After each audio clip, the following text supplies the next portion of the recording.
خوارەبەرە نووسەر فەتاح ئەمیری بڕگەی یەکەم دەڕوا هەر دەڕوا قووت و سڵ قیت و زید توند و تۆڵ گورج و گۆڵ ڕوحسووک و لەبەردڵان کز و ساف جووتێک گوڵینگی سوورمەرەز بە تەنیشت زەنگاڵەکانیەوە کایە دەکەن جار جار ئاوڕێکی دەداتەوە بەڕاست و چەپدا چاوێکی ڕێدەخشێنێ هەڵەشەیە زۆر پەلە دەکا ڕانک و چۆغێکی تاوبردوو شەدێکی ڕیشوو نەماو جووتێک کەڵاشی نووک هەڵگەڕاوەی قوڵاغە کراوی لە پێدایە هەردووک ئانیشکی چۆخەکەی شی بوونەوە ئاهێکیان پێوە نەماوە ڕانکەکەی پاش و پێش کراو کۆترە باریکەی لە برینانەوە دەچێ هەرچەند کڵاوەکەی پڵیتەوە دەرکەوتووە کەچی نوشتەیەکی قەڵەوی لە تەپڵەی قایم کراوە گۆپاڵێکی داربەڕووی سەربزمار کراوی بەدەستەوە تازە خەتی دەدا فیکەی سمێڵی دێ ترس لە چاویدا مردووە شای بە گاوان ناگرێ نانی ئەو جەمەی هەبێ لە جەمی دی ناپرسێ ڕاخەری ئەرزە و پێخەفی ئاسمان کەرکوڵ و بارسووک ڕێگا دەپێوێ هەندورحۆ دەکا جار جار لاباز داوێ بە حەقلەمەقۆ و هەنگڵە شەلەش دەڕوا گەرچی هەر بە قسە ڕۆینە پتر لە ڕمبازێن و شڕناخێوی دەچێ هەوراز و لێژی ڕێ دەرۆستی نایە ماندووبوون لە زاتیدا نییە وەک تەیری بێباڵ تیرەک و لاپاڵی جێدێڵێ وردەبەردی بەرپێی لە ئەرزێوە دەبا تاوتینی لاوی زەوی ڕەق و بەردەڵانی وەک هەویری بێپێز نرم و شل دەکا ئەوجار گورگاوڕێکی داوە دەستی کرد بە فیت و لێدان ئاگای لە مەحموودی بێزەوات نییە لە هەورازێکی ڕشت وەسەرکەوت بەسەر دارستانێکی پان و بەریندا کەوت باریکەڕەیەک بە پەنا دارستاندا خۆی ڕاکێشاوە لە هێندێک جێیان بە نێودار و دەوەندەکەوێ ڕێبوار ون دەبێ دیسان سەروە دەردەنێ ڕێ پڕە لە پێچ و فڵوت دارستان بە پانایی پاناوک و بە درێژایی دۆڵ و دەرە بە دڵی لاپاڵ و گەوەوە سەوزایی و شینایی بڵاو کردووە سروشت وەک حاتەمی تایی و سولەیمانی نەبی سفرەی سەوز و گەشی بە وڵاتدا ڕاخستووە لەبەر شینایی ڕەش و گەش دەنوێنێ پنجێک بەژنی بەرزی داری لە ئامێزدایە لەک دەستی بە داوێنی پۆپ گرتووە پیرەدار شانیان ڕەشانی یەک دەخەن چورتە چورت و سیڕە سیڕیان گوێی وڵاتی کەڕ کردووە دارستان تێکچڕژاو لێک هاڵاو موو نابوێرێ تیری تێناچێ باب وێر نییە تەنانەت قەڵشتی بەردەکانیشی ڕەگ ئاژۆ نەمامی شلک و ساوای لێڕواندووە کتک لەسەر ڕمبانە نیسێ بە سەران کشاوە شەماڵی شەوگەڕ هەڵی کردووە جار جار شەپۆلێکی بای تیژ بە سەرچڵووکی دارەکاندا تێدەپەڕێ جێژیان پێدەدا دەیان شەکێنێ بەڵام نایان تەچێنێ پاڵە و پەستۆیان دەدا ئەمما لێکیان جیان ناکاتەوە خەڵکی تەڕ و تورد لە بڵیندایی هەرە بەرزی شیناییدا کەروشکە دەکەن نسکۆ دەبەن هەڵدەستنەوە سەرچڵووک دێتە سەما وشەوشی با دارستان بە سامتر دەکا حازە و ویزەی وەک سرتەی دڵداران لە جێ ژوانی بەسام دڵبزوێنە و دڵلەرزێنە ڕۆژ خەریکی ئاوابوونە ڕێبوار پڕ بە چاوی سەیری جوانی دەکا شەوێ لە چۆ سەر بنێتەوە لە کام گوند لەو تاقاماڵەی پەنادار بەڕۆکە بەڕاشکاوی هەنگاو هەڵدێنێ دەچمە بەردەرکی تاقەماڵ نان نەچۆتە پشتی شێران سەڵت و ڕەبەن هەرچی خوا دابووی دەیخۆین پیرێژنێک لە تەنیش کوچکا ورگ خەریکی شێو لێنانە سڵاو دایە پیرە میوان ڕادەگری دایە پیرە میوان بەخێر بێ سەرچاوان کوڕم لەسەر ئەو سەکۆیە دانیشە سۆفی ئەحمەدیش ئێستا دێتەوە دەی کوڕم دەی ئەو دوودانەی سەرەوە دوی ڕۆژەیە لەوی دیکەیان بۆ خۆت تێکە ڕەنگە ماندووبی زۆریشم قسە لەگەڵ مەکە ڕۆن و پیوازەکەم دەسووتێ دەبڕۆ کوڕم 1000 ساڵ بی سۆفی بێتەوە لە خۆشیانت خەنی دەبێ کوڕا ڕۆنیشت سوکنا چاوێکی بە دەوروبەری داگێڕا نێوماڵێکی چوار کۆڵەکە هەر کۆڵەکەی کوولەکە سەر ئاوێک پێوە هەڵاوەسراو هەرزاڵێکی بەڕە پێدادراو، تەندورێک دەرخۆنەیەکی قشمیلانە لەسەر، دووسێ دەستە نوێن، چەند لەباد و حەسیر، هێندێک قازان، کەندوویەکی ئاخندراو، سەربەت و سامانی ئەو ماڵە بوو. زۆر پێناچێ پیرەپیاوێکی ڕیشسپی، جەماڵ پاک، خاوێن، بێچوو، بە چەند نەرمە کۆخەی ویشک و کۆڵێک گەل و چرپی چندراو جیڕەی لە چەپەری حەوشە هێنا. سڵاو دەکا، دایە پیرە بۆڵەیەکی لێدێ، کۆڵی لێ وەردەگرێ. سۆفی دوو جاری دەست بە چاوی داهێنا و کوتی: میوان بەخێر بێ سەرسەران، سەرچاوان، کوڕم، دەستنوێژم هەڵنەگرتووە، ئێستا دێمەوە. لە کەسۆرانیە بۆرەکانی بەپەلا هەڵکرد، چوو بۆ لای کانیەکی بەردەرکەیان، بەڕێوە هەرای کرد: پیرە، پاڵە و پشتی بۆ میوان بێنە. کەوڵ لە عەرزی درا، مزراویلکە بۆنی لە وڵاتی گەڕا، نانی چووکە مەیلە و سوور، برژاو بێقەراغ، نانی گەنمە سمەوەت، خوارشتی خۆش، ناسک، تەنک، سەرکە پیواز، پیاڵەیەک خوێ. هەر یەکەی جامێکی مەز، هەڵمی لەسەر هەڵدەستێ. کوڕە برسیە، ماندووە. سۆفی ڕووی تێدەکا و دەڵێ: کوڕم، شەرمێ مەکە، ماڵە خۆتە، میوانی درەنگ وەختی گلەیی لەسەر خۆیەتی، تێکوشە، ماندووی، هیلاکی، دەیڕۆڵم. مزراویلکەیەکی چەور هێلکەی خڕ تێدا، مزرە، ترشی سماق، تام و بۆنی داوەتێ. چاکی خوارد، لێسیدا، بە ئاخر پاروو جامەکەی وا ئەستڕێوە وەک بە حەوت ئاوان شۆرابێ. کوڕە کشاوە و کوتی: بەزیاد بێ، دەستاوی دایە پیرە خۆشە، لە مێژە ئەوەندەم نەخواردووە، ئاوەدان بێ. سۆفی: نوێشی گیانت بێ، ئێمە پیرین، تڵیت نەبێ بەڕێ ناچین. ئەوانەی دایبووینێ یەک یەک لێمانی دەستێنێتەوە. دیسان چاکەش کورجارێ زەلیل نەبووین. شێو خولا و بەزیادیان کرد. کەوڵ کۆکراوە. سۆفی قەنەیەکی تێکرد، بە ئەستێ و پووشووی دایگی ساند. دوو مژی توندی لێدا، کوتی: دەی کوڕم، نەتکوت نێوت چێ و لە چی دەگەڕێی؟ کوڕە: مامەگیان، نێوم یارەیە، خەڵکی ئەولا سەرم، لە کارداری دەگەڕێم، شوانی بەرخەوانی، زۆرتر شوان بوو. هەرچی خوا بە قسمەتیکە، ڕزقم هەڵقەندراوە، هاتوومە ئەو وڵاتە. سۆفی ماتەی بۆ هەڵگرتووە. قسەکانی یارە سەرەڕای ساویلکەیی و ساکاری وریایانەی دەدی. بەجێوڕێ بوون. کوڕەی خۆشویست، نەیدەزانی بۆ لە خۆڕا چ شتێک بوو بۆ سەبەب. سۆفی لە دڵە خۆیدا دەیکوت: بریا کەڕکە مەڕێکم هەبا، ئەو کوڕە قیت و قۆزەم دەگرت بە شوان، شوانێکی وریا، ژیکەڵە، ئای فەقیری، چت بەسەرهێنا.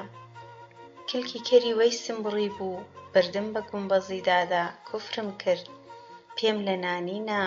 چی بۆ؟ ئەو دەمەی ساماندار بوو، چادر و چیغمان هەبوو، گەرمێن و چۆستانم دەکرد، هۆبە و هەوارێ دەچوو. پیرە بێرە دۆش، شەنگە بێری، شەنگ و شۆخ، قوڵچاق و بەربێنکە لەبەردا، لەبەر کاڕ و کوڕی مەڕ و بەرخەل، گوێی فەلەک کەڕ دەبوو، وەک ماڵە قەرە تاجدینی.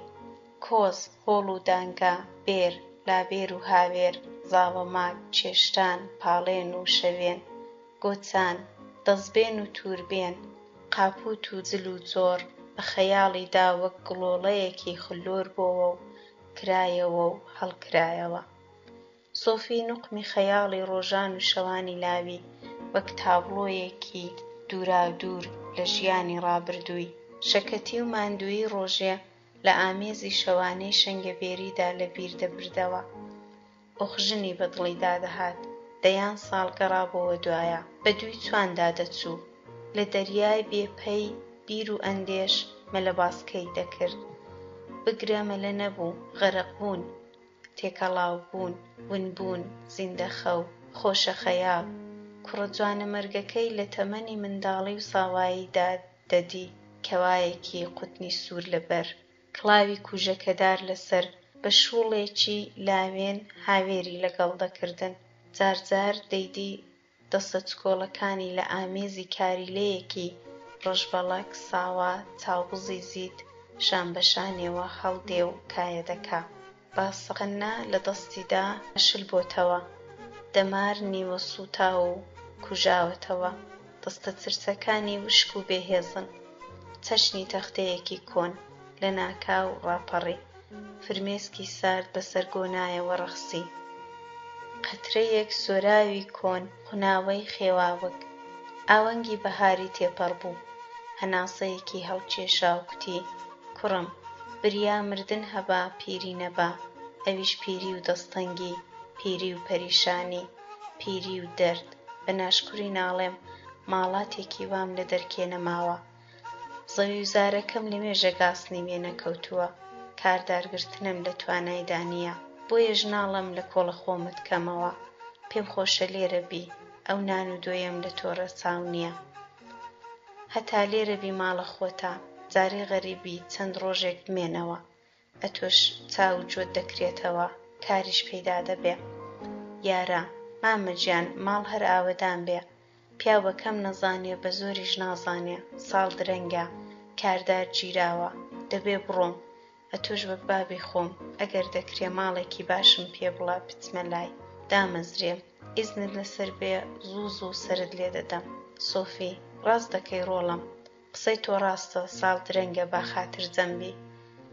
لە ماڵەمە بەرەو خوار دارستان کۆتایی دێ، ئەو دێیانەی بەرەوە پڕن لە مەڕدار، ماڵی گەورە گەورەی لێن، هەموو کەس منە تێدەبا کوڕێکی وەک تۆ باش، تند و تۆڵ و لەبەردڵان پێیان ڕازی بێ. هەوڵدێی سەرڕێگات دۆستێکی منی لێیە، پیاوی چاکە، گەورە ماڵن، بە بێنە بێنە و سایە چەورن، تێر و تەسەل و کۆک و پۆشتەن، ئەگەر پەلەت هەیە سبەی نێزووە ڕێدەکەوی، دەچێ ماڵی ئەوان، لە زمان منەوە دوو ئاوسڵاوی پێدەگەیێنی، حاجی حەمە هاواڵی مناڵی خۆمە، برادەرین، هەزار جارمان گۆیێن و تۆپێن و ئەو حەلەم قەلەمانە پێکەوە کردووە، جارجاریش ئای بەخوای سەر و جۆ یەکترمان تێک کردوتەوە، نێوی من بێنی دادەمەزرێی، بۆ خۆشم سەرت لێ دەدەم، ئەندێشێ مەکە، غەم مەخۆ، کارت دەست نەکەوت، وەرەوە لای مامی خۆت، کوڕم نییە، دەتکەمە کوڕی خۆم، باوکێکی فەقیر چاترە لە ساحیب ماڵێکی دەوڵەمەند. حاجی حەمە زۆر پیاوی چاکە، ئەوەت پێ بڵێم لە هەموو کەس باشترە، دڵی بەقەد سێڵێکە، لە حەق و بەراتیش مەترسە و وابزانە لە جیرفانتدایە، پەڵپ و بیانووی نییە، سەرچەوتی ناکا، دوو کوڕی هەیە دەڵێ مەڕی پێغەمبەرین، یەک لە یەک چاتر، دەجا خۆ حاجیژم باسی ناکرێ، جێی لێ نەبێ وەک حەزرەتی ئایشێ وایە، جێگا ڕاخراوە، لێفە و جاجم و سەنیر، نوێنی کۆن و خاوێن، چرای ڕۆنگەرچەک کز بووە، تا ئێستا سۆفی چەند جارێ گڕی چرای بە چیلکەیەک خۆش کرد. داهاپیرە لە لایەکی خەوتووە، پڕخەی دێ، سۆفی سوێر قسەیە، چەنەی گەرم داهاتووە، بێخەوی لێی بۆتە عادەت، ڕوو لە یارەی دەکا و دەڵێ: بابی من، شوانی ساڵ و زەمانان شمشاڵیان باش دەزانی، تۆ هیچ فێر بووی؟ یارە: بەڵێ مامەگیان، منیش کەم تا کورتێک دەزانم، 7-8 ساڵە لێ دەدەم. سۆفی: ئای لە چاوی منت کەوێ، ئەی بابم بی کوڕە، ئەمە درێژ بی، ئەدی لە چی ڕاوەستاوی؟ ناتەوێ من جۆم لێ بێ؟ یارە: مامەگیان ئەدی داهاپیرە. سۆفی: ڕۆڵە گیان، پیرە لە 7 ساڵان ڕاستەوە بۆ، دەهۆڵی بۆ لێدەیوە خەبەر نایە، ئەو ساڵ گوێیەکانی بە تەواوی گران بوون، پرخەشی خەوی لێ حەرام کردووم، نەخۆشی دەستی پرخەپرخی ئەوم، وە دەزانی بەدەست چێوە پێوە بووم.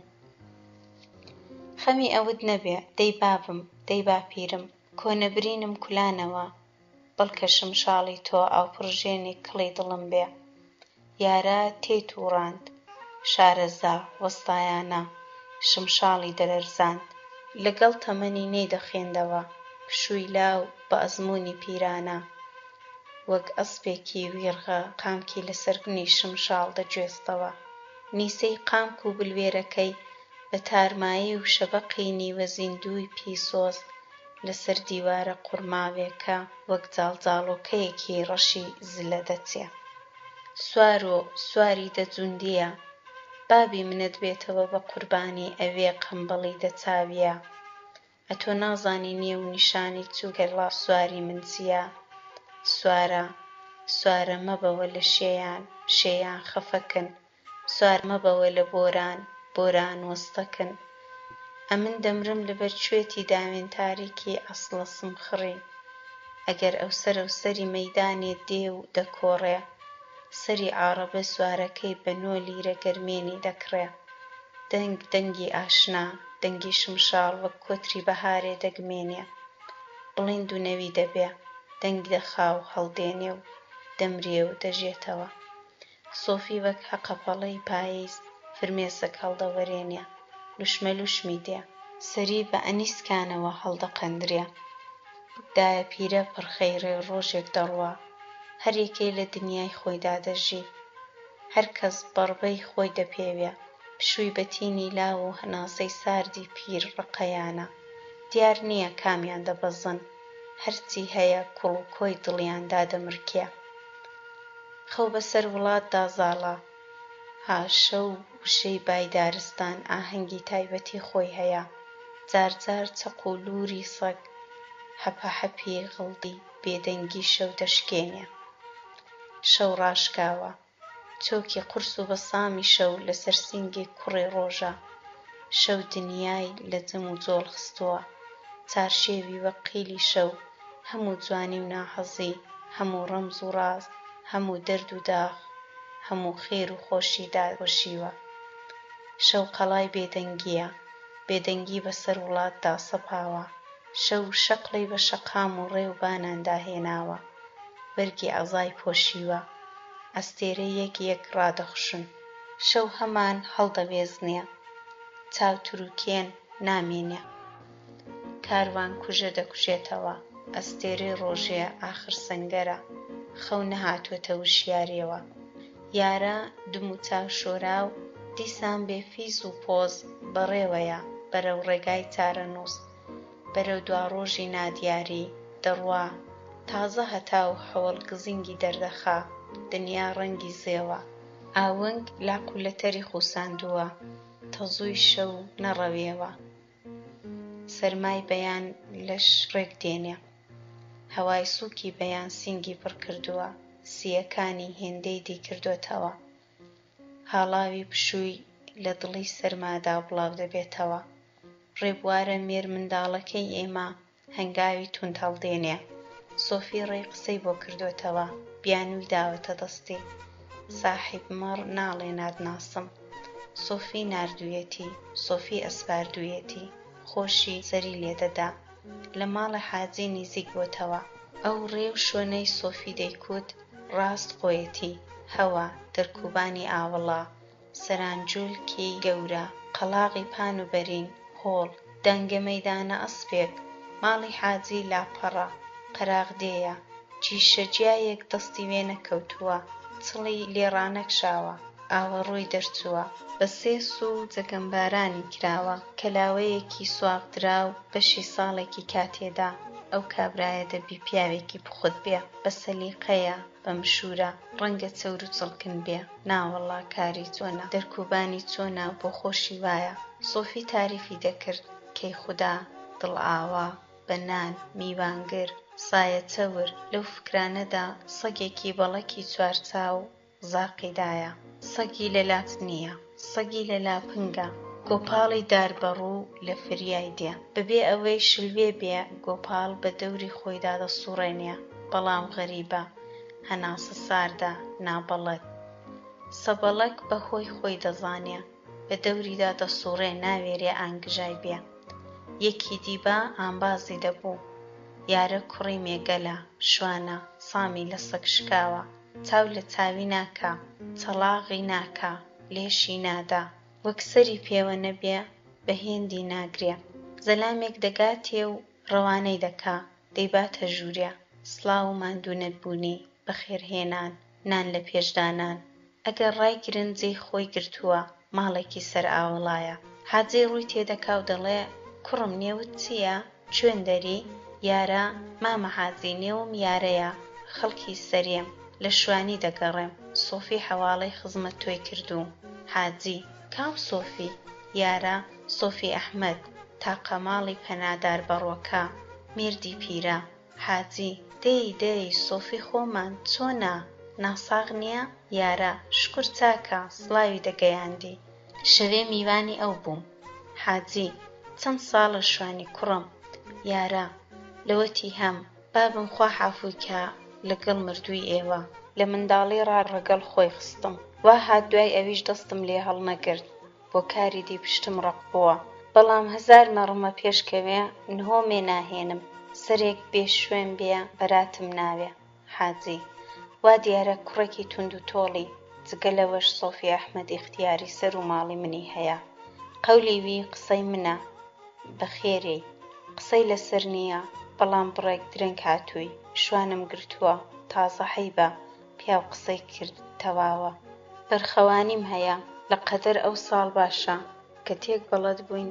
ساڵێکی دی چۆنی پێت خۆش بوو وا دەکەین ئەگەرە تۆ کوڕی چاکبی شوانێکی پسپۆر بی خەڵک منە تێدەبا کارداری چاک کەمە ئەوەی هەیە دەبێ بە زێڕی سوور بیکڕی بەرخەوانی ئاسوودەترە بەراتەکەشی فەرقێکی وای نییە یارە دەی باشە مامە حاجی دەفەرمووی دەبمە بەرخەوان بەرات و بەرگ و لیباس و هەقە پێڵاو قسەکرا نان و پێخۆر و نۆن و پێخەفیش لە ماڵە حاجی کەرەسەی پێویست هاتە گۆڕێ قاپوت زەنگاڵ توربێن شول گۆچان بەرخەل لە داردرا وەک بە ئەژمار بە پێشیان کرد یارە بەرخەڵنێری چێژ دەکا بە دەشت و چیاوەی ناوە شمشاڵ دەژەنێ نەرم و لەسەر خۆ کاری هاسانە بەرخەوانی بۆی گاڵتەیە کارێکی نییە ئاو خواردنەوەیە بەیانی دەری دەکا قاوەڵتونێ دەنوێنێ هەر ڕۆژەی لە حەوشەیەک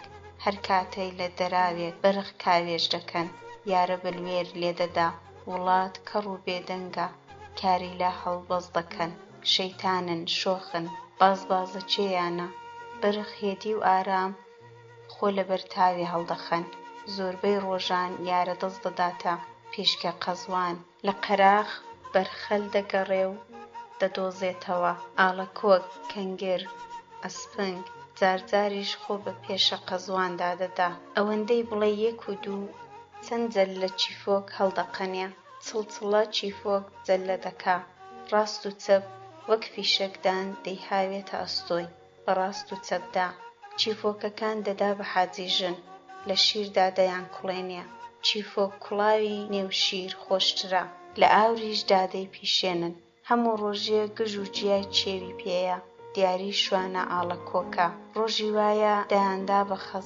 خەزاڵ تاقە کچی حاجیە حاجی دوو کوڕی جەحێڵ و بەژن و ماڵی هەیە ئەولا و نەسا خەزاڵ پاشەبەرەیە نازدارە خۆشەویستە میر منداڵە تازە دەگاتێ کاتی پێکەنین زۆر منداڵ دیاری دەکا قژی کاڵە چاوی کاڵە لێوی ئاڵە وشیار و تونند و تۆڵە لە کار هاتوۆتە دەرێ کاری مەزرایی نەکردووە لە کاری ماڵێ بە تەواوی شارەزایە کاتێک یارە بەرخەڵ بە حەوشەوە دەکا دەرچی کۆزی بۆ هەڵدەگرێ بەرخەلی لەگەڵدا دەکا چڵەتیکانێک پنجکێک شولکێک هەرچی وە بەردەستی بێ دەست دەداتێ پخپخی لە بەرخ و کاریلان دەکا جارجاریش بە پاڵە و پەستۆ دەیان هاوێنە کۆزی بەرخان لە گۆشەیەکی حەوشە بەسەر هۆڵێکی درێژەوە هەڵکەوتووە هەتا مەڕ دەگاتەوە نان و پێخۆری لە پێش یارەدا دەنێ لەگەڵ یارە لە تەمەنێکدایە بێرەدۆشی چاکە لەگەڵ یەکێک لە براژنەکانی مەڕدۆشن بەرخەلی تێبەردەدەن هەموو لە دەوری کۆ دەبنەوە یەک مەڕە نەبان دەگرێ یەک مێچکە دەمژێ یەک بێچووە لاواز تێردەکا و یەک خەریکی مێژۆکە بێکاری تێدا نییە بێکار جێی نییە دەستی ماندوو لەسەر زگی تێرە یارە کوڕێکی باشە لەسەر دڵانە بەدەستەوەیە قالب سووکە زیانی خرۆ نییە خەوخەو نییە سەرگران و خەرسەگ نییە سەرەڕای ئەوانە شمشاڵەکەی معرەکە دەکا کەس شتی وای نەدیوە منداڵی وا دمڕوتی وا شمشاڵی کوێ ڕازانی لە چێ فێر بووە بۆ خەڵکی ئاوایی جێی سەرسوڕمانە سەیرە ئەجایبە ئەو شمشاڵە نابی کاری یەکێکی وابێ کەس وای نازانێ هەر کەس پێی بڵە بۆی لێدەدا قۆڕدەماغ نییە لاسار نییە بەجۆیە ماڵە حاجی خۆشیان دەوێ، خەڵکی دێ خۆشیان دەوێ، شەوانە لە ماڵەیە لە دەوری کۆ دەبنەوە، بانگی دەکەنە ماڵە خۆیان و بەرناکەوێ، هیوایەن نەخۆشە داوای شمشاڵی یارە دەکا، بێزوو بۆی نییە، دەچێ لەسەر دڵانە، کەس نازانێ لە کوێ ڕاهاتووە، کوڕی کەس نییە، بەڵام ڕوحسووکە، خۆشەویستە. ئەو شەوانەی بانگێشتنی دەکەن ماڵی حاجی ڕەنگی چۆلی لێدەنیشێ، هەموو دڵیان دەگیرێ، جێی بەتاڵە، یارە بۆتە شەوچەلە، جێی خۆی کردوتەوە.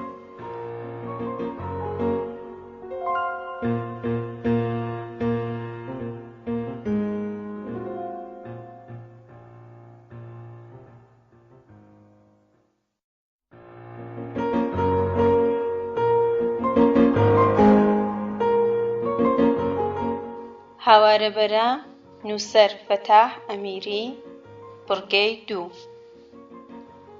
بە تایبەتی خەزاڵ شێت و شەیدای شمشاڵەکەیەتی دەگەڵ نانی خوارد دەڵێ یارە شمشاڵت لەبیر نەچێ ڕەحمەت لە دایک و بابت وا جووی دەداتێ وەک لەگەڵی لێدا فیڕەی لێهێنا دەزانێت چە هەوایەکە سرنجی دەداتێ پێی عەیب نەبا دەیکوت فێرم کە بلوێری یارە وەک تۆپ دەنگی داوەتەوە دێ چکۆڵەیە لە دێدا فکریش چکۆڵەیە شتێک نییە خەڵک پێی بخافڵێ کار و کار و کار ئەو کارە وا لە سەرێک ماندووبوون دێنێ حەسانەوەی دەبێ فکریش هەروەها دەبێ بحەسێتەوە جا چۆن بەچی شمشاڵ خەرجی تێناچێ یارە بۆتە مامە خەما خەمی هەمان ماندووی هەمان لادەبا بۆیە لە دڵی خەڵکدا جێی کردوتەوە غەریب نییە بە بزەوە چاوی لێ دەکەن ماڵە حاجی پێی ڕادەگەن پار و زیاد دەکا کولێرەی چەورتر دەبێ شیرێژە و ڕۆن دەچێتە لە توربینێوە سەلکە پەنیر کەشکە فەریکە کەلانە کولیچە هەرمێشک هەر ئەو خۆشەویستیە بۆتە هۆی ئەوەی بازێک بەخیلی پێ ببەن کوڕ و کاڵ هەتی و مەتی و قۆشما لاپڕەسەن قون هەڵدراو ئەو ڕۆژە ساڵە سەرکەڵ دەیکوت لە خوڵای نەترسێم یەک دوویەکی لە حەمری دەستریوێنم شمشاڵ دەزانێ خەریکە گومان لەسەر بکە بێدای و بابی بەڕەڵڵا کوڕە خۆ بۆتە شێخی قۆنڕەش کردویانەتە چاک و پیر ئەوە چییە نازانم لە کوێ ڕاهاتووە هەتی وەی قوندەرکان وەڵڵاهی کوڕە خاڵم بلوێرێکی لێدەدا دەبی سەتی وای لە مزجێنی دەی جا ئەوە چوزانێ یارەی فەقیر دوای ئەوەی ساعاتێکیان بلوێر پێ لێدەدا حەق و شاباشی ئەوە بوو یەکێک دەیکوت ڕەحمەت لە دای و بابت بەو حاڵەوە بازێک لە داخانی ئەستور ببوون دنیا وایە بە شەڕ ڕازی نابێ هەر کەس لە دڵی خۆی ڕادەڕوانێ بەداخەوە ئینسان گیانلەبەرێکی باش نییە دەیتوانی باش بێ دەکرا زەحمەت نەبوو بەڵام کوا کەی بۆ یەکتر دەخۆن بۆ یەکتر دەکوژن ئینسانم دیوە وەک دڕەندا وەک حەیوان خراتر دڕەندەتر بۆ گەن نێوزک ڕزی و ئاخ لە دەستی ئینسانی خراپ باوکە ئادەم دوو کوڕی بوو هابیل و قابیل یەکیانی کوشت لەو دونیا زەلامەدا پێکەوە نەحاوانەوە هەڵیان نەکرد تەماح خۆ بە زۆرزانین خوگەملا کەڵەوە کێشی زۆر هۆیتر هەر لەو دەمەوە ئەو ئاوەمان بۆڕژا پیاو کوشتن ئازایەتیە کڵاو لەسەر خەڵککردن وشیاریە درۆکردن سیاسەتە خۆزگە ڕۆژێکمان دیبا کەس کاری بە کەس نەبا کەس کەسی نەگوشت بە کەس حەقی کەسی نەخوارد بە نیوەڕۆی ڕۆژێکی مانگی بانەمەڕە مەڕ لە پاڵێندایە مەڕ پشتی گەرمدا هاتووە شوان خەریکی نانخواردنە ڕیخەمەڕ وڵاتی داگرتووە جێجێ عەرزی خاوێن بە دەرەوەیە گەرچی تینی تاو کزری کردووە دیسان ڕۆیشتن بە نێویدا ئاسان نییە مەڕ بە تەواوی تەڕەکی گرتووە ڕیتکە بەبن پێڵاوەوە نووساوە بۆنی بەهار تاوی بەهار مردوو زیندوو دەکاتەوە چۆلەکەیەک جیکە جیک دەکا پۆلێک مێشە سەگانە قەڵسە لە سەگێکی کوڵکن دەجێڕن ناهێڵن چاوێک گەرمکە یارە جلوجۆڕی تێک ناوە بەرەو سەحرا بێ هاوێری کردووە نانی خواردەوە محتەلی ئەوەیە مەڕ هەستێ پاشان وەڕێکەوێ بەرخ بۆر بوون مەچەک ئەستور ڕەنگی بەرگنەکەیان گۆڕاوە تاو ڕەنگی گۆڕیوە ڕەنگی ساوایی نین لەوەڕ زووری کردوون هێندێک چڵمن بوون بازێک ڕیخن ئەوانی ساوازەیە هەر واژی کەڵەن سەحەت سووک خاوێن نەرم و نۆڵ سەرپشتیان لەبەر خاوێنی شەبەق دەدا بەرگنی نەرم و لولو سمی وردی زەرد خەپاڵ قشمیلانە حاجی حەمە هەرای یارە دەکا ڕۆڵە گیان بەرخەڵەکە زۆر دوور مەخەوە لەوەڕ خۆشە شەوێ میوانمان دێ جۆزەبانەی ئەو کوڕەیە جیسکێکی نێر لە هەراشەکان بەجێهێڵە بۆ خۆشت زوو وەرەوە زووتر لە جاران تێری خوارد بەرەو ماڵ بە یارە بەڵێ مامە حاجی ئەی کەنجێ داخیانکەین ساڵ درەنگە حاجی بارەکەڵا کوڕی من ڕاست دەکەی دەبێت داخکرێن سبەینێ یارە وەڕێکەوت لە دڵی خۆیدا دەیکوت جۆزەبانەینەوەی حاجی کوڕی ئەوەڵە حەوتوویەکە بۆ ئەو ئەمە درێژ نەبۆ شەوانە نانوێ وەک بێچۆ پشیلە هەر میاوەی دێ دەنگی چەند ناخۆشە دەوڵەمەندی جۆیەیە دەنا ئەمن 100 کوڕی وام لێ بکەوێ بۆی ناگەڕێمەوە ئەو حیزبابە هەر بەقەد بێچۆ چۆلەکەیەک دەبێ نێو نەداتەوە هەی ڕاستەوە نەبێ دەی بەڵام قەیدی چییە ئەو ماڵە زۆرم بۆ باشن خوا هەڵناگرێ لە ماڵە بابم فەڕسترە ڕەبی ئاوەدان بێ مزگەوتە خانەقایە حاجی چۆنی بوێ وا باشە زوو دەگەڕێمەوە بەرخەلیش چاک تێر دەکەم شەوێک شەوێکە سەعاتێک زووتر لە ڕۆژان لەسەر جۆگە ئاوێکی دەست و چاوی شد دەستێکی بەسەر جۆلاکی داهێنا پێچ و کڵاوی بە تیلاکی سەرێوەنا دوو لقی خەشخەشکە مارانەی سوور لە لاقەدی پێچەکەی ڕاکرد وە پێش بەرخەل کەوت بە شمشاڵێدان یاری یاری بەرەو ماڵبۆوە خەزاڵ لەبەر دەرکا جۆی بۆ دەنگی بلوێر هەڵخستووە ماندوو نەبینی لێ کرد دەرکی کۆزی بۆ کردەوە یەک دوو بەرخە ساوە لە دووی هەمووان هێدی هێدی دەڕۆن حەوشە چۆل و هۆلە یارە داهاتەوە لە باوەشیان کا گوڵی لاسەری لە چاو دەدا سوور و پڕ ئاو گوڵی سوور خونچەی نەپشکوت و خەزاڵ سەبرێکی لە لاسەری دەرچێشە یارە سەری هەڵێنا گوڵەکان بەدەست خەزاڵەوە وەک گوڵی نێو گوڵان دەچوون لە بەرچاوی ئەو گوڵەکان لە پەنجەی ئەودا بوون خۆش دەبوون گوڵ بۆنی گوڵی دەگرت گوڵ ڕەنگی گوڵی دەگرت بەهار گوڵ کت بۆن جەحێڵ هەست مەبەست یارە سوور هەڵگەڕا یانی چی قەت وا نەبووە قەت هێندە جوان نەبووە خەزاڵ ڕەنگی گوڵە بۆ خۆی گوڵە لێوی ئاڵە چاوی کاڵە زەمان ڕاوەستاوە نا یارە پێی وایە یانی چی بۆ قسەی پێ نەدەکرا ڕامە تێمە خەزاڵ گوڵ سوورە گوڵ هەرچۆنێک بێ قەیدی چییە سەری داخست بوو سەری هەڵێنا خەزاڵ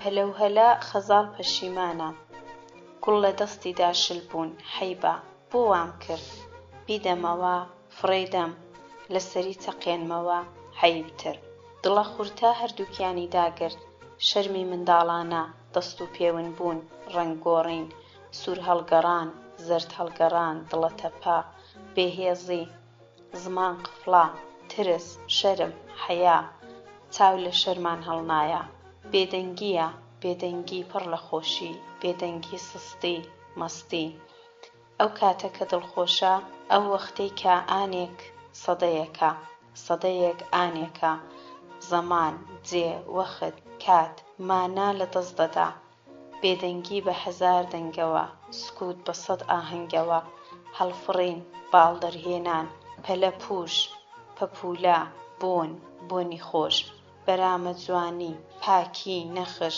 سستی مەستی ئەو سکوتە سەدان قسەی تێدا هەزاران بەیت بالۆرە لاوک حەیران بێدەنگی دەنگی هەیە دەنگ ئاهەنگ دەڵێ بێزمانی زمانزانە گەڵایەک گوڵ گوڵدانێکە پەڕێک پەرتووکێک خونچەیەک خەرمانێکە جاری وایە وشەیەک پیتێک بەقەد کۆرەی ئەرزە کۆرەی ئەرز چووکە بۆ ئەوین هیچ کام نازانن چەندەی وەستاون تێپەڕبوونی کات هەز ناکرێ کات وەستاوە هەر بزەیە شەرمە لەرزە لەرەیە هەناسەیە و لێک هەڵبڕان هەر یەکەی بەلایەکدا ڕۆین بەسەرکشان تێپەڕین بێ قسە بێدەنگ بێچرپە بە هەزار قسەوە بە هەزار قسەی لە گەرودا خنکاو بە سەدان هەستی بێهەست شڵەژاو پەشۆکاو داچۆڕاو فەنا هەلبوو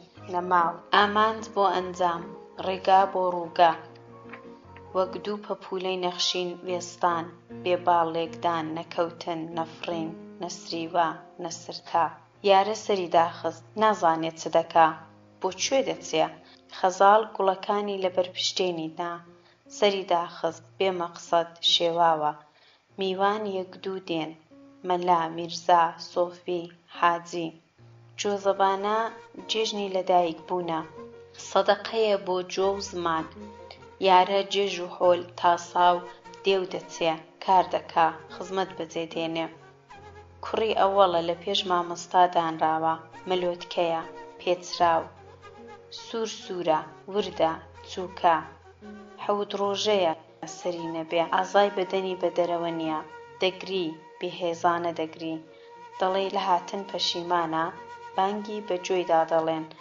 سێ جار بانگی محەممەدی ئومەتی ئەوە نێوی دەنێن مستەفا دەیکەنە مچە خەزاڵ لەگەڵ دایکی خەریکی تەندور ئاورگ نان و چێشت بەڵام دڵی لەوێ نییە بۆ وام کرد حەیبە گوڵەکان سیز بوون لەبەر پشتێن دیدا وەک ماری سوور پاپووکەیان خواردوێتەوە بۆ دەستمدا و گوڵانە لەبەرچی دەلەرزیم نۆبەتیە شەوتێیی نا ساغم چم نییە ئەی بۆ دەترسێم لە چێ لە شوانە چی کردووە فەقیرە چی نەکوت بە حەدەبە سوور هەڵگەڕا سەری داخست ڕۆیشت داخوا بۆچی هێنابوو ئیمن نەبوون لەلا سەریدا خاشخاشک خاشخاشکە مارانە گوڵی سوور چی لێ بکەم بیدەمەوە فڕێدەم یارە دێو دەچێ خزمەتی میوانەکان جێژ و وێژە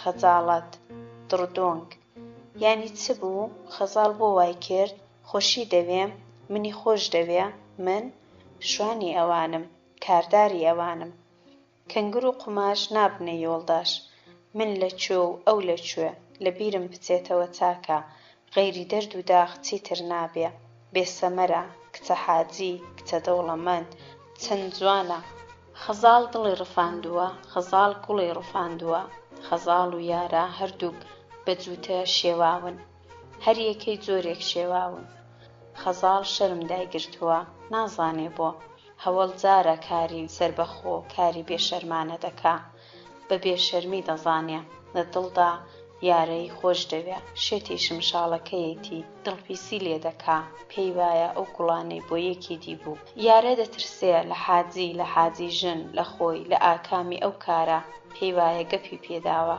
گاڵتەی پێکردۆ سەری خستۆتە سەر فەقیری دەردی گرانە خۆ بەکەم زانین میراتی فەقیریە نەویستن بە پێی نەبوون ڕازی بوون بەکەم ڕیشەی لە نەبوونی پێشودایە کەم خواردن لە کەم دەستەڵاتیە دەستکورتی بیرکورتیە دەستکورتی ینی دڵکورتی کەوای سوور پڵاوێ دەخوا فەقیری دەردە نەداری ناسۆرە برینی تەشەنایە دەردی گەورەیە نەبوون مەرگە مەرگ نەبوونە نەداری گولیە لە هەموو زەماناندا حەول و دەولی بەشەر بۆ گوزەرانی باشترە گوزەرانی باشتر ینی فکری باشتر یارە بەرخەلی بە سەحرایە وەرکردووە بەرخەلەکان تازە داغکراون هێندێک جۆیان کون بووە بازێک ماستیان بە جۆیەوە ماوە بەرخی جۆی کوڵکن جێی داخی زوو پڕ دەکاتەوە بەرخی سپی داخی لێ ناحەزە بەرخی کەڕە ئاسوودەیە جۆی داغ ناکرێ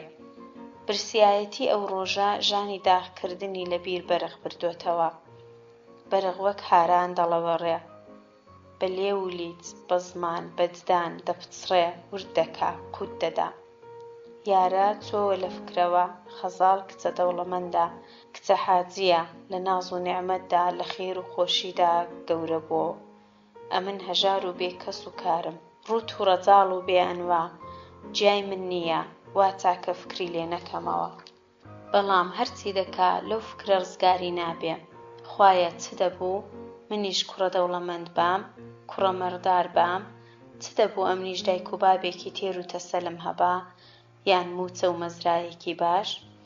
ئاخ نانا قەت وا نابێ فەقیری بە بەژنم بڕاوە منیش وەک بابم ئەویش وەک بابی نەداریمان بە ئیجارە هەڵگرتووە حەقی خۆمە ئەوەم کە هەم بە خۆم و شمشاڵێکەوە تا مردن دەبێ شوان و گاوانی خەڵک بم من لەکوێ و خەزاڵ لەکوێ ئەگەر حاجی بۆن بکا دەرکرانم وەک ئاو خواردنەوەیە هەر ئەوڕۆ جا ئەو دەم هەڕەڵڵا و بەڕەڵڵا لەو دێ بۆ ئەو دێی لەو ماڵ بۆ ئەو ماڵ یەک دەڵێ دزە یەک دەڵێ درۆزن بڵێ سۆفی ئەحمەد بڵێ چی پێ نەکرێ ناوەڵڵا ئەویش وەک من دەستکورتە نەدارە ڕووتە فەقیرە دەنا پیاوی چاکە لەگەڵ پیرە هەردووکیان وەک دایک و بابی خۆم ئەوانیش وەک دایک و بابی من نەدارن دڵپاکن سۆفی ئەوەی بزانێت چ دەڵێ ڕەنگە بڵا سپڵێ بیژوو کوێڕە نانت خوارد و ناندێنت دڕان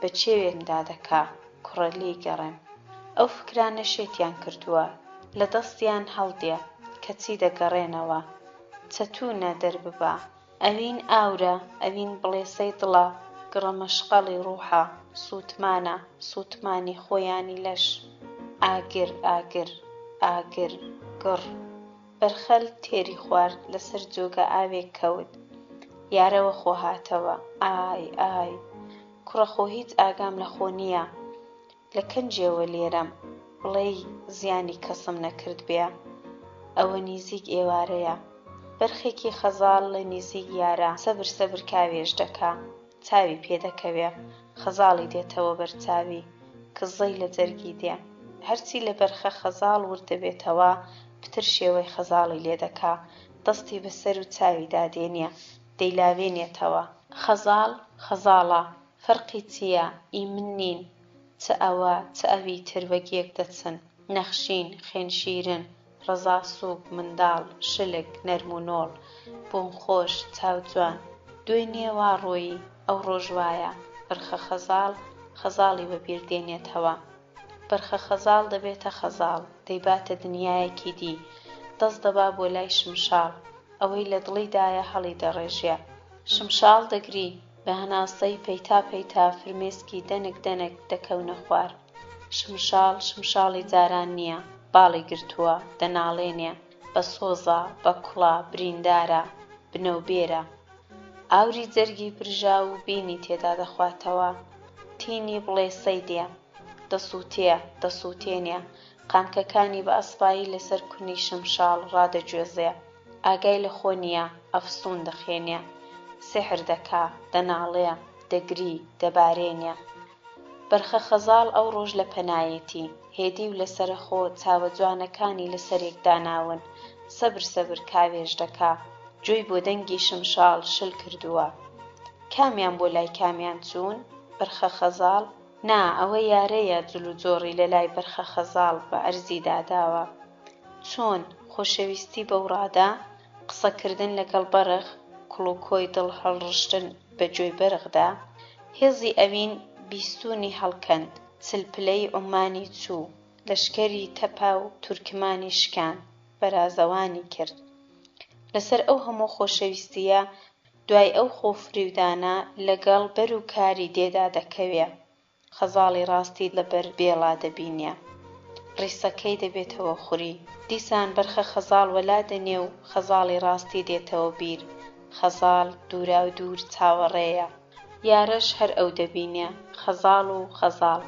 کەچی لە ماندوو نەبینی بەدەر قسێکیان پێ ناکرێ دڵە خورتە سوور هەڵگەڕان دەست و پێونکردن سەرداخستن هەر یەکەی بەلایەکدا بەو فڕێتە شەو و ڕۆژ دەڕۆن ئەو مانگە و مانگی تر کاورگەل لە گۆشتیدا سوور بووە ساکەتەی دووگەی هەڵناگیرێ بەرخە خەزاڵ زۆر ئۆگری یارەیە دەستەمۆیە بە دوویدا دەڕوا بستێکی لێ دوور نابێتەوە فێرە شمشاڵە دەکاڕێنێ دەپڕمێنێ تەقەی جۆی وەک بنی قۆچەقانی دێ لەگەڵ دەنگی شمشاڵی بیست جۆی شل دەکا دەکەوێ کاوێش دەکا چاو لەسەرێک دادەنێ هەموو جارێ یارە قسەی لەگەڵ دەکا لێی دەگۆڕێ دەبێتە خەزاڵی ڕاستی دەڵێ خەزاڵی چاوکاڵی لێوئاڵ چیترم نییە بدەمێ دڵێک و گۆپاڵێک و شمشاڵێک. بەڵام خەزاڵ ئەگەر تۆ بفرۆشن یا ئاوەکی بی یا بتدزن یا گورگ لێتدا من چ بکەم؟ پەنا بۆ چێ بەرم؟ خەزاڵی دی بێت و حاجی بزانێ چی دەرم دەکا ئابڕۆم دەبا ماڵ و هێلکەم پێدا دەدەن. کاوڕە خەزاڵ چاوی لە چاوی دەبڕێ کاریلەیەک هەڵدەبەزێ شۆخە چاو بزە جیسکێکی مەرەزی ڕەندۆڵ درێژ خۆ لە بەرێک دەچێشێتەوە. خەزاڵ دەکاڕێنێ یارە دەست دەداتە بلوێر و تێدەتووڕێنێ. بلوێر بەبەیتی لاس و خەزاڵ وەگریان دەخا.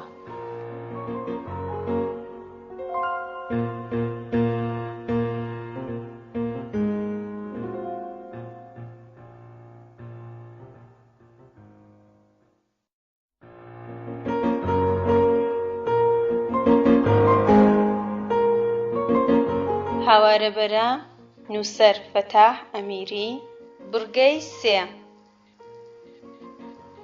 کوردە دەڵێ ئەمما خودایە بریبان بە بری تۆ منت کردبا بە ڕیشەدارێک لەوی دەدارە قەیسیە شین ببام لە تیرەکی دەچۆستانان لە ڕەندۆڵی زەرزایان لە مۆڵی بەرانان لە قوڵی قەزەنێ هەر لە داوێنی دەچێویە هەموو ڕۆژێ ببنم داهات پاشوانە گچکەلانەکەی یایە خەزاڵ ئەمنی هەڵبڕیبا بە چێردێکی لووتقوڵی پوڵەکەدار لەوانی دە ئەسڵە هەمزەیەیە ئەنجار دابایانمەوە دەستی ئەوان وەستا و وەستاکاران دایان نابامەوە بەردەمی تەشوێ و مشار و ڕەندە و هەیبا بە کوشتەریە کردبایانم بە کلکە تەشیە دابایانمەوە دەستی ئەوان ژنە دۆمان هۆبە بە هۆبە و ماڵ بە ماڵ و داڵان بە داڵانیان پێکردبام نەفرۆشرابام تاکو هۆبەی خەزاڵ و خەزاڵە شۆڕی مەلانەبیە.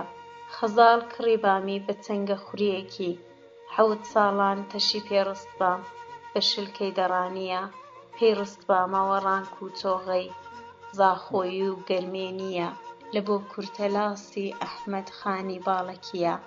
ئەوە کوردە دەڵێ ئەگەر خەزاڵ لێم قەڵس بووبا تێکی ڕووشاند بام هاویت بامێوە بەردەری ئەوان پیرەکانیان بە حوکمی باری تەعالای بوو بامەوە پۆڵایەکی ڕەق ئەوە دایان بامەوە دەستی ئەوان وەستا وەستاکاران 7 ساڵیان نابامەوە لە بنی کوورەی لەوانی دەفەڕەنگیە گرتبایانم بە گازە و جیرێکی دایان نابام لەسەر دەزگایەکی پشکوڕی لەوەی دە ئەستە بڵباسیە دابایانمە بەرچەکتی دووسەر ئەی بابم کردبایانم بە بزمارێک لەوانی سەر بە دووقڕانیە دایان بامەوە لە پانیە کەوشی یایە خەزاڵ و شۆڕە خەزاڵی چەڵەبیە.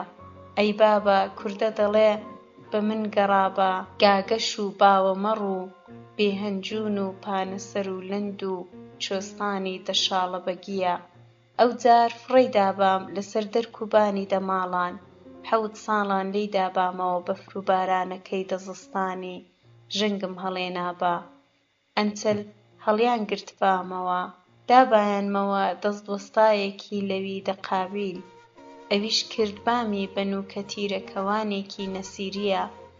بابە دایان بامەوە دەستی ئاشقێکی گەلێک گەلێک بە قەوەت لە بڵیندانێ هەڵی دابام بۆ نەویە لە نەویانێ هەڵی دابام لە بۆ کەویە لە کەویانێ هەڵدابام بۆ زەویە لە شاخانی پێی گوشتمام تاق و یەکیەکی نێریە چێویە بە حوکمی باری تەعالای کەوتبام لە دەرکی مەلا داود و مەلا نەبیە شین ببام لە دەرکی خەزاڵ و خەزاڵە شۆڕی هەر مەلان و مەلا نەبیە ئەنچەل بە حوکمی باری تەعالای ببامەوە پۆلەدارێک لەوانەی دەشەنگەبیە.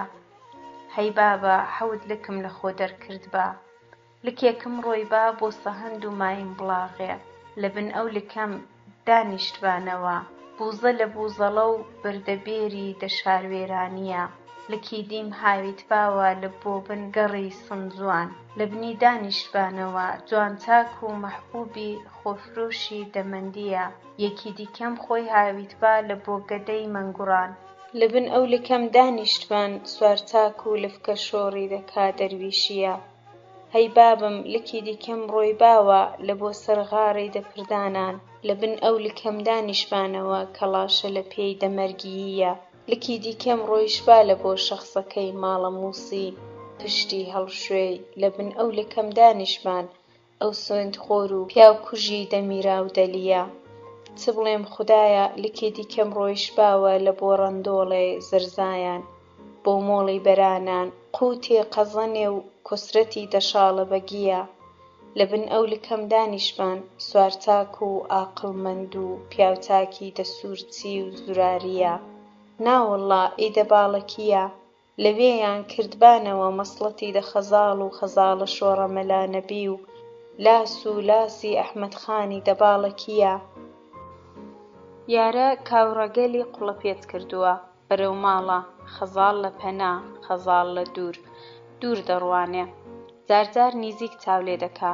دنیا هەمووی خەزاڵە چاوی چاوێکی تر نابینێ خەیاڵی خەیاڵێکی دی نابڕێ کاوڕە خەزاڵ دەڕوا ئاور دەداتەوە خەزاڵ چاوەڕێیە خەزاڵ هاوڕێیە خەیاڵاوی خەزاڵ خەزەڵ و خاک و خۆڵی سەر ڕێی دەشێلێ پێی بەسەردا دەخشێنێ خەون خەیاڵی خەزاڵ خەو خۆراکی کردوتە خەرمانی خەم خەفەنگی خامۆشی خۆڵەمێش دەکاتە سەر ئاگری ئەوینی لاوی دەوری خەزاڵ وەک مانگی خەرمانە دراو دەبینێ خولی زەمان وەک خولخولە دەیخولێنێ و لە خەوی دەکا ئیفلاتون مەکتەبی عیشقی ڕازاندەوە مەجنون ئاوارەی چێ و دەشت بوو فارس کوتەنی دارسرۆ کێ دەرسی نەبۆوات دەرسی نەبۆوات یارەی ئێمە نەخێندەوار نەعاملاو کورد پەتی وەستای مەکتەبی عیشق و مەلای ئەوینی ئاسمانی پاک و بێخەوشە خۆشی دەوێ و داوایەکی تری نییە ڕۆژ و مانگ تێدەپەڕن شەو دەڕوا و ڕۆژ لە ئاسۆ دێتە دەرێ هەر پشوو هەناسەیەک هەودایەکی دی چێندراو بە تاسە و ئەوین لە دڵی یارە قایم دەکا کاوڕەگەل بێشوانە شوان بێ کاوڕەگەل تەنیا خەزاڵ دەبینێ کاوڕە خەزاڵ جارجاریش خەزاڵ ساڵ تێدەپەڕێ ساڵێکی پڕ لە ئاخ و داخ بە ناکامی تەنانەت قسەیەک ئیشارەیەک پرسیارێک وڵامێک نییە کۆشکی ئەوین بێ چورتە و سرتە بەرز دەبێ شکڵ دەگرێ یارە تەنیا شمشاڵ لێدەدا خەزاڵ حاڵی دەبێ ئەو ئاهەنگانەی لەبەرە تێگەیوە شمشاڵ پردەبازی ئەوینە شمشاڵ ڕازی دڵە هاوڕازی دڵە زمانی دڵە دەنگی ئەوینە یارە هەموو جێژنان سەر لە ماڵە سۆفی دەدا جێژنەیان لەگەڵ دەکا پیرە و سۆفی خۆشەویستی کوڕە جوانە مەرگەکەیان خستۆتە سەر یارە ئەویش ئەوان بە دایک و بابی خۆی دەزانێ نامۆیی لە گۆڕێدا نەماوە یەکەتی باب و فەرزەندی دایک و کوڕی حاجی یارەی کەوتۆتە بەردڵی دەیەوێ لە دەرکی نەڕوا دەیەوێ بۆ ساڵەکانی داهاتووش لە لای بێ زۆر جاران دەڵێ کوڕێکی باشە بەعەدەبە بێقسەیە بێباس و خواسە ئەمینە شەرمێونا پسپۆڕە دەبێ دڵخۆشی بدەمەوە ئیوان وەگیر ناکەوێ ئەو هەتیوانەی خۆشم شوانی ناکەن قونیان لە کەنداڵی توند کردووە لە ماڵی دوورکەونەوە گورگ دەیان خوا ئاڵێن ئەمن وانە بووم نازانم وەک چێ دەچن لە سەرویستی حاجی ڕۆژ بە ڕۆژ توربێنی یارە پڕتر دەکرێ کولێرە چەورە کەلانە کولیچە کەشکە فەریکە شیرێژە و ڕۆن ساڵ بەسەر ڕاستی چۆتە سەرێ حاوانەوە دڵێشی نییە مانگی ڕەشەمەیە خاتوو زەمهەریر شینی برایانی کردووە دەلووجە هەڵی کردووە بای وەعدە بە تەپڵەوە هاتووە بەفر لە حلمێ کانگیراوە بردێ ڕەش بۆتەوە فرمێسکی مەیلە و ڕوونی ڕنوو دڵۆب دڵۆب لە ئەرزی دەنیشێ زەوی ئەژنۆیەکیان قوڕ تێدا کەڵ دەرناچێ لە ڕێگای ڕەق قوڕ کەڵاشەی دەکا کوێستان خاڵبەڵەکی تێکەوتووە شیلە لە میاوە میاو چوونەوە بۆنی بەهار دێ بەهارێکی خۆش پنگ و کووزەڵە سەرجۆگە و کانیان شیندا جێراوە وەنەوشە بەڕێوەیە سەرانجۆڵێک هەڵمی لێ هەڵدەستێ نێودێ کزرا پشت دێ خاڵخاڵە بەردێ ڕەشە ئاوری نەورۆزی کراوەتەوە هەتەرێ و مەتەرێ و هەلاوە و مەلاوە ئاشی دەجێڕێ کوڕ و لاو دەستە دەستە و کۆکۆ هێلکەشکێنە و خلۆرە چێن دەکەن. مەزرەق حازەی دێ، هوڕهوڕا هوڕە و شێلاقە شەقە مێشێن و جگێن قولەی دەکا. سەرسەکۆ و بەربەرووچکە پڕن لە گەورە و چووکە. چێژی شەنگ و شۆخ سەرکانی و سەرجۆگەیان وەک بەنەوشەی بەهارێ ڕازاندۆتەوە.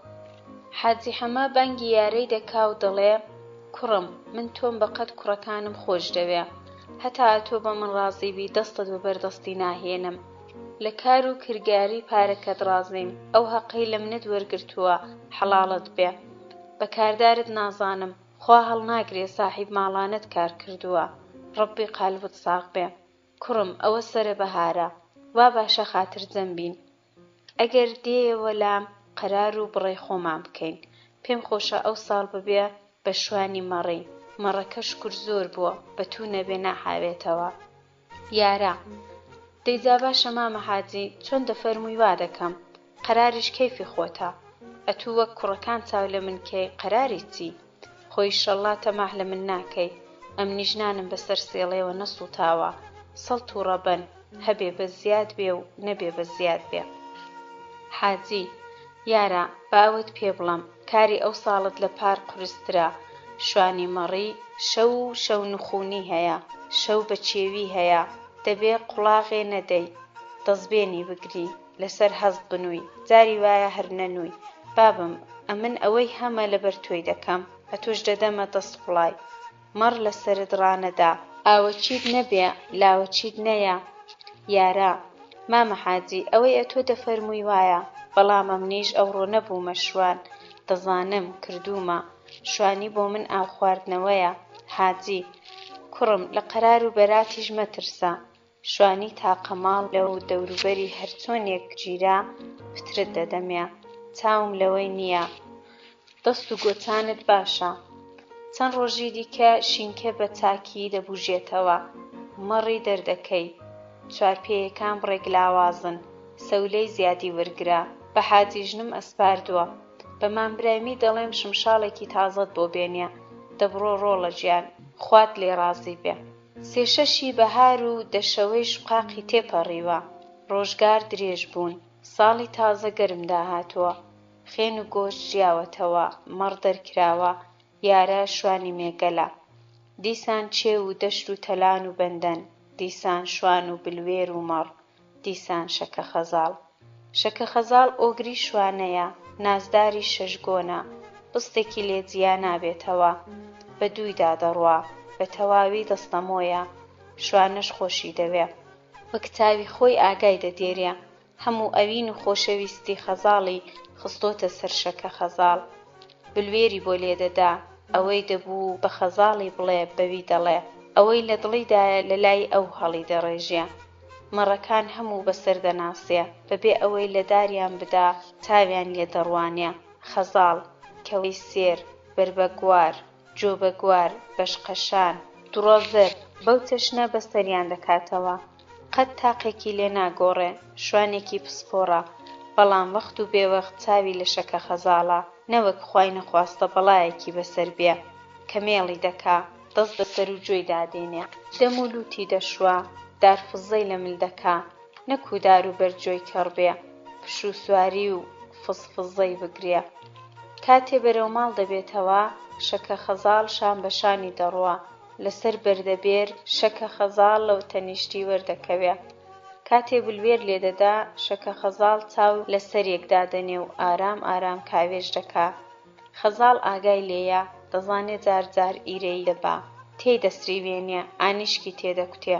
جار جاریش بەهۆی دەستەمۆیی و هاوناوی یا لە بەردڵی شوانە خۆشی دەوێ.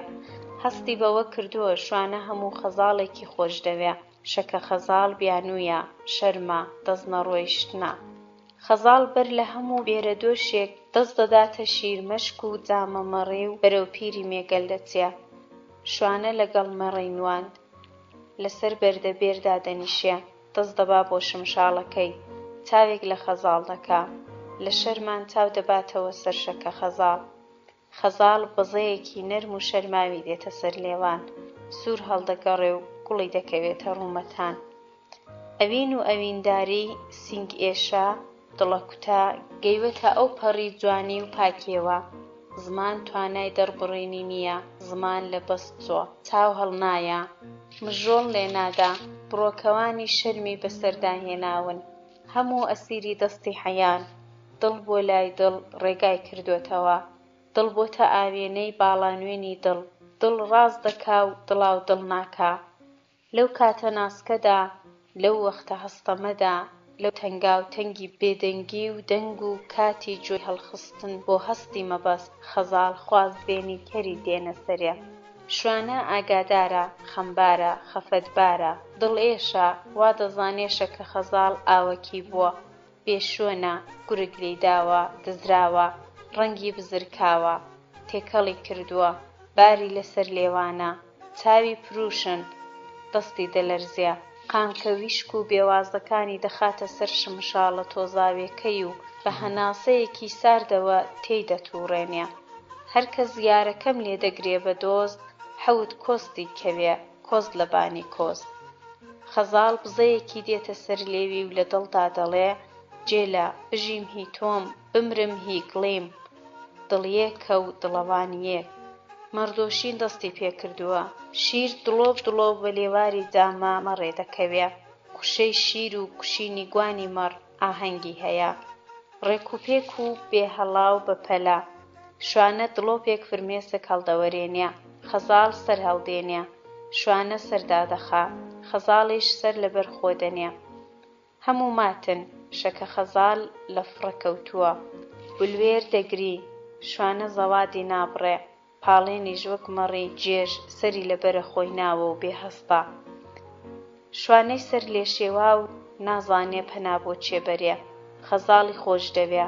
پڕ بەدڵ هیوایەتی ئاواتێتی مەبەستێتی بیر لەوە ناکاتەوە ڕۆژێکی ببێتە هاوسەری ئەوە بە خەیاڵ پڵاو دەزانێ غیرەتی ئەو خەیاڵەشی نییە دەیهەوێ هەروە لە ماڵە بابی بێ هەروە کچ و دەزنێنە دراو مێرد نەکا نەبێتە هەواڵی کەس حەقی کەسی بەسەرەوە نەبێ هەر بەرخەڵی زاوە ماککە هاوێر بکە لە پەنا بەردەبێر مەڕ بدۆشێ قۆڵچاق و بەڕبینکەی لەبەردا بێ مەشکە بژێنێ شەو هەڵست و شەنگ و شۆخ بەژن و باڵا بنوێنێ وەک تاوسی مەست بە لار و لەنجە ئاوەدان ڕاگرێ جۆی بۆ شمشاڵ ڕاگرێ شوانە خەزاڵی هەر ئەوەندە دەوێ بیبینێ هەر ئەوەندە مەڕی لە پەنا بدۆشێ جارجار چاوە شەرماویەکانی هەڵێنێ و بڕوانێتە شمشاڵێ خرمەی بازنە و خرخاڵ تێکەڵاوی بلوێری بێ و سەربەندی بۆ بجێڕێتەوە شوانە هەر ئەوەندەی دەوێت چاوی بە چاوی بکەوێ لارولەنجەی چاولێکا و ماندووی ڕۆژی بە ماندوو نەبوونیەک لە لەش بباتە دەرێ شوانە بیری تر ناکاتەوە دەستکورتە نەدارە بێدای و بابە بێپشت و پەنایە کارداری ماڵە حاجیە هاوشان و هەوماڵی ئەوان نایەتەوە خۆشەویستی حەقی ئەو نییە گاڵتەی پێدەکەن بەخۆی دادەشکێتەوە زگی بەخۆی دەسووتێ کوڕە دەوڵەمەندێکی دێتە بەرچاوی لە کەسوەرانی هەڵکردووە و دەسرەی هەڵوەشاوی لەبەر پشتێندی چەقاندووە تەسبیحی لە دەستکی خەنجەری ماهی هاڵاندووە بە چیسەدراوان دەیان خنکێنێ و خشڵ و زیوەری بەرتیل دەدا و شیربایی ڕشتۆتە بەرپێیە بزەی دێتێ و گاڵتەی پێدەکا پۆز و ئیفادەی لەسەر لێدەدا ڕوومەتی سوورن و سمێڵی قند چاوی گەش و ڕوون شەو و شەو نخوونی نەچێشاوە خەو لە چاویدا نەمردوون بۆ دڕنی دێ و پیاوەتی لە نێو چاوانی دیار نییە هاتووە شەکە خەزاڵ بکڕێ بە زۆر بیستێنێ نانا ئەو شەکە خەزاڵی لە لاپنگە هەزاری وای هەیە مەڕدارە دەوڵەمەندە دنیای هەیە دنیای بەدەستە بە پارە کایە دەکا پوڵ قەدری هەیە ماڵ شەڕەفی هەیە کەوا پڵاو دەخوا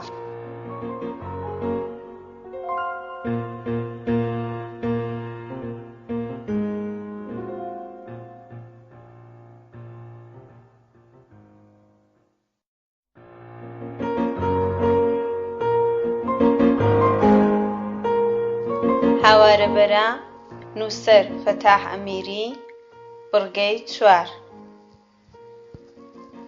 هاتووە خەزاڵ بەرێ خەزاڵ بخوازێ خەزاڵی چاوکاڵ خەزاڵی لێوئاڵ خەزاڵی خۆم هاوار بە ماڵم ڕنج بە خەسار خۆم ماڵ وێران خۆم کوڕە جا چۆن خۆ من نەمردووم یاخی دەبم پاڵ بە شاخی دەدەم دەیکوژم هەرچی دەوڵەمەندە دەیکوژم سەگ باب بۆگەن چڵکن ئەوەندەم هەبوو لەو دنیا گەورەیە گوڵێک دڵێک دۆستێک تەماحی لەوەش کردووە چم پێ دەکرێ قسەی من قسەی وی نابڕێ ئەو حیزە نەبەخوا خەزاڵ هی خۆمە جا چۆن دنیا وێران دەبێ ئاسمان دەقەڵشێ ڕۆژ دەگیرێ یانێ من خەزاڵ نابینمەوە ئەی دنیا چێ لێ دەمێنێ چۆل دەبێ نەفخی سوور بڵێ خەزاڵ لەگەڵم نەیە ئەگەر هاتبا هەڵم دەگرت دەچوومە گەرمێنێ لەسەر بەردی ڕەق نان پەیدا دەکەم لە چێوی ئادێ ئاوی حەیاتی بۆ دێنم ئەگەر لەگەڵم هاتبا ئای فەقیری گولیە ئەگەر بێ بڵێ بێ لە شاخێکی بەرز ماڵی بۆ دروست دەکەم بەرز زۆر بەرز گۆشتی مەڕە چێوی دەدەمێ گۆشتکە و کوڕکوڕا هەوێردا کوڕادا مەندێ هەڵز بیزا کارگ و ڕێواز ئەوەی خۆشە نێعمەتی چۆستانی چ زۆرە خواردەمەنی ئەو بزنانەی خۆشم دەبەم بە بەراتی پار کڕی من ماڵی کەسم ناوێ مەخمەری لە بورسایە بۆ دەکڕم هەریر چیت قەرەچی سۆڵی ناڵچەدار جوودمیخ کارێکی وا دەکەم کەم و کوڕی نەبێ برسیاتی نەچێشێ فەقیری نەزانێ ئەی باوکە ئادەم و دایە حەوا چیان کرد چیان هەبوو لەوان زیاتر نین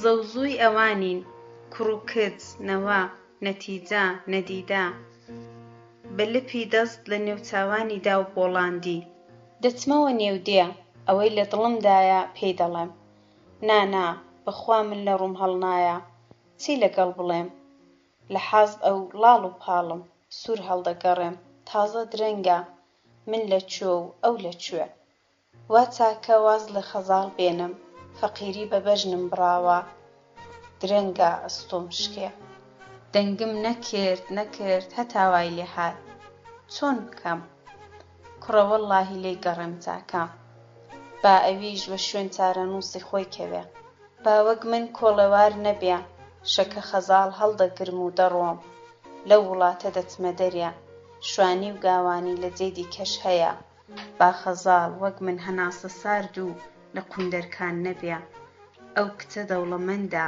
نازدارە هێلکە و ڕۆنخۆرە جازرخۆری بنتەبەکیە کەس پێی نەکتۆ پشتی چاوت برۆیە کەس نەیکتۆ هەستە لەوێ دانیشە تازە من چلۆنی پێ بڵێم چ بڵێم ڕووی ئەوەم نییە هەر دەگەمە حاستی سوور هەڵدەگەڕێم لاڵ و پاڵ دەبم ناتوانم ناوێرم چاوی لە چاوی بڕم ئەویش هەروایە چەندە دڵناسکە چەندە خانومانە چەندە تەرزە چەندە بەرزە ئاخ خەزاڵی خۆم چ بکەم دەستم کورتە دنیا بە پووڵە دەستی کورتم ناگاتە بەژنی بەرزت تو لە نەمام ماڵە بابم خەزاڵی خۆم پارە جەرگ بڕە پیاو خنکێنە پارە تۆم لە قیز دەدا گولە دەدبا چم لەوی کەمترە پێم خۆش بوو بێ ماڵم پێ لەسەر چاوم دانەی لەو دڵە چووکەمدا چۆن جێت بۆوە پێم خۆش بوو هەم بایە دەوڵەمەند بام بە قورسایی ئەو چێوە زێڕی سوورم دەدا دنیام دەدا تەنیا تۆ کاتێ دەڵێ ماندوو نەبی لێوەکانی دەلەرزێ سەردا دەخا بزەیەکی شەرماوی دێتە سەر لێوان سوور هەڵدەگەڕێ بریاجارێکی دیکەش گوڵی لێ ڕفاند بام بۆ وای کرد پەشیمان بۆوە چیدیم لێ نەدی بریا دڵی شکان بام بریا جنێوی پێدا بام بریا بە هێندی نەگرت بام بریا توانی بام لە دڵە خۆمی دەراوێم خوایە گیان پەنات بۆ دێنم خەیاڵ شێتم دەکا تەنیا خۆت دەردم چارەکە کەسی بێکەسان ئەوەی تۆ نەیکەی نابێ ئەگەر ماڵ و حاڵێکم هەبا ئەگەر سەروەت و سامانێکم هەبا ئەگەر دایک و بابێکم هەبا وانە دەبوو چ بکەم ڕوو لە کام دەرگا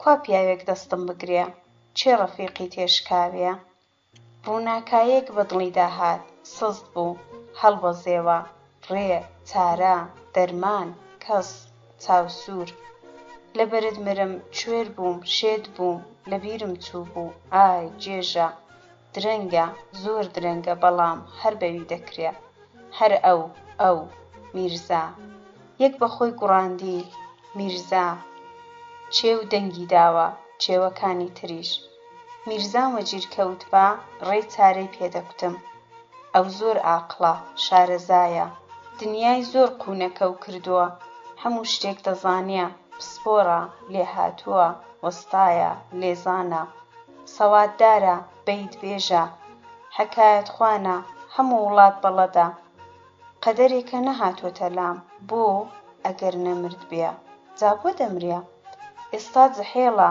مردبایە دنیا دەنگی دەداوە پیاوێکی کەم نییە نا نەمردۆ چ بەڵا بوو ئای چۆنم لێ تێکچۆ خەریکم میرزاش لە قەبری نیەم خێر نەمردۆ زەق و زیندوو وەک جارانە قیت و قۆز عاقڵ ئەرێ ئەو کابرایە چی لە من دەوێ ئەو جارە هاتە لام چی دەویست لە قسەکانی باش حاڵی نابم ئەو ڕۆژە هات بۆ لام چی دەکوت هەموو خەڵکی ئەو وڵاتە دەناسێ وەک چەرمی ئاوە سووایە باسی هەر چۆ بکرێ لەو سەری دەگەڕێتەوە خودایە میرزا چییە چە کەسە بووە جوانە بۆ وەک کەس ناچێ ئای لەو پیاوە ئەی لەبەرت مرم دەرمانی دەردەکەم کەسی بێکەسان میرزا شوانە ڕاست دەکا میرزا وەک کەس ناچێ سەوادی بە تەواوی هەیە ئەزموونی زۆرە پیاوی متاڵا و شێعر و شەرع و عورفە کەس نازانێ لەکوێ ڕاهاتووە خزم و قەومێکی لە وڵاتەدا نییە هەموو دێیەک دەچێ سوالکەر نییە سەیاح نییە بە پارۆنانێک ڕازیە خەڵک قەدر و حورمەتی دەگرن دەچێتە هەر دێیەک بە پیرێوە دەچن لەسەر میوانکردنی شەڕە لە هەر ماڵێک بێ لە دەوری کۆ دەبنەوە کەم قسەیە زۆر فکر دەکاتەوە کەم دەدوێ بەڵام لەگەڵ دەستی بە قسەکردن کرد عالەم بێدەنگ دەبێ کەس هەست و خوستی لێ نایە قسەی ڕێکوپێک و پەرمانە پڕ لە پەند و ئامۆژگاری و زانایانە و وریایانە دەنگ لەسەرخۆ بە عەدەب عاقڵانە پیاوی وەک میرزای لەو مەڵبەندەدا نییە تاق مووی سپی لەسەر و ڕدێنی کەوتووە کەچی پیر دیار نادا بە گوردە توند و تۆڵ و قیت و قۆزە هەر کەس لە پشتەوە ڕاچاوی پێ بکەوێ وا دەزانێ زۆر لاوە لیباسەکانی باش نین ئەمما پاک و خاوێن وەک هەموو ڕۆژێ بیانشوە میرزا سەرمەسەری زۆر دیوە تەنگ و چەڵەمە و جێرە و چێشە لە کەڵ هاتووەتە دەرێ ئاکاری تەجروبەی لێدەبارێ بەڵام زۆر کەم وایە باسی ڕابردوو بکە جاری وایە لە پڕمات دەبێ دڵی گەرمدادێ فرمێسکێک هەڵدەوەرێنێ دوایە زوو وەخۆ دێتەوە قسەیەکی خۆش دەکا هەمان وەبزە دەخا هومێد دەدا بە ناهومێدان دوا ڕۆژی ڕوون مزجێنی دەدا 4 کەلیمە قسە لەگەڵ هەر خەمبار و هەناسە ساردێک بکە خەمی لە دڵی دەڕوێنێ زۆر جاران لێی دەپرسن بۆ ژن ناهێنی سەبرێکی دەڵێ جارێ پەلەمەکەن ئێستا دەستی ڕاست و چەپی خۆم نەناسیوە بزانین وڵات چی بەسەردێ چ زۆرە ژن بەڕواڵەت دڵی بە شتێکەوە نییە بەڵام کە ورد تێدەفکرێ هەموو کەسی خۆش دەوێ دەکرێ بڵێ بەڕاستی عاشقە عاشقێکی تێگەیشت و ئەویندارێکی شارەزا عاشق عارف سەوداسەر ئازا نەبەز ورد ژیر و پیاو داوێن پاک خواناس و عابید سەرەڕای تەواوی ئەوانە بە هەموو عاقڵ و هۆش و بیرەوە لە ڕوخساریدا قووەیەک جەزەبەیەک چێش و حاڵەتێک خۆ دەنوێنێ کە هەر کەس لەگەڵی بدوێ خۆشی دەوێ وەختێ بزەی دێتێ ددانە سپی و خاوێنەکانی دەردەکەون دوو ددانی پێشەوەی کەمێک کەوتۆتە سەرێک میرزای 100 هێندە شیرن کردووە چاوەکانی قاوەیین وەک چاوی مەڕ بریقەی دێ و ڕوونن ئینسان بۆ لای خۆی دەچێشێ میرزا لەو پیاوانەیە کە هەموو کەس لە خۆڕاخۆشی دەوێ، دڵ لە لای دەحەسێتەوە، بێتەماح و دڵ ئاوا، ڕاست و بێفڕوفێڵ. بە عومری کەس خراپەی لێ نەدیوە، لە هەر جێگایەک شەڕ و کێشە و دڵێشێک بێتە گۆڕێ کەی خودایە، هەموو کەس جوابی دەداتەوە، کەس بێدڵی ناکا. میرزا لە خەڵکی دەوروبەری خۆی پێشکەوتووترە و پێش زەمان کەوتووە، چەند ساڵ لە پێش خۆیدا دەژی. میرزا نموونەی پیاوی کامڵ و تێگەیشتووی وڵاتی خۆیەتی، بەرواڵەت حاسڵ و داهاتێکی نییە و دەوڵەمەند ناچیە، کەچی دەستی خەڵک دەگرێ، بەدزی یارمەتی خەڵک دەکا، نایەوێ کەس بزانێ لە خۆیدایە، ماتە، قوڵە، مەندە، ڕەندە. میرزا خێرخوڵایە، میرە، مەزنە و مەزنایەتی لێدەوەشێتەوە. میرزا ئەو کەسەیە کە بە کەلکی ئەو ڕۆی شوانە دێ، دەردەدڵی هەموو کەس لە لای میرزا دەکوترێ، پیاوێکی قوڵ و مەندە. قسەیەک لە لای میرزا بکوترێ وەک لە گۆمی هاوێن، بێ قسە و باس و بەیت و باوە، ڕێوشۆنی باش بە پێش خەڵک دەکەوێ، جا بۆیە کەوتۆتە بیری شوانە. ئەو ئەویندارە، زمانی دەرد دەزانێ، زمانی بێزمانی شارەزایە، هەست بە ئێش و ئۆف دەکا، پەی بە کەم و کۆڕی دەبا، دەرمانی دەردە، ئەو حەکیمە، ئەو لوقمان، ئاگا لە ژان و برک، ئاشنا بە ڕەمز و ڕاز، بەشەر نییە، فریشتە و پەریە. میرزا خۆی بێ کەس و کارە، کەچی کەسی هەموو کەس، کۆنە کتێب، جێگای ڕاز و نیاز، پشت و پەنا، باب و برا، ڕۆشن، چرای تاریکایی. شوانە کوتی فکری میرزا ڕەنگە ڕەشاخی مخا، بریا ئەو ڕۆژەی لەلام بوو، ڕازی دڵم پێکوتبا، جا چووزانم، دەستی شکاوم، گردەڕانی ورد بووم، پیاو چووزانێ کەنجێ دەمرێ. ئەو دەم ئەو بەیت و باوە نەبوو، ئەمن چووزانم وا دەبێ. کوا قەرار بوو ئاگام لە مردنی خۆ بێ، ئاگام لەوە نەبوو. ئەگەر ئەو جار تووشی میرزا بم، هەموو شتێکی پێ دەڵێم، کوڕە خۆ لێم نادا، ئاقڵە ڕێم پێنیشان دەدا.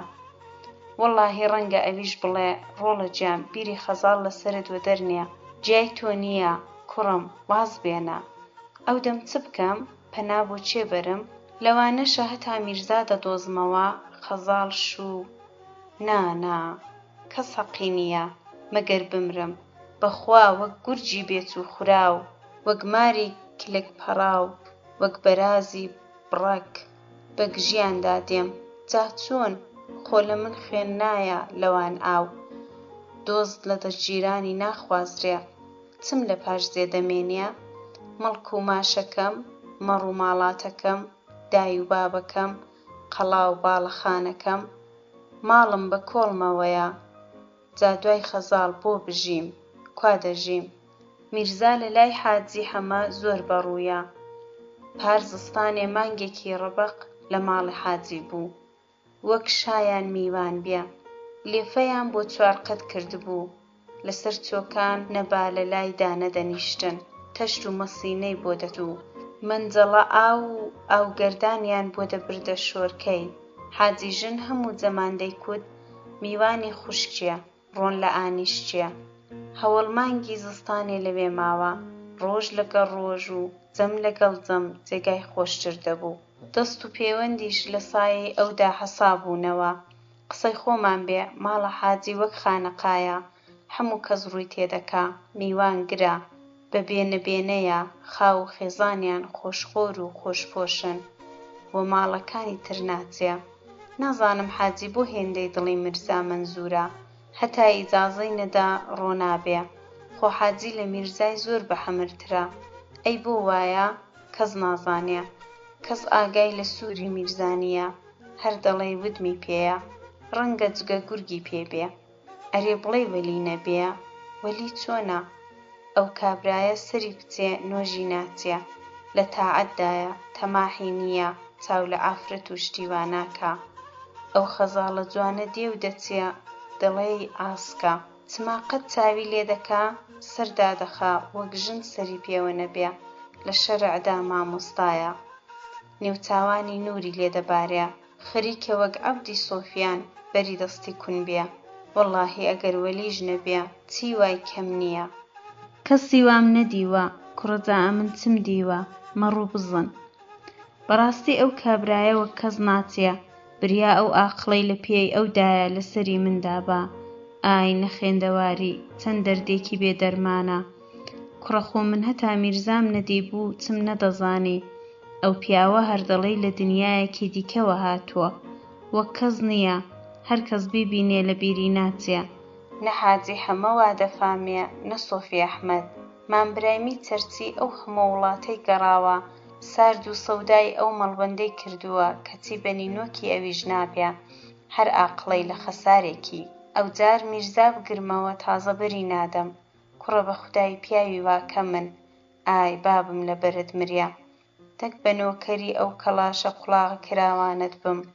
لە خۆڕانیە بۆتە گەورەی ئەو وڵاتە ئەو قەدر و حورمەتە ئی ئەو ئەقڵەیە هی ئەو تێگەیشتنەیە میرزای ڕەبەنی بێ حاسڵ و داهات بێ خزم و زێد بێ خێڵ و تایفە ئەی چۆن چاوبەستە نەوەڵڵاهی پیاوی وا لەسەر خۆ ڕاست هەر نییە بەهێزی ئەو ئاقڵ و سێوادەیە ئەوا مەقوڵە ئاوا لەسەر دڵانە ئاوا گەورەیە مار و ئیژدیهای لەلا ڕام دەبێ کوڕە بڵێ خدری زیندە نەبێ ئەو جارێ مامۆستا دەیفەرموو لە کتێبیدایە وەباڵ باستۆی ئەو دەیکوت خدری زیندە زیندووە دەگەڕێ و دیار نییە ونە جاری وایە لە جێیەکی سەر بە دەردەنێ کەس نازانێ ئەوە حەڵامەتی ئەوەیە جونگەی دەستی ئێسقانی تێدا نییە دێتە فریای قەوماوان پیاوی خوڵایە ئیدی مەحمووری خوڵایە لەسەر هەموو شکڵان زایر دەبێ بڵێ میرزا مام خدر نەبێ ئەو جار بیبینم جونگەی دەگرم بەڵام ئای کوڕە نەوەڵڵا جونگەی چی ئەوێ دەمێ زستانێ لە ماڵە حاجی خۆ من چۆر نیم شوانەوێڵەش چاوی هەیە تەشت و مەسینەم بۆ برد دەستنۆژی هەڵگرت کوڕە جونگەی دەرپەڕی بوو بڕێکیش کزە بە تەواوی دیارە نا بابم میرزا هەر میرزایە پیاوێکی گەورەیە ئەگەر بیەوێ بۆ دەردی من دەبێتە خدر خدری زیندە ئەرێ و هەژنۆ دەبزنەی هەمە بیدەمێ بڵێ باشتر نەبێ بڵێ لێم وەرگریە بریاوەری گرتبە دەڵێن بەرتیل بەردی نەرم دەکا با ئەو بزنانەی دەمێ و بە قوربان و سەدەقەی بم بەڵکە دڵی نەرم بێ و خەزاڵم بۆ بستێنێ میرزاش پوڵی دەوێ هەر شایەی سەد کاری پێیەتی دەڵێن نوشتەی بێسەر قەڵەمانە کار ناکا جا ئەو بزنانم بۆ چییە هەمووم بە بەراتی پار کڕیوە دەیجا قەیدی چ دەبێ شوانی دەکەم و بەراتەکەم دەدەمەوە بە بزن بزن چییە لە شاخی گوو بە کلکی خەزاڵمە گیرکەوێ شام لەسەر تەختم کوڕە جا بزن چییە لە ڕێی خەزاڵ سەر و ماڵم ناوێ چاوم دەردێنم و ئەوم دەنێ هەر حاجی دڵی نەرم بێ هەتا هەم بێ حەق و بەرات شوانی بۆ دەکەم کاڵەی ئاسن و گۆچانی ئاسن هەڵدەگرم وەک فەرهادی چێوێ دەبڕم وەڵڵاهی بەینمان زۆرە چەتونە ڕازی بێ کوا خوا ئەوەی دەکا چارەنووس قسمەت مەلا دەیفەرموو کول و سەبەب بۆی هەیە جا چۆن یانی بڵێ میرزا ببێتە سەبەب ئەرێ کوڕە بۆ نابێ بزنەکانی دەدەمێ بڵێ تووڕە نەبێ تووڕە دەبێ شتی کەسی ناوێ پێم وایە ئازای بەندەنم ڕەش و شین دەکاتەوە جارێکی پیس لە حاجی حەمە تووڕە بوو حاجی متەقی لێ نەهات جارێکیش دوو گۆچانی چاکی لە مامبرایمی ڕاکێشا دەستم لەگەڵ دەستی بێ تەک دەستی خۆش بێ ئەو گڵاوە ئاوا دەوڵەمەندە بە خودای نەبێ بە عەبدی موحتاج نییە گۆیا شیربایی خواردبوو ئیدی مامبرایم هەر هەڵات ئاوڕی نەداوە بە خونیدا داوڕۆیی کوڕە کەس ناوێرێتە میرزای کەڵە ئیشارە بکە خوێن دێتە گۆڕێ مامبرایم چی و شتی چی هەزاری وا بە لینگە کەوشەکەی میرزا نابێ ڕقی لە کەس نییە چاکەی خەڵکی دەوێ لەسەر باڕاستی ئاوەدانیە کاری ناپیاوانەی پێ ناخۆشە جنێ و فرۆش و دمشڕ نییە تووڕە دەبێ قسەی ناحەز خوا نەکا. ئەو کابرایە سەیرە زۆر سەیرە پوڵ و پارەم پێ نەدیوە بێ بیدا بە خەڵکی نایەوێ هەیبێ ویستبای هەزاری دەبوو هەر ساڵێکی شەکە زەکات وەرگرێ دەبێتە حاجیە لار خەرمانی بۆ فەقیر و هەژاران دەکا بە هەر کەس دەڵێ زۆری تێداوێ خەڵکی ڕزگار دەکا بۆ خۆشی ئاوا بێتەماحە زۆر جاریان دەڵێ من چی لێ بکەم زۆرم هەیە کوڕ و برای من هەر ئێوەن خەڵکەکە هەر بۆیە دەیانەوێ چاو لە دەست نییە پوڵ و پەینی لەلا وەگیەکە. جارێکی مامبرایم دەیکوت میرزا سەردەمێکی پیاوی حکوومەت بووە زۆر ماقوڵ و دەستڕۆیی و نازانم دەریان کرد ئەی کەوتۆتە بەندیخانە چلۆم بوو هەڵاتۆ ڕای کردووە مڵک و ماڵیشی لە شارماوە دەوڵەمەندە هەیەتی ڕەبی هەر خودا بیداتێ جا حەیف نێ پیاوی وا مەحتەل بێ زۆر دێتە لای من شمشاڵی زۆر پێخۆشە قسەی خۆمان بێ هەر دەڵێی مەڕە بولوێری بۆ لێ دەدەم مات دەبێ متتەقی نایە چاوی وەک چاوی مەڕ قاوەیە مەڕی هەڵکەوتووە جارجاریش دەگری کەڕەتی وایە وەها دەگری بەخۆم نییە غوربەتیم هەڵدەستێ لەگەڵی دەگریم میرزاش وەک من بێکەسە ئەوی ژنی نەهێناوە بۆ لە تەمەنی ئەودا کەسم پێشک نایە سەڵت بێ ئەویش ئەوا جوان چاک ئەو جارە پێی کوتم شوانە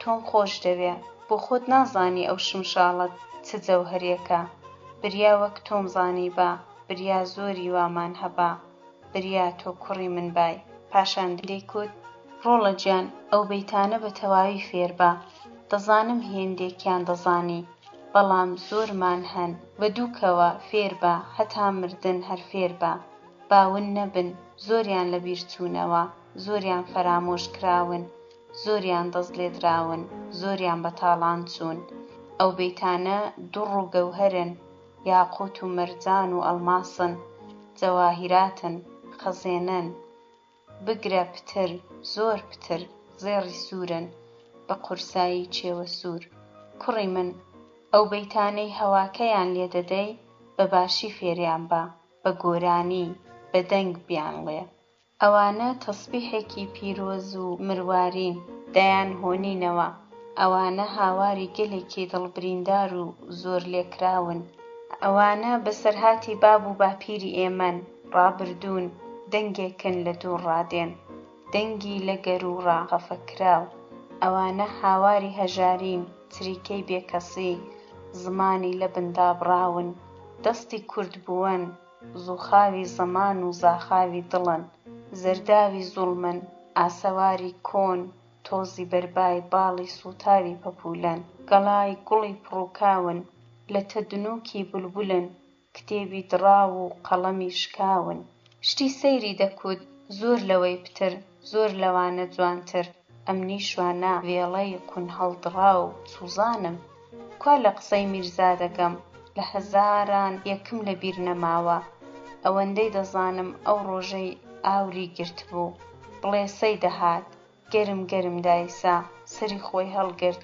ڕۆیی لە دەستم چوو نەموێرا چ بڵێم بە هەیبەت بوو ترسام لەرزیم میرزا بەو هەموو جوانیەوە قرش هەڵگەڕابوو تووکی لێبووبووە نەشتەر کەفی دەچاند قەڵافەتی پیاوانەی سەد هێندە نێرتر بوو دەمەویست لە ئامێزی گرم وەک باوکم وەک برا گەورەم وەک میرێک وەک مەزنێک دەستە نەرم و شلەکەی ماچکەم نەموێرا خەجڵام سووتام پووچامەوە میرزا ئەگەر قەڵز بێ کەس زاتی نییە بیدۆنێ ئەگەر بە کەیف دەبێ هەموو منداڵێک دەچێتە قەڵاندۆشی شتێکی سەیرە ئەی بە بابەوەت لەبەر مرم ئەو دەمەی لێت حاڵی نەبووم بە نۆکەری ئەو قەد و جیپاڵت بم بە خوڵامی ئەو چاوە قاوەیەت بم بۆیە کتویانە کاسبکارت بمرێ مشورخۆرت نەمرێ ئەتۆ نەبێ چێم هەیە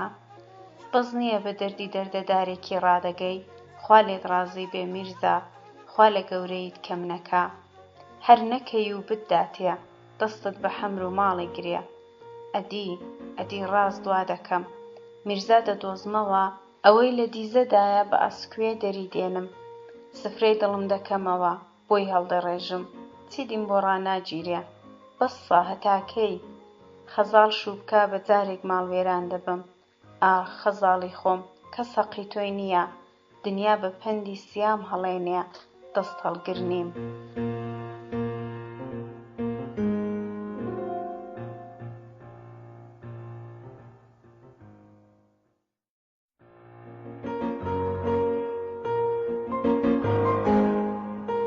هاوارە بەرە نووسەر فەتاح ئەمیری بڕگەی 5 بەهار لەو پەڕی جوانیدایە دەشت و سەحرا مێرگ و میرخورار چێو و تەلان بەندەن و بنار زەرد و ماه نەرمان و کراڵ چێلگە و بەیار خڕ و شی و لێرەوار لە باوەشی نەرم و هەناسەی گەرمی بەهاریدا سەوز و شین بنەوش و گەش خەمڵاو و خوڵقاو دڵۆب دڵۆب شەرابی شەونەمی شەوپاتە بە لێو و لێواری سروشتەوە لەگەڵ کەمێک خەواڵووی و خوماری شەوگەڕی و شەوداوەتی بە شەپۆلێک دەستکەوتی شەوارەوە شینایی شەتڵانی ئارەقی جوانی کردووە جیاوگۆڵ و هاتێک هاڵاوە چەتونە جێژەڵوڵەی چەوتی خەزان لێکی جیاکاتەوە چیا ئەوەندە سەوز و سەربەرزە زەحمەتە ئیدی زەمان وێژینگ و وەنەوزی پێبدا ئاو هەڵدێر هێندە لە گوڕا هەستەما گۆم و جێژاوی مەند خۆی لەبەر بگرێ ئەستێر کەلاوی کردووە و کەلاوی ڕووناکیە وەها ڕووناکێک کە خیز و خوڕی لافاو ئیدی لێڵ و قوڕاوی ناکا هەوری ڕەش و کڵۆ کڵۆ بە پشت و وڵاتدا کڕبروسکان دەدەن گرمە و شریخەیان شۆڕابەی باران دەخاتە بناری شاخ بنار وەک بە حەشتی خوا سەوزی سەوزە نوێژە بارانە بەختەڵ باران ڕەحمەتی خوا بارانی ڕوون فرمێسکی ئەڵماس هەردووی نییە منداڵە سەر قژن و چاوڕەشەکان دەیان کوت بووکە بارانە ئاوی دەوێ ئاوی نێودەغڵانی دەوێ هێلکەی باڕۆکانی دەوێ دەرزی گەورە کچانی دەوێ باران دەبارێ چرتە چرت و خرمە خرمی بێوچانی باران بۆنی بلاوێنی گڵە سوور تێکەڵاوی ئەتری گژ و جیای چێوی دنیای جوانی سەد هێندە جوان و بۆن خۆش کردووە لە پەنا بەرگی ناز و چاوی باز و نەغمەی سازی تەبیعەت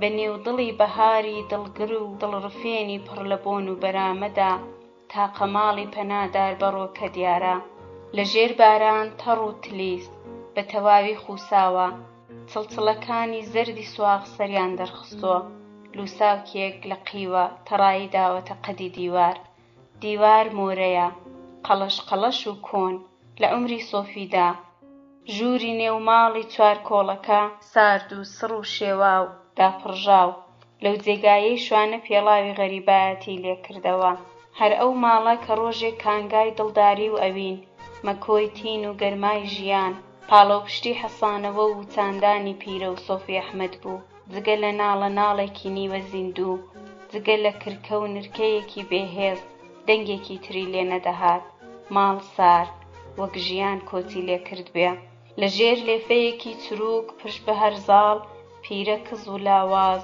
زەرد و ڕەنگپەڕی و دەیناڵاند دەینووزان نووزەیەکی سەبر و قوڵە پڕ لە ژان و دەرد دەنگێک ڕاکێشراو بە ناو بڕک و ئێژدا دەنگێکی نیوە زیندوو بێهێز وەڕەز شلبۆوە چاوەکانی جار جار بە ئەسپایی سەبرێک هەڵدێنێ چاوجێڕان چاوی مات بێڕەنگ ناهومێت ئاخر دیتن ئاخر ڕوانین زۆر بەشلی مژۆڵی بەسەرێکدا دەکەون لێوی شین و چرچن چرچی بار لەسەر کەوتوو سواغدراو بە بار شوێنەکانی سەرگۆنای تێکەڵ و پێکەڵ و گنج و لوند ناوچاوانی خەت و بێڕەنگ چەند تاڵە مووی سپی کڕوز و ژاکاو لایەکی برۆیان داگرتووە سەری بۆز و ئاڵۆز تەنک و لێکاڵاو دەستێکی لە ژێر لێفە بە ناوبەدڵی وەدەرخست نینۆکی سپی قامکی وشک و لەرز جونگەی ڕق و دەرپەڕی و بێ ئیختیار دەستی خشکا و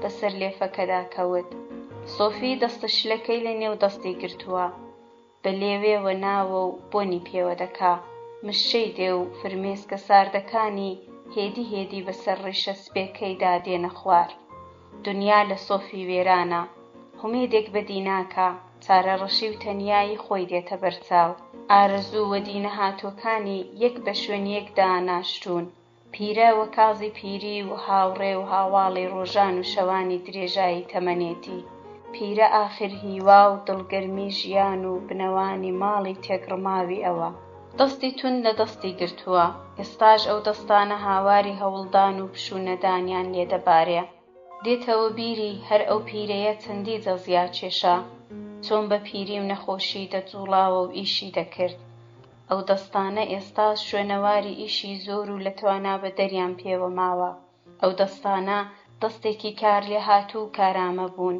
بناخەی ژیانیان دادەنا داهاتوویان دەخوڵقان ئەو دەستانە جێی ماچکردنن ئەو دەستانە جێی لەسەر سەردانانن دەستی پیرەی وەها ڕێک کوشی دوو جاری چاو پێ هەڵێنا بەڵام تەنیا هەناسەیەک تەنیا تروکاندنێک ئاهێک پشوویەک دەیەویست زەمان لەبەرێک بچێشێتەوە دەیەویست زەمان ڕاگرێ دەگەڕاوە دوایە خۆی دەدی کاتێک لاو بوو لەبەر چاو بوو قیت و قۆز و تند و تۆڵ ساویلکە و ساکار بەکار لەشپڕ بوو لە گەرما هێلکە لە بن هەنگڵی دەکوڵا سمێڵی زوقمی لەسەر دەکەوت و لە گوێ سوانە نەدەهاتە خوار ئەو دەم لاو بوو ئەو دەم پیاو بوو ئەو دەم بە بڕشت و بە تاو بوو ئاخ چی لێ هات بۆکوێ ڕۆیی چ زوو ڕۆیی ئەو ڕۆژانەی کایم دەکرد ئەو ڕۆژانەی پەنجەم وەک پۆڵا بەردی دەهاڕی ئەو ڕۆژانەی بەهار بوون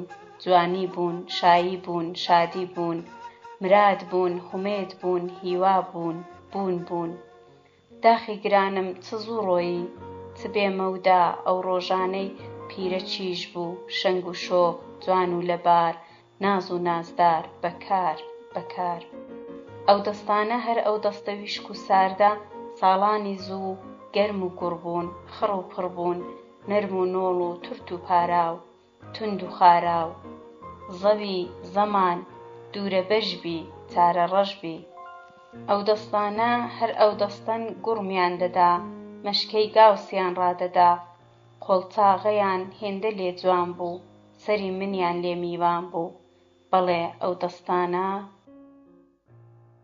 سۆفی ئاگای لە خۆ نەماوە لە ڕابردوودا دەژی یادی ئەو دەم و گریانی ئێستێ دەگریا وەها بە کوڵ کە هەموو دەستی پیرە بە فرمێسک تەڕ کرد کەوتەوە بیری کوڕە جوانە مەرگەکەیان بریا ئەو مابە ئەگەر مابە ئەگەر ئەو غەدرەم لێ نەکرابە ئەگەر نەمرد بە بووکم دەبوو نەوەم دەبوو ماڵەکەمان ئاوەدان گڕووگاڵی منداڵ تاق و تەنیا نەدەبووم تەنیایی دەستی لێ نەدەوەشاندم شێتی نەدەکردم ئەو مابە ڕنج بە خەسار نەدەبووم ڕۆڵم پیرەش دێتەلات منی ڕەبەن و خۆیانێک خەم ماڵ چۆل مەزرا چۆل دڵی پڕم لەو چۆلیەدا چ لێ بکەم بریا مابە لە تەمەنی یارەدا دەبوو هەروەک ئەو چوست و چالاک هەروەک ئەو شیرن و ڕەزاسوو لە بەردڵان خۆڕێک خەر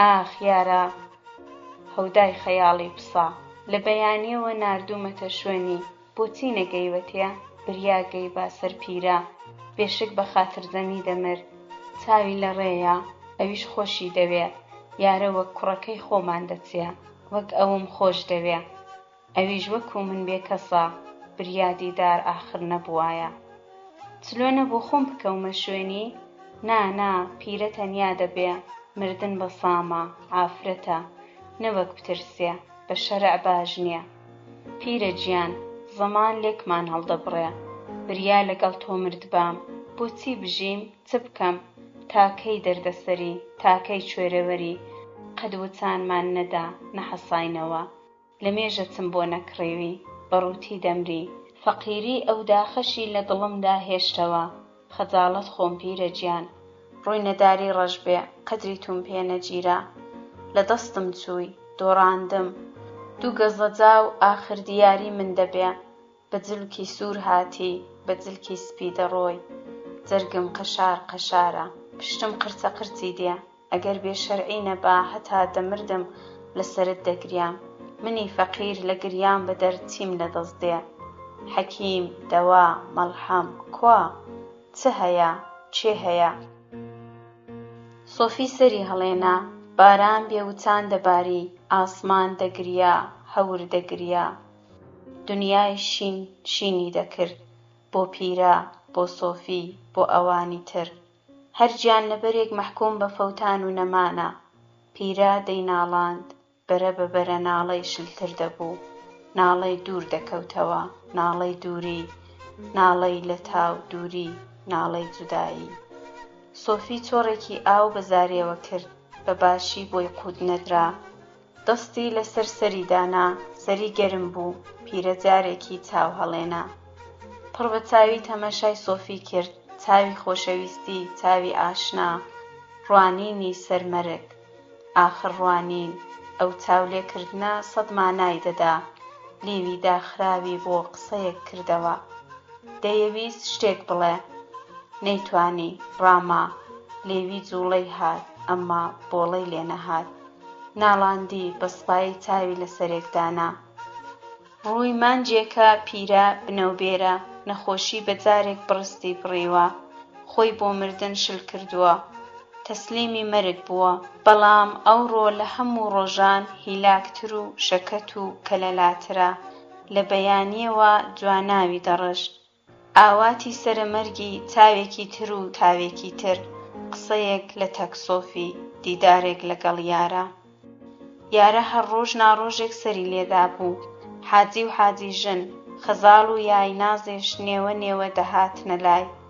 ژنەکان ماڵ و حاڵیان خڕ هەڵدەدا، شی و کوڵیان بۆ دەکرد و دەرکوبانیان بێڵماڵ و گەسکماڵ دەکرد. مەلای دێیبەرەوە ڕۆژێجارێکی یاسین دەخوێند. ناڕەحەتی ئەوڕۆ لە ڕۆژان پتر هەست دەکرا. زمانی شکا بوو، تەنیا هۆشی هەبوو. سۆفی دەیزانی شەو ڕۆژ ناکاتەوە، دەیزانی تازە کاری کراوە. چاوەڕێی یارەیە. باران بە غوڕەم، باران بە ڕێژە و دەبارێ. لووساوک پڕاوپڕ ئاو هەڵدەدێرن. نێوماڵ لە دوو جێیان دڵۆپە دەکا. سۆفی جامی مزی وەبەرداون. مسەکان باقڕ بوونەوە، لە مێژە مزگەریان نەدیوە. دڵۆپە بێوچان زرینگە لە جامی مز دێنێ. دەنگی ناڕێک و بێنەزمی دڵۆپە و زرینگەی مز گوێ ئازار دەدا. چرتەی دڵۆپە و ناڵەی نیوە زیندووی پیرە سامێکی تایبەتی خستۆتە سەر نێوماڵ. وەک ناقووسی عەزا دەچێ، خۆفی مەرگی لێ نیشتووە. بۆنی مەیتە، ئاهەنگی نەمانە. مرد و شۆر و قەبر هەڵقەن لەبەر چاوی سۆفی ڕەشکە و پێشکەیانە. زرمەی پاچ و کڕەی بێڵان دێتە جۆک. سۆفی پیاوێکی دونیادیدە و بە ئەزموونە. هەوراز و لێژی ڕۆژگار، تاڵ و سوێری تەمەن ترسیان لە چاوی ئەودا کوشتووە. وەک ڕۆژ بۆی ڕوونە بە مەرگی پیرە بەرەو قۆناغێکی تاڵی تر لە ژیانی پڕ لە ناکامی خۆی دەڕوا. خراپتر، خراپتر لە خراپ. لەبەر خۆیەوە دەیکوت هەرچی دەبێ ببێ، خوا سارتری لەکنا. چاکە زەلیلی سەرجێ نابێ. مەرگی بەهاسان باشترە لەو ژیانە. ئەو ساڵ جیسکەنێرمان هەبوون، دەمکوت بەرگ و لیباسی بۆ دەکڕم. ئاه وای لێ هات. دەردم گرانە، پیاوی ڕوود، نەژیانی ژیانە و نەمردنی. مردن هەمووی داخ و حەسرەتە، هەمووی زووخاوە، هەمووی جواناوە. ئەست و گردەڕانی شکاوم لە دەستمدا، نەمزانی نەمناسی. لە نەکاو دەنگەدەنگ و گرمەی پێی چەند کەس، لەگەڵ جیڕەی وشکی چەپەر سۆفی هێناوە حاڵ. باران ورد ورد دەبارێ، پەڵەی داوە. ئەگەر پەڵەشی نەدابێ، گاسن کڕەی ناکا. یارە لەگەڵ مەلا و حاجی و حاجی ژن بە پەلە وە ژوورکەوتن. هەموو گیانیان تەڕە، ئاو چۆرە چۆر لە تەشک و داوێنیان دەچچێ. جێوی شک ددانیانە. حاجی ژن بە پەلە ئاورگی هەڵکرد. یارە چۆکی داداوە، باوەشی بە پیرە داگرتووە، بە کوڵ دەگری. پیرە بۆنی پێوە دەکا و بزەیەکی ساردی لەسەر لێوە. بە هاتنی یارە دەردی سووک بووە. چاوەڕێ نەماوە، بەڵام زمانی ناگەڕێ. سۆفی و یارە بە جووتە دەگرین. سۆفی پێی وایە کوڕەکەی هاتووەتەوە لای دایکی. یارە هەست دەکا جارێکی دیش دایکی دەمرێ. هەردووکیان وەک مەنجەڵ دەکوڵن. پیرە لە گیانەڵادایە، ئاویلکەی مردنێ. جوانا و دەڕێژێ لاقی سارد بۆتەوە ڕەگی ملی بە حاڵ لێدەدا ئەنیسکی دێتێ مەلا یاسینی دەخوێنێ حاجی ڕوو لە سۆفی و یارە دەکا و دەڵێ بابم یاسین شفایە بە خۆتان بوەستن دنیا بە خەمان پێک نایە دوعای بۆ بکەن گریان گوناحە هەرچی خوا نەیکا نابێ بە گریان ناگەڕێتەوە ناشکوری مەکەن کە سوکاری ئێمە بۆ کوێ چوون حاجی ژن منجەڵێکی زنجیرداری ئاو لەسەر مغاری داناوە گەڵ و چرپیوە بەردەدا گڕە مەشقەڵ بە گشت لێواری مغاری دادێ کونە بوغاری یەک بەخۆی دووکەڵ دەچێشێ و قوت دەدا ئاور بڵێسە دەچێشێ حاجی ژن چاوی هەڵدەکوشێ دەگری یا دووکەڵ چاوی پڕ کردوێتەوە یا بۆ مردوەکانی خۆی دەگری کەس نازانێ پیرە دەستێکی لە دەستی یارە و دەستێکی لە دەستی سۆفیدایە دەستیشی بەرەو ساردی دەڕوا یاسین نیوە بووە مەلا بێدەنگ بوو قورئانەکەی ماچ کرد و لەسەر سەری دانا ڕووی لە سۆفی کرد و کوتی سۆفی ئەحمەد ئەتوو موسڵمانی ئەهلی نۆژ و ڕۆژووی بەنیادەم دەمرێ ئەتۆ مەحرەمی چاوی لێک نییە و دەست و لاقی ڕاکێشە سۆفی لەرزی ئەو شەوە بەجارێک پیری کردووە چاوی وەک گۆمی خێنا بە گریانەوە کوتی بەڵێ مامەستا خۆ عافووی کە گەردنی ئازابێ ژنی چاک بوو دڵی کەسی لێ نەبوو بە ناشکوری ناڵێم بە پیری لێم قەوما خوایە لێم بەهێند مەگرە باران ڕاوەستاوە پڕیشکەیەک خوناوەی ورد جارجار سەر و جۆلاکیان خاو دەکاتەوە هەوای پاش باران سووکە نەرمە خاوە خەڵکی دێیەکانی دەوروبەر تاقولۆق هەریەکەی لەلایەکی ڕا لە دەرکی سۆفی کۆبوونەوە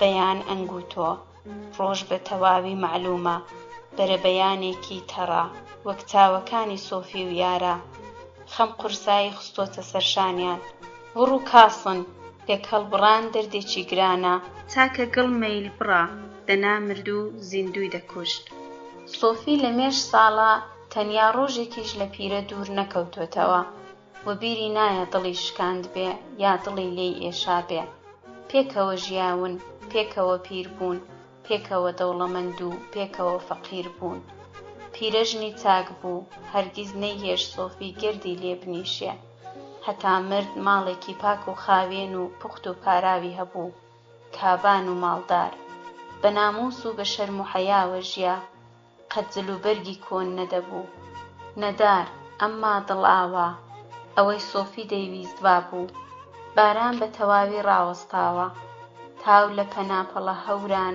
سەری وەدەرخستووە تاو زۆر بەتینە وڵات لە ناکاو گەرمدا هاتووە ئەرز هەڵمی لێ هەڵدەستێ منداڵێکی سەرقژن لە شوێن پەپولەیەکی نەخشیندا هەڵدێ و کایە دەکا دەیەوێ بیگرێ پەپولە وەک پەلەپوش بەرەو دارستان هەڵدەفڕێ باڵ لێدەدا لەو پنجک بۆ ئەو پنجک مناڵ ماندووە سوور هەڵگەڕاوە هەناسە بڕکەیەتی بەڵام واز ناهێنێ لوقاوی توند هەڵدێنێ دەستە بچکۆڵەکانی لە هەوادا دەسووڕێن دەستی ئامادەی گرتنە لەسەر پۆلێک توودڕک پەپولە دەقۆزێتەوە بەهان کە هانگ دەقیژێنێ و دەڵێ پەپولە زێڕم دەیە بەرت دەدەم پەپولە زێڕم دەیە بەرت دەدەم سۆفی ڕادەچڵەچێ ئەو دەستانەی خۆش دەوێ دەستی چووکەی منداڵ کوڕە زۆر سەعەت سووکە قشمیلانەیە سۆفی سەردا دەخا قەبر حازر نییە گاگۆڕ گەزێک قوڵە قەبری ژنان دەبێ قوڵتر بێ گەیوەتە گۆڕیچە گۆڕیچەیەکی تەنگ و باریک گڵە سوور خاوە بە نووکی پاچەوە دەنووسێ بە بێڵ و پێمەڕە گڵەکەی دەردەدەن کڕەی بێڵ بێ و چاندێ گڵدەردان چەتونە بێڵی بە چاکی تێدا ناسووڕێ دەڵێ عەرز قاتە قبر هەڵقەن بەرچاو تەنگە دڵڕەقە لەچەرە نا مامۆستا چاوی بەسەریەوە ئەو فەرموویەتی گۆڕیچە بستێک پان بێ سەری لە ڕۆژ ئاوا لاقی لە ڕۆژ هەڵات لەسەر لاتەنیشت ڕوو بە قیبلە کەس زاتی نییە هەموو بێدەنگن شوانە هێندەی دی هەتیو بۆ لارە مل و بێدەنگ هەڵکورماوە زۆر پێناچێ مەلا نوێژی لەسەر دەکا فەرزی کیفایە یاڵای لێ دەکەن. مامۆستا بە سۆفی دەڵێ سۆفی بۆ خۆت وەریگرە مەحڕەمی. سۆفی لاقی لە گۆڕیچە ئەو بەرەوبەر دەکا. مەیتی پیرە لە ئامێز دەگرێ. ئامێزێکی سار وەک جاران نییە، وەک کۆلکەدارێک لە باوەشکە. سەبرێکی لە نێو گۆڕیچە ڕای دەچێشێ. لنگی دەلەرزێ، دەستی دەلەرزێ، چاوی تەڕ و گەرووی ویشکە. بردی بەسەر ڕایەڵ دەکەن کە لێن بەردەکان قوڕدا دەدەن. هەر پیاوەی چەند بێڵێ گڵ تێدەکا، پاشان دای دەنێ بۆ یەکی تر. گڵکۆڕێک دەبێ، چێلی بۆ دەچەقێنن. ورکە بەردی پێدا ڕێز دەکەن، مەلا تەڵقینی دەکا. فاتیحا دەخوێندرێ، هەموو گردنی ئازا دەکەن. مام حەسەن دەڵێ سۆفی برا لە گیان خەفەت مەخۆ، ئەتۆ دونیات دیوە. خوا هەموو دەرکان ناگرێ، پیاو دەبی هومێدی بەرنەدا. سۆفی دەڵێ هەوڵتەخت و هەوڵبەخت، تازە حەڵاڵی دونیایە لە من حرامە. بە پیری لێم قەوما، خودایە زۆر شکر. بەڕێ دەکەون. سۆفی هەنگاوی شلن، کەمێک دەڕوا دەگەڕێتەوە، پێی نییە بڕوا. شوانە لە پەنای چێلەکەی شمۆرکەی داگرتووە. بەرلەوان مناڵ پەپوولەی بەڕەڵا کردووە. لەپی دەستی وە بەرتاو داوە، چاوی لێ دەکا زێڕی داوەتێ. لە هەموو ڕەنگان دەنوێنێ، زەرد، سوور، کەسک، ڕەش. سۆفی تەنیا ڕەشەکەی دیوە، ڕۆژی ڕەش، بەختی ڕەش، جلکی ڕەش. لە نێو ئەو هەموو ڕەشیەدا ڕیشە سپێکەی دەستکری زەمان و بەرماوی ئاواتەوە دینهاتۆکانێتی. بە دڵساردی لێک جیا ئەبنەوە، پێڵاو بە دوویاندا دەخشێ. سەرە و ژێر هەر کەس بەرەو کاولاشی خۆی وەڕێ دەکەوێ. لە گۆڕستانی داوێنی دارستان دڵێک بە هەزاران هومێد و ئارەزوو لە دڵی خاکدا. تەک و تەنیا، بێدەنگ و خامۆش، پیرەی نەخۆش بەجێما، بۆ هەمیشە خاکی فەرامۆشی بەسەردا کرا.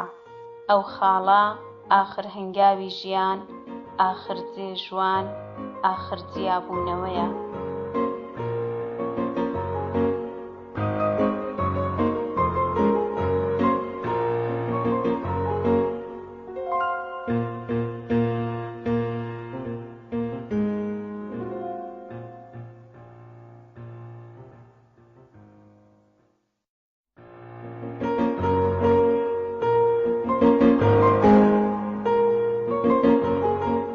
هاوارەبەران نووسەر فەتاح ئەمیری بڕگەی 6 بنار ئەوەندەی چاو هەتەر دەکا سەوزە هەوا ئارام گوڵ بانای بە بە وێنەی بەهەشت دەنگدانەوەی ڕەوەزی ژوور و جارجاریش جیکەجیکی مەل و باڵندەی بەڕەڵا و هەڕەڵا مەلی ئازاد لە قەید و بەندی پاوان و سنوور جگە لە کرمەکرمی لە وەڕانی مێگەل دەنگێکی تر نایە قورنگان چڵچڵە و تاکولۆ لە نێو دڵی پۆلێک مێژوەرد و قەیا تێکهاڵاوە و دەستەملانە سەری بە مەڕدا نواندووە و دمی تێناوە مەڕوەها بە زەویەوە نووساوە وەک بزمار کرابێ و گوڵمێغ درابێ ملی پێوە ناوە و کرم و هۆڕ میوانی سفرەی ڕەنگینی چۆستان جیا و زەمەن مەندێ و هەڵز و بیزا ئەوەندە زۆرە قەت تەواو نابێ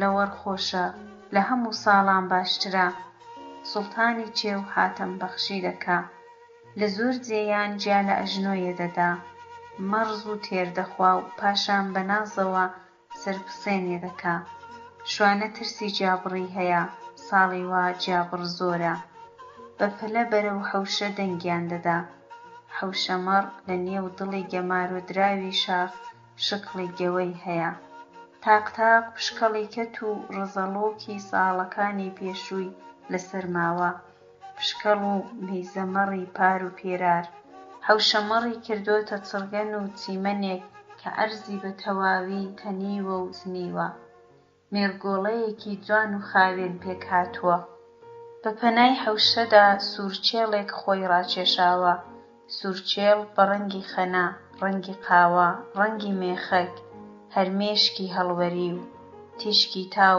زروقەیەکی وردی لێ هەڵدەستێنێ دوورا و دوور لە چاو دەدا چاودا دەگرێ نورێکی ورد نورێکی تیژ چەشنی وردە زێو عەینی وردە زێڕ زروقەی دێ و وردە شەبەق دەپڕژێنێ گڵی مێخەکی پەسەندە زێڕی سوورە تەڵای دەستە و شانە بەرەکەتە خێری خوایە شوانە چەپکێکی کوڕادە لەگەڵ سەلکێک پەنیر لە پێشە و بەنی هەمبانە نانی شل کردوتەوە پاڵی بە بەردێک داوە لە ژووری حەوشەمەڕ دەڕوانێتە پاناوکی بەرەوە سوارێک ڕەچێفکوت سەربەرەو ژوور بۆ لای دێ ئەسپەکە شیمبۆرەیە بۆرەی گوڵگوڵی نێودەستی پان و سەر و کلکگر سمەی زەلام و خڕ چەپۆکان دەکا و شۆخە وەک چی بە پشتەوە نەبێ سەری سوارێکە و کلکی سوارێک کلک و یاڵ درێژ و خامێن ئاوریشمی پەرێشان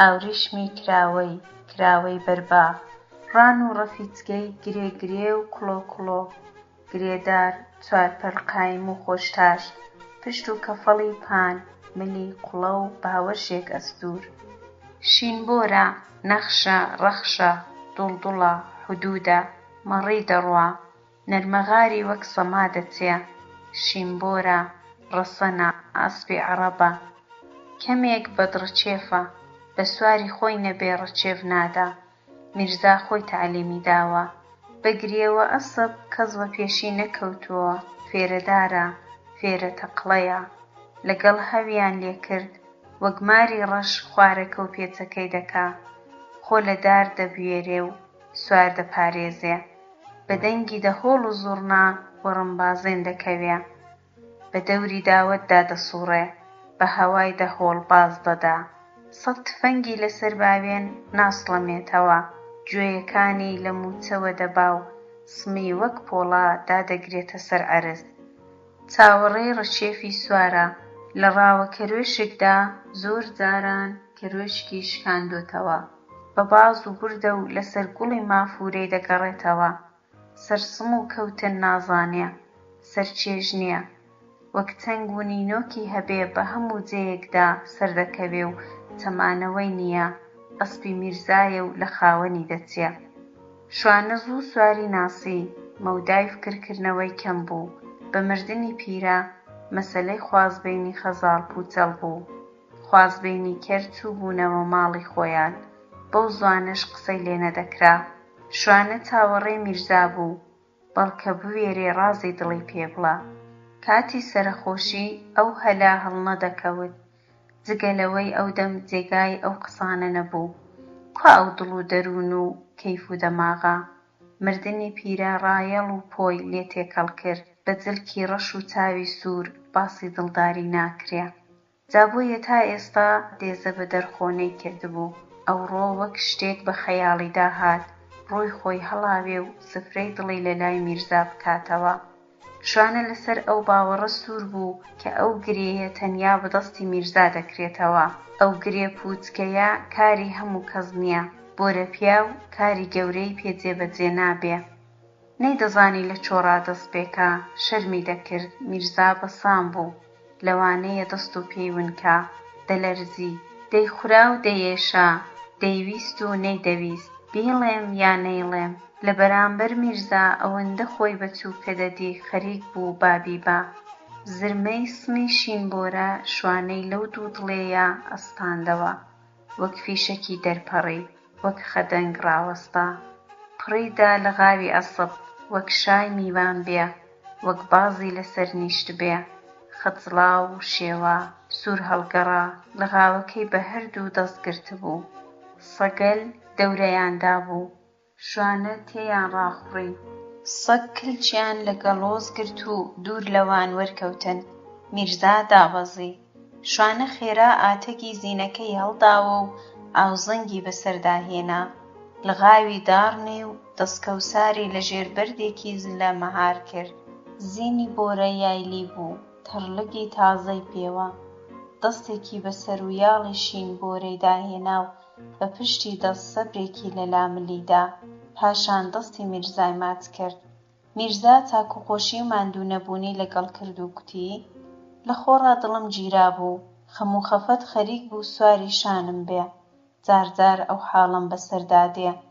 ڕابردوو کارێکی وای بەسەر مێشک و دەمارم هێناوە خۆشەوە نەبێ لە تاو پەرێشانی هەڵاتووم، کوتم دەچمە لای شوانە و کەمێک شمشاڵی پێ لێ دەدەم، بەڵکە دڵم بکرێتەوە ئەی کوا شمشاڵەکەت.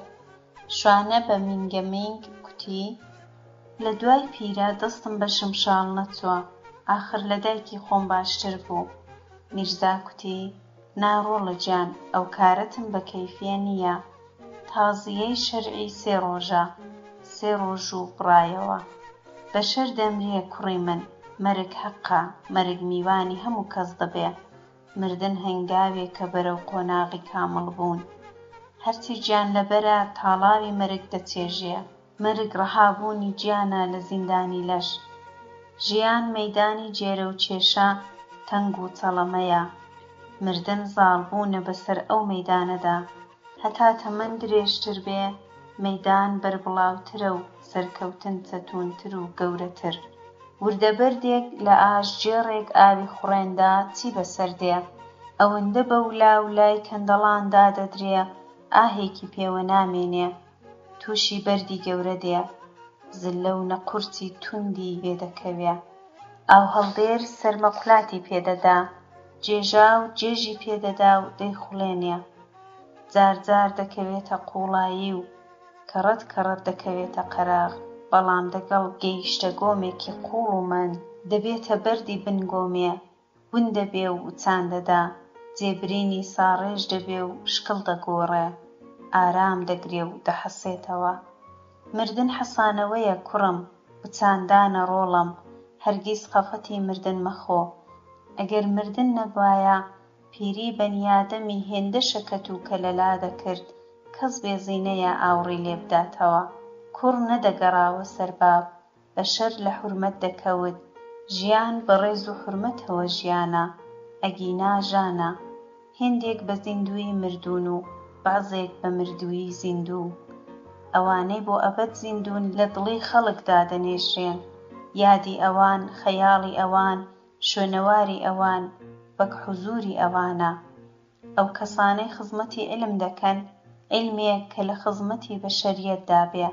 ئەوانەی دەرمانی دەرد دەدۆزنەوە، ئەوانەی مەبەستیان ڕزای خوایە، ئەوانەی بەکردەوە خواناسن، گڵکۆی ئەوانە نێو دڵی خەڵکە. خەزێنە دەچێتە دڵی خاکەوە، بەڵام نافەوتێ.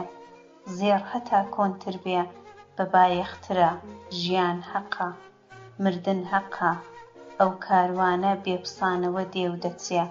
خۆزگە لەو خۆزگەدارەی لە مەبەستی ژیان گەیشت، تێگەیشت و پاشان مرد. هەستە ڕۆڵەم، هەستە کەسی مامی، بلوێرەکەت لە توربینێ دەرچێشە و وەک نەفەسی ئەیسا لەشی مردوم زیندووکەوە. ڕابە دڵم مەشێنە، ئارەزوەکانم وەک بڵقی سەر ئاوێ، یەک بە دووی یەکدا دەتەقن. دڵم گۆڕستانی مەبەستە، چاوم کۆلی چاوەڕوانیە، مێشکم هێلانەی مەلی ئازادیە. وردە وردە بە نامرادی پیر دەبم، لەوانەیە تەواوی ویست و داخوازەکانم لەگەڵ خۆم بەرمە ژێر خاک. شوانە بە قۆنەقۆن هەستا، وەک لە شمشاڵەکە زیز بێ.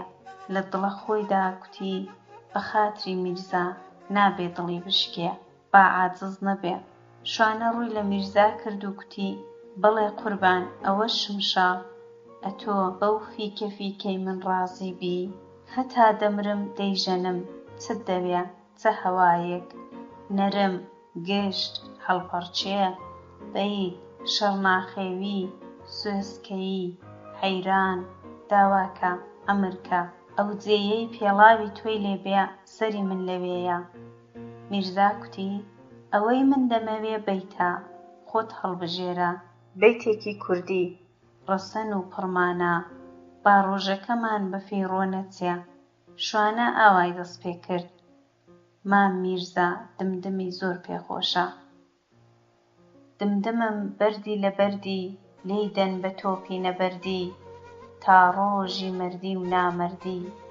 دمدمم بەردێکی پانە، لێیاندا تۆپ و تۆپخانە، قەڵاتی پێ بکەن وێرانە. دمدمم بەردێکی خڕە، چوار تەڕەفی لێوە بڕە، بەهەشتێ بە شیر بکڕە، خان بە خەزایە مەشغوڵە.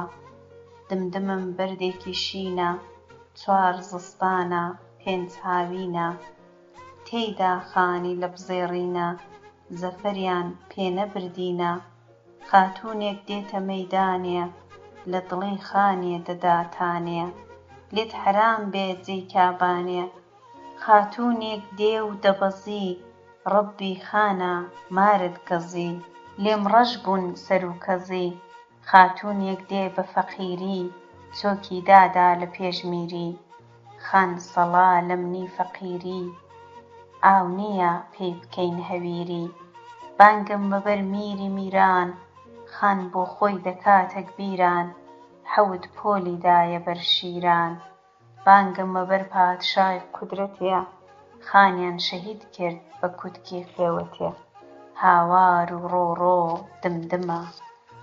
شوانە ئاهەنگی دمدمی باش دەزانی، بەڵام پاش و پێشی بە شێعرەکان دەکرد. میرزا بە چێش و قافیەی شێعرەکان دەیزانی بواردوویەتی. میرزا سەری ڕاوەشان، شوانە ڕاوەستا. میرزا کوتی چەند جارم پێکوتووی باشی فێر بە کوڕا، تۆ دەزانی چ دەڵێ؟ شوانە بەڵێ مام میرزا، ئەوەی مامۆستاکەم فێری کردووم. میرزا ڕەبی وەستاکەت شۆر بێ کوڕا، هەرداخی ئەوەی دەمکوژێ، هەزاری وەک من دەمرێ، یەکی وەک تۆ عاقڵ نابێ. شوانە مام میرزا ئەوە ئیشی نەخوێندەوارییە. میرزا کوتی نەخوێندەواری دەردێکی گەورەیە، بەڵام خوێندەواری نەزان 100 هێندە دەردی گرانە. ئەوانەی چوونە ڕێزی خوێندەواران و حوجرە و مەکتەبیان دیوە، ئەمما زمانی خۆیان، زمانی دایکی خۆیان فێر نەبوون. ئەوان چی؟ ئەوان بۆ تێناگەن؟ کەی تێدەگەن؟ ڕۆڵە گیان، ئەوە سەوقاتی فەڕەنگە، لەو سەری دونیایە ڕاهاتن، دابوو ڕەسمی خۆمانیان لەبیر بردینەوە و ئیوانیش فێر نەبووین. وەک کوردەی لە هەردوو دینان بووین. ئێمە لە ئەسڵی خۆمان دوورکەوتووینەوە، لە دابوو ڕەسمی خۆمان، ئیلاج گەڕانەوەیە بۆ لای ئەسڵی خۆمان. دەجێڕنەوە لە سوڵتان مەحموودی غەزنەوی، شەیتان و شۆفار چوونە بن هەنگڵی و پێیان کوت هەیاز بە تۆ غەیانە، هەموو ڕۆژێ هۆدەیەکی هەیە کلیلەکەی بەخۆیەتی، لە خەزێنەی شای دەدزێ و لەوێ قایمی دەکا. سوڵتان مەحموود فەرمانیدا هەیاسیان لە بەندیخانە کرد، پاشان بۆ خۆی و چەند وەزیر و وەکیل دەرکی هۆدەکەی هەیاسیان شکاند و چوونە ژوورێ. جگە لە دەستێک بەرگی شوانی چی تێدا نەبوو، هەموو سەریان سوڕما. سوڵتان ڕووی لە وەزیر و وەکیلان کرد، کەس بەو سوڕەی نەزانی. سوڵتان ناردیە شۆن هەیاس. هەیاس کوتی هەتا سوڵتان بۆ خۆی نەیە لە دووم نایەمە دەر. سوڵتان لە دووی چوو، بەڕاز و گلەیی هێنایە کنجل و بەرگی شوانی و کوتی هەیاس هەموو شتێکم بۆ ڕوونە، ئەو بەرگ و لیباسە نەبێ، بڵێ بزانم ئەوانە چن؟ پێم بڵێ ڕۆژێ جارێکی بۆ سەرت لەو کۆنە لیباسانە دەدا. هەیاس کوتی قوربان ئەگەر لە بیرت بێ وەختێک ئەمن هاتمە خزمەتت، ئەو بەرگانەم لەبەردا بوو، بۆیە ڕۆژێ جارێکی سەریان لێ دەدەم، خۆم لێ نەگۆڕێ، بۆیە ڕام گرتوون ئەسڵی خۆم لە بیر نەچێتەوە. بەڵێ کوڕم، ئێمە ئەسڵی خۆمان ون کرد، لە خۆمان دوور کەوتینەوە، تێدا چوین، بووینە سیپاڵ، بووینە گەبجار. ئەو ئاهەنگەی بۆت لێدام وەک پێم کوتووی بەیتی دمدمە، سەرگورەشتەی ئەمیرخانی برادۆست. مێژووی باب و باپیرانی تۆ، ئەوە ڕابردووی تۆیە، ئەوە ڕابردووی منە. بۆیە دەڵێم باشی فێر بە، ئەوە بێسەوادێک کوتوویەتی، ئەتۆش بە من دەڵێی هەڵەم خەتای بێسەوادیە؟ بریا ئەوەی بێسەوادەکان کوتیان ئێمە ڕامان گرتبان. ڕۆڵە گیان بێدەفتەری حەیاتی لێبڕین، کەمتر خەمی تاڵانی کردین، بێگانە پەرستی ئابڕووی پێنەهێشتین، دەردی من زۆرن. لە ئەمیرخانی برادۆست دەدواین، ئەو پیاوە گەورە موکری بوو، خەڵکی وڵاتی موکریانی ئێران. هەتا گڵەبانی چاوم دەکەن لە یادم ناچێتە دەر، لە هەموو کەس زاناتر بوو، پاڵەوانتر، لە خۆبردووتر، تێگەیشتووتر، هەستی بەوە کرد کە سوڵتانی عوسمانی و شای سەفەوی دایمە خەریکی شەڕی مەزهەبی بە قازانجی خۆیانن، سوڵتان بە نێوی سوننی و شا بە نێوی شیعە. ئەوەی لەو نێوەدا ماڵوێران و خانەخراب دەماوە و دەبوو بە شەڕگە و پێشێلی هەردوولا، کوردە فەقیرە لێ قەوماوەکە بوو، لەلایەک مەزهەبی سوننی هەبوو، سوڵتان حوکمی خەزایەی دەدا، لەلایەکیش ئێرانی بوو، پاراستنی سنووری بە ئەستۆ بوو. دەجا خۆشا عەباس بە نێوی سوننی کوشتن چ کارەساتێکی بەسەر خەڵک دێنا خوا بۆ خۆی دەزانێ. ئەو دوو تایفە بەڕواڵەت موسڵمانە کە نە شیعە بوون و نە سوننی و نە موسڵمان، ئەوەی بێحورمەتی و سوکایەتی بوو بە نێوی مەسەب بەسەر خەڵکیان هێنا. جەماعەتی خاوەن تەعەسسوبی و وشکی مەسەبی ملیان لەبەر ملی یەک دەنا، ئەوەی کوژرابە شەهید دەبوو، ئەوەی دەیکوشت خەزای دەکرد. هەردووکیشیان هەزار ماشەڵڵا لە ڕەفڕەفان بوون، کەس نەبوو بڵێ دەی برادەر ئێوەی موسڵمان بۆ یەکتر قڕ دەکەن، کەس نەبوو بڵێ شەڕی بەینی دوو موسڵمان نە خەزاکردنی هەیە و نە شەهیدبوونی تێدایە.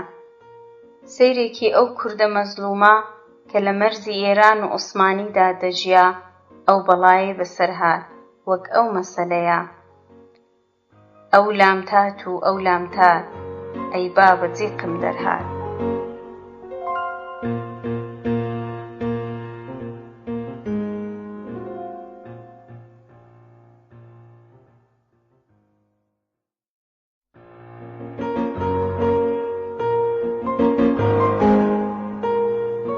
هاوارەبەرە نووسەر فەتاح ئەمیری بورگەی حەوت.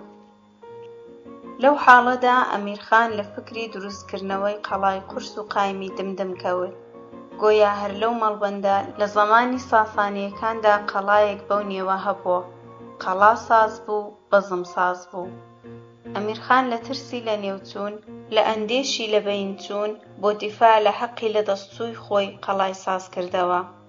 ئەمیرخان دەیکوت لە زەمانی هۆخشتەرە و دیاکۆوەهەم سنگم مەتاڵی بەڵا بوو، پێشی لەشکری تاتار و ڕووسم گرتووە، شان بەشانی نادر شەمشیرم کێشاوە، دەگەڵ مەحموود تەختی تاوسم هێناوە، فەتحی هیندوستانم کردووە، وەک دیواری گۆشتی لە پێش دوژمنانی ئەو خاکە ڕاوەستاوم.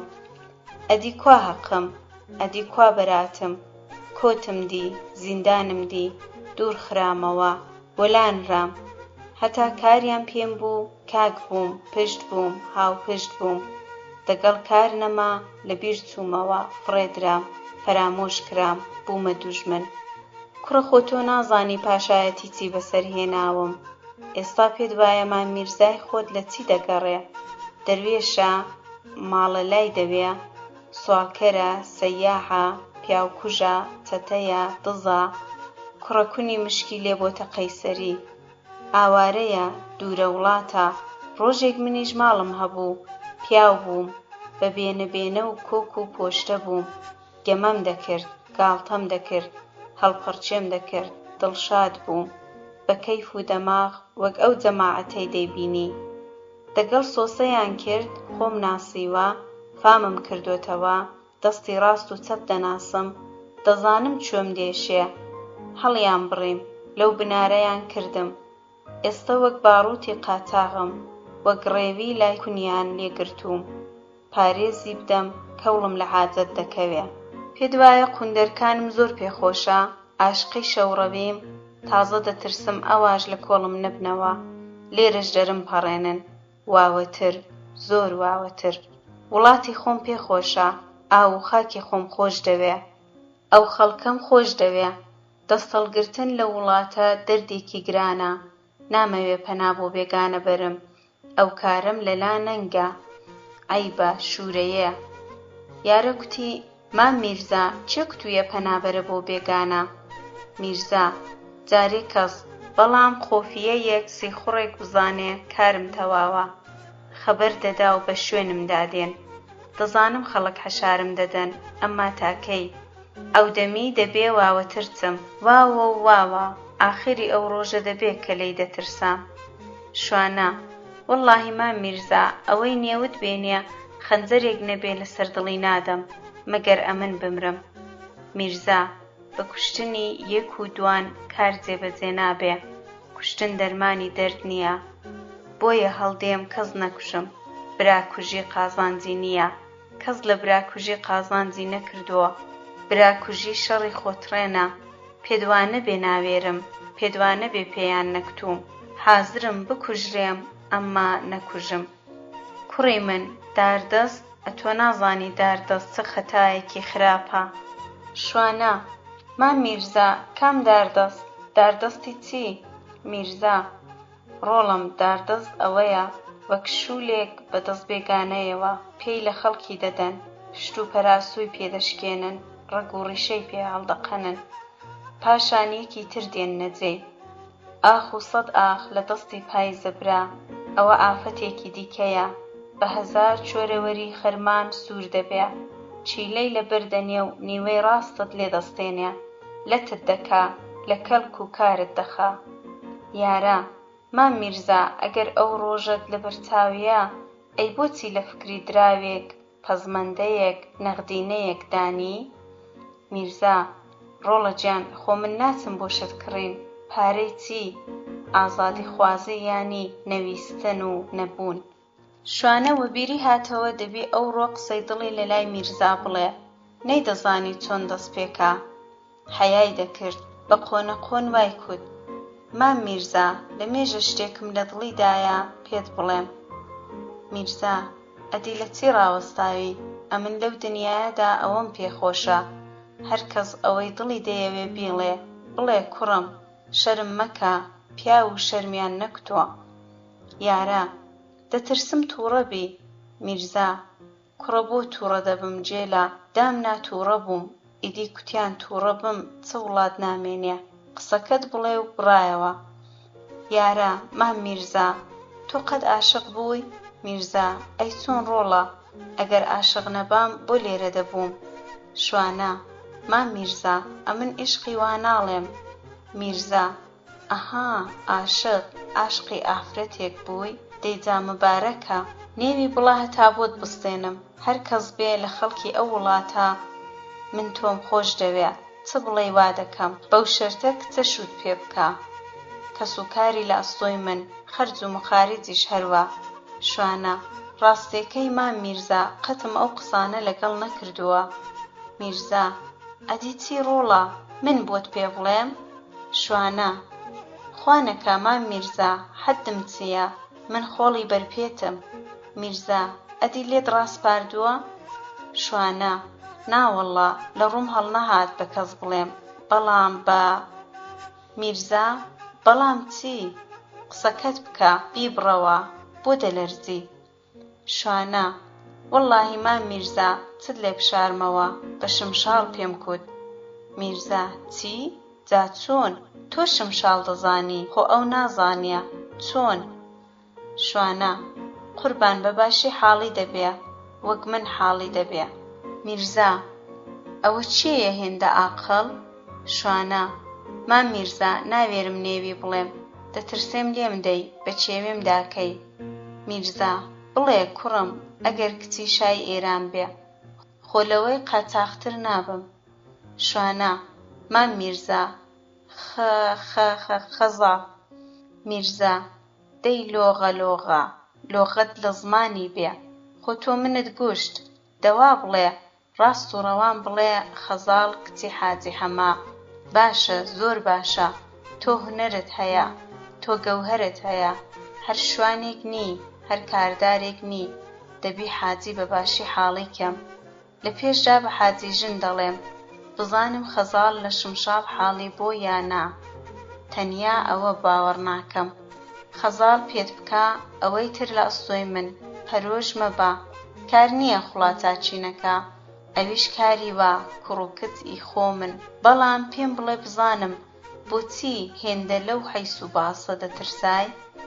شوانە: وەڵڵاهی چەت عەرزکەم، ئێستاش کە تۆم لە پشتە لە خۆم ڕانابینم، ئەو کچە دەوڵەمەندە، من کوڕە فەقیرم، ئەو دایک و بابی هەیە، من بێدای و بابم، ئەو کچە مەڕدارە، من شوانم، شوانی ئەوان زۆر شتی دیش جا چت عەرزکەم دەترسم بە چێویم داکەن میرزا لە قسەکانت دەگەم بەداخەوە لەو کۆمەڵە دواکەوتوانەدا ئێستاش مەحەک ماڵی دنیایە مەحەک مەڕە ماڵاتە پارەیە زەویە مەزرایە و زۆر شتی دیش ئەوەی بایەخی نەبێ ئینسانە بەشەرە بەنیادەمە بەتایبەتی بەنیادەمی دەستکورت و نەدار من لە شمشاڵەکەت خاترجەم نیم ئەگەر خەزار ڕازی بێ وەک خۆت دەڵێی ئەو مەحەکە دەشکێنم ئەو سوڵنەتە پێڕێدەخەم بۆ جارێکیش بێ هونەر بەسەر گەوهەردا زاڵ دەکەم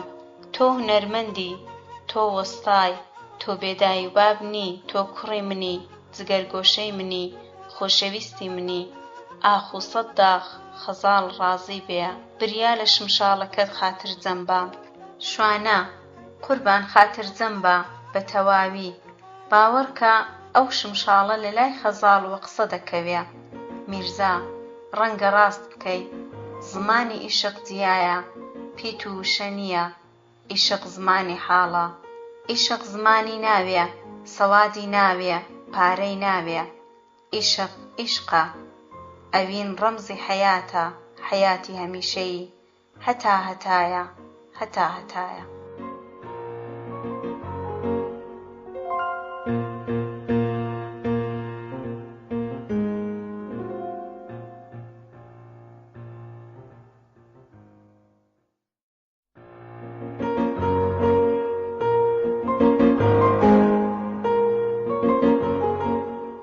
هاوارەبەرە نووسەر فەتاح ئەمیری بڕگەی 8 وەختێک ژیان تاڵ دەبێ وەختێک تاڵ تاڵتر دەبێ وەختێک هومێت دەڕوا وەختێک هیوا دەمرێ کاتێک ئاسمان ڕەش و بێ ئەستێرەیە کاتێک شەوە زەنگ بەسەر وڵات دازاڵا تەنیا پیاوی شەو تەنیا کوڕی تەنگانە تەنیا مرۆی مەرد و گەر و تاڵ شان و باهۆ دەست و مەچەک هێز و تین و گوڕ و تاقەت ڕێنوێنی ڕەواندنی تەم و نەکبەتە پیاوی نەبەز گۆشتی تەمبەڵی و بەزی تەوەزەلی ناگرێ مرۆی ئازا و ڕزگار دەگوڕێنێ و دەڵێ ئەزم هەڵدەبەزم زەمان تێکەڵاوێکە لە تاڵ و سێری لە چەور و شیرنی لە هەوراز و لێژی لە بڵیند و نەوی زەمان ڕۆژێک سوورە و ڕۆژێک شینە ساتێک هەورە و کاتێک ساوە زەمان سێ شەشی بەهارەیە بەنیادەم وەک تۆپی کایە چینێک ڕادەدرێ و جارێک لە باوەش دەگیرێ دەکەوێ و هەڵدەستێتەوە دەگیرێ و بەردەدرێ بە لێدان بەرز دەبێ بەگرتنەوە نەوی دەکەن هەر بڵیندبوونێک نەویبوونێکی لەبەرە و هەر هەورازێک لێژێکی لە پێشدایە مەرگی پیرە ڕووداوێکی چووکە نەبوو بە تایبەتی بۆ سۆفی تەنیا و بێکەس تەنیا و بێهەوا بێبەر بوو دەستکورت و نەدار پیری زاڵ و بەڵازاڵم سەگ و شوانی بەجووتە هاتنەوە خەرمانی خەمانی کۆ کردەوە و بێڵی لەبەری میچی چەقاند مردنی پیرە سەری سۆفی بە بەردی ئەلحەدیدادا تا نزیکی سەر مەقولات تا لێواری هەڵدێر هەتا سنووری خەیچان و کەوتن ڕۆیی زۆر کەس پێیان وابوو سۆفی بێپشتیوان و تەنیا باڵ ناژی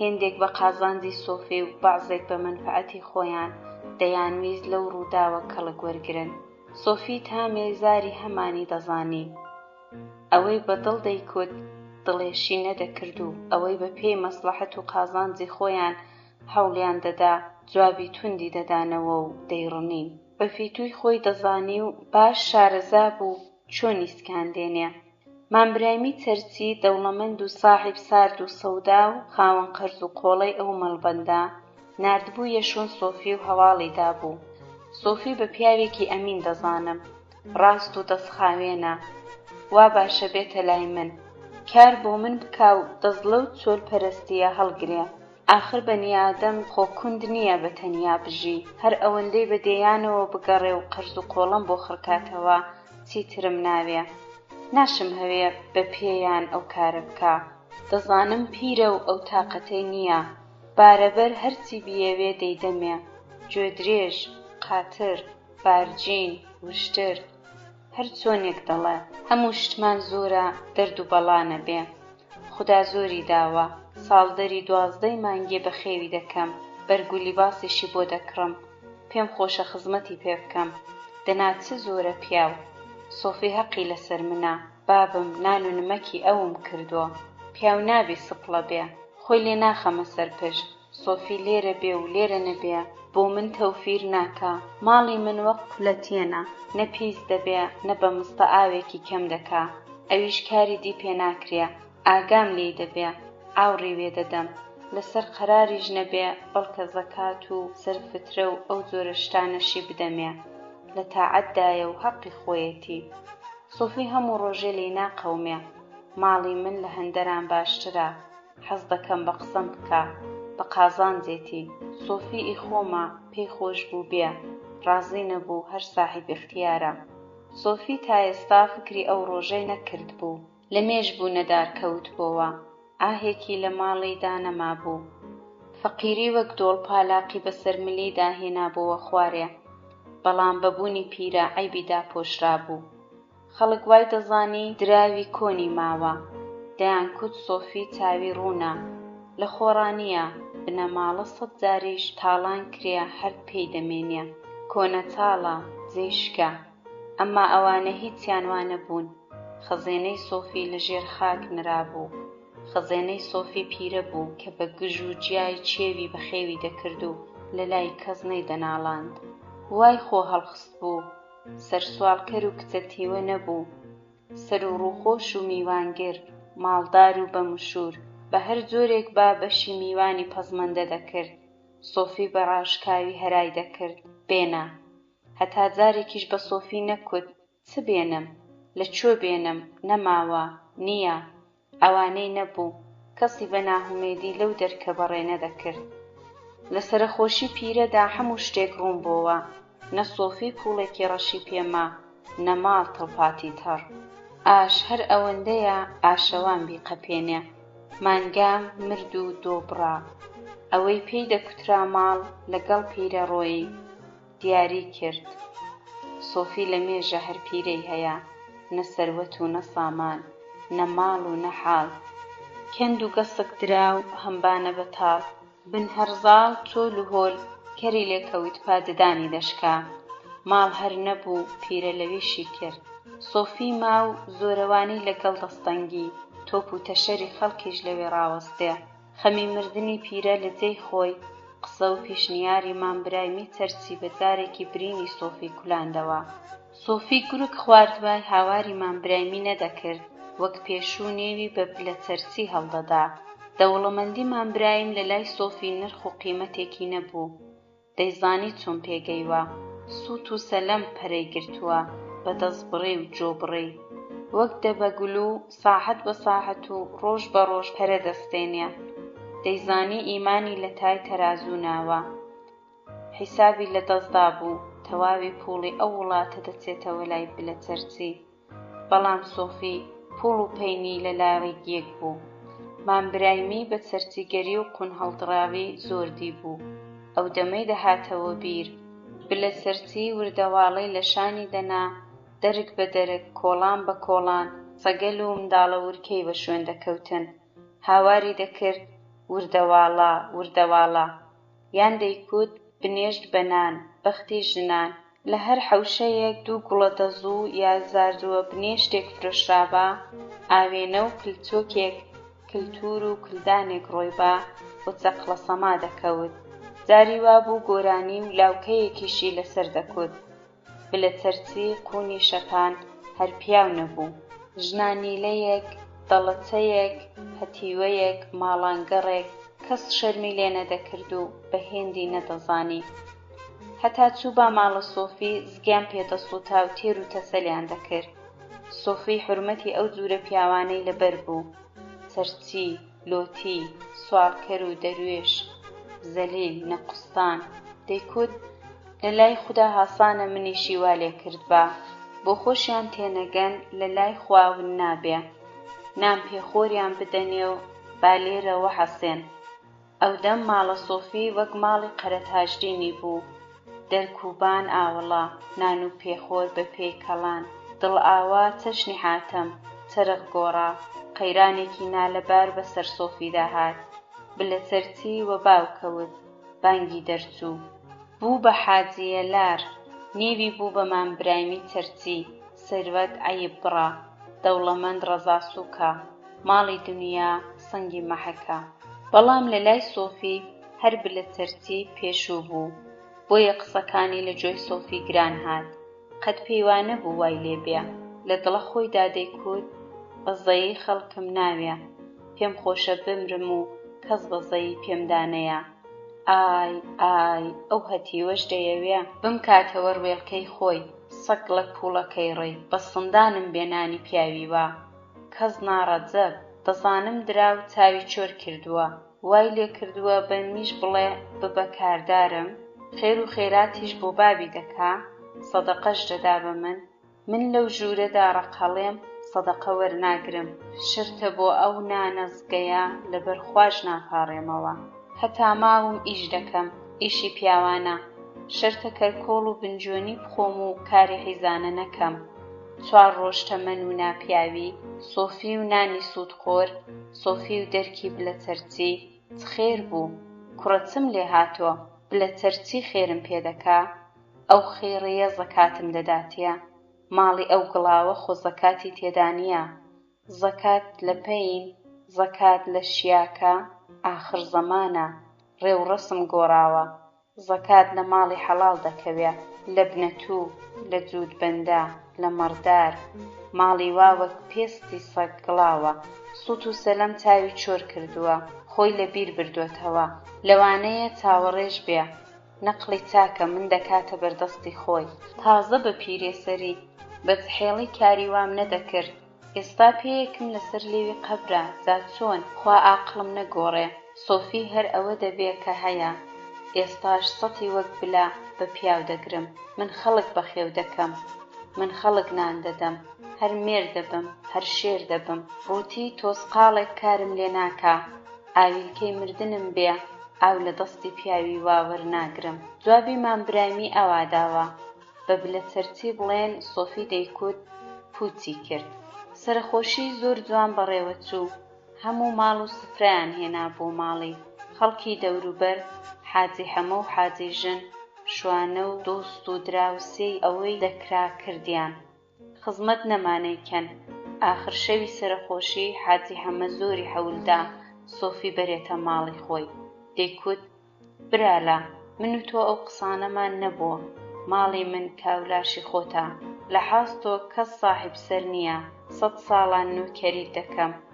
وەرە پیاوەتی بکە سڕ و سیپاڵی هەڵدەگرین و بزنەگەلی وە پێش خۆمان دەدەین ئاخر ئەتۆ بێبناوان و بێکابان چۆن بەڕێدەچی چۆن گوزەران دەکەی تەنیا باڵ و تاقەماڵ بە شەرعیش باش نییە بە شەرە پیریە ئەجەلە خوا پارۆنانێکی داوە پێکەوە دەیخۆین و سەر پێکەوە دەنین 52 ڕۆژێک عومری پیری ئەوەی ناهێنێ خۆ تۆ جاران وانە بووی کڕە سۆفی پیر بووی گۆڕاوی کوا من لە حاستۆ ساحیب ماڵم حاجی ژن دەیکوت کاکە سۆفی حاجی حەمە دنیای ڕوونی بە تۆوە پێخۆشە نێوی تۆی لە زاری ناکەوێ وەک برایەکی گەورە پیاوەتی بکە و دڵی مەشچێنە بە خۆم و کچمەوە قەرئەواشیر دەکەین ڕەبی چۆر بم لەوەتی براژنم مردووە و قەزاڵ زەوادی نەبڕیوە چاوە کاڵەکانی وەک گۆمی خوێنیە سوور بوون هەر دەڵێ مامە سۆفیم تەنیایە دەجا شوانەش لە وڵاتەدا تۆ دەناسێ تۆ بە باوکی خۆی دەزانێ خۆ تۆ لە ماڵی ئێمە غەیرە نی وەرە گەورەی بکە پێڵاوت لەسەر چاوەکانم شوانە بە گریانەوە دەیکوت مامە گیان ئەگەر تۆ نایەی من دێمەلات جا چۆن تەنیا دەژی سۆفی لە مێژ بوو سەری لەبەرە خۆ نابوو قسەی هەمانی پێ باش بوو بەڵام دڵی ڕازی نەدەبوو لە دڵدا دەیکوت ناچمە قوندەرکان نانی بەمنەت ناخۆم کشە کشە مریشکە ڕەشە میوان ڕۆژێک و دوان خۆشە هەتا دووری پووری خۆم ماوم خۆم پیاوم قەیدی چییە کەمێک پتر کار دەکەم کەم دەخۆم و کەس دادەنیشم با ئەو قەدر و حورمەتەم لە کیسەیدا ببێ.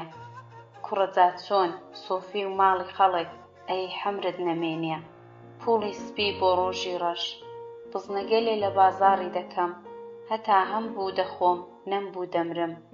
2 ڕۆژ عومر و سەردانواندن حەک هەلەلابی سۆفی بزنەکان دەفرۆشم. دەیدەم بە جووتێکگا زەوێکەم دیارە کەمە، بەڵام بەراوە و زۆر لە مێژ ساڵە گاستنی وێ نەکەوتووە. هەمووی بۆتە بورە تا چەند ساڵێکی دی دەغڵی چاکی دەبێ. لە من زیادە خوا گەورەیە، کەمی من و کەرەمی ئەو. نا بەخوا تا ماوم نانی ناپیاوی ناچێ لە گەرومەوە. بەخوا مەرد ژیاوم، مەرد دەژیم و مەرد دەمرم. کوڕەجات چۆن ماڵی من جێگای لێ قەوماوان، ماڵی دەرکرا و بەشخوراوان، هومێدی سەغیر و بێدای و بابان بوو. ئەو بنەوانە نابی چۆر بێتەوە، دەرکی ئەو نێو ماڵە نابی داخرێ. ئەو ڕێوبانە، ئەو بێنەبێنەیە، ئەو نان و دۆیە. ئەی سۆفی دەک غیرەتت سەگ بیخوا. کوڕە خۆ تۆ هەوێنی نۆ مەنجەڵ شیری، پرسوڕای هەموو کەس لە لای تۆ بوو. بوویە پیرێژن، بوویە سیپا، بوویە گەبجار. نا بەخوا زەوادی کەس نابڕم، هێشتا ماوم. شێو و وەردی کە لەسەر بەردی کە، خوایە ئەگەر پیرەت بردووە زەلیلم مەکە.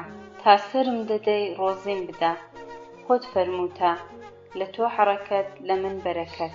بێدەنگیەکی تەواو بەسەر نێوماڵی سۆفیدا زاڵ بوو. حاجی و حاجی ژن و شوانە چاوەڕێی وەڵامی یەکجاری سۆفی بوون. لەمێژ بوو چاویان لە سۆفی بڕی بوو. سۆفی سەری داخست بوو، ڕەگێکی لاملی جارجار بە توندی لێی دەدا. گنجەکانی نێوچاوانی گرێ ببوون، ڕەنگی ڕەش هەڵگەڕا و مژۆڵەکانی لەرزەیان دەهات. دڵشکاوی و هەناسە ساردی لەسەر ڕوخساری لاچوو بوو. بە هەیبەت بوو، قورس بوو، مەرد و گەر و تاڵ، وەها دەست و مەچەکێک کە پیری و کزی و لاوازی جێهێشت بوو. وەک کەلێ کۆتانێ سۆفی وەک بەرازی پیر غەڕێ بوو. وەک کەلێ بۆغا دەتکوت گرێدارە، هەستی نەدەهات، چورتەی نەدەکرد. سۆفی لەو هەورازەش سەرکەوت بوو. سۆفی لەو گرێوەش بردبوویەوە. ئەو جاریش بەڵا لە بەری بەزی بوو. ئەو جاریش بەردی بەرپێی بە پێلاقەیەک هاڕی بوو. کەس زاتی نەبوو هەناسەیەک هەڵکێشێ. هەموویان چووک ببوونەوە. سامی سۆفی بەسەریان کشابوو، وەک هەورێکی ڕەش، وەک مۆتەیەکی بەسام، وەک پاڵەوانێکی چبەجەرێک سەری هەڵێنا. هەموو ڕاچڵەکین، بە تایبەتی حاجی حەمە. ئەو سۆفی باش دەناسی. زۆر زوو تێگەیشت سوالەکەیان بێوڵامە. سۆفی ڕووی لە شوانە کرد و کوتی: کوڕی من، ڕەنگە پێت وابێ پیرە پیاوێکی دەستەوەستان و لێقەوماوم، یان ئەگەر تۆ لە لام نەبی لە ترسان خەوم لێ ناکەوێ. تۆم بۆ چییە؟ تۆ هەر لە لای حاجی دەبی و منیش هەر لە ماڵی خۆم دەبم. بزنەکان دەبەمە بازاڕی، دەیاندەم بە جووتێکگا. زەویم هەیە، بە کولێرەی جۆ ڕازیم، لە تۆش هەڵنابڕم. ڕۆڵە ئیشەڵا ڕۆژێکی بەژن و ماڵەوە دەتهێنمە لای خۆم، بەڵام جارێ وەختی ئەو باسە نییە. هەموو قسەش قسەی کوتنێنین. تۆ بەڕاستی بە کوڕی خۆم دەزانم. وەسیەت بێ میراتی من بە تۆ دەبڕێ، بەڵام بەو مەرجەی دەرکی ئەو ماڵە دانەخرێ، چرای ئەو ماڵە نابی بکوژێتەوە. ڕۆڵە گیان حاجی باشم دەناسێ. ڕۆژێک لە وڵاتەدا لە من پیاوتری تێدا نەبوو، سەروەت و سامانم هەبوو. ئەو تەپۆڵکانەی دەوروبەری ئێرە هەمووی هۆڵ و کادێن و تەویلە و کەلاوەجیای ئەو ماڵە بوون. ئەگەر پیاو کوژرابە، ئەگەر ژن هەڵگیرابە، ئەگەر لێقەوما و هەناسە ساردێک هەبا، ڕووی لە ماڵی من دەکرد. جێی هاوار و بانگان بووم. تاریفی خۆکردن ئیرادە، چیدی ناڵێم. داخی گرانم، خوا مەیلی وا بوو چەم لە دەوری نەما. تاقە کوڕەکەم جوانە مەرگ بوو، لە پاشان قڵب بووینەوە. یەک بە دوو یەکدا، هەرچی خوادا بووی بردیەوە. ئاخریان پیرە بوو. بەقەد هەمانم خەما، بەقەد هەمان پشتم چەماوە، بەقەد هەمانی پێتێک چووم. بەڵام خۆم هەرماوم و تۆش هەی. ماڵی دونیا وەک چڵکی دەزوایە. ماڵ پەیدا دەبێ، پیاو پەیدا نابێ. خەفەت مەخۆ، بابی خۆت ئێستا زیندووە، سەری بێڕۆزی لە بنگڵیدایە. خوا یار بێ و مەرگ مەودا بدا، دەتکەمە ئەو پیاوەی خۆم دەمەوێ، پاشان بە خاتر جەمی دەمرم. پاشان ڕووی لە حاجی و حاجی ژن کرد و کوتی ماڵی ئێوەش ئاوەدان بێ وەک ماڵی خۆمی دەزانم. بۆ خۆشتان لە خوشک و برای خۆم فەڕسترن، خەزاڵیشم بەقەد شوانە خۆش دەوێ. ئەمما ئەو نێو ماڵە قوڕماویەی دەیبینن، گڵکۆی تەواوی ئاواتە نێژراوەکانمە. بۆ من لە هەموو جێیەک خۆشترە، وەک بەهەشتا بۆنی کوڕەکەمی لێ دەکەم، بۆنی ڕابردوومی لێ دەکەم، بۆنی پیرەی لێ دەکەم. سۆفی قسەی تری پێ نەکرا، گریان ئەوکی پیاوانەی گرت، هەموویان لە بانگیاندا. بەبێ خواحافیزی بە ئەنیسک و لوشمەلوشم سۆفیان جێهێشت. سۆفی تەنیا مایەوە، بێدەنگ و خامۆش، بە هەر لایەکدا دەڕوانی نە ڕەنگێک و نە دەنگێک. حەزی دەکرد تەنانەت کەسێک هەبا و بەگژیدا چووبا، پیاوێک لە خۆی بەتاقەتتر، پیاوێک لە خۆی بەسامتر، یا ژنێک لە تەکیا گریابا، یا مناڵێک کایەی لەگەڵ کردبا. بەڵام تەنیا، ژوورێکی وشک و بێڕۆح، دڵشکاو، بێدەرەتان، پەنجەی لە پەنجەی دێوی خەم و پەژارەدا ماندوو کردبوو. جار چی نەدەما بەردەستی بێ، دەهات لنگی بلەرزێ، کەس دەبوو پشتی دەچەماوە، دەهات بکەوێ هەرموویەکی دەما، هێرش بێ ئامان و شەڕگە بەرتەنگ، حەریف بە تاقەت و سۆفی پیر و تێگڕماو، هەر ئاهێکی دەما باوێکی دیکە. بەڵام پیتکەیەک، فێڵێک، فەدەرێک، هەڵخلیسکانێک، سەرنگرێیەک ڕابردووی لەدەستدا بوو. تەواوی ئەوانەی جێی دڵگەرمی بوون، وەک خاو و خێزان، وەک سەروەت و سامان، وەک قەدر و حورمەت بەرواڵەت جێیان هێشت بوو. لە جێی ئەوانە نەداری و گۆشەگیری و لە هەمووان خراپتر پیری حاصڵاتی عومری بوون.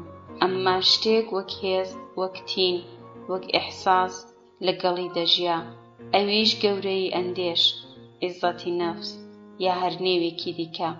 ئەو حاڵەتە بە تەواوی بەسەر مێشک و خەیاڵیدا حاکم بوو. من دەتوانم لە هەموو کەس بەهێزتر بم، خۆم بەکەم نازانم، لە ڕابردوودا وا بووم، ئێستاش وام. فەقیری ناتوانێ لە پیاوەتیم بخا، ماڵی دنیا چڵکی دەستە.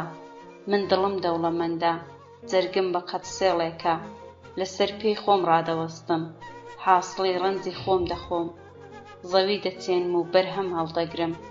من کوڕی ئەو زەوی و زارەم، من ڕۆڵەی پیری ئەو ئاو و خاکەم، قوشبن بە قوشبن و پنچک بە پنچکی ئەو مەڵبەندە، وەک بەری دەستم دەناسم.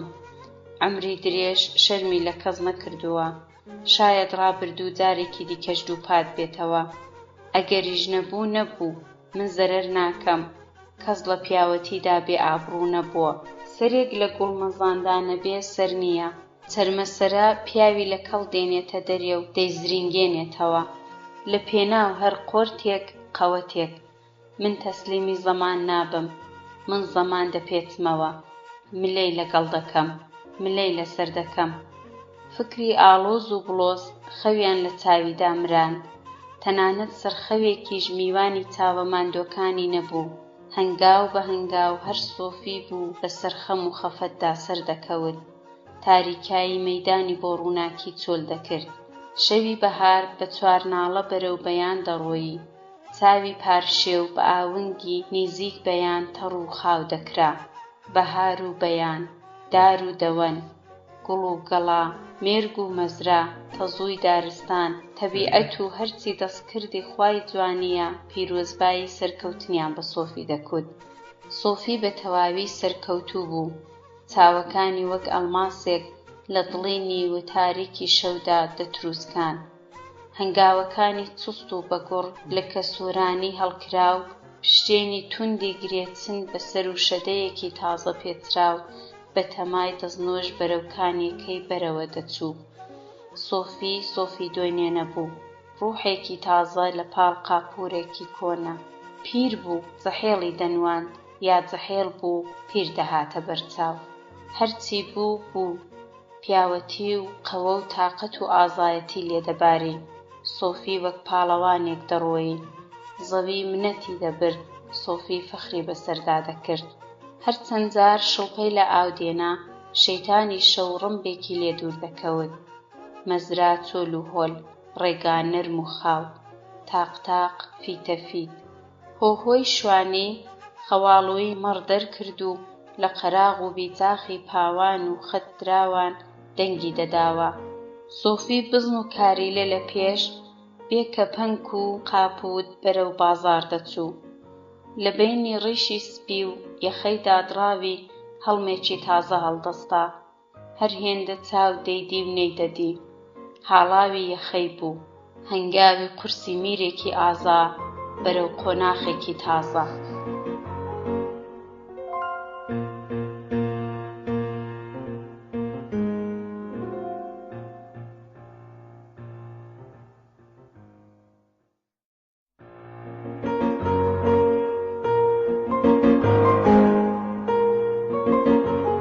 هاوارەبەرە نووسەر فەتاح ئەمیری بڕگەی 9. سۆزی بلاوێنی زریان ڕووناکی پێش تاو هەڵات ئەنگوتنی بەیان دەگەیەنێ. وردە وردە دێ ئاڵۆز دەبێ. کۆنەسەوە لە زارکی کولانە مریشک لا دەچێ. قیژە و قاڕەی قاز و قەل جۆ ئازار دەدا. پۆلێک مراوی بە تەپەتەپ و شەلەشەل بەرەو ئەستێر دەڕۆن. دوو جۆلکە ساوا لە گوێ لەگەل دێماون. شیاکەیان پێوە نییە، زەردی چاوڕەش. ڕەزا سووک جێل جێل بەرەو ماڵ بوونەوە. کولانە دووکەڵیان لێ هەڵدەستێ. دووکەڵ و هەڵم و بۆنی تیژی شیاکە گرانایی خستۆتە سەر هەوای سووکی بەیان. هێندێک جار بۆنی نانی گەرمە تەندور پێ بە هەر ڕێبوارێک شل دەکا. دێو، نان و دۆ، نان پاڵە و پشتی ژیان، نانی گەنم، نانی جۆ کولێرەی هەرزن، کولێرە گەنمە شامی، هەرچی و هەر چۆنێک، زۆر بێ و بۆر بێ. لە ژووری نێوماڵەوە دەنگی یایناز دێ، بە دەنگێکی نەرم و دڵگر بە کوڕەکەی دەڵێ: ڕۆڵە گیان، قزڵ باش و ڕۆم، گۆشتی شاییت خۆم، دەبەر ئەو چاوانت مرم، باوانەکەم، لە جێی گۆڕی هەموانم، بێم وە سایقەت، کوڕی ئازا و ڕەشیدم، ڕەش و برشەی بەریبای، لە خەرمانان بەجێمای. دایکی چوو بۆ خۆی هێنای: ماڵە بابم سەبرێکی بگرە، هەوڵنانی مەخۆ، هەوڵ ژنت دەمرێ. ئێستا هەرمێشکت بۆ هەڵدەشێلم، هەتا هەتوو لە کانی دەست و چاوت دەشۆی، لە قەراغ ئەو ئەنگوتکانە لەسەر کەوڵەکە بۆت دادەنێم. کوڕە کەڵاشە چووکەکانی بەسەر پێوە کرد و بەرەو سەر ئاو ڕۆیی. یایناز هەناسەیەکی ساردی هەڵکێشا و لەبەر خۆیەوە کوتی: بریا بابت مابە، دەکچۆر بم چەند بە ئاوات بوو لەگەڵ خۆی بتباتە مەزرا. وتمانی لە زار نەدەکەوت: لە خوای بەزیاد بێ، ئەلحەملا چ کەم و کۆڕی و ناتەواویەکمان نییە. لە قەدەر خۆمان دەوڵەمەندین، چ بەیت و باوێکیشمان بەدۆوە نییە. بەڵام وتمان زۆر مناڵە، باوکی دەوێ. دامنا 2 ساڵی دیژ لە ماڵێوە دەرنەکەوت. ئاخیری چی؟ وتمان کوڕە، دەبی فێری چۆل و چۆلپەرستی بێ، دەبی موچە و مەزرا هەڵسوڕێنێ. چێ هەیە فێری کا؟ لە لای چێ دڵم دەحەسێتەوە؟ ئای خوا، سەغیرباری چەند ناخۆشە، بە ناشکوری ناڵێم چۆ ڕاهێلانەکەمان شێوە. هەموو کەس ئێرەیەی پێدەبردین، چەند خۆم بە بەختەوەر دەزانی، چاوقوڵکە چەند بێڕەزایە. باوکی وتمان بەڕەحمەت بێ دەتکوت پاڵەوانە، منی بە هەردووک مناڵەوە لە بن هەنگڵی دەنا، دەتکوت مێشێکی لێ میوان نییە. ئەو کەڵە پیاوە چ زوو پێڕاهات. وتمان لە دەرکەوە زریکاندی: دایە نانەکەت سووتە. یایناز پڕیدا قەڵانگ و ڕۆبۆوە تەندوری. وتمان کوتی: دایە گیان، ئەوە چت دەکوت؟ هیچ ڕۆڵەم، بە باڵباستۆی ئەوانەی کوتوویانە. دەڵێن نان کاتێک لە تەندوریدا نیوە سووت دەبێ، لە پێشدا هاواری تۆچێن دەکا، پاشان هەرای پاڵا، ئەو جار هاواری شەنکەر. ئەو کاتەی داوا لە ئاشەوان، هیچ کام دەفریای نایەن تا دەگاتە نانکەر. نانکەر لێی دەکاتەوە وەک ئەو نانە. دایە گیان نان قسە دەکا؟ ناڕۆڵە نان قسە ناکا، بۆنی سووتانی دێ، جا ئەو دەم نانکەر دەزانێ. ئەی تۆ بۆچی بۆنت نەکرد؟ کوڕم هەڵامەتم گرتووە، ئەو ئاهۆپیسە هەر کەس بیگرێ هەتا بازاڕێک بۆن ناکا. وەرە کوڕم نانەکەت بخۆ، سەرێک لە دادت هەڵێنە بزانە ئەو دەرکوبانەی ئاوپڕژێن کردووە، دەوەرە ڕۆڵە گیان ڕەبی بیکەی بە گۆشت. یای ناز بیوەژنە، کوڕێک و کچێکی هەیە، کوڕە مناڵ و کچەکە کەمێک باو خۆشترە. چەند ساڵ لەمەوبەر نەخۆشی چاوقوڵکە لە وڵاتی کەوت. حەکیم و دەوا و دەرمان نەبوو، تەنیا نوشتە و دوعا و پەنابردن بۆ چاک و پیران هەبوو. زۆر کەس پێی چوون، ئەوەی ژیا ژیا، ئەوەی مرد مرد. مێردی یای ناز یەکێک لەوانە بوو کە سەدەقە و بەڵاجێڕی ژن و مناڵەکەی بوو. نازی جەحێڵ بە کوڕ و کچەوە بێ چاوسوور و بێ داژدار ماوە. ناز ئێستا زۆر جەحێڵە، کەمتر لە 30 ساڵ، بگرە لەوەش جەحێڵتر دیاری دەکا. کەڵەگەت و بەژنباڵە جوان، شەنگ و شۆخ و قەد باریک، کەسێک نەیناسێ وە دەزانێ گەورە کچە. سەوزەیە، سەوزەیەکی برژانگ درێژی چاوبرۆڕەش، نێوچاوانی کەوانی جووتە برۆ کێشراوەی 100 هێندە دڵگر کردووە. ددانی سپی و لێوی ئاڵ لە قسەکردن و بزە هاتن حاڵەتێکی پێدەدا. بە تەواوی مانا شیرن، شیرن وەک قەند وەک هەنجوون.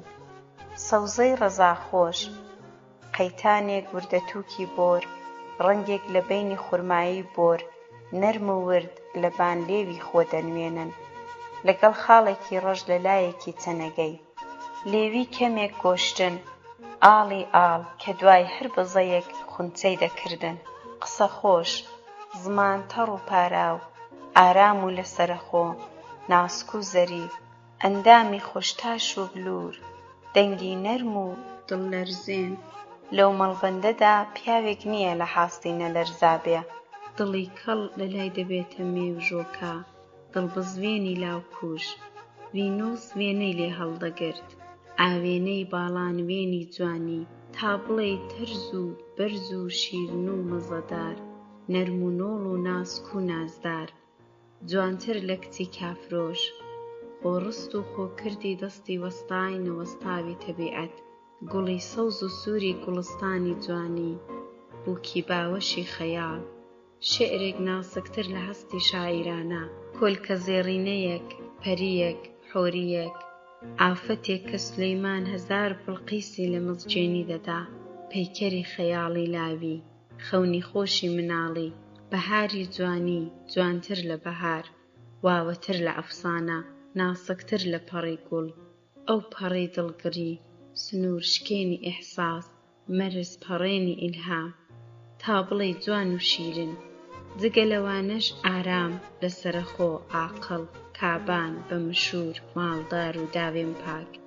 ناز ژنێک نەبوو بمێنێتەوە، پیاوی ماقوڵ و دەزڕۆی نەمابوو خوازبەینی نەکا. دەیان کەس لە تاوانی شێت ببوون، هەموو کەس منەتی دەبرد بۆ ژنێکی وا چ زۆر بوو پیاو، بەڵام بە خاتری کوڕ و کچەکەی وازی لە شوکردن هێنابوو. خۆی فدای ئەوان کرد بوو، دایکێکی تەواو، لە پێناوی مناڵان خۆی بەخت دەکرد، بۆ ئەوەی نازیان نەشێوێ، بۆ ئەوەی زڕباب کوندە جەرگیان نەکا، دەیکوت: تا ئەواندا نەمەزرێن من خەیاڵی شوکردنم نییە. ئەویش ئەو بۆرە پیاوانە، بەخوا مەیتی خۆمیان پێ هەڵناگرم. 100 مێردی وا دەکەمە سندووقی سەری کوڕەکەم، چخوا هەڵدەگرێ ئەو تەفڵە سەغیرانە هەناسە سارد و چاو لە دەستی خەڵک کەم. پیاو جێگای بڕوایە نییە، ماڵەکەیان دەخوا و دەیان کاتە نۆکەر و قەرەواشی خۆی. کوڕم لە گۆڕی مردوم خۆشتر دەوێ، نۆرەی ئەو قسانەیە، شەرتە مێرد لە من حرام بێ، وەک شەراب لە شێخان. تازە منیش کچۆڵەیەک نیم بۆ قوربان و سەدەقانە هەڵفریوێم، هەمووی درۆ دەلەسەیە 100 قەل و بەردێک. خوا یار بێ ئەستی زۆری نەماوە، هەر خۆی بناسێ لە ملی هەتیوێکی دەخەم. پێم وابوو وەدایە خۆی دەچێ، بەڵام چاوە چاوی زۆرە، ئەو چەتیوە هەر لە ئێستا ڕادڵتەڕە کڵاو سۆرانێکی دەوێ دەڵێن حەجەم تەپلەی بە کچیدا دەدەن هەر نەکەوت بە شووی دەدەن منیش ئاوام پێ باشترە ئافرەت زوو گەورە دەبێ ئەستی دەڵێ خەرمانەی گوڵانە هەموو کەس منەتی دەبا بابێشی پیاوێکی کەم نەبوو جەرگم ڕەش بێ بریا مرد بام و جەیتون بە بەتاڵی نەدیبا ئای گڵە مەرگت بێ چەند خەفەت بڕی خوایە گیان خێر و خۆشیم لە خۆم نەدی هەر بووک بووم پیرت کردم بابێ ئەستی پاڵەوان بوو کوا پیاویوە ئەو جۆرە پیاوانەی لە باخەڵی دەنا ئێسکی دەتکوت مزە کەس پشتی لە عەرز نەدەدا زۆرانی مەچەکەی دەزانی پشتێندەی دەزانی فڕێدانەی دەکرد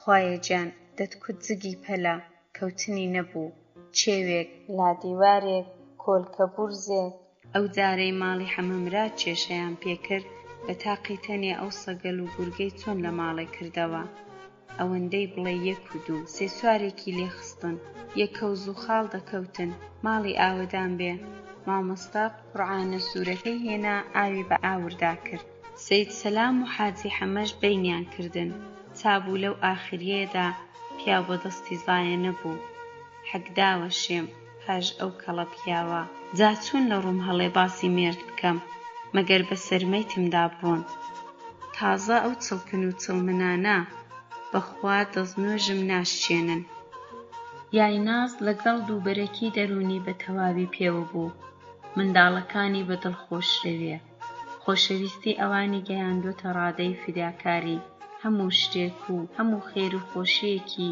بۆوان دەوێ ناتوانێ و چاوی ئەوەی نییە بیانداتە دەست دڵباب پیاو بەجێی متمانە نازانێ و بێوەفایی تێدا دەبینێ بە هەر بارێکدا بۆی دەچێ بە مەبەست ناگا لەلایەکی دیکەوە جەحێڵە جوانە زۆر بە شەرمەوە دڵی دەیەوێ دڵی نەمردووە دڵی بۆ نەکوژراوە فکری بۆ زەود ناکرێ جێیەکی بەتاڵ لە پەنا خۆی هەست دەکا سێبەرێکی دەوێ لە پەنای بسوکنێ کەسێکی دەوێ پێی پشت دەستور بێ پیاوێکی دەوێ ئاگای لە خۆ و مناڵەکانی بێ هاوار لە دەستی دڵ ئامان لە بیستی دڵ ئەو چەنگە گۆشتە چۆن دەتوانێت جێگای ئەو هەموو ڕاز و نیازە بێ دڵیەکە و دەردی هەزار فکری دواڕۆژی کوڕەکەی ئەندێشی سەرنجامی خۆی پتری برد لە فکرەوە ئەستی زۆری نەماوە نازدارە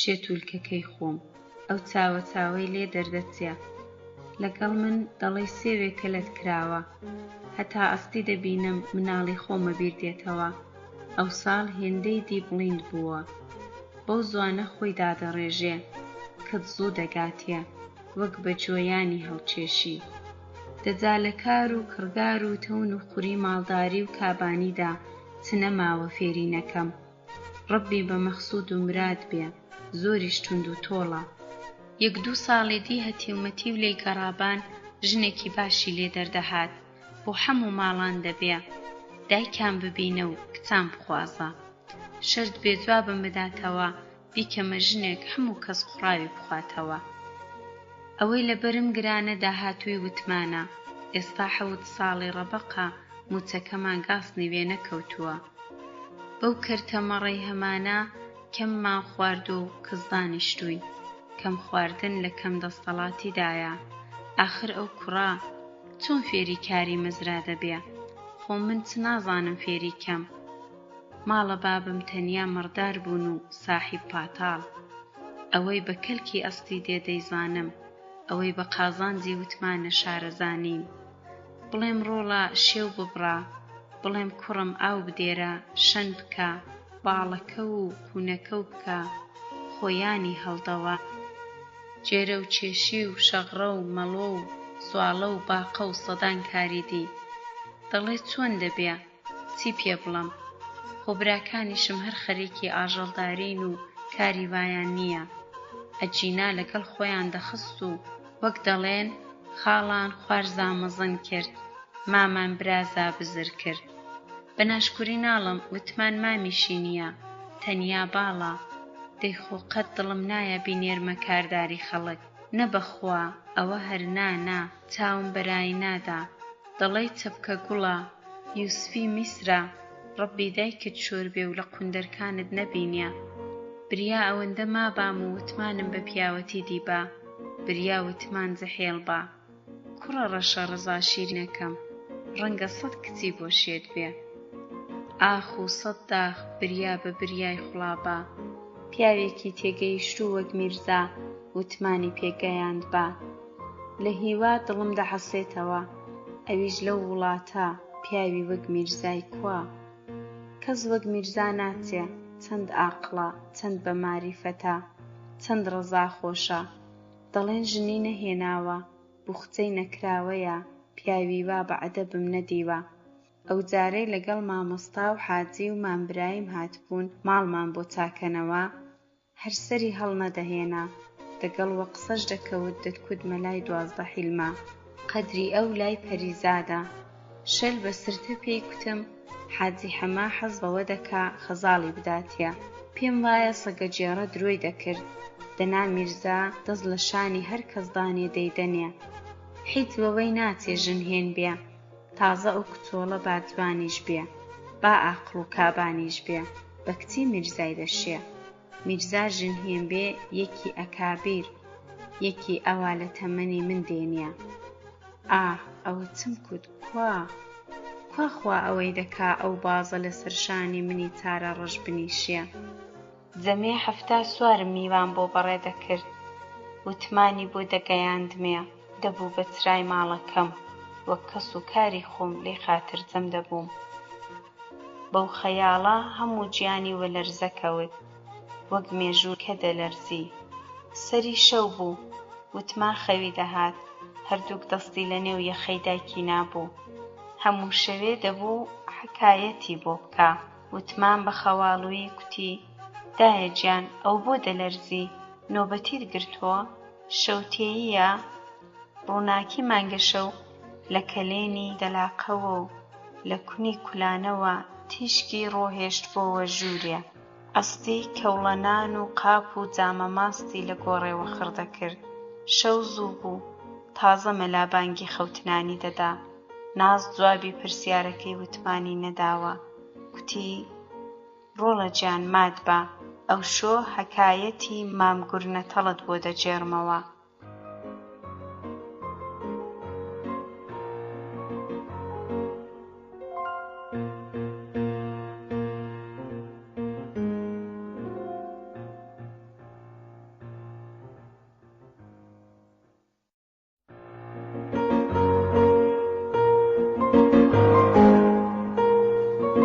هاوەرەبەرە نووسەر فەتاح ئەمیری بڕگەی 10 مام گوڕنەتەڵە ڕۆژێکی لەگەڵ دەستەیەک منداڵی سەر و پێچکە بۆ هێنانی گەڵ و چرپی و بن ئاورە چوونە سەحرایە لەوێ هەر کارەیان کرد و خافڵان هەتا شەو بەسەر دەستاندا هات ڕێگایان ون کرد چ بکەین چ نەکەین مام گوڕنەتەڵە کوتی ڕوو لە چرایە دەکەین هەر جێیەک ئاوری ئایسا ئاوەدانیە ئەوانی دیکە دەیان کوت بەرەو دەنگی چەقولووری سەگان دەچین دەگەینە ئاوەدانی مام گوڕنەتەڵە کوتی سەوەڕ هەر هی ئاوەدانی نییە شوانیش چوارپێی لەکنە و وا چاکە ڕوو لە ڕووناکی ئاورکەین ئاورێک لە دوور دایسا چاویان پێکەوت ڕوویان تێکرد دێڵە دێوێک لە پەنا ئاور پام ببۆوە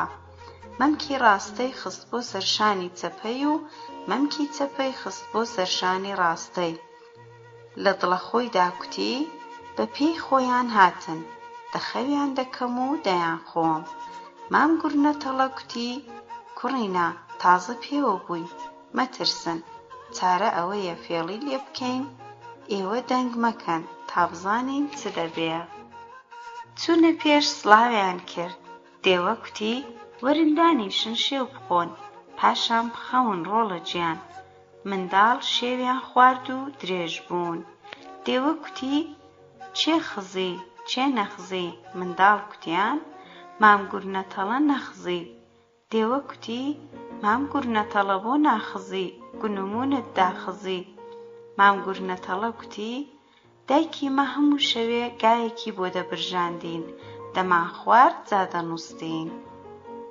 دێوە چوو گایەکی هێنا، سەری بڕی و کەوڵی کرد، شیشەی لێ ڕاکێشا و تەندووری داخست، گۆشتی برژاند و هەمووی تێرکردن.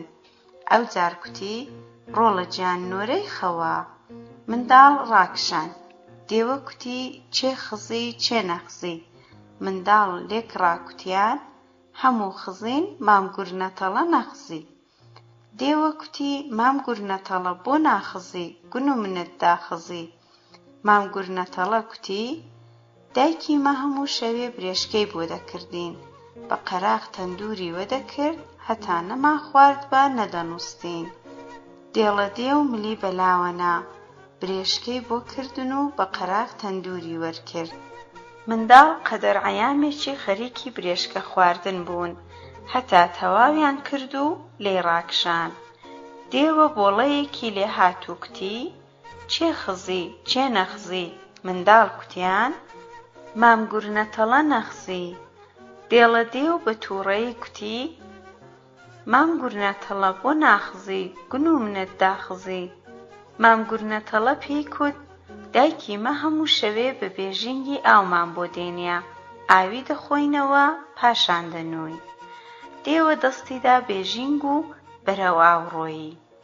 لە ڕێیەدا دەیکوت بیانوویان لێ دەبڕم، پاشان دەخەون و هەمان دەخۆم. دێوە هەر بێژینگی لە ئاو هەڵدا و هەڵی هێنا، چی تێدا نەما. هێندەی ئەو کارە کرد هەتا ماندوو بوو.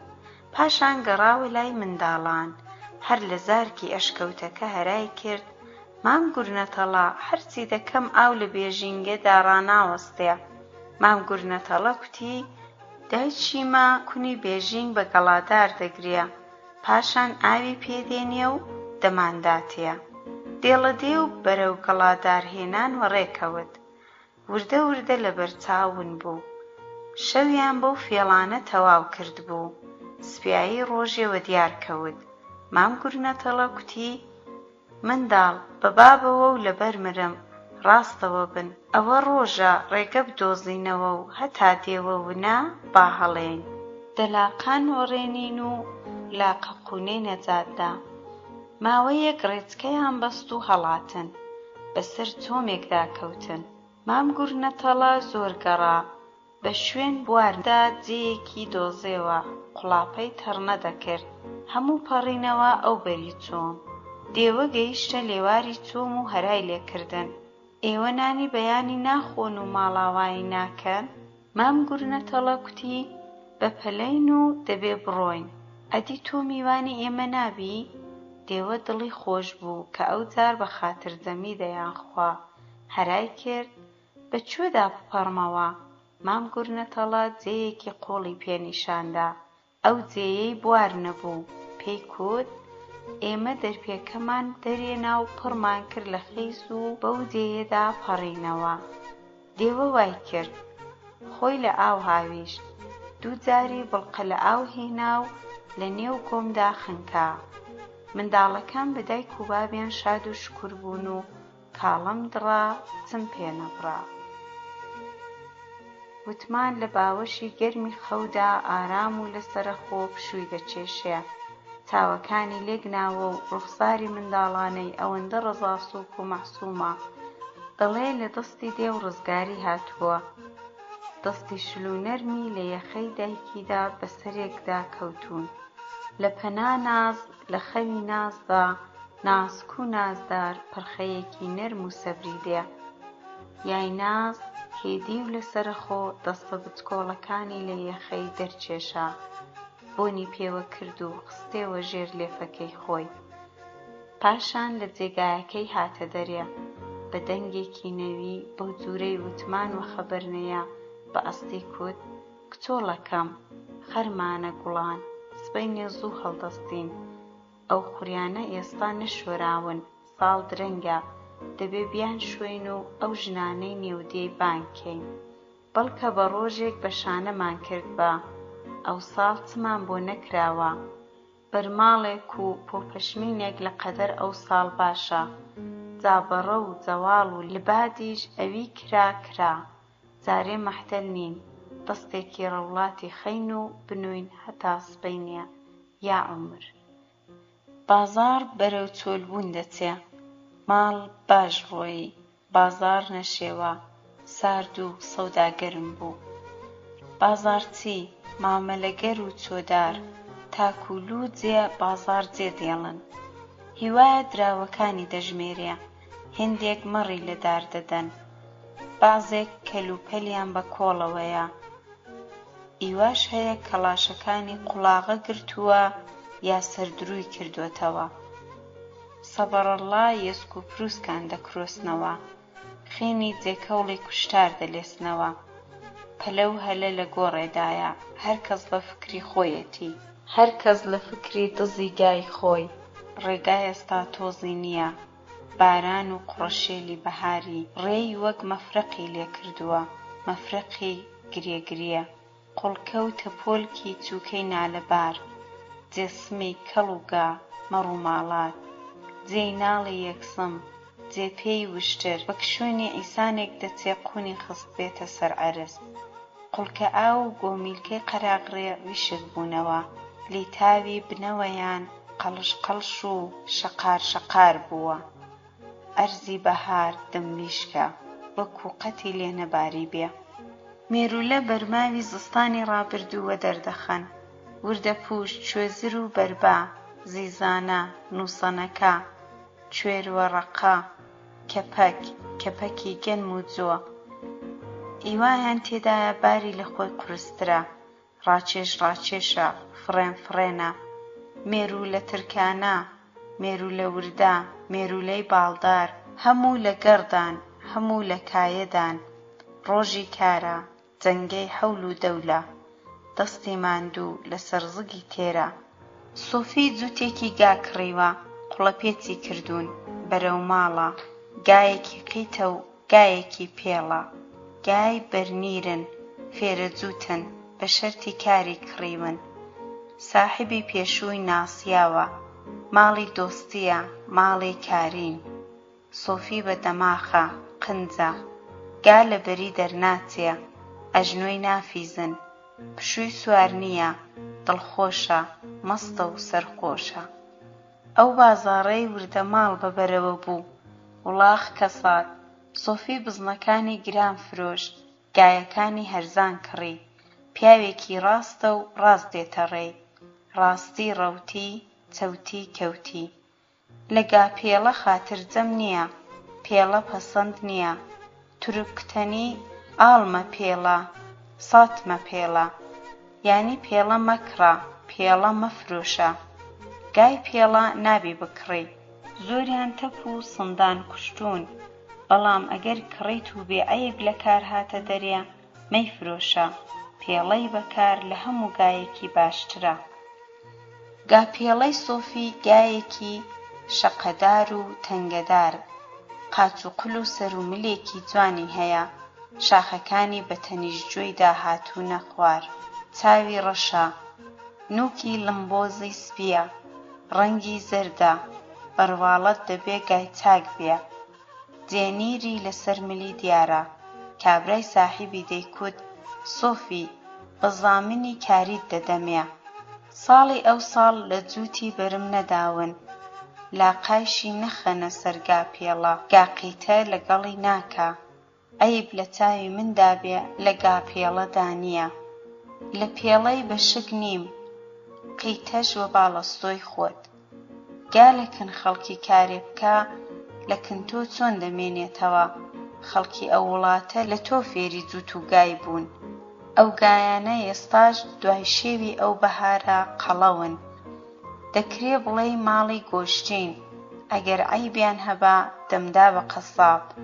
جا چۆن درۆیە عەرزی تۆ دەکەم؟ پێم حەیف بوو گایەکان گای کارین، بۆ خۆم فێرە جووتم کردوون. جۆلکی دەرکی خۆمن، بە پێچەوانەی ئەوەی دەڵێن جۆلکی خۆماڵی بەگا ناشێ، ئەوانە بێحەیبن، ڕەبی خێر بدەنەوە. نەزر و بەعیان کرد و بوونە ماڵی سۆفی. سۆفی گای بە پێش خۆ داوە، قەرە بە قەرەی سێ چوار کەسی دی. پاناوکی بەردێ دەبڕێ دەگاتە حەستی هەر کەس پێی دەڵێن مبارەکە سۆفی خێر بداتەوە بەرەکەتکەن سۆفی چۆن دەرچووی سەودایەکی باشت کرد شەرتی ماڵێک خێردانەوەیە سۆفی جوابیان دەداتەوە خانە و ئاوەدان بێ خراپ نین لە کاری من زیادن بازاڕچی خۆ بەخۆ دەڵێن بەرەکەتکەن سەودایەکی باشی کردووە سۆفی زیندوو بۆتەوە پیرێکی ساغا بەجەرگە هەرکەس لە جێی ئەو با سواڵی دەکرد دەیەوێ کار بکا وەک تازە هەوڵی دندووک و پیاڵەی بێ سۆفی بەرەکەتە جەماڵ پاکە لە تاعەتدایە چاک ماوە کوڕە خۆکەس لەگەڵی دەرناچێ دەڵێ شاترە وا چاکە خڕبینەوە هەرەوە زەجووتێکی بۆ بکەین ساڵ درەنگە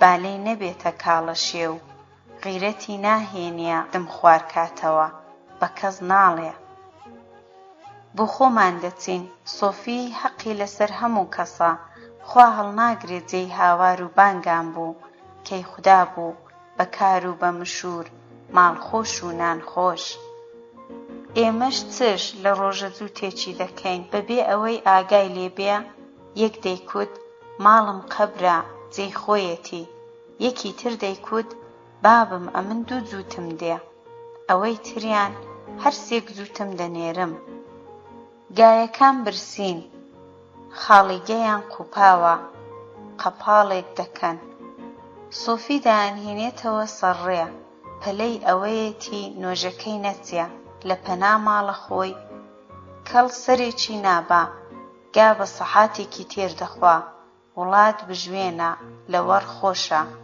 سۆفی بە تەنیشتێیەکەی بەرەوەدا تێ هەڵدەبێ وتمان لە قەراغ دێ کایە دەکا لە دوورەوە دەڵێ هۆی مامە سۆفی ماندوو نەبی سۆفی ئەی ئەمە درێژ بی کوڕی مامی وتمانە جوانەی مامی وتمان مامە سۆفی گات کڵیوە سوالم دەکەی سۆفی کەمێک مات بوو پاشان کوتی وتمان گیان دەترسم بتخا نازانم فێرە بارن یان نا ئەوڕۆ سوار مەبە سۆفی دەستی وتمانی گرتووە و بە قسەکردن لە ماڵە خۆیان نزیک دەبنەوە سۆفی تەنجێکی مێوژەڕەشە لە باغەڵی وتمان کرد قوڵەدارەکەیدا دەستی و کوتی ڕۆڵە گیان هەتا نۆژەکەم دەکەم ئاگایەکت لە گایەکان بێ هەڵ نەیەن پاشان بەرەوکانی و تاتە نۆژ وەڕێکەوت سۆفی لە مێژە سڵاوی نۆژی داوەتەوە وتمان لە بەرگایەکان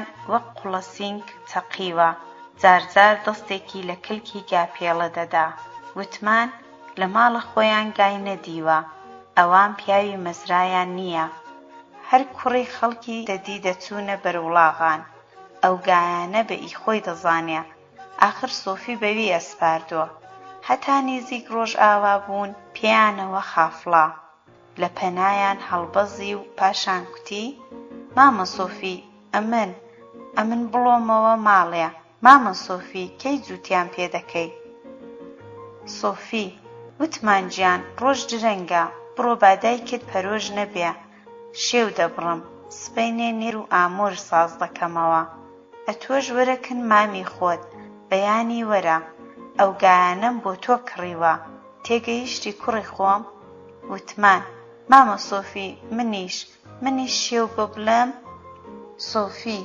ئەرێ ڕۆڵە گیان تۆش فێر دەکەم جاکە فێر بووی ئەو دەم کوڕی خۆم ئەتۆش شێو ببڕە وتمان لە لاقانی وەڕاند و بەرەو ماڵ داگەڕا خێرا خێرا ئاور دەداتەوە سەرگایەکان گاپێڵەی خۆش دەوێ سۆفی هەتا نۆژی خەوتنان گای بە تەواوی تێرکردن پاشان و پێش خۆی دان و لە حەوشەکەی کردن گایەکان بە کاوێشکردن لێی کەوتن سۆفی جلوجۆڕی لەسەر سەکۆ بە عەرزدادا پارۆنانێکی خوارد بەردی بە پشت چەپەری حەوشەوەنا خۆی هاویشتە سەر سەمیرەکەی جۆی لە کاوێژی گایەکان هەڵخست دەنجی کاوێژ مات و لەسرە خۆدێ سۆفی لە خۆشی گاکڕین خەوی نایە هەزار خەیاڵی ڕەنگاوڕەنگ دەوریان داوە ڕێزە سواڵە مەڵۆ باقەبێن باقە،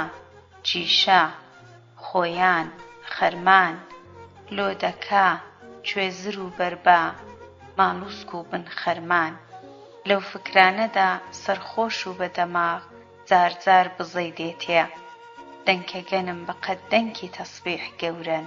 خۆیان ئەوەندە گەورەیە سوار لەو دیو ئەو دیوی یەکتر نابینن. کڵۆژ وەک جەگەنوایە بە زەحمەت جێرە دەکرێ. سوور شەمامەی لەسەرە، سۆفی سوورانە دەدا، زەکات، بەراتی مەلای. ئەو شەوە سۆفی بەدەم خەیاڵەوە خەوت، خەونی خۆش، چەند جار وە خەبەر هات، چاوێک لە گایەکان دەکا و دەخەوێتەوە. گا هێندەی دی لە بەرێک ڕەوینەوە، هەموو شتێک گەورەتر دەبینێ. ماڵ، مەزرا، خۆیان، خەرمان. دڵی گەورە بۆتەوە، لە دڵدا دەڵێ جووتبەندەم، بەراوچێڵم، بەرووبووم هەیە. خەلە و خەرمان، حاصڵ، داهات، تووتن، بێستان. چ بکەم بە خەڵکە بلە چەرچی گڵاو، حەدی چییە، چڕێی دەکەوێ.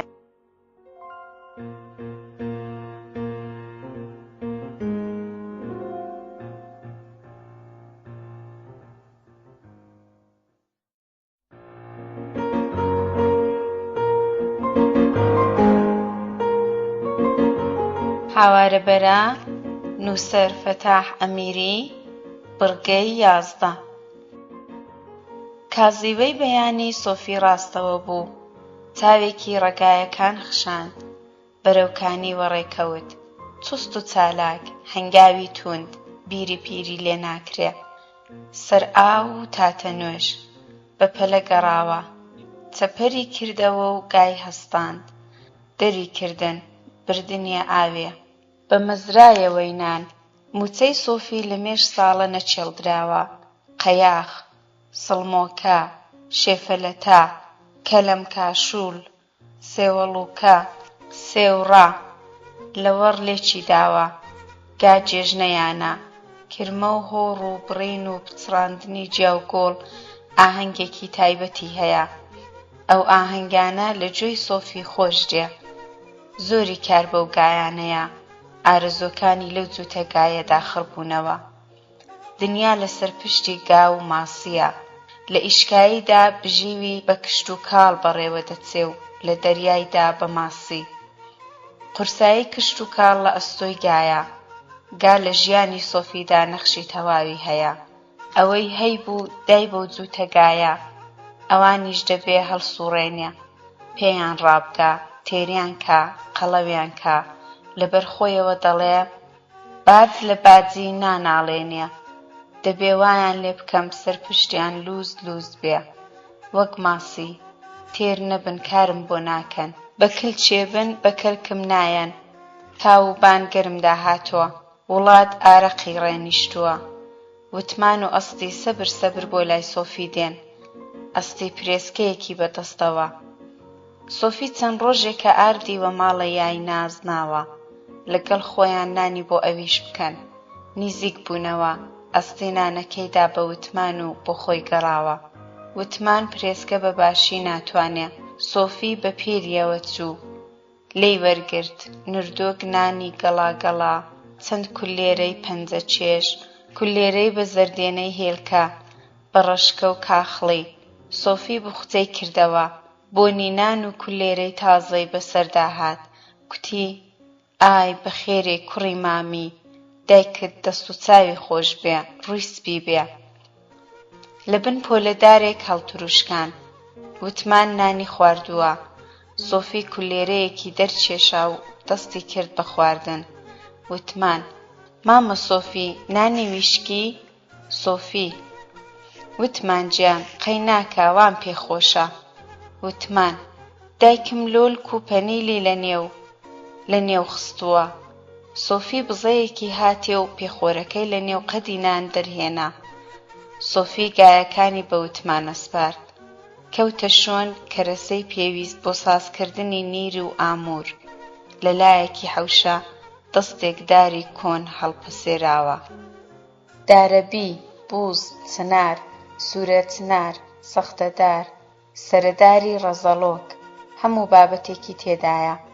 سۆفی چاوێکی وەستایانەی پێداگێڕا، بەشی وەی لێیە کار ڕاست بێ، باسکێشێکی بووز، دەندێکی دارەقەیسی، شیلەپەیەکی سێو، پاشبارەیەکی سوورە چنار، لەگەڵ هێندێک لک و پۆپ و لەت و کوتی سەختەدار. بەشی دەستەکەوشە و بەڕووڵە و سەرمژانەی دۆزێوە، ئاموورێک پێک دێ، ماوەتەوە نیر، دارێکی وەک ئاڵوودار، لە چنار یا لە دارەبی، کەڵەوە و بنکەڵەوەی پێشووشی ماون، هەرچۆنێک بێ ڕاستی کردەوە، وەڕێکەوێ لە قەدەرە و ساڵ باشە، لە بن هەرزاڵ، تەشوێ، مشار، بەرغوو، مکارە، دۆڵە مکارە، ڕەندە و کوشتەری، جوورە و هەسانی دۆزێوە، جیای کردەوە و لەسەر سەکۆ داینان، دەبێ خاوێنیان کاتەوە و تیژیان کا. داری باسکێشەکە بووزە، گرێگرێیە، نالەبارە، بەڵام چارە نییە، لە قەدەر ئەو ساڵ دەگونجێ. گای وتمان تێریان خوارد، کەلەکەیان هەستا، ئاویان خواردەوە، لە ژێر سێبەری دارتوویەک خەوتن. وتمان حەز دەکا بیان لەوەڕێنێ، جوابی نادەنەوە. گای بە دەنجی ناڕوا، گایەکانی جێهێشت، بۆ لای سۆفی داگەڕا، بە خۆی دەنازی، ئەوڕۆ کاری کردووە، بەو کارە دڵخۆشە، گەرچی گایەکان جوابیان نەداوە، وەسەر خۆی نەهێنا، لنگی لێک بڵاو کردوون، وەک پاڵەوانێک دەڕوا، پیاوی مەزرا. گا لەوەڕێن لە ئاواڵەکانی نامێنێتەوە، بگرە بەکارترە، قسەکانی میرزا و سۆفی بەبیر دێتەوە. وتمان ئازایە، عاقڵە، کار دەکا. سۆفی تەشوێ بەدەستەوە خەریکی گرێی باسکێشە، دارە بووز ویشکە، ڕق و قرت هەڵاتوو، تەشوێ دادێنێتە خوارێ، لەبەر پێی لە دارەکەی دەدا، تەڵەزمێکی لێ هەڵدەستێنێ، تەختی کەڵاشەکەی لەسەر دادەنێ. یەکی تر بەو جۆرە کار دەچێتە پێش، هەتا تەشوێیەک دادێنێتە دارەکە، نرکەی لێ بڵین دەبێ، نرکە لە دەروون ڕادێ. وتمان گەیشتێ، گازی کرد، ماندوو نەبی مامە. سۆفی بۆ خۆت ماندوو نەبی ڕۆڵە گیان. وتمان گایەکان خەوتن مامە سۆفی. ئای ئای مامە سۆفی، قاچت نەبڵی. سۆفی ناڕۆڵە، مەترسە مەترسە، دارەکە دەبڕم، وەرە ئەو لایە با پڕیشک و لە تەدارت وێنەکەوێ.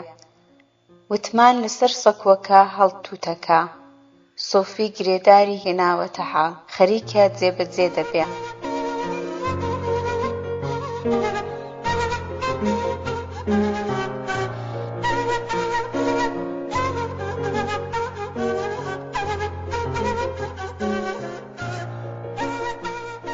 باسکێش ساف و سووف بووە، تاشراوی سەرگرێکانی لە دووڕا دیارە، خەتخەت و بەنەخشە وەک نووسرابێ.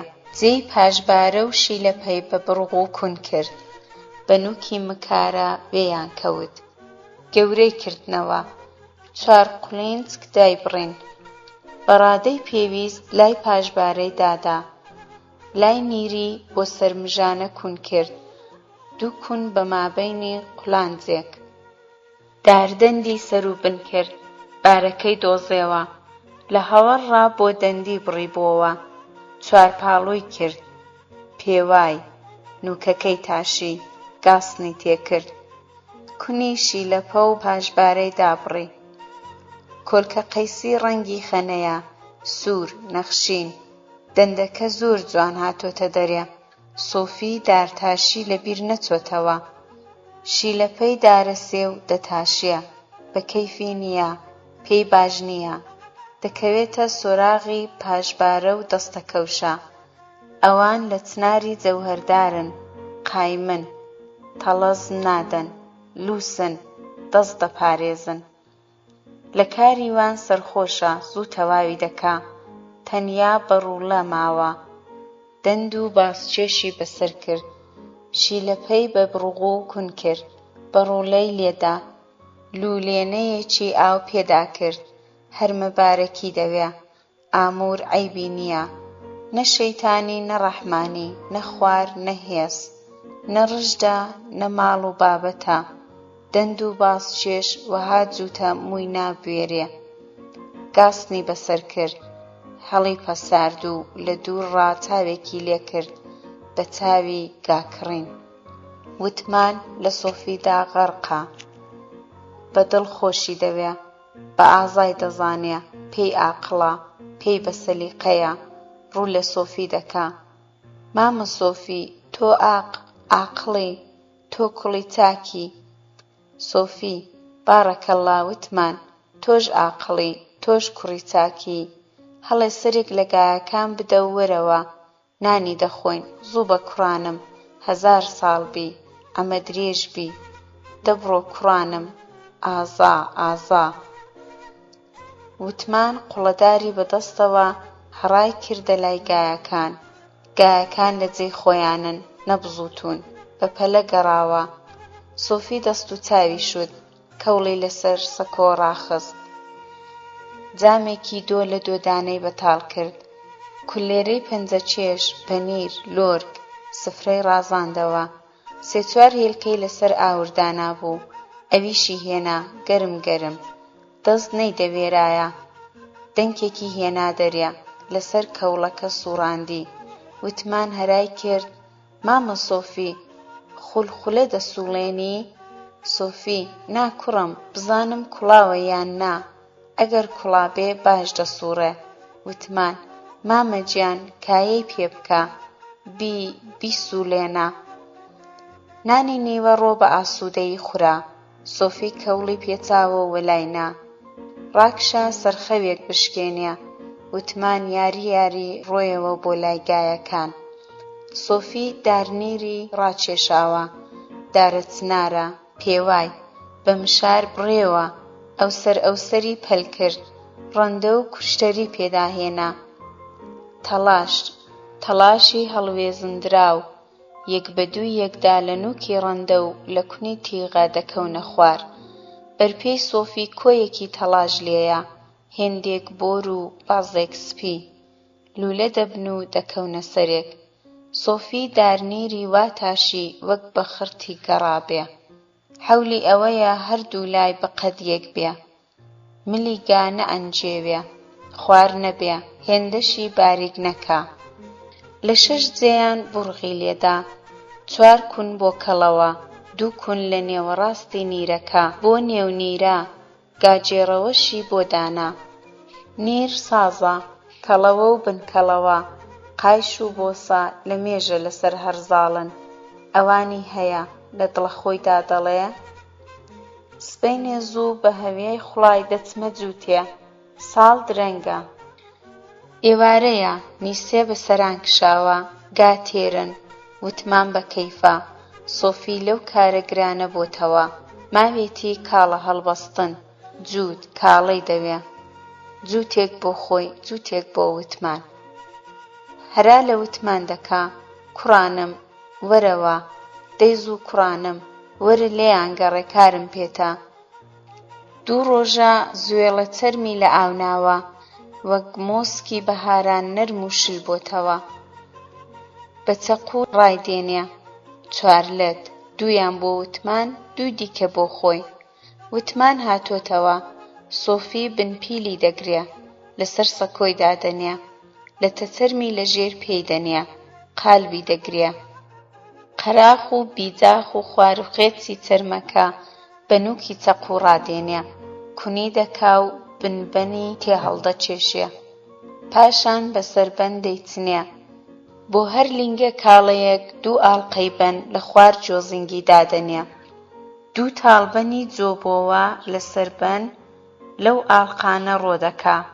ئەو لینگەی تەواوە، ئەوی دیش هەروە. کاڵەی وتمان پڕ بە پێیەتی، بەنی لێ دەچێشێ، پێوەیان هەڵدەبەزێ. وتمان بە کاڵەی تازەوە قلەی دەکا. کەڵاشەکانی لە بن هەنگڵیدایە، وەک دنیایان دابێتێ. بۆ نیشاندانی کاڵەکانی بەرەو ماڵ دەبێ، بێخەیاڵ و سووک، چەشنی پەلەپوش. بابردەڵەیەکی زیندوو، بە هەڵاتن، جارجاریش بە هەنگڵە شەلە، ڕوومەتی وەک خاشخاشکی سوورن. بەڕێیەوە هەرا دەکا مامە سۆفی هۆی مامە گیان سبەینێ دێمە شێو بڵین زوو زوو نان دەخۆم و دێم باشە؟ سۆفی باشە ڕۆڵە گیان. سۆفی چاوی لێیەتی هەتا نێزیک ماڵە خۆیان دنیای مناڵی دەڕوانیە مناڵی خۆشی هەروا بوو منداڵ وەک گوڵ وایە بە بایەک دەژاکیە بە چۆڕە ئاوێک دەبوژێتەوە. سۆفی هەناسەیەک هەڵدەکێشێ و دەڵێ ئاخ چ زوو ڕۆیی چ بێمەودا بە هەڕەما وەک خەونی ناخۆش. ڕاپەڕین لەو خەوە لەو کامووسە تێمیسک و ئارەقەی سارد تاوتێ و لێولی هەڵازرانی پێوە بوو.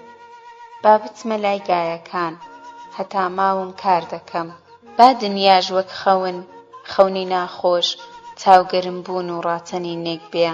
پارشێوێ گایەکان دەردەکەم تێریان دەکەم تاو هەڵاتێ جووتی دادەبەستم.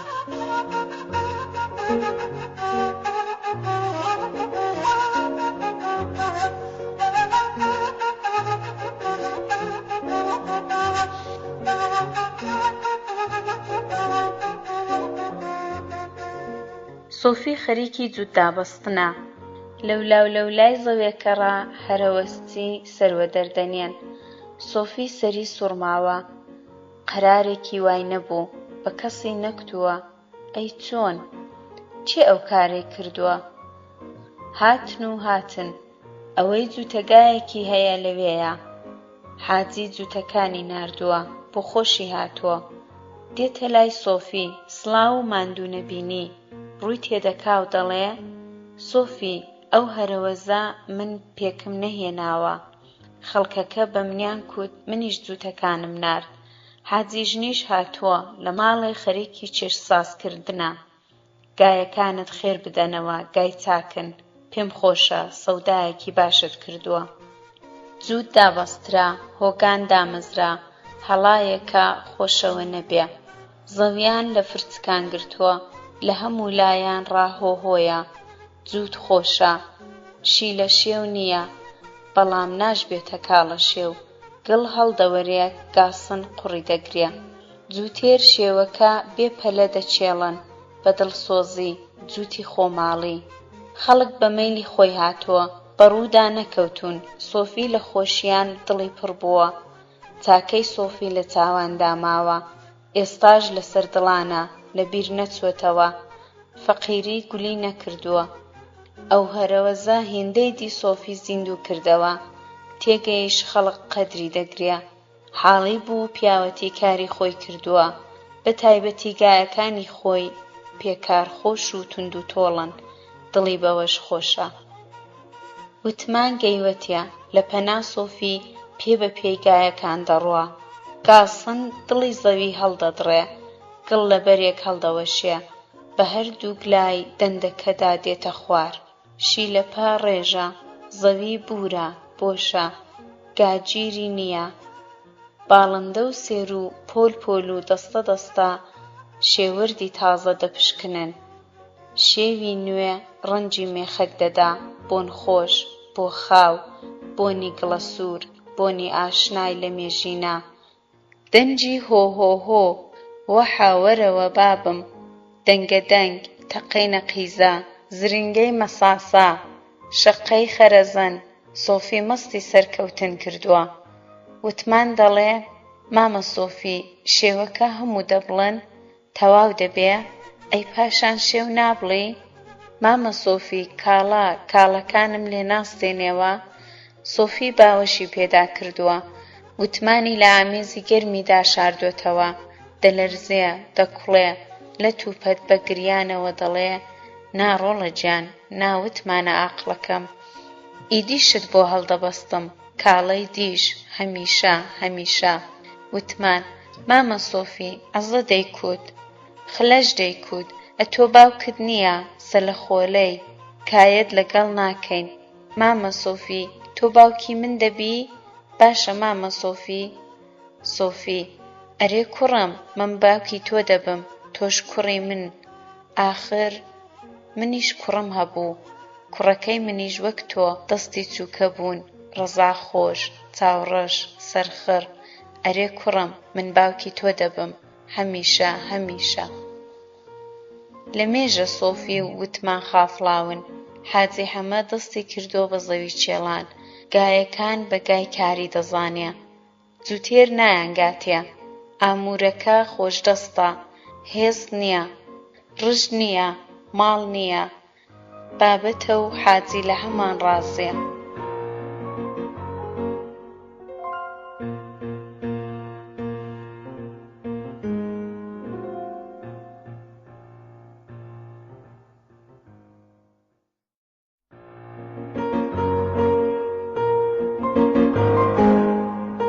هاوارە بەرە نووسەر فەتاح ئەمیری بڕگەی 12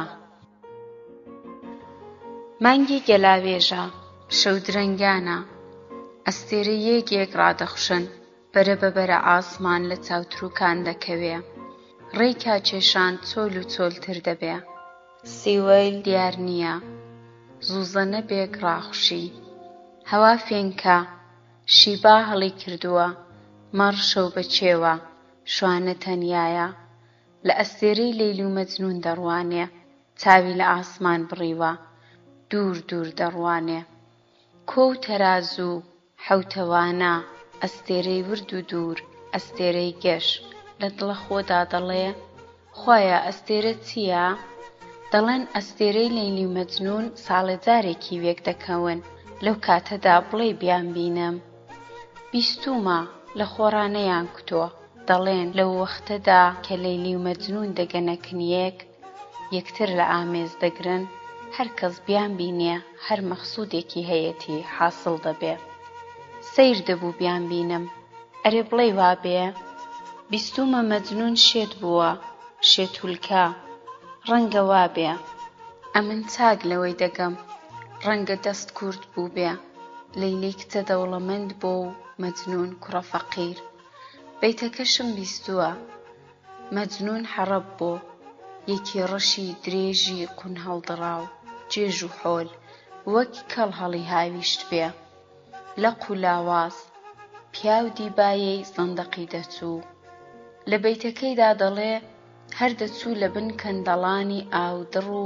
خوڕ و دۆڵان ڕادەکشا جاری وا بوو کەندەڵانی بەسەردا دەڕووخا جاری واش بووە چۆ لە نێو مارود و پشک و دەعبا و مەعبایان ڕاکشاوە هێندە ڕەش و چرچ و ڕق و تەق بۆ ماریش پێیوە نەداوە جا باشە حەمری نەمێنێ 100 کەس عاشق بووە خەڵک حەتر و گوڵاوی لە خۆی دەدا میخەکی لە باغەڵی دەکا دەموچاوی دەشوا لەفکەی شەدەی بەردەداتەوە خۆقیت و قۆز دەکا بەڵکە کچەتی و عاشقی بێ دڵی نەرمکە دەبوو خۆ بۆ لەیلی شلکە گوڵی لە لاسەری چەقێنێ ئاوا بەڵکە لێی ڕەفاند بە هیچ نەبا دەچووم خۆم لە پەنا پیاوێکی گەورە وەک میرزا داویش دەیجا حەولێکی هەر بۆ دەدا ئای ڕەنگە مەجنون کەر بوو بێ ئەرێ بڵێ ئەمنی ژوام لێنەیە بەخوڵای میرزا نەمگاتێ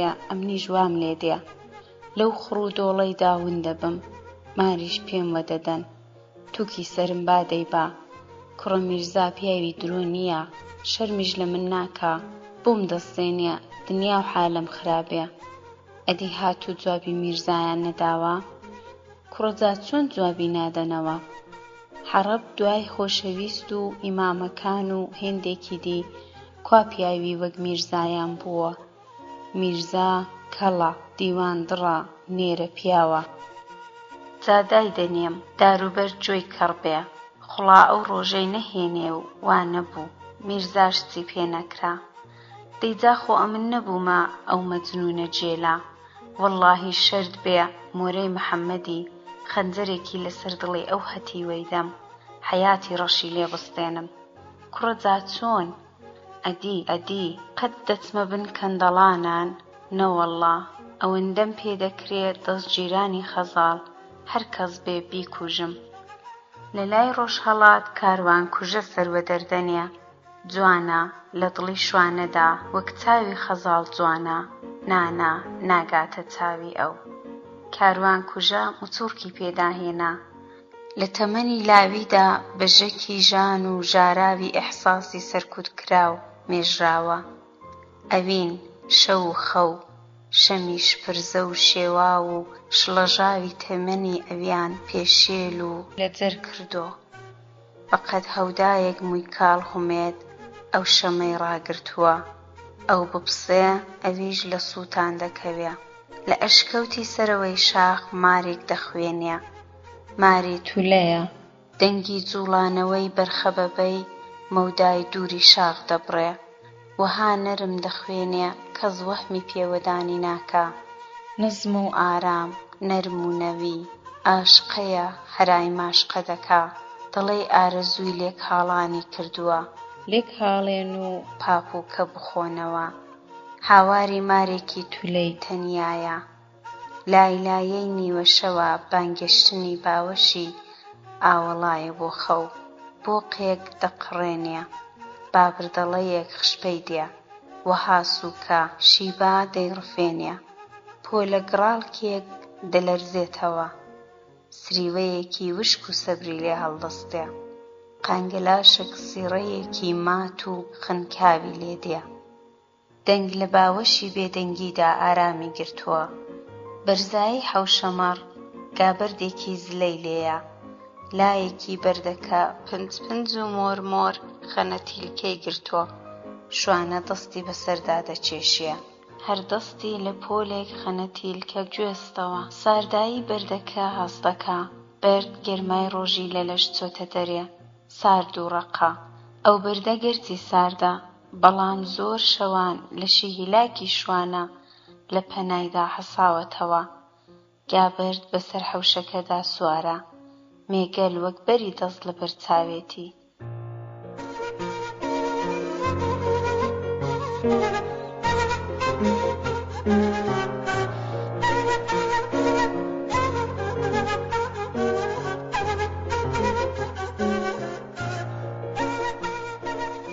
یەک ناگا چوارپێیەک دەنووزێنێ بزنە سوورمز دەڕەوێتەوە شوانە هەستی پێکرد قوت بۆ لەپی دەستی لە پەنا شلکەی گوێی ڕاگرت خشپەی پێ جار لەگەڵ جار هەنگاو بە هەنگاو نزیکتر دەبێ یارە موچوڕکی پێدادێ ئەندێش دەکا بڵێ چ بێ چ کەس بێ بۆ دێتە لای من بەو نیوەشەوە ڕێگای هەتڵە کردووە بڵێ دزنە بێ خوا بکات چەتەنەبن بەرە بەبەرە هەستی پێدێتە پێش چوارپێ هروژمیان برد چەقولور و غەڵەبایی ترس پەرە دەگریە خەریکە سواری شانی بێ لە دڵە خۆیدا دەڵێ ئای ئای لە منت نەکەوێ ئەتۆ پیاوی شەوی ئەتۆ ترس زۆر جاران مەڕت شەو بە چێو کردووە لە زۆر ئاوانت داوە قولاپت تەڕ نەبوون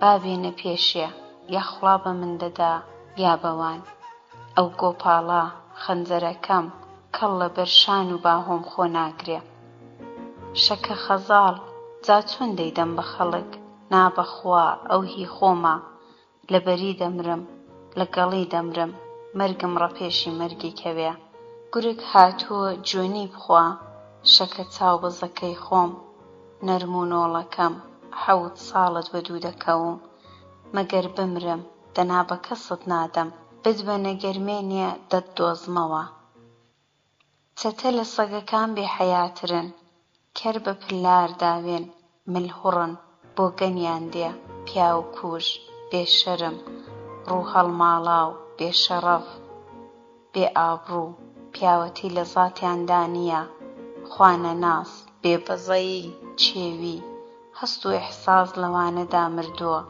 پیاوەتی تاراوە خۆیان دەوێ قازانجی خۆیان بە شەریەت کۆچی کردووە چوارپێ چیان پێ ناکرێ چەتە دێنە پێشێ خەریکن گەمارۆی مەڕدەدەن کایە بە قازانجی ئەوان دەچێتە پێشێ مەودا بەرتەنگە دڵتەنگە کات هەستەمە هەر پش و هەناسەیەک چاوەڕێ ڕووداوێکی سام ناکە شەڕگە بەرتەنگە و حەریف بێ ئامان هەرایان لە شوانە کرد کوڕە هاوارێ نەکەی دەنا دەکوژرێی یەکێک بەتەنێ هەرای کرد و دەستوریدا دەستولاقی ببەستن.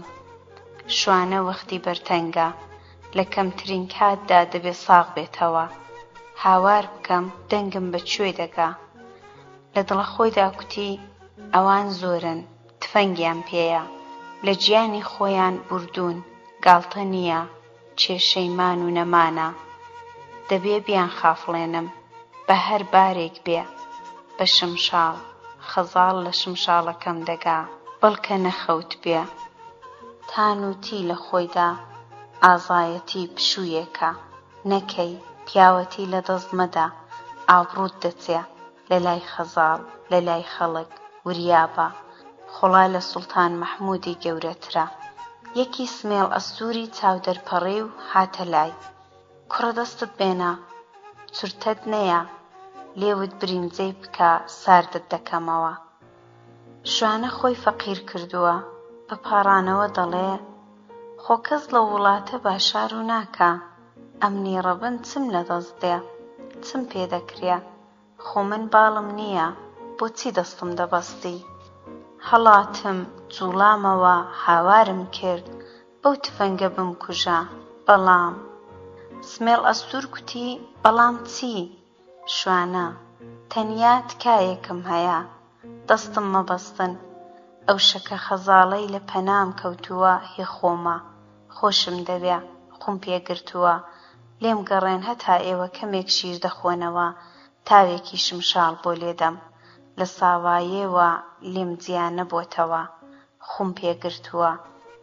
چەتەیەک قاقا پێکەنی و کوتی گاڕانیان بەخڕەوە دەبرد لە مانگا بەڵەچیان دەپرسی. دەی باشە هێندە مەڵێ زوو بە. شوانە لەوەی دەگەڕا ئاخر هومێدی هاوار بە شمشاڵ بوو. لە باغەڵی دەرکێشا و ڕوو بە ئاوایی تێیتووڕاند.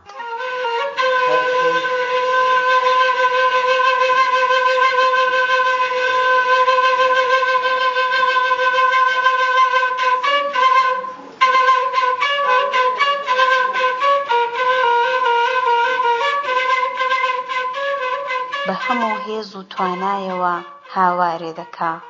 شمشاڵی وەزمان هێناوە. هاوارە هاوارە بەرە بەرە وەرە وەرن. چەتە سەریان سوڕماوە. ئەو هەتیوە دمڕوتە چەندە وەستایە. جۆیان بۆ شیل کردووە لەبەرەوە شیری هەڵدەقوڕێنن. شەوی ڕەشپۆشی بەسام، شەوی ڕووناکی بڕی تاو تەرێنی تیژکە خنچێن. کانگای دڵڕەقی وێ بەزەیە. هاندەری زوڵم داپۆشەری جەور. سیڕە و قرچەی ترس خۆف بە دیاری دێنێ. خۆف لە ناخی دەرونی شەو، شەوی درێژ گەروی ئیژدیهای ڕەشە. مۆتەی شەو پەرەگرە گەروگرە ئیژدیهای ترس. بە هاشەهاش و لرفە لرف بەژنی نەمامی شلک و ساوای غیرەت و پیاوەتی ڕەپێچەک دەدا. لێی دەهاڵێ بە هاڵاوی پشووی نەمام دەبڕێ. پەسا پەسا هومێد کەس دەبێ و هیوا دەتۆرێ. غیرەت جێی لێژ دەکا. لەرزی ترس حاکمە و ترس بێڕەزایە. ویست و داخواست کەمە لە هەندی نەماندا تەنیا خاڵێک. خاڵ و هیچی تر، هیچ لە جێگای تەواو، هیچ لە میراتی هەموو. با دنیا بڕووخێ زەمان ڕاوەستێ. چێو شەق بێ و خوڕ و دۆڵاندار ماڵکە. دەریا ویشک و بێ ئاو، دارستان بپڕووکێ و گەڵا بابی بە. خونچە سیس و گوڵ پەرپەڕ کرێ. مەڕساف لە سافێ بە تاڵان بچێ و دنیا بە پەندی سیای هەڵێنێ. تەنیا ئەو خاڵە ڕاوەستاو بێ. ئەو خاڵەی کە خاڵەکانی تر لە پەنای ئەو، بە بۆنەی ئەو، بە بۆنی ئەو، بە بوونی ئەو بەردەوامن. ئەو خاڵە، ئەو تەنیا خاڵە ئەوینی پاک و بێخەوشە. هەر ئەو ئەوینەی لە پشووی شمشاڵدا سیحر دەکا. هاواری شمشاڵ نییە، هاواری ئەوینە خۆ دەنوێنێ. ئەوین نامرێ، نابەزێ، ناشکێ و سەرکوت ناکرێ. ئیشق واوەی ئەقڵە زمانی ئەقڵ لە حاستی کە لەلایە ئیلم لە حاندی عاجزە لەو حاڵەدا مەبەستی ئاخر و ئۆخری شوانە ڕزگارکردنی شەکە خەزاڵە ئەو ئیشقە مەجازیەی کە 2 ساڵە ئامانجێتی ئەوەی بیانووە بەڵام گرینگە ئەوەی تراویلکەیە کە چیتین و بە مەبەستی گەیشتنی بە ئاو بۆ لای دەچێ ئەو خاڵە لە دم و چاوی شەکە خەزاڵدا خۆی نواندووە لە کاتی بولوێر لێدان لە دڵە خۆیدا دەڵێ ئەو بپارێزم ئەو نەجاتدەم خۆی لەسەر جێڕم خۆی بەسەر چێشم زۆری نەخایاند لە ئاواییدا هەرچی دەستی داری دەگرت و بە شەنە و بێڵ خەنجەر کەتە شیر و تفەنگ هەرچی وەبەر دەستیان دەکەوت ڕوژمیان بەرەو مەڕهێنا شوانە زوو بەهۆی خۆی زانی دەنگی شمشاڵی بەرزتر کرد خرمەخرمی ناڵ و بزماران لە دوا هەناسەی ناهومێدیدا شوانەی مەستی سەرکەوتن کردووە لە دڵدا دەڵێ ئەگەر بمکوژن بەس نییە شەکە خەزاڵم ڕزگار کرد وردە وردە چەتەوە خۆ دێنەوە بەڵام درەنگە جێ بەبەرەوە نەماوە دەرچوونیان نابێ سمێڵ ئەستور کوتی هەمووی فیتی شوانەیە حەیف بریا دەستمان بەستبا ئەو مارە مردووە ڕیسەکەی کردینەوە خوڕی لە چی ڕاوەستاون بیکوژن شوانە دەیویست هەڵێ بەڵام شەکە خەزاڵچی ئەو بەتەنێ دەما ڕەنگ بوو بیبەن لاقی لە بەست چوو لە پڕ تەقەی تفەنگێک هات شوانە خۆی بەسەر شەکە خەزاڵ کێشا ئەو جار تەقەیەکی دی لە پەنا جۆی خێنێکی گەرم و گەش بە دەستی شوانەدا هاتە خوارد هۆشی خۆی نییە چاوی بڕیوەتە سەر شەکە خەزاڵ تون لە ئامێزی گرتووە خەزاڵ لینگە فرتەیەتی 2 جاری زار پێکدادا خێنی هەردووکیان تێکەڵاو جۆگەیەکی باریکی وەڕێخستووە زەوی سارد و بەیار خێن هەڵدەمژێ زەوی لە مێژە خێن مژە شوانە ناڵاندی ئاخ خەزاڵ ئەوە ڕۆژەکە بوو لێی دەترسام ئوغڵەما دەستی پێکرد دار و بەرد ئاوری لێدەباری شوانە بەرچاوی تاریکی تاریکە ئاگای لە خۆ نەماوە چەتە لە پاشەکشەن بە قوونە شەڕ دوور دەکەونەوە گەمارۆ شکاوە و هەوا گۆڕاو چەتە لە هەڵاتنن ئەوڵە و نەسا لێیان چێن بە دوویاندا دەڕۆنە پێش خۆ لە عەرز دەدەن و تەقە دەکەن لەو بنبەرد بۆ ئەو بنبەر حاجی دەگوڕێنیە لە حەمری من و کەوێ دەری نەکەن مۆڵەتیان مەدەن مەودای سەر هەڵێنانیان مەدەنێ دڵ حیزە سواریان بن هەلەو هەڵکەوتۆ لەو وڵاتەدا ناڵدار ناڵ دەوەرێنێ باڵدار باڵ هەی هەی هەی ئاوریان لەسەر پشتی بکەنەوە ڕوحمیان پێمەکەن بیان کوژن وەک سەگ بیان تۆپێنن مەلا هەرایان لێ دەکا بابم ورنەوە شەرعەن باش نییە وە دووی دەستکەوی بە قوونی بابیانەوە هەموو ڕێگایان لێ مەبەستن با هەڵێن حاجی بیان جێڕەوە پێم وایە شوانە بریندار بێ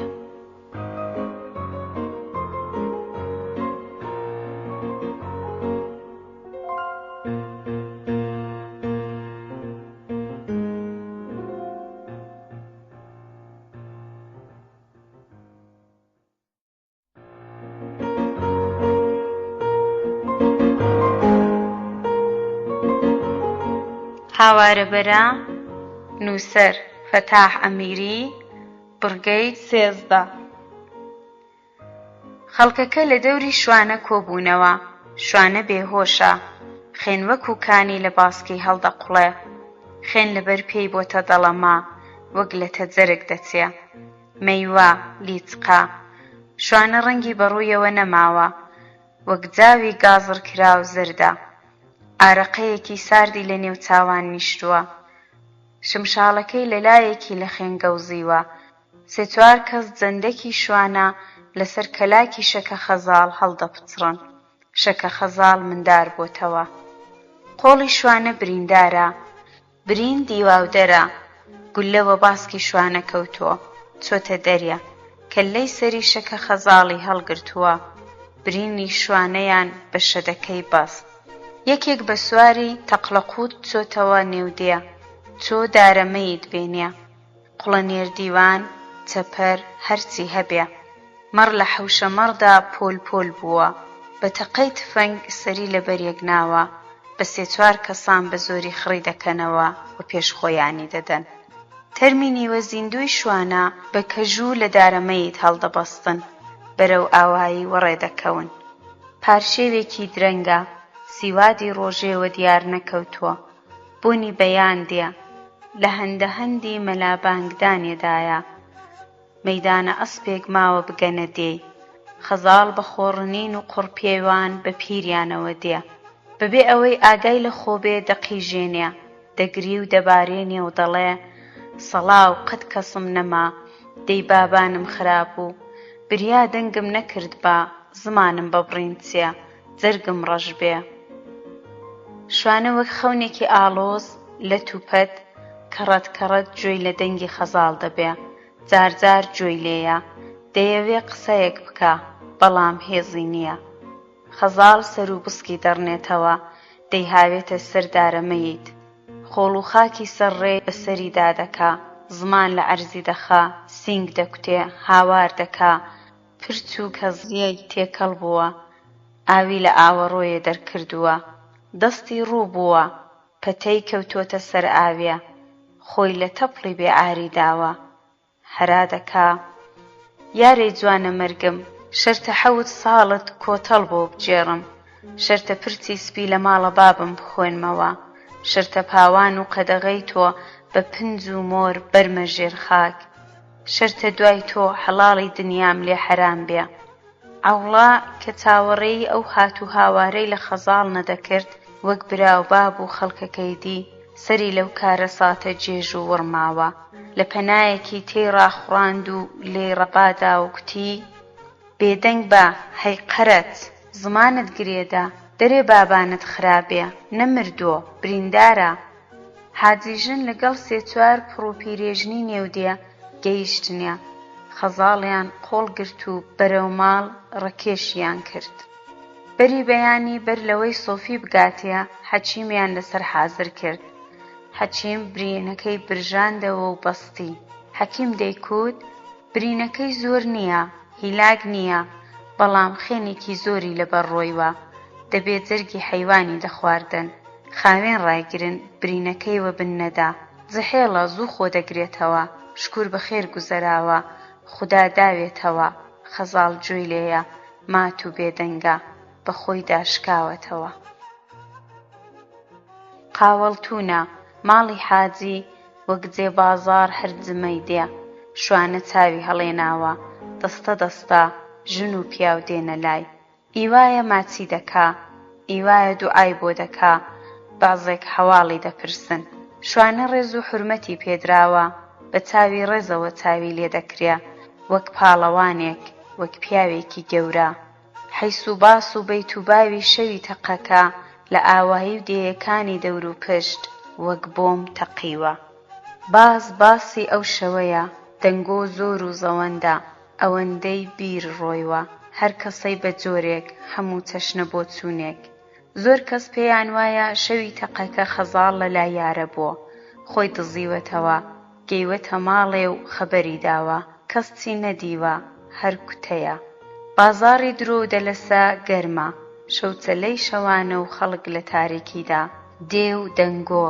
دێ و بەیت و باو دێ و درۆ جێی چووکە مێشکی چووکە و فکری چووکە ئەوەی ڕاست بێ بۆ کەس ڕوون نییە خەزاڵ چۆنی زانی چەتە لەسەر مەڕا بەکوێدا چۆن بەو نیوەشەوە بۆ نەخەوت بوو مەڕ لەو سەرەی دنیایە ئەو لێرە چێشتی وای دیوە حەلامەتی ئاخر زەمانە تڕی هەمەدانیە ئاردی خوڕاسانی دنیایەک پرسیار خەڵک سەری سوڕماوە کەس نازانێت چۆنە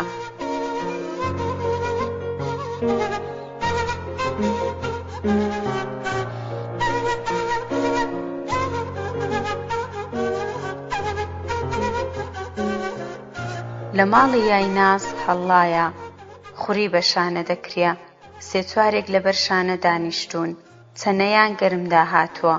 یایناز ئەو قسانەی پێخۆش نییە، بەڵام چ بکا لە ماڵی ئەون، کار بۆوی دەکەن. هاتوونە بەرشانەی ئەو، گوێی نەخەوێنیە کارەکە ناکریا. یایناز کچە دەوڵەمەندە، ئەو کارانە شارەزایە، دنیاش پێی دەوێ. لە دڵە خۆیدا دەڵێ هەتا دەدڕێن با بڵێن، درۆ و بوختان بکەن، کەس ناچێ لە قەبری کەسەوە. ئاخری چی؟ دەچن لە بستە خاکێکەوە. مامۆستا دەیفەرموو بوختان لە قەتڵ گوناحترا، ئەو فەرمایشەی بینایی چاوانە. ماشەڵڵا خوڵایە، هەر بۆ خۆت دەزانی، ئاگاد لە هەستی مار و مێرووی هەیە، کەس سەری لە کاری تۆ دەرناچێ. پەریزادە شەل سەری داخستووە، وەک مەچینەیەک خێرا خێرا چەپکە خوڕی بە نووکی شانەدا دێنێ. دەنگێکی ویشک و کڕەیەکی نەرمی لێدێنێ. دەستی وەک بزوت هەڵدەسووڕێ، ڕاست و چەپلێکی دەدا، دەڵێی حەزیایە. مێنەکەیەکی کۆن و چەور لە دەستیدا خۆ دەنوێنێ. نەقیمەکەی پیرۆزەیە، پیرۆزەیەکی ڕەنگ پەڕیوە، پیرۆزەیەکی مردوو، دیارە لە مێژە هەیەتی.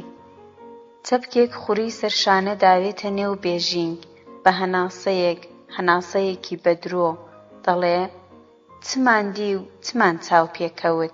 دنیای زوو چەند خۆش بوو، کوا ئەو غەم و دەردانە هەبوو. خەڵکی ئەودەم ئاوە زۆرزان نەبوون، بەخوڵای ڕۆڵە گیان عەزەب بووم. خۆم ناسیب و تازە دەرپێیان بۆ دەکردم. چێ لەوانەی دەپرسی؟ لەو چۆم و دەراوانە لەگەڵ ئەو هەتیومەتیوانە هەڵدەسووڕاین. هەلوچێنمان دەکرد، چەلێک هەمزەڵ، هەڵوای بە شەقان، کەڵەمستێن، چوزانم، بارەخوێ. جاری وا بوو با لە شەڕ و شاقەلی دەدام و داودەلینگم و دەردەکەوت. بۆ کەس هەبوو قسەیەک بکا، خوانەکە، کەس چی نەدەزانی، خەڵک دڵی خاوێن بوو. ئەمن هەر پێم وانە بوو پیاو هەیە، چە دڵم لێ پیس نەدەکردن. ژنی ئەودەمی 7 ساڵان لە ماڵە مێردی دەبوون، منداڵیان نەدەبوو. هی ئێستا جلکی بووکێنیان نەدڕاندووە، 2 مەلۆتکان لە پەنایەک دادەنێن، ملی دەگرن و دەیهێننە دەرێ. ئاخر زەمانە، دنیا خرابوونە، جرجاڵ نزیکە. ڕۆژێکی چوو بوو مەلای مەلاژن، کچە چییە؟ ئەوەندە ژنی چاکە. 2 ڕۆژ بوو پێی دەکوتم خات پەریزاد خێرت دەگاتێ، وەرە سرم لە خەنەدا، تازە بیسمیللام دەکرد. دەگەڵ کوتم بەدەستی من نەبێ بەدەستی ئایشە و فاتمان بێ. مامۆستا دەنگی بڵیند کرد. وەڵڵاهی خوڵا لەسرم نەنووسێ، پێم وابوو دەیەویست دەنگە دەنگمان نەیە. قسەی بۆ پیاوێکی دەکرد. ئێمە لە نێو ماڵەکەدا بووین، ئەوان لەسەر سەکۆکە. پێم وایە کتێبی بۆ دەخێندەوە و دەیکوت لە ئاخر زەماندا جرجاڵ دێ، ئاجوج و باجوجی لەگەڵا، دنیای دەخۆن، زۆر وردن، 7یان لە بنچڵەنۆکێکیدا جێیان دەبێتەوە، وڵاتی خلاص دەکەن، ئەوەی هەبێ دەیخۆن، چ نامێنێ، شینایی لە وڵاتی دەبڕێ. جۆ درێژەکەی جرجاڵی لە باتی تەرس خورما دەڕی، ئەوەی خورماکە بخوا کافر دەبێ، ئەوەی نەیخوا لە برسان دەمرێ. بازە کەسێک ئەوانەی بەدینن، ئەوانەی ئیمانیان قایمە، تۆبەکارن، ئەوانە دەچنە مزگەوت، تەچیە و خانەقا، دەچنە پەناچاک و پیران، ئەو جۆرە جێیانە. ئەوان بە نوێژ و تاحەت دەژین، خۆڕادەگرن، دەمێنن. پاشان حەزرەتی ئیسادێ، جرجاڵ دەتۆپێنێ و دەڕوە. بە دووی ئەودا محەممەدی مەهدی دێ، 40 ساڵ حکوماتی دەکا، گورگ و مەڕ پێکەوە ئاو دەخۆنەوە، وڵات دەکەوێتە فەرعانی، ڕزق و ڕۆزی زۆر دەبێ، دنیا دەبێتە بەهەشت. دەترسم جرجاڵ نزیک بێ. کچە چییە؟ بەشێتم مەزانن، ئەو سەرم لە ئاشیدا سپی نەکردووە، حالەم زۆر زام بووە. ئاخر زەمان دەڵێن وا دەبێ، دەوری مەوانە بوو، کەس چی نەدەزانی، خەڵک ساویلکە و ساکار دەژیا. ئای بریا ئەو دەمەی مردبام، کچێ خۆچمان نەدەزانی، جەحێڵ بووم، چوو بووینە جێلاخان. 3-4 دەستە خوشکی خۆم لەگەڵ بوون، نازانم چۆن بوو لێک هەڵبڕاین. ئەمن پۆلێکم جێلاخە لەو بە یارەی پەنامەزرای شەنگە، ئەو سۆفی ئەحمەدەی خۆمان دۆزێوە. دەنگم نەکرد وەک خەزێنم دیبێتەوە، دەستە خوشکەکانم چوونە شوێنێکی دیکە. بە قەنەچێشێک کۆشم پڕ کرد لە جێلاخە، بژارچنم لە عەرزی ڕۆدەکرد، سێ چوارێکی بەدمێوە دەهاتە دەرێ. لە خۆشیان ئاگام لە خۆ بڕابوو، کچەکان نەدیو ببوون. ئاوڕم داوە ئەو سۆفی ئەحمەدە یاری بۆ لام دەهات. ماندوو نەبینی لێ کردم، لە پەنام ڕۆنیشت. ئەمن هەڵتوتەکا بووم، هەر بە هێندم نەگرت. پێم چ نەبوو، تازە هەرچی بۆ گەردنی خۆش و ئازا بێ. پیری هەر کمانی فەوتاندووە. ئەو دەمی زۆر قۆشمە بوو، دەتکوت بزووتە، بەڵام خوا هەڵناگرێ بە حەدەب بوو. وەهمی چم لێ نەدەکرد، سرم بەردا بۆەوە خەریکی کاری خۆم بووم. لە ناکاو زریکەیەک لە ڕانم هەستا، ئەوەندەی 1 و 2 دنیام لەبەر چاوی سوورا. کەوتمە سەر گازەڕای پشتێ، لاقولەتەرم وە دەرکەوت. سۆفی هەروا دانیشت بوو، هاوارم کرد مار شەنگە بمگەیە. شەنگە کوتی ڕاستەوە بەلان کەشکاو، هەستا ئەو داودە لینگەت داپۆشە، دەڵێ خەرارە کۆنی. مار نییە، ئەوە ئەمن بووم لێم ڕبادای. هەستام و کوتم حەمە درێژ نەبی شەنگە، بۆ لێم ڕەبادەدەی؟ کوتی دەمەوێت چەقولەم بە دەستی تیژ بێ. مانای قسەکەیم نەدەزانی، ڕانم بە قەد و قڕانێکی ڕەش و شین ببۆوە. کچە چێ حەیفە جەوانان بشتێنی، خوا هەڵناگرێ جێلاخەکەشی لەگەڵ خڕ کردمەوە. نە بام پێدا هات بوو نە بوران، سەبر بەرەو ماڵ بوومەوە. ئەو قسەم بۆ دایکم جێراوە، ڕووی خۆی ڕنی و کوتی دەی خۆ چیدی نەبووە؟ کوتم نەوەڵڵا، جا چ دەبێ؟ لەوەی واوە دایکم بابمی توند کرد، 2 گەزیان جاو بۆ کردمە دەرپێ. ئەدی ڕۆڵە گیان، ئەمە ئاوامان پرچی سپی هۆندەوە. کچەتی و مچەتیوی ئەو زەمانە چەندە شەیتانن. ئەو کچۆڵە سەر قژنەی حاجی حەما ئێستا پێم وانییە خۆی ناسی بێ. دەڵێن شەوی تەقەکە لە لای شوانە بووە.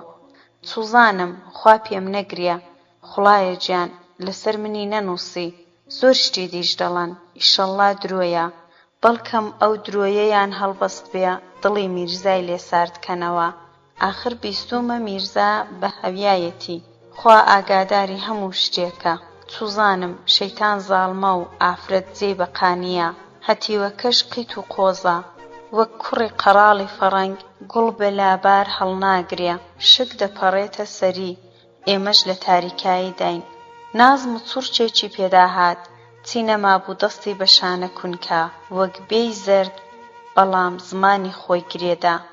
پور ئامان تایەستێ بێدەنگ بووە، بە مینگەمینگ و دەنگ وە قسەکەوت.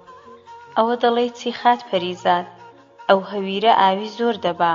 خۆ تۆ دنیات دیوە، دەروازەی شاراندا دەخرێ، زمانی خەڵکی نابەسترێ. دنیا بۆتە هەرچی و پەرچی، هەر کەسەی لەسەر هەوایەکە. قسەی خۆمان بێ و لە نێومان دەرنەچێ، بۆ باڵ ئەسۆی کابرای. وەڵڵاهی ئەمن بەش بە حاڵی خۆم مامبرایمی بە پیاوێکی گەڕیدە دەزانم.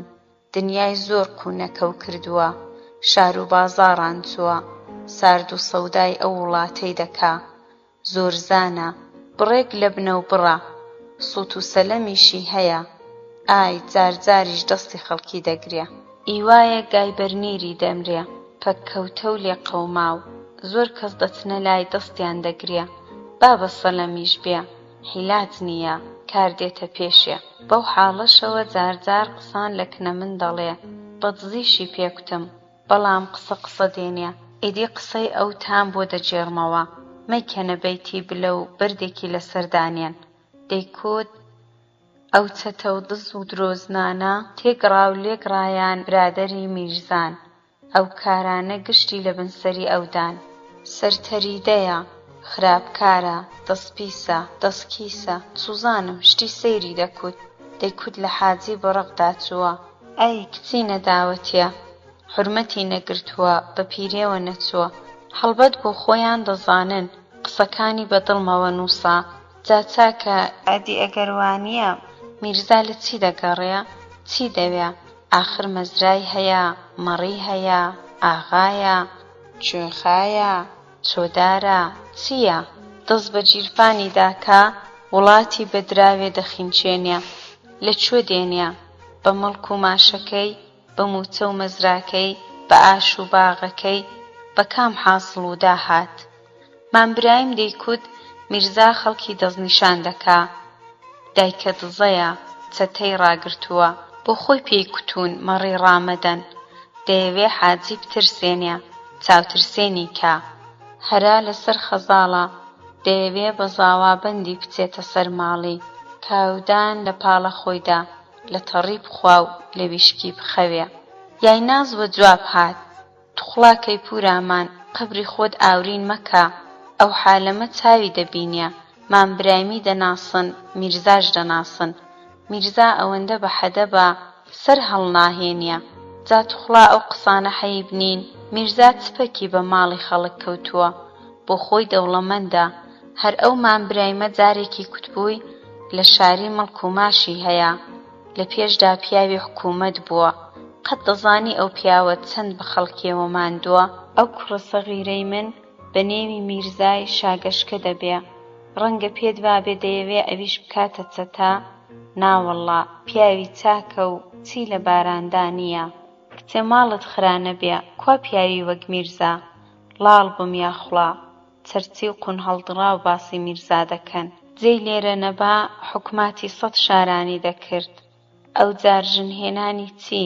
کوا میرزا ژنهێنا؟ جا ئەو کچۆڵەی بۆ چییە؟ دەست لەسەر شانی کچی شای دانێ دەیدەنێ، میرزا ئەوانەی پێوە نانووسێ، پور ئامان، دڵت نەگۆڕێ، پێیەکت لەسەر لێوی قەبرە.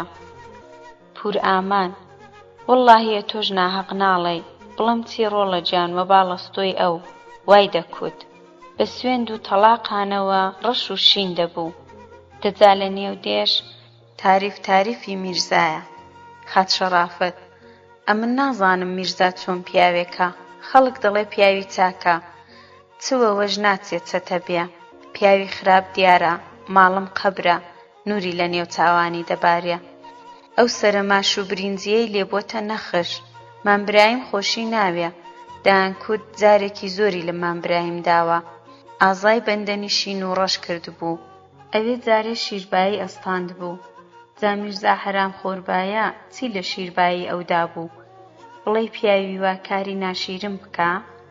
فاتەتەڵاش دوێنێ لەسەر کانیە قسەی سەیری دەکرد، دەیکوت خەزاڵ جندۆکەی لە بەردەستیدایە، ئەو ماڵە بەجحێڵی وان، هەتا دەگەڕێنەوە لەگەڵیانە، شتیان پێدەڵێ، ئەو جندوکە ئاشقی خەزاڵ بووە، قسەی لەگەڵ دەکا، خەزاڵ نایبینێ، بەڵام گوێی لێ دەبێ، حاجیژنیش بەجحێڵی ئەوەی لەگەڵ بوو، هەر بەوەش وا دەوڵەمەند بوون.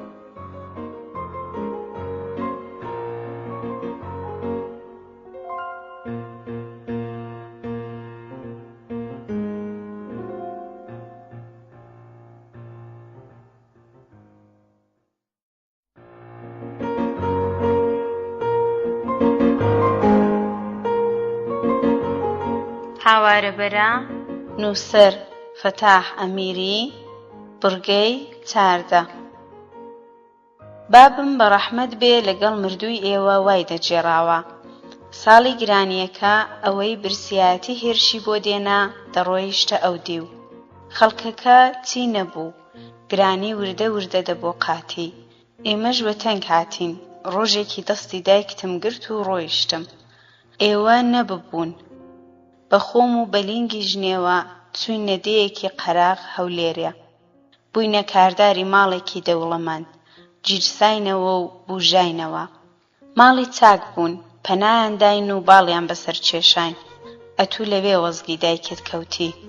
لە جیرانەتی ئەو ماڵە دەوڵەمەندە ماڵێکی قاچاقچی لێبوو، ئەو کابرایە هاتوچۆی ئەم دی و ئەو دیوی دەکرد، ماڵی قاچاقی دەکڕی و دەفرۆشتەوە، بە بەرچاوی گەزمە و مەعموراندا دەهات و دەڕۆی، کەس نەیدەکوت چ دەکەی، ئەتوو چیەی، ئەوە چییە پێتە؟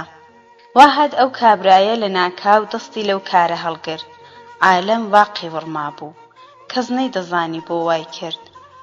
ماڵی قاچاغی قازانجی زۆرە، هەلێکی باشی بۆ هەڵکەوت بوو، ماڵی دنیای دەبرد بەبێوەی بگیرێ، زۆر دەوڵەمەند ببوو کەچی ئەو ئیشەی تەرک کرد. منی خۆش دەویست ڕۆژێک سفرەی دڵی بۆ کردمەوە و کوتی ژنێکی جندووکە عاشقم بوو. من نەمدەدی، ئەو دەیدیتم، قسەی لەگەڵ دەکردم، لە پێشدا لێی دەترسام، وردە وردە سامم شکا، لێی نزیک کەوتمەوە، مارەم کرد، دەستم کرد بە قاچاغی، شتومەکی بۆ هەڵدەگرتم، کەس نەیدەدی، لە هەر شوێنێک ویستبام بۆی لەوێ دادەنام، منیش دەمفرۆشت. هەناسەیەکی هەڵکێشا و کوتی جارێکی لە ناکاو ون بوو، سەری تێدا چوو، زۆر چاوەڕێی بووم نەهاتەوە، نازانم مرد زیز بوو بردیانەوە، گورگ خواردی ئەدی چی لێ هات. زۆر چاوەڕێ بووم، گریام، بە ئاو داهات و بە نان داخورا، ئەمیش عیلاجم نەما قاچاغیم مەلانە، بابم وای دەجێڕاوە، پور ئامان، بۆ خۆشت دەدناسی، پیاوی درۆیە نەبوو. ڕەنگە خەزاڵی شتێکی وای لە بەردەستیدا بێ، دەنا چۆنی زانی مەڕچەتەی لەسەرا، دەڵێن لە لای شوانە بووە، ئەوەش درۆیە، دادەزێڕین دەیکوت ئەو شەوە بۆ خۆم لە لای خەوتوم، پێکەوە لەسەر سەکۆکەی حەوشە بستێکم لێ جیا نەبووتەوە. بێژینگ پڕ بوون لە کولوو، یایناز باوەشێکی هۆرپە لەسەر یەک داناوە، تەشتێکی پڕ کردو لە بنۆک، هەرای ئەستی کرد. ڕۆڵە گیان، کچۆڵەکەم، هۆشت بەسەریەوە بێ، لێت نەگۆڕێ، بەرە با حاڵیت کەم. ئەو بنۆکە بە جیا هەڵگرا، دەیکەین بە سێتا، بۆ گریس و کەژوو، ئەوەی نەرم و ڕۆنگاڵ درێژە بە جیا، دەیکەین بە بەرماڵ و پۆپەشمین، ئەوەی پەناخات پەریزاد قڕخ و قەزڵ و شاسەیوانە، ئەوەش بۆ جەواڵ دەبێ، ڕەنگە بەڕەشی ببێ، بۆ نائیلاجی باشە. خوری خاوکەکەش بەگوێ هەڵگرا، بەڵکە دارەتەونەکەمان بدەنەوە، مافورەیەک هەڵاوەسین، خاوکی پار و پێراریشمان ماوە، ڕەنگە لاچێشێک شتێکی وان لێ تەواو بێ. ئەوەی لێی خاتر جەمەم ڕایەڵ و پۆ و پشت پۆمان زۆرە و کەم نییە. جاکچی شیرینم، بەخۆکەوە ماڵدا پڕژاوە، باخڕی هەڵدەین، ژنەکان لێرە دەبن، لە پەو گۆشتەکە هەلوپەل بۆ شێو زوو دەگاتێ. ئەستی و یایناز وەک هەڵۆ تێڕۆهاتن، وڵاتیان خڕ کردەوە، نێوماڵگە سگدرا و ئاوپڕجێنیان کرد، خوری لەسەر هەرزاڵی وەک تەرمەک دەچوون، ئێستا مەلا بانگی خەوتنانی نەداوە، وتمان لە جێیەدا ڕاکشاوە، گڕنەی حەکایەتی گرتووە. یایناز حەکایەتی سوارەکەی مەندی مەندی بۆ دەجێڕێتەوە. ڕۆژێکی بەهاری پاش بارانیە، سوارێک بە ڕێگایەکدا دەڕۆیی، سمی ئەسپەکەی لە قۆڕ ڕۆدەچوو، ئاوی باران جێسمی ئەسپەکەی دەکردە گۆلاوک. سوار لە پڕدا دەنگێکی جۆ لێبوو، هەرای دەکرد سوارەکەی مەندی مەندی، عەبا لە چل و حەوت ڕەنگی، ئەگەر دەچیە گوندی ما، پێی بڵە بە میر مشکی ما، قالونچە بۆڵغار خاتوون لە تەندور ئاوێ کەوتووە، بێ دەری بێنێتەوە. سوار قوتە قوتێکی کرد، چەند جاری ئاورداوە، چیوە بەر چاو نەهات، زۆر ڕۆی هەتا گەیشتە ئاوایی. ڕووی کردە مزگەوتێ، خەڵک بە پێریەوە چوون، جڵەویان لێ وەرگرت و ڕچێفیان بۆ داگرت، فەرمووی مزگەوتیاندا، ئەسپەکەیان بردە تەویلەیەکی وشک، لەغاویان لەسەر داماڵی و بەریان پڕ کرد لە ئاڵک. میوان لە مزگەوتێ وشک بۆوە، ڕووی لە خەڵکەکە کرد و کوتی لە کەلەکەی پێش ئاوایی جۆم لە دەنگێک بوو، دەیکوت سوارەکەی مەندی مەندی، ئەبا لە چل و حەوت ڕەنگی، ئەگەر دەچیە گوندی ما، پێی بڵێ بە میرمشکی ما، قالونچەی بوڵغار خاتوون لە تەندور ئاوێ کەوتۆ، بێ دەری بێنێتەوە. ئێستا قسەکەی تەواو نەبوو، مشکێک لە کونی دەرپەڕی و هاواری کرد چ خەبەرە لە ماڵی دەوا، چ خەبەرە لە ماڵی دەوا. سووڕێکی مزگەوتی دا و بۆی دەرچوو، باران لێی کردبووەوە، وڵات کەمێک کزر ببوو، مشکە لە دێی دەرکەوت، لە کەلەکەی قەراغ ماڵان ئاوا بوو، خۆی گەیاندە قوڵکاوان. چاوی کردەوە قالۆنچە لە جێی سمی پڕ لە ئاوی ئەسپ کەوتووە و بەو هەرایە هاواری بۆ مام مشک ناردووە. مشک چۆ سەر قوڵکاو، هەرای کردە قالۆنچەی و کوتی بدە دەستت. قالۆنچە کوتی دەقەنێ. کوتی بدە باڵت. کوتی دەقەنێ، کوتی بدە سەرت، کوتی دەقەنێ، کوتی بدە ملت، کوتی دەقەنێ. مشک تووڕە بوو لە قوڵکەکە کشاوە، قوڕ و خۆڵی وەسەر قالۆنچە کرد و لەسەر گڵەکەی هەڵبەزی و کوتی دابقەنە، دابقەنە، دابقەنە. وتمان بە خەواڵوویی کوتی دایە گیان، سوالەکەی مەندی ئازاتر بوو یا مام میرزا؟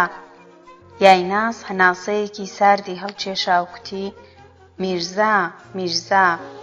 وتمان پڕخ و هۆڕ خەوی لێکەوت.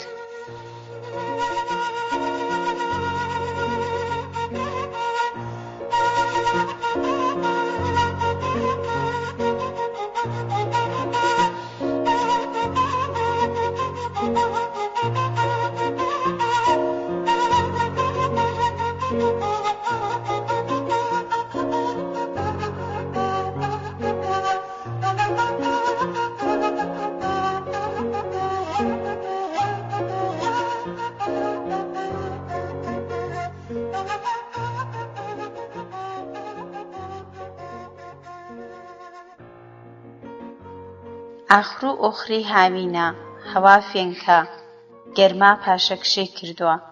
تەڕەکاری، میوە و خواردەمەنی بە پێی فیلانە، بەلاشە، بێستانە دێم، گڕکە دێم، چەندی زگت دەیەوێ، چەندی دڵت دەیبا، بخۆ و بڕۆ. کەس حەقی بەسەر کەسەوە نییە، هەتا دەنگت لە زگی دێ، مەباحە و خۆڕاییە. بێستانە دێم بۆ خێر دەکرێ، ئەوەی خورا خورا، ئەوەی ماوە بۆ ئەوەی زایە نەبێ دەکرێتە بەلەچەک تێشووی زستان، زستانی بەرووبوو درێژ، زستانی بێدەرەتان، دانەوێڵە و قاورمە و زۆر کەل و پەلی دیگەرەکە. مێش کەم بووە، مێشولە هەر نەماوە، ڕەپستەی هەوڵگا بە چاچی لە چاو دەدا، مەزرا ڕازاوەتەوە، چەشنی کلۆجەیەکی سەوزی کاڵ، کلۆجەی تازە درواوی هەریر بووکی زەوی دەنوێنێ. شین و شێوەرد هومێد و هیوای جوودبەندەیە. ئێوارەیە، نیسێ وردە وردە دادەکشێ، وڵات ئارام، مەزرا فێنک، مەڕ شەو بەچێوە. سەگەل لە دێدانین، خەرتوڵە، غەڵدی، قەپەگۆڵی کەوتوو نەخۆش و کەڵب کەوتوو، لە قەراغ و بیجاغی دێ مل و مۆ دەکەن. جار جار حەپەیان دێ، کاریان بە کەس نییە، ڕێبوار بە هێندیان ناگرێ. بێ ئازارن، پشیلە بێخۆف و ئەندێش، بە سەرباناندا پەیاسە دەکا، خۆ لە بەرێک دەچێشێتەوە. وەختی زیانیە ئەگەر چیتەڵە ماست و مەنجەڵە شیر دەرخۆنە و بەردیان لەسەر نەبا. هاوین وەختی کارە، دێ نیوە چۆل و مەزرا ئاوەدان، خەلە و خەرمان لە گۆڕێدایە، وێنجەی ئاخربەر خراوەتە عەرزی. کار و کرگار خەڵکی لە ئاوەدانی پچڕیوەتەوە، جەنگەی حەول و دەولە، گەرمەی کوێرەوەریە. هێندێک جێرەی کوێزرێ دەکەن، بەعزێک شەغڕەکێشان و کاکێشان، کە شاوی زۆر ماڵان بەگایە، بۆ ئەوەی نەبێتە زڕەکەش دانی ئێوارێش گای ڕادەبەستنەوە. ماڵوو سەرماڵوو، خەت و کووز و بەرە و کەرد و کێشان وەختی سەرخوراندنی بۆ کەس نەهێشتووەتەوە. لە پەنا قامیشەڵێنێکی تاک و تەریک، سۆفی ئەحمەد خەریکی مەلەغان ڕەقاندنەوەیە. دەستکە مەلەغانی بەسەر کۆشیدا ڕەت کردووە، لاقی بەولاو بەولای کورسی لەدا هێناوەتە خوار، تێغی مەلەغانی خستۆتە سەر زندان، بە چەکچەکەی ورد ورد دەیکوتێ. زۆر وەستایانە و شارەزا تیژایی مەلەغان دەکوتێ، ڕاست و بێهەڵە و پەلە، ڕێک و یەکدەست، پارەکە ئەو مەلەغانەی کڕی، دەسک و بۆسەی بۆ خۆی لێناوە، بەدەستی خۆی کاری پێکردووە. پاش ڕەقاندنەوە قولێک وێنجەی شین شکڵی گەسکە کۆڵە لە ئاو هەڵدەدا، ئەو دیوە و دیوی تیغەکەی پێتەڕ دەکا، چەقەی شیرشیرۆکە و شیرەجیا و وێنجەی پێدەشواتەوە. هەردووک دیوی تیغەکە زوورە، ئاوی دەچێشێ، لەسەر ڕا بۆ خوارێ، لە خوارێ ڕا بۆ سەرێ. نووکی قامکە گەورەی سەبرێکی لە لێواری دمی مەلەغان دەدا، تیژە بە تەواوی، ڕاستەوە دەبێ. دوو کەرخی بە پێوە ماوە، بنەوێنجە کەمە، کەچی زۆری کەوتۆتێ. جێوێنجە وەک شاری ئەژدیها کەرخی کەوتۆتێ. کەرخ لە پەنا کەرخ، نقی باریک و درێژ، کەرخی ڕەش و ئەستور، وێنجەکە بە پشتە، پشووی لاوی دەوێ. سۆفی ناتوانێ شانی بەباشی لێبادا. داڵانی کەرخەکانی چووکەن. چڵە وێنجە بە قول دەکەونەوە سەرێک. وێنجە لە زۆر جێیان کەوتووە. گوڵە بنەوشەکانی نسکۆیان بردووە. کڕنۆشیان کردووە. کڕنۆشی بەرهەم بەرامبەر خاوەنی. دەستی سۆفی لەگەڵ دەستکە مەڵەغان و بۆسا بۆتە یەک. پێوە نووساوە لێکبوونەوەی لێبوونەوە لە کارە. خرم و هۆڕ دەچێتە پێش. کەفی سەرشانی کڵۆ کڵۆ بۆتە شۆرەکات. ئەرکی سەرشانی بە قەدکەفی سەرشانیەتی. لەگەڵ کار مەچەکی ئەنگاوتۆ. لەگەڵ ئیش پەیمانی تازە کردوێتەوە. بەڵێنی داوەتا مردن مرۆی مەیدانی ملە بێ. پشتی ڕاست کردوێتەوە بۆ ئاخر کەرخ. زرمەی سوار و دەنگی پیاوانەی میرزا ئاوڕی پێداوە. ماندوو نەبی پیرە پیاو. سۆفی: خودا ئیمانمان داتێ میرزا، ڕاوەستا و بێڕەبی. ئەوە 2 ڕۆژە چاوەڕێتم. چۆنە پیر و فەقیرت وە بیر هاتۆتەوە؟ میرزا: پێشینیان چاچیان کوتۆ. بۆز بەلەڕی، دوژمنت فەقیرە.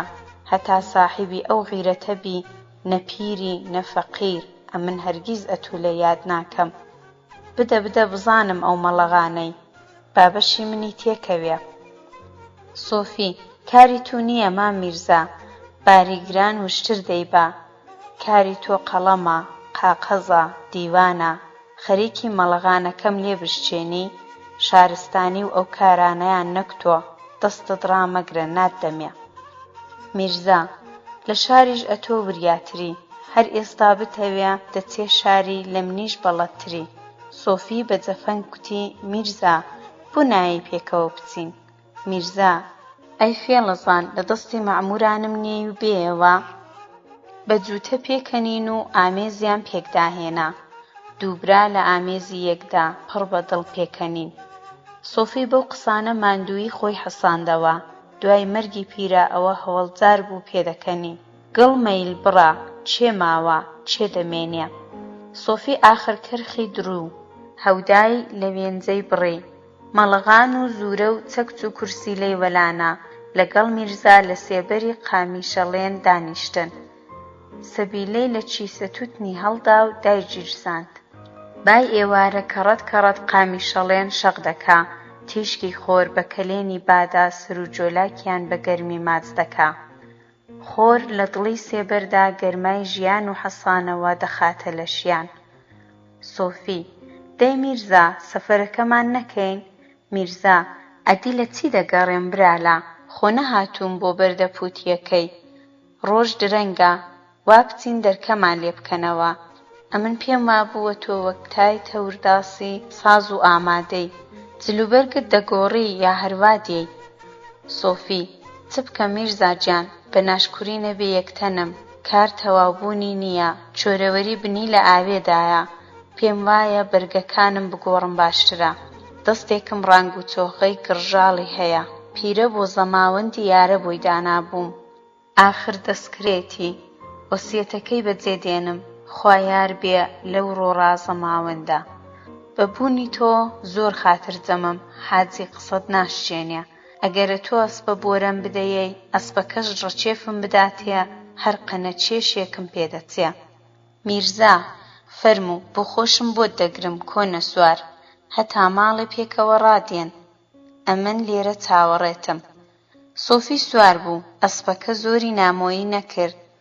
سۆفی دەناسێ، 100 جاری تفاق لەبەر کردووە. میرزاش ڕەچێفی بۆ گرت، توند و تۆڵ وەک مەزرەق لەسەر زین چەقی. بە نەرمەزیندا پان نەبووە، قەوەی خستە سەر ڕەچێفان. قەیتە سوارێک، غەدەنجێک وەجهێڵ دەچوو. ڕەچێفی هێنایە. ئەوەندەی بڵێ 1 و 2 تۆزێکی کەمی لە پاش بەجێما. وەک 2 کەڵەشینکە لە بەرچاوان من بوو. سۆفی گەیشتەوە ماڵێ. یارەش لە بەیانیەوە لەوێیە. برینەکەی ساڕێژ بۆتەوە، گۆشتە زوونی هێناوە.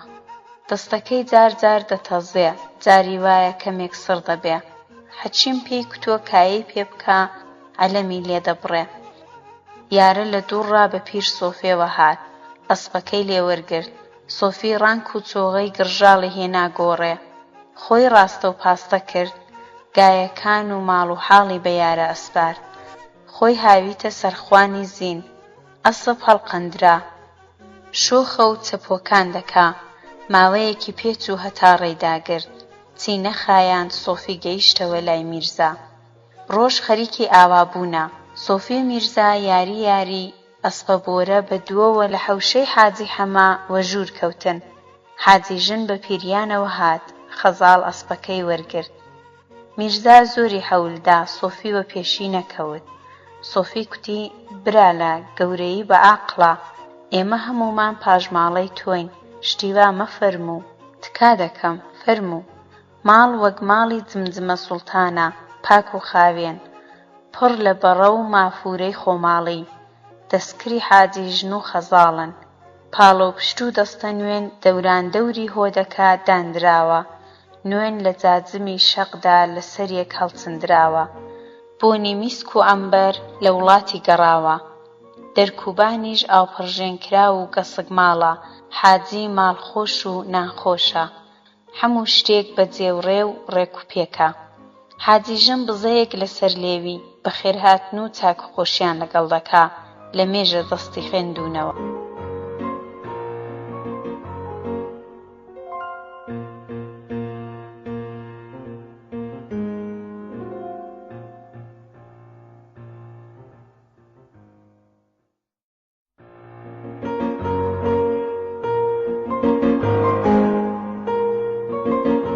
هاوارەبەرە نووسەر فەتاح ئەمیری، بڕگەی 15.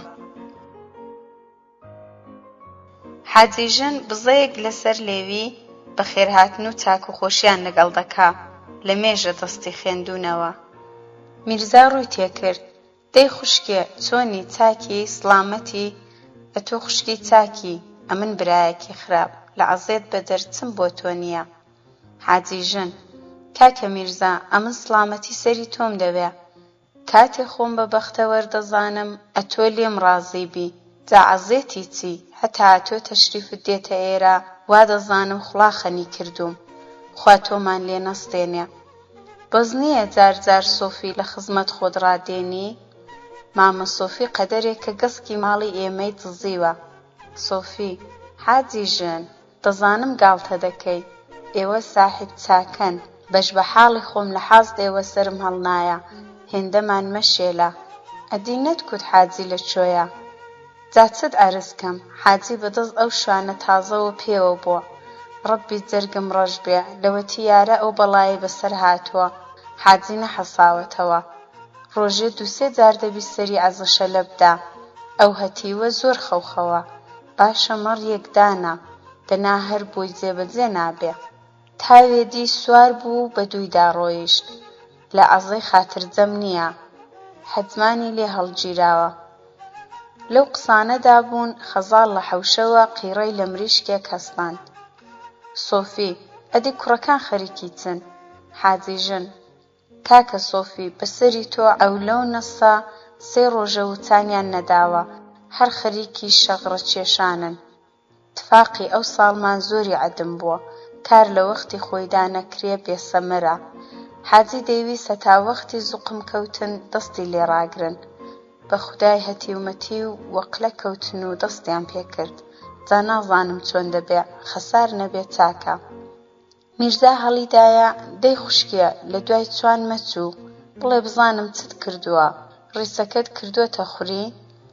حاجی ژن وەڵڵاهی مام میرزا، درۆت هەرز نەکەم، بۆ خۆم ڕازیم. ئەو لەو نەسەش هەروە، ئەو کچەش متەقی لێ دەرنایە، هەر دەڵێ خاڵە میرزام کەیفی خۆیەتی. پێم وایە وەک خۆ دەمرێنێ، پێی خۆشە، زۆریش منداڵە، ئەویش دەرجی دێ، تەنیا بە حاجیم نەکتووە، ئەویان لەسەر خۆت.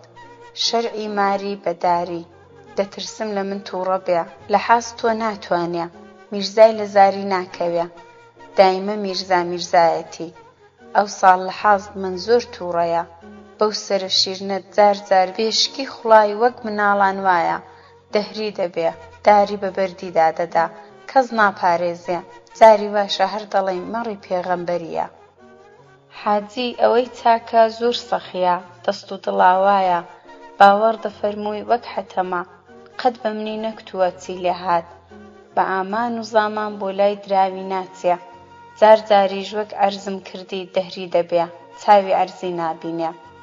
بڕێکیش پیر بووە، بڵێم چی تازەوا ڕاهاتووە، ئاوێکە بۆی ڕژاوە، جار جاریش دەڵێ ژنت بەسەر دێنم.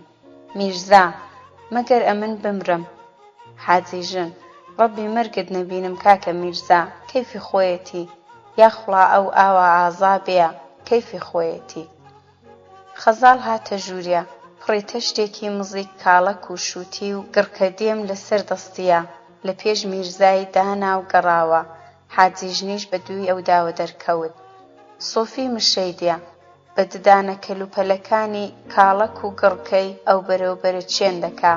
میرزا ئارام و لەسرە خۆبەنووکی چەق و خەریکە، سەریان بە تەڕەکاریەوە گەرمە. زرمەی سوار سرنجیان ڕادەچێشێ، دەڕوانە حەوشە حاجیە. ئەسپە کوێت بەدەستەوە بە ژوور کەوت، بە دەنگێکی میرانە سڵاوی کرد. یەک یەک باوەشی پێداکردن، چاکخۆشی و بەخێرهێنان و ساغ و سڵامەتی. تەعاڕوف بەجێدێ، حاجی بە هاتنیان کەیف خۆشە، لە خۆشیان دم و چاوی سوور هەڵگەڕاوە، دەڵێ بریا ئێوەش لەگەڵبان، عەزە شەلم گرتووە بە شوان. ئەو زەلامە کە لە حەمری خۆیدا شوان بووە، نێوبانگی پسپۆڕیشی هەیە. کوتم با لە جێی یارەی کار بکە، بێکار بوو، منداڵی سەر و پێچکەی هەن، ئەوانم تێدا دەخوێندەوە. دیسانیش پەژیوان نیم، بەڵام تا ئێستا 2 پەڵەی وێنجەی خەڵک لووس کردووە. لێ دەپرسم بۆ وا دەکەی بە سوێندانەوە ڕەش و شین دەبێ، کە وەڵڵا و بیللا خەوم لێکەوتووە و مەڕ لەسەرم ڕایداوە.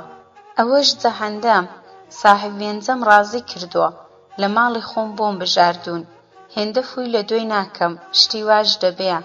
خەو زاڵمە، ئەویش فەقیرە، بەڕوومدا نەداوەتەوە، ئەمما قەت دڵم لێی خاترجەم نییە، وەک شتێک ئەندیشم لێ پەیدا بووە، پێیەوە گیراوم. ئەوڕۆ پێش هاتنی ئێوە ویستم سەرێکی لێ بدەم، نەوەک خەوی لێکەوت بێ. چووم، مەڕم دۆزێوە، عەزە لەوێ نەبوو. مەڕ بێ ساحب، ئەولا و ئەولا گەڕام. ئەو جێیانەی شک دەی بڕی چووم، وەک عەرز کوتیدا بێ، بە ئاودا هات و بە ناندا خورا. مەڕەکە لەو خوڕ و دۆڵەیە و دیویدا بوو. ڕەچێفم هێنا ئەسپە کوێت تێ هەڵبووم بەرەو شاخ. فکری ئەوەم دەکردەوە لە هەر جێیەک خەوی لێکەوت پێ لەو بەرزایە ڕادەیدۆزمەوە. چاو دەکەم لە بن ڕەوەزی شاخی گردەنشین لێی تخێڵ بووە. کوتم کوڕە عەزا، ئەوە لێرە چ دەکەی؟ ئەو مەڕەت بۆ بەجێهێشتووە؟ بە شەلەشەل ڕاستەوە بوو کوتی حاجی لێم قەڵز مەبە، نەهاتی شانی گرتووم. کوتم ئاخر بۆ ڕۆڵە گیان، لێرە چ دەکەی؟ شێتی ماخولیای لە خەزێنەی دەگەڕێی، لەو بنڕەوەزە بۆ مات بووی؟ ئەو مەڕەت بە تەمای چێ بەڕەڵا کردووە؟ کوتی مامە حاجی سەبرکە، لە هەوەڕا بۆت دەجێڕمەوە. چەند ڕۆژ لەمەوبەر لە زارکی ئەو کونە ڕێویە تەڵەم ناوە، بەڵکو بۆم پێوە بێ، دەڵێن کەوڵە ڕێوی بە قیمەتە، تەڵەکەم تەڵەی گورگیە، تەڵەی چاکە. چەند ڕۆژ لەو دەوروبەرە سایەت بووم پێوە نەبوو. ئەوڕۆ هاتم تەڵەکەم بەرمەوە ماڵێ، جێیەکەیم نەدۆزێوە، دەمزانی لەو دەوروبەرەیە، نەدەهاتمەوە سەری. بەسەری ئەو حاجیە بەو مەککەی زیارەتت کردووە، لە ناکاو تەقەیەکم لەبەر پێی هات، دنیام بە چاوی خۆم دیت، سرم لێ جێژەوە هات و دڵم سست بوو، بەو بەدبەختیان چاو دەکەم بۆ خۆم بەتەڵەوە بووم. میرزا و سۆفی لەبەر پێکەنین ڕەش و شین بوونەوە. حاجی بە پێکەنینەوە کوتی لەبەر سەنعەتی خوڵای مرم، ئەو قامکانەی دەستی وەک یەک نین، یارە ئەوا وریا و ئەزەژ ئەوا جێژ. بەسەری ئێوە لە تاوانی قەڵسی و تووڕەیم لەبیر چۆوە، لەبەر پێکەنین کەوتم، چاکە شکر لاقولەتەری چ مەزەڕەتی نەدیوە. کارەکەی جوورێک بوو زگیشم پێ پسووتێ و لەبەر پێکەنینیش بکەوم. عەزە بەو عەیبانەشەوە شوانی چاکە، ئەمینە، دەستپیز نییە، فەقیرە، ئەگەر هێندە خەوخەو نەبێ زۆریش ئازایە. مەڕەکەش ماشەڵڵا زۆر بووە، کاری شوانێکی نییە. شەگەلی چۆتەوە باڵێ. یارە گەڕاباوە باش دەبوو، هەر ئەوەندە چاوێکی بەسەر عەزەوە بێ و سەرافەتیەکی بکا، چی دیم ناوێ. میرزا کوتی تازە بە هەویای یارە مەبە، سۆفی کردوویەتە کوڕی خۆی، ناتداتەوە. حاجی سۆفی بۆ خۆشمی بوێ دەچمە لای، بەڵام بڕواکە یارەم لەلانە بێ سەگم لەسەر دەڕێ، بە 100 پیاوانە دڵم لێی دەحەسێتەوە. ئەوێ شەوێ ئەو نەبا یەخەیان لە دەرچێ دەبڕێم. ئەدی بۆ دیار نییە لەکوێیە؟ سۆفی لە ماڵە منە، ئەو شۆ ئەمیندارە، ئەگەر چەتە نەچنە دەستەی. حاجی نانا بابم لە هەموو هەوران نابارێ. میرزا حاجی ئەدی بۆ ناڵەی لە چی دەگەڕێن؟ حاجی جا ئەوە پرسینی بۆ چییە؟ ماڵە خۆتانە و هاتوون، خۆشکورت چ نەقەوماوە؟ میرزا چ دەقەومێ لەوەی پتر؟ بە جوتە هاتووینە سەربەڕای، هاتووین یارەی بە نۆکەری خۆت قبول کەی و خەزاڵی بدەیەی، هەردووکیشیان بدەی بە سۆفی بۆ ئاودەنگی. برا لە سۆفی بێبناوانە، یەکتەنە، ئەدی دۆستایەتی بۆ کەنجێ دەبێ.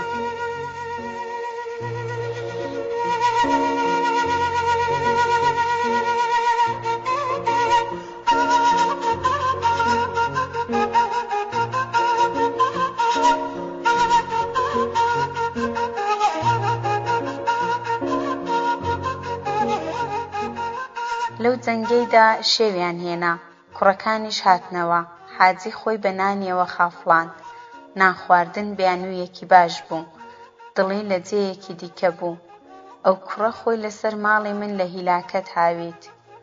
کوڕێکی وریا و باشە، بابێ کەس و کاریش بێ، باش شوانی من بوو بێ، قەیدی چییە؟ ئەمن لە هەوەڕا چ بووم؟ تازە قسەی میرزای چۆن لە عەرزی دەم، لەوی ماقوڵتر چێ دێتە خوازبەینی؟ چه ئیرادێکی هەیە؟ سۆفیش کردوویە بە کوڕی خۆی، جا باب لەوەی چاکتر چۆن دەبێ؟ جارجاریش دەیکوت بڵێ عەیب نەبێ، خەڵک چ دەڵێ؟ زمانی خەڵکی چۆن ببەستم؟ دوای شەوی تەقەکە ئەو هەموو بەیت و باوە. دەشزانم خەزاڵ لە ئاوی شەوێ خاوێنترە. کوڕە جا بە خەڵکی چی؟ شوانە کوڕی چاکە، خەزاڵ بڵێ بیکە، دڵم نایە بە زۆری بە شووی بدەم. بەستە زمانە، ئافرەتە، بەڵکە دڵی بە یەکی دیکەوە بێ. وا باشە کێشەکەی بخەمە ئەستۆی خۆی، دەڵێم کەت ڕازی بێ. میرزا و سۆفیشم خۆش دەوێ. نابێ دڵیان ناڕەحەت کەم، لە وڵاتەی ئابڕووم هەیە. میرزا ئەو هەموو هەویایەی بە منە، جا چۆن میرزای هەستێنم؟ ئەو پیاوە گەورە. نان خورا و کەس هەستی لەبەر نەهات. میرزا کوتی حاجی بابم قسە و 100 تمەنمان لەگەڵ ناکەی، ئێمە نازمان هەیە، خۆ زۆرمان نییە، بۆ ناماندوێنی؟ حاجی وەڵڵاهی قوربان هێندێک شت هەن دەبوو باسییان بکەم، بەڵام دڵی ئێوەم ئەوەندە مەنزورە چ ناڵێم، قسەم نییە. کەس ڕازی بێ ئیختیاری من بە تۆیە، کچی خۆتە. 100 کەسیش هات با خوازبەینی، ئەتوو ڕازی نەبای نەدەبوو. ئێستاش ئیختیار بە خۆتە. پاش تۆش سۆفی برا گەورەیە و دەستم لە حاستی کورتە. برا لە گیان چوو لەگەڵ بڵێم کەیفی خۆتانە؟ میرزا حاجی گیان لە پێشدا هەموو شتێکم پاک و باراش کردووە، لە هەمانم پرسیوە، تەنیا تۆ مابووی. ئەگەر تۆش ئیجازەت لەسەر بێ، ئەوە پاییزە و کاتی زەماوەند. نوێی جێژنی پیرەش بەسەر چووە، کاری خێر هەتا زوو ڕاپەڕێ درەنگە. حاجی کچی تۆ بە کچی خۆم دەزانم، یارە کوڕێکی باشە، ئاقڵە، ئازایە، ئەمینە، بۆ خۆت باشی دەناسی. لە هەمووان واوەتر ئەو کوڕە هونەرمەندە، هونەری هەیە. کەسم نەدیوە هێندە بلوێرژەم بێ. هونەر تێکەڵاوی غیرەت و پیاوەتی، بە کەڵکت هات، پیاو نابێ لە هەقلادا. هەر ئەو شەوە هیندی دنیایەکی بایەخ هەیە. تفەنگ عومرێک لە کۆڵ دەکرێ، جارێک بە کەڵک دێ. من ئێوەم خۆش دەوێ، بە زەرەری ئێوە کار ناکەم. ئەوەشت قەول پێدەدەم، ئەو کوڕە تا ئێستا بۆ ئەو لانەی لەبزی لە لەبزی خەزاڵ نەگەڕاوە. کوڕێکی داوێن پاک و شەرمێونە، بە حەیایە، بەڕاستی برالە، زاوات زاوای چاکە، یاخوا پەشیمانی نەچێشن. حاجی ژن هاتە ژوورێ، هەر بزەی بەهار، گوێی لە قسەکان ببوو. حاجی سری هەڵێنا و کوتی بڕۆ کاشیەک دۆبێنە. میرزا هەڵیدایە حاجی، برا لە گیان بڵێ بزانم لە ماڵێدا بوا خراپی، ئێستا دەزانم دۆت ناوێ، دەتەوێ حاجی ژن لێرە نەبێ. بابم ئەویش دایکە، منداڵی خۆی خۆش دەوێ، دڵی هەیە، ژنی تۆیە، خوا هەڵناگرێ زۆریش عاقڵە، کەی خودا ژنێکی تەواوە، چاحەیف نییە. حاجی میرزا گیان لە دڵت گران نەیە، ئەوە قەڵەم و قاغەز نییە لە من باشتر بزانی، ئەمن ئەو فێڵەی باشتر دەزانم. پێغەمبەر فەرموویە پرسیان پێ بکەن، بە قسەیان مەکەن. قسەکانم ڕەقن چونکە حەقن.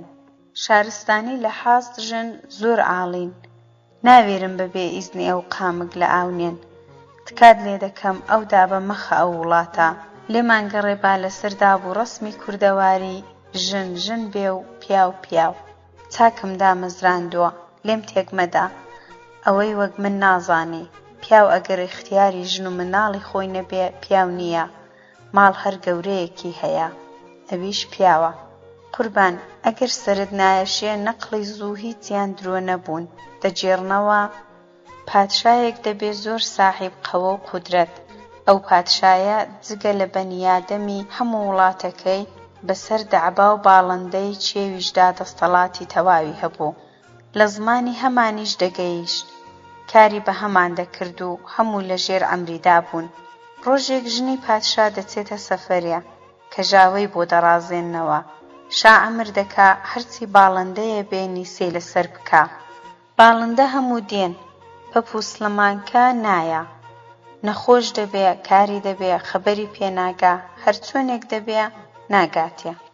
ژنی شای پێدەزانێ، دەڵێ پەپوو داخت لە جەرگم هەتا گەڕانەوە، وای ناخۆی.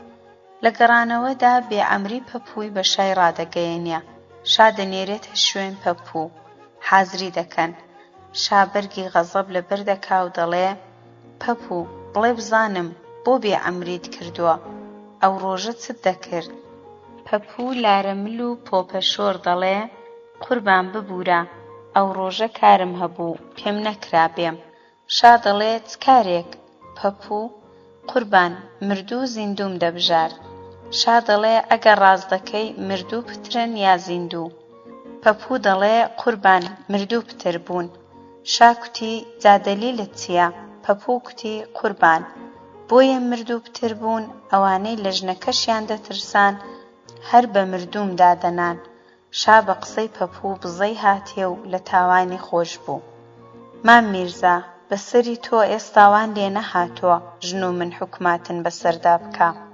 میرزا کاک حاجی قسەکانت بڕێکیان حەقن، بەڵام بە تەواوی پەسەندیان ناکەم. نەقڵ و نەزیرەی زمانی کوردی تەواوبوونیان نییە. بەیتەکان بناغەی تەواویان بۆ ئەو زمانەدا ڕشتووە. کەمتر زمانی زیندوی دنیایە، شتی هێندە ڕەسەن و ڕێک و پێک و پڕمانایان تێدایە.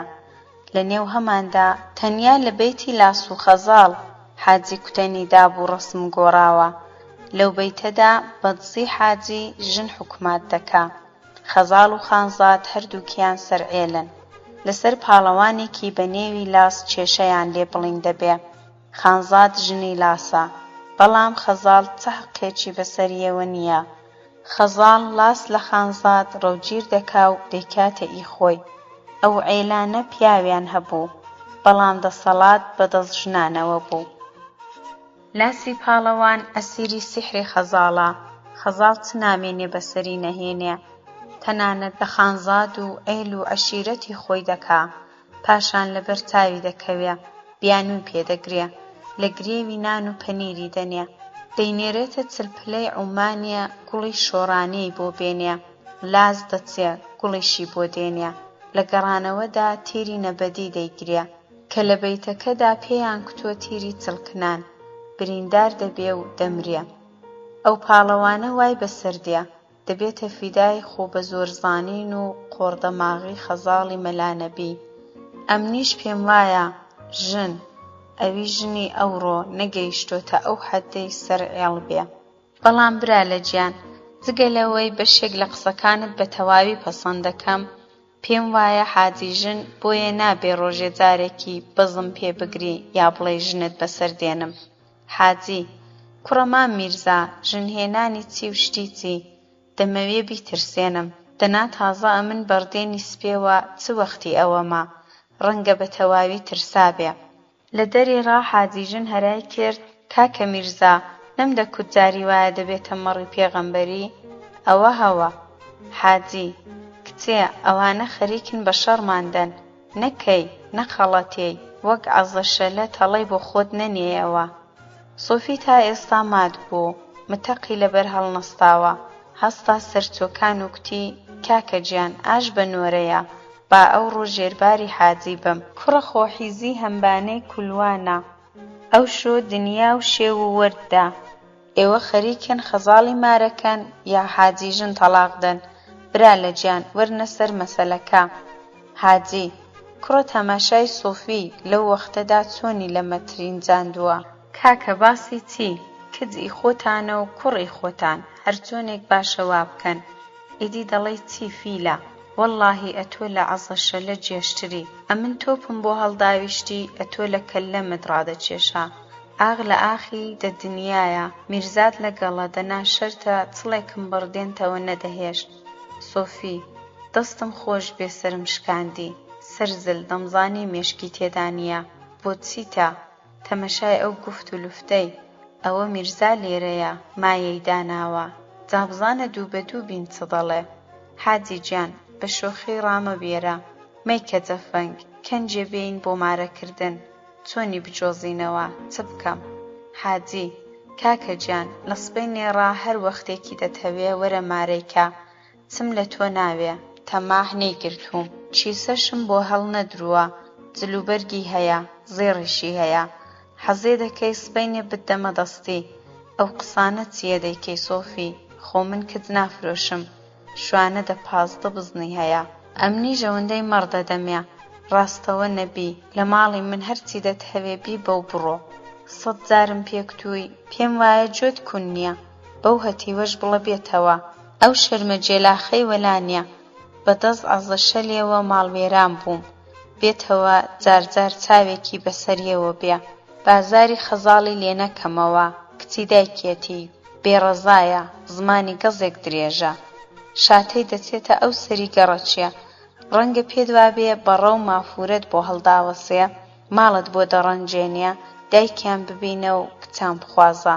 ئەدی جێلە حاڵی بووی، تێگەیشتی؟ سۆفی: جا ئەگەر وایە با بێم دەستت ماچکەم.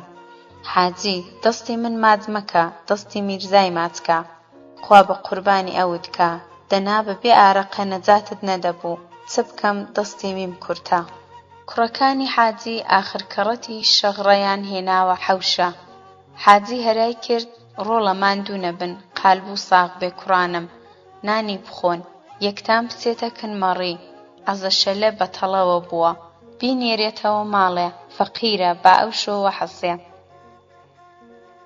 جێگای میرزا و سۆفی لەسەر سەکۆی حەوشە ڕاخراوە، ئەستێرە چاودادەگرن، ئاسمان پڕە لە ئەستێرە، گەورە، چووکە، پڕشۆ، کەز، دوور، نێزیک. شیبایەکی نەرم دێ، چاو بەرەو خەو قورس بوون، خەو دنیای لە باوەشی نەرم و ئارامی خۆی گرتووە. فەقیر و دەوڵەمەند، تێر و برسی، هەوای سووکی شەوی کوێستان هەڵدەمژن، شیبای شەو، ئامێزی خەو. هیواش هەن خەو لە چاویان تۆراوە، خەزاڵ لە خۆشییان، یارە لە دەردی چاوەڕوانی، عەزەشەلە لە بەردەردی پەنجەی.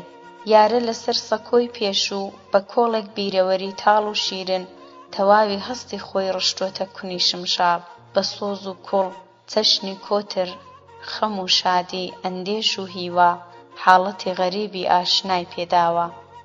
دەگمێنێ، گاجۆیان بۆ شل کردووە، هێدی هێدی کاوێژ دەکەن. یارە ئەو قسانەی خەزاڵی کەوتۆتەوە بیر، کە پێی کوتبوو: پێت وایە تێناگەم چ لێ دەدەی؟ هەر کەسێ دەیکا مەعبەینی دوو دڵان، بەهارانی بمرێ کەڵی بەرجووتی، پاییزان بەرانی گەڵمەڕی، زستانان کوڕە جەحێڵەی سەربانی، ساڵدەری 12ی مانگێ، ئەزێ چێش و ڕەنج بە خەسار بێ. شەو بەرەو بەیانێکی ڕوون بەدڵی تاریکیدا دەچێتە پێشبووکی ڕۆژ لەژێر چارشێوی شەو بەرەو دەرکەوتنە.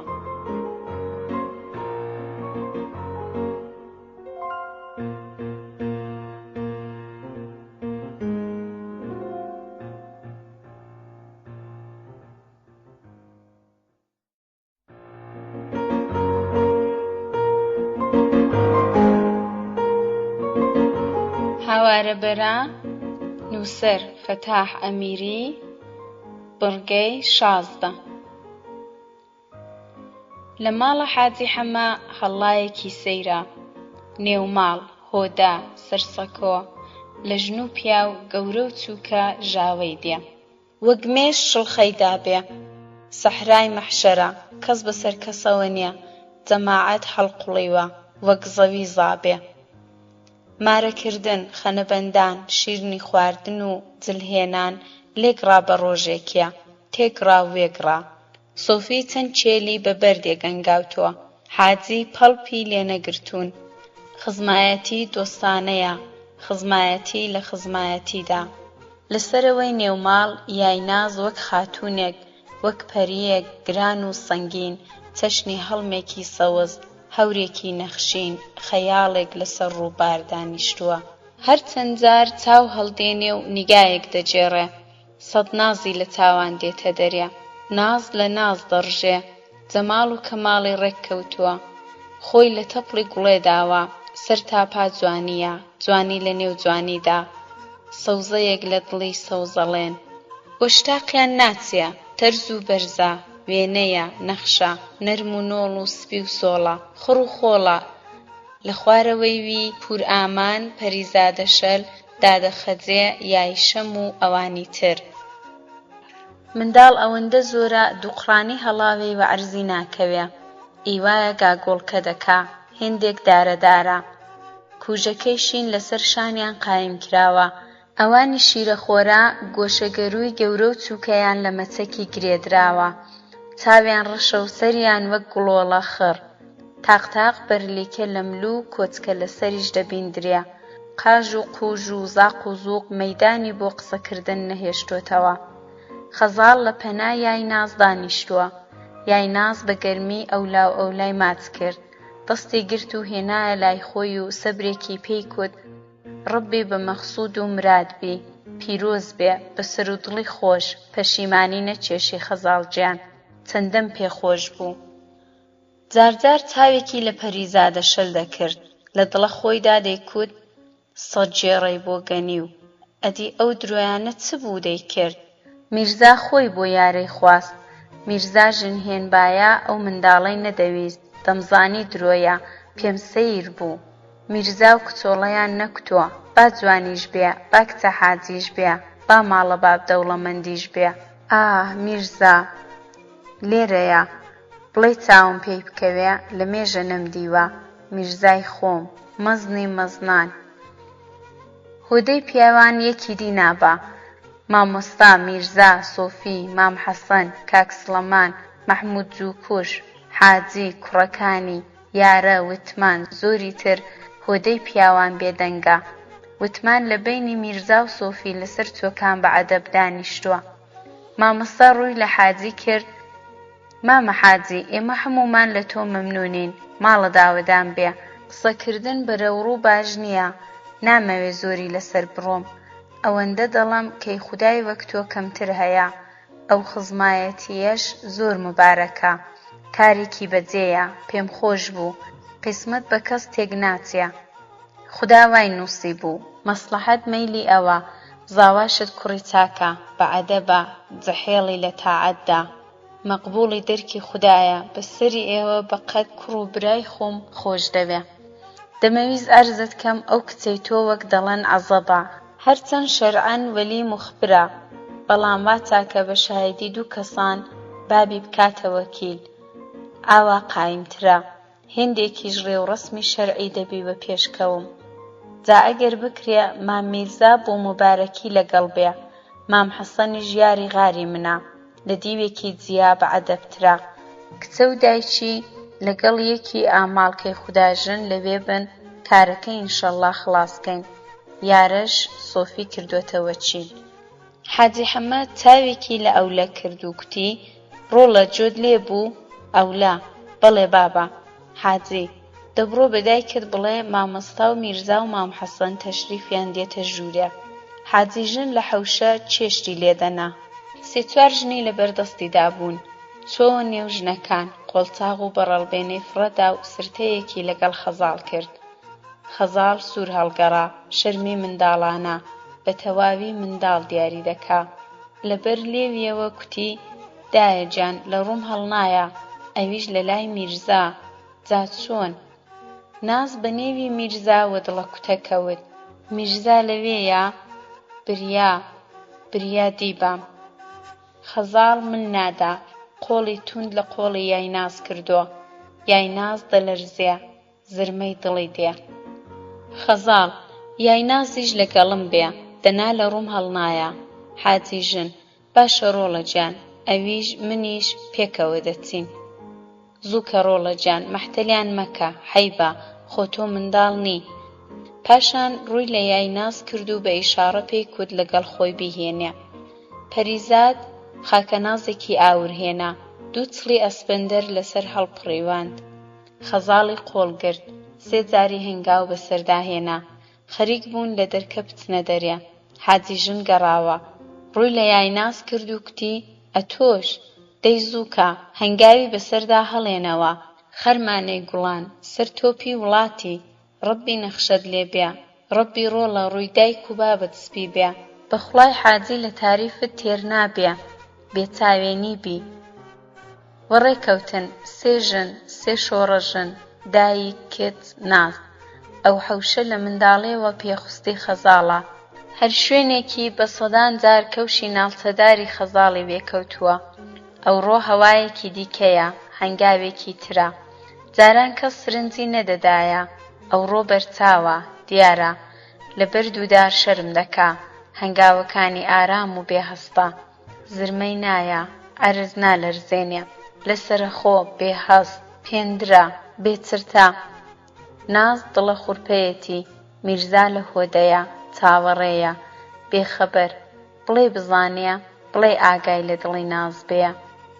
وەژوور دەکەون وەک نیسێ بە کەلێندەرکەدا، قۆڵی مەلا و میرزا ماچ دەکەن. مام حەسەن بەخێر دێنن. خەزاڵ و ناز سوور هەڵگەڕاون. چەشنی گوڵووک، خاشخاشک، مێلاقە، شەرم بە هەیبەتی کردوون. حەیا ڕێز و حورمەتی داونێ. هەناسە و لەرە و لەرزە سینگ. سینگی ناز پڕە لە وشەی خنکاو، نێژراو بەڵام زیندوو. ئەو وشانەی دڵ لە باوەشی دەگرێ، بەڵام جۆی زەمان لە حەسرەتی بیستنی دەمرێ. ئەوەی لە دایک دەبێ کەچی نایەتە دنیا، ئەوەی دەکوترێ و نابیسترێ. ڕازی دەفتەری دڵ، سوڕی سەرپۆشی تەنیایی، خەونی بەجێماوی شەوگار، بۆنی بەیبوونی خەیاڵ، خەیاڵی تیژی شیرن. ئەوەی کە تەنیا ناز دەیزانێ، ئەوەی لە تەک دڵی ناز دەژی. ئەو ئەستێرەی لە حاز ئەستێرەی خۆیەتی، ژیان لەسەر بستوو، ژیان بەرامبەر ئاسۆ، شەبەقی دەرکەوتوو لە کەل. دڵی میرزا ئاشنای دەردا، هاوڕازی ڕەمزە. میرزا ئەویندارە، ئەوین سەر تا پێ ئەوین. ئەو لە ژێر ساتووری جەلاد ڕای کردووە. کۆت و دۆستاخی توانیوە، دەستی بە کەلەمچە تەزیوە، شانی خزیوە، سەری گوراوە. ئەزموونی سەدان مەیدانی لەگەڵا، تامی دەیان تێشکانی چێشتووە. زامی کۆنی لە دڵە، کوانی لە دڵە، داخی لە دڵە. هەرگیز خوڕپەی دڵی وا نەهاتووە، هەرگیز فکری ئەوەی نەدەکرد. نیگایەک، لەرە و لەرزەیەک، ئاشنایەکی دوور، دوورێکی نزیک. ئافرەتێک، ئافەتێک، نازەنینێک، نازێک، ئاوا قەڵای دڵی بگرێ. ئەو دڵە هیچ شتێکی دی بوو، بۆ مەبەستێکی دی، بەڕێیەکی تردا. بەڵام ئاه ئەوڕۆ ڕۆژێکی ترە، هەست سەتوونە بۆ هەمیشەش سەرکوت بێ. زەحمەتە دڵ لە حاستی دڵ مەهار کرێ. میرزا ئینسانە.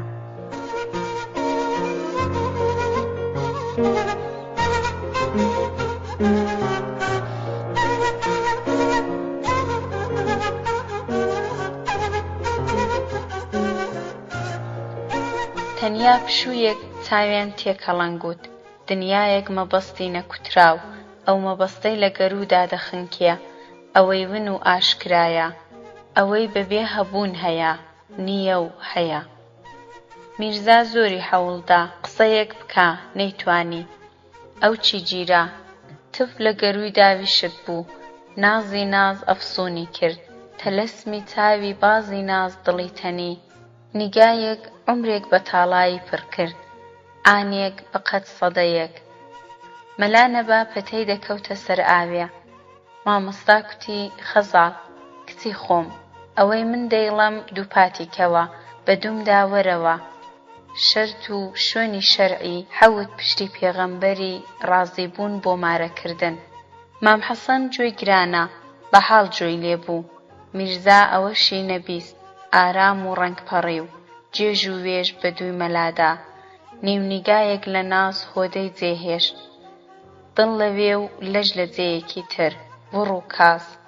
دیوی پیاوان مات و بێدەنگ، هەموو چاویان لە زاری مەلایە، دەست لەسەر ئەژنۆیان دانراوە، تەسبیح لە گەڕان کەوتووە. قۆناغێکی نوێ چاوەڕێی گرێدانێکی شەرعیە. مەلا ئیشارەی کرد، حاجی و سۆفی دەستیان لە دەستی یەکنا. مامۆستاوە پێشیان کەوت، ئینکاحم کرد، تەزویجم کرد، بە هاوسەنیری، بە هاو کووفی، بە مەزەبی ئیمامی شافیعی و ئەو کەسانەی لە دوایی و لەسەر قەولی ئەو فەرموویانە وەلی فاسق بێ، شاهید فاسق بێ، مارەکردن دروستە. ئینکاح و تەزویج، ئیجاب و قەبوڵ، دیاریکردنی هەقمارەیی و تەواوی شەرت و شوێن 3 جاران کوترا. هەر 3 جار دەستیان لێک بەردا و گرتیانەوە. پاشان بۆ مبارەکی فاتیحایەک و پیرۆزبایی و زارشیرنکردن بە نۆگڵ و نەبات. سبەینێ زوو کەڕڕەی بەیانی دەهۆڵ و زوڕنا لە دەرکی سۆفی نزیک کانیەکە سەحەری لێدەدا. لە پێشدا یارە بە تەواوی خەڵکی دەور و پشتی ڕاگەیاند بوو. قاپ و مەنجەڵ هاتوۆتە گۆڕێ، دووکەڵ وڵاتی داگرتووە، مەنجەڵی زنجیردار. کوچکاور لە پەنا دیواری ڕێز و هەنگاوێک لێکتر دوور دامەزراون. 3-4 ژن قۆڵیان لێ هەڵماڵیوە، بازنەیان بەرەو ئانیشک هەڵکێشاوە. شەدە لاپێچن و پاتۆڵ لە پێدا، تونند و تۆڵ و ئازا و لەبارن. کاتێ دێن و دەچن، زرمە لە عەرزی دێ. پورئامان بەسەر ڕادەگا، لە سەرەخۆ بە مشورە، ئەو ساڵ پیری لێ دیاری دەدا، بەڵام ئێستا بە گوردا. 100 سواری لێ میوان ببێ، ئەوەندەی بڵێ 1 و 2 بەڕێیان دەکا، گایەکی بە ساعەتێکی وەسەر دەنێ. کۆنە کابانە، دروشمی کاری لە دەستدایە، خوێچێژی ناکا. دەزانێ ئەو مەنجەڵانە چەندەیان ئاو دەوێ، چەندەیان کەلوپەل دەوێ، چەندەی گۆشت پێویستە و چەندەی خوێتێکە. مستی عەیارەیە، ئاوگەردانی لە دەست ناکەوێ، بەردەستی خۆی ناگرێ، وڵاتیدا پڕژاو نییە، وەک وڕوڕەی جادوو بەسەر مەنجەڵاندا دێ و دەچێ. ئەوەی ژێردەستی بێ زمان دەچێشێ، بێڕەزایە، نەفوراتە، پوختە، پاراوە، خاوێنە. فەرەنتی لە بەردەستی ئەو کار دەکا. لە پاش پورامان تای نییە، پورامان هەر لەوی ڕازیە. خەجێ لە ژێردەستی فەرەنتیدایە، ئەویش ئازایە و باش هەڵدەسووڕێ. 3-4 ژنی دیژ وردە وردە خەریکن، وەک هەرەوەز دەچێ. ناز 1-2 ڕاوەک نیسک و نۆک و لە پەی لە پەنا خۆی داناوە، چاوی بە حوکمە. ئەوەندەی فوو لە قەنەی دەکرێ، سەرکەشەفێک چیلکە و چاڵ دەبژێرێ، دانەوێڵە هەڵدەتەچێنێ و خاوێنی دەکاتەوە. پورئامان دەزانێت تونند و تۆڵە، بەکارە و کار جوانە، بەڵام لە ڕادەبە دەرخۆشی دەوێ، بە ماندووبوونی ڕازی نییە. جار دەڵێ نازێکمان دەوێ، کچۆڵە ناسک و نازدارەکەم، چ زوو نازی شێوە. دیسان چاکە سۆرە و تۆرەی لە ماڵدا نییە، منداڵەکانی خڕۆکە کردوون، چ باسی مێرکردنی نییە، وەک پیاو سەری پێوە نەبێ. ناهێڵێ نازماندوو بێ، نایەوێ بشەمزێ. جاری وایە دەڵێ لەگەڵ دایکت مەمکمان پێکەوە خواردووە، پووری تۆم. داوەت گەرمە، کوڕ و کچ ڕەشبەڵەک هەڵدەسووڕێنن، سەروبنی دیار نییە، بە هەموو هەوایەک هەڵدەپەڕن، چەپی، ڕۆینا، ڕۆنەی شاروێرانی. کچ کەم تا کورتێک ماندوو بوون هێندێک دەستیان بازێک لاقیان دێشێ تاکولۆ لەگەڕ دەچنە دەرێ کوڕگەل دەیکەنە چەپی وا دەنوێنن مەنزوریان نییە چ دەربەستن دەستی کەس ناگرن داوەتی فەقێیانە دۆمان بۆ چییە شان بادەدەن خۆ هەڵداوێن خۆی پێدەگوژن سەرچۆپی وەک بزمار دەچەقیە دەسرەی ڕیشودار بەدەستەوە هەرا دەکا بە شان خاوی مەکەنەوە خڕی هەڵدەن بادوو پێمان نەکەنن قورس و قایم هەڵدەپەڕێن هەرخۆ شلوێ ناکەن دەناکاو دۆیەکی نەخشین قۆڵی دوو کوڕان لە پشتەوە ڕاشەق دەکا سەرچۆپی چاوێک لە لۆتی باشی دەخشێنێ هەڵپەڕین دەبێتە ڕۆینەی شاروێرانی سەگشەلیشی دەوێ کەجیەک بە دوو یەکدا خێزەرە دەبەستن دێنە تێوێ کوڕ ئاوریان وێکەوتووە چاو هاتۆتە کایە ئەوەی قیت و قۆزە هەردوو دەستی پڕە ئەوەی پووخەپیا و قرپۆکە لە گاوانی نانی گوێ لەگەڵ خڕدەکاتەوە لۆتی دەکشێتەوە و دێتەوە پێشێ زوڕنا لە ساحیب دۆیان دەگەڕێ شاباش دەستێنێ جاری واشە قۆندەرەکانی بە پاتۆڵەکەی دەسڕێتەوە داوەت ئەوەندە خۆشە هەر گەڕەی مەڕێکی دێنێ ڕەشبەڵەک کەسک و سوور کۆلکە زێڕینا کوڕ و چیژ دڵپاک دوور لە فڕوفێڵ بێزار لە درۆ بوختان هەلە و هەڵکەوتووە دۆیەک لە نێوەڕاستی دوو کوڕێک و دوو دۆ بەزمە شاییە ئەوانەی تازە دەگەنیە دەهۆڵ و زڕنا بە پیریانەوە دەچێ شاباش وەک خۆڵێ دەڕژێتە سەر عەرزی تاقتاق بەختە و بەران کاور و جیسک قەل و قاز و دانەوێڵا بەرەو ماڵە سۆفی دەڕوا حەوشە پڕە لەو جۆرە شتانە یارە خۆشەویستە و سۆفی جێگای ڕێز و حورمەت داوەت خۆمانەیە و هەموو خۆ بە ساحیب ماڵ دەزانن لە گەرمەی داوەتدا میرزا بە سواری ئەسپە بۆرە و دەردەکەوێ ئەسپە بۆرە وە سەما کەوتووە چەپۆکان دەکا و وەڕمبازێن کەوتووە لۆتی بە پیرێوە دەچن شایر شاباشی زۆر وەردەگرن میرزا دابەزی یارە ئەسپەکەی وەرگرت دەوروبەری داربەڕوو ڕاخراوە پڕە لە بەڕە و لبات پیاو لەوێن لێک ڕابە پیر میرزاوە دەچن ڕەنگی بزرکاوە وەوەی دەچێنە خەوت بێ دەست و مشتاخیان لەگەڵ دەکا بەرەو مەجلیس وەڕێ دەکەون میرزاوە پێشکەوتووە یای ناز لە حەوشەڕا چاوی لێیە لەبەر خۆیەوە دەڵێ میرزای خۆم مەزنی مەزنان سۆفی بە کەیفە ڕانگ و چۆغەی گڕژاڵی لێداوە شەدەکەی تازەیە ڕدێنی بە شانە کراوە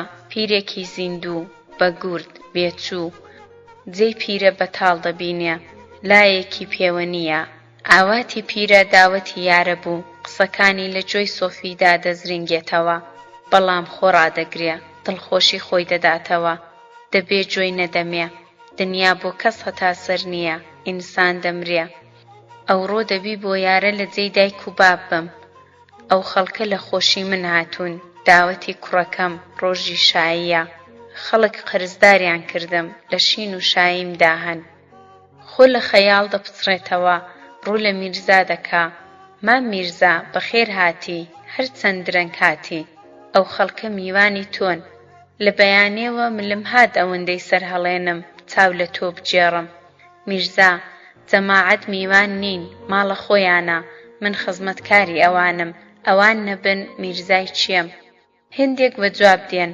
مام میرزا شتی وا مەفەرموو ئەتۆ گەورەی ئێمەی سەرعێلی ئێمەی برا گەورەی ئێمەی چاوسووری ئێمەی یەکێک بە توندی کوتی نەخشەت لێ بێ میرزا شەرتە لە داوەتی تۆ سەرچۆپی بەرنەدەم میرزا خوا ئێوەم لێ نەستێنێ ئارەزووی من زەماوەندی گەورەیە شایی من ڕەشبەڵەکی ئێوە دەبێ شەرتە ئەوەی من دەڵێم بابێ هەر لەو ڕۆژدا لە نێو ئێوە ژم بێنم مام حەسەن ئەو دەم بەجێمان دێڵی دەچێوە شاری میرزا نا مام حەسەن باوەڕکە وام عادەت پێگرتوون شارم لەبیر چۆتەوە سەفای دێ وەفای دێ و ساکاری خەڵکەکەی دڵی گرتووم شەرتە هەتا هەم لە نێو ئێوە بژیم لە لای ئێوە لەگەڵ ئێوە وەکو ئێوە وتمان هەڵیدایە مام میرزا تۆ ژن دێنی منیش هەڵدەپەلم باشە مام میرزا دەستم دەگلن؟ میرزا بە پێکەنینەوە کوتی ئەرێ وتمان گیان دەستی تۆش دەگرن تۆش هەڵپەڕە.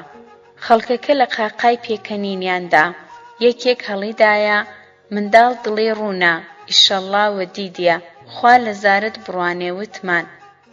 وردە وردە دوو سێ دەست دەکەن بە قسان لە هەموو بابەتێک. ئەوانەی دانیشتوون هەموو گەڕاونەوە جگە لە وتمان پیاوی داوەتی تێدا نییە دڵیان دەکورچێنێ دڵیان دەیەوێ کەچی خۆ ناشتێنن. وتمان لە لای میرزایە لەوەتی میرزا گەیوەتیە قەراغ داوەتی جێهێشتووە لەگەڵ میرزای کەوتووە یەک پشوو چاوی لە چاوی بڕیوە.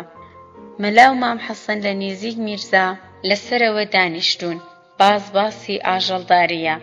مام حەسەن هەناسەیەکی غەمناکی هەڵکێشا دەستی بە سمێڵە ماش و برینجەیەکەی داهێنا و کوتی ئەو ساڵ جیابڕ زۆر بوو ساڵی وام نەدیوە ئەو حەیوانەی بە کەیفیش نەبا نەدەمرد ئەمن قوڵاغی چاردە سرم بۆ هاتوۆتەوە زۆریشی مەڕە ئەستێور بوو. باوەڕ کە مام میرزا ئیوای تێدا بوو شوان دەبوو سواری بێ ساکەتەی دووگی هەڵنەدەگیرا خوریت لێ کێشابە ڕۆن دەهاتە دەرێ هەمووی دەتکوت بەختە و بەرانە کوڕە خۆ هەر خوڵقا بوون. بەسەری میرزای جۆشم لێ نییە ئەوەی مەڕی نییە مەڕی نەمردوون ئەوەی هەی بێدەمرێ ماڵ نەمرد بە عەرز هەڵی نەدەگرت. میرزا جابر خەتای زۆرخۆریە ساڵی وا لەوەڕ خۆشە وڵات بژوێنە شوان سەری خۆی پێوە نایەشێنێ مەڕ هێندە دەخوا دەمرێ دەنا ئەو جیایانەی بۆ حەیوانی زەرەرن شوان دایان ناسێ. مام حەسەن مام میرزا هەڵبەت ئەتۆ باشتر دەزانی بەڵام ئەمن پێم وایە جابر بە زۆرخۆری نازانم بەڵکە لە جیای خراپدانا ڕووی لە یارە کرد. شوانە ئەتۆ ئەو ساڵ چەند سەرت جابر داوە؟ یارە وەڵڵاهی مام حەسەن دوو سەرم بە جابر چوون ئەویش خەتای خۆم بوو ساڵی وا دەبێ مەڕی زوو بنوێنی نەهێڵی زۆری بخوا. مام میرزا چاکی فەرموو جابر خەتای زۆرخۆریە ئەمن لە مێژە ئەوەم تاقی کردوتەوە ئەو دۆش ئەستۆی شەیتانی شکێ کونگرانیم کرد درەنگم بردنە سەر حەوشە وایان لێ هات. مام حەسەن برا لە خۆڕانێ کچت دەدەنێ ماشەڵڵا لەو هەموو مەڕەی حاجی دوو جابر لەو کەرکە مەڕەی منیش خلە درێژ چاردە سەری قوڵاق هێناوەتەوە گۆچان پیسی وەک خۆی لە دنیادا نییە شوانی وایە دڵی بە مەڕیەوە ئیوایە دڵی بێگاری پێدەکەن دەک ئەو هەقەی لە منی وەردەگرێ بیدا بە هەنار ماڵتە حەیا نەماوە کافرستانیە حەڵاڵ و حەرام نازانن چییە ئەوەی دەغەڵی دەکا هەقەکەی حەرام دەبێ مەڕی بەرگۆچانی عەزە شەلەش کەم وایە بمرێ بریا ئاوا خەوخەو نەبایە شوانی چاکە پسپۆڕە. بابم حاجی حەمە لە هەموو کەس عاقڵترە هەتا ئێستا حەقی دوو پەڵەوێنجەی بۆ عەزەی داوە خەڵکی دەناسێ نانی مشوری خۆی دەخوا ئەوەی دەیگرێ بە شوان گوڵبژێرن. سۆفی ئەحمەد مام حەسەن برا لە گیان خەتای کەس مەگرە مەڕ حەیوانێکی ناسکە ئەوەندەی بەرەکەت کا بە سەرفەیە ئەوەندەش کەم حمرە ئەگەر دەتەوێ نەمرێ بزنی ڕاگرە سەری پانکەیەوە نامرێ. مام حەسەن کوڕە سۆفی چۆن نامرێ گوی سەی بە شاخین نەدیوە خۆی ڕدیواری دەخاو خۆ دەخورێنێ ساحیبەکەی لە داخان خەریکە حەکەدار بێ ئەرێ هێندێکم هەیە بۆ لێم ناکڕی هەرزانت دەدەمێ سۆفی.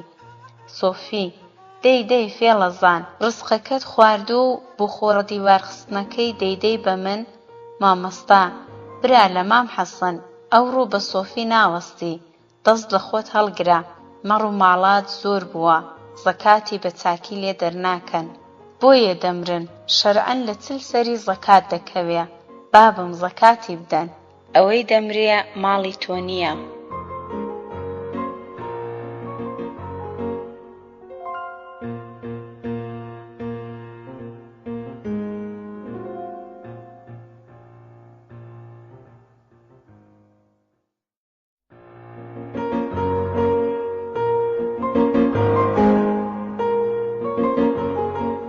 حوارەبەرە نووسەر فەتاح ئەمیری بورگەی 17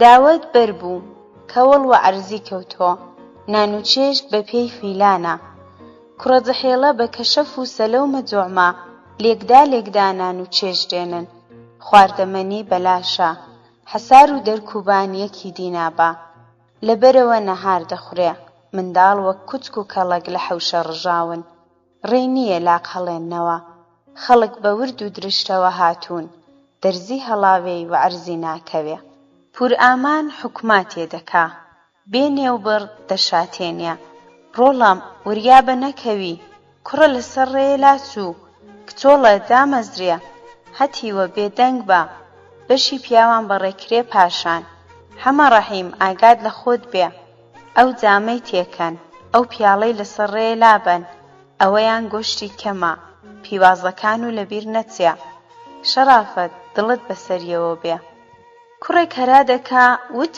وتمان وەرە دایکت یای ناز بانگت دەکا میرزا مچوورکێکی پێدادێ لە دڵە خۆیدا دەڵێ ئەی کوڕا ئەوە بۆ وام لێ هاتووە یای ناز بە من چی وڵاتی یای ناز بۆ من مەبەستە شەویش نەیهێش خەوم لێکەوێ ئەو هەموو کچە جوانەی شاری دڵمیان ڕانەخورپاند چم لێ هاتووە دەبی لە بەیرە خۆمی بەرمەوە داهاتووم مەعلوم نییە خدا دەزانێت چم بەسەر دێ ئەی یا عومر وتمان نایام لای مام میلزا دەبم سۆفی لی گەڕێ ڕۆڵە گیان بڕۆ بڵێ نایەتەوە با لێرە بێ نان بە تەسەلی دەخورێ سمێڵ چەور دەبن تاق دەچنە سەرکانێکەی خەریکی خۆسازکردنن ئەسب زین دەکرێن تەقەی ئاوزەنگی پڕمەی وڵاغان حیلەی جانووی ساوە زەنگاڵ هەڵکێشان و خۆڕاستە و پاستەکردن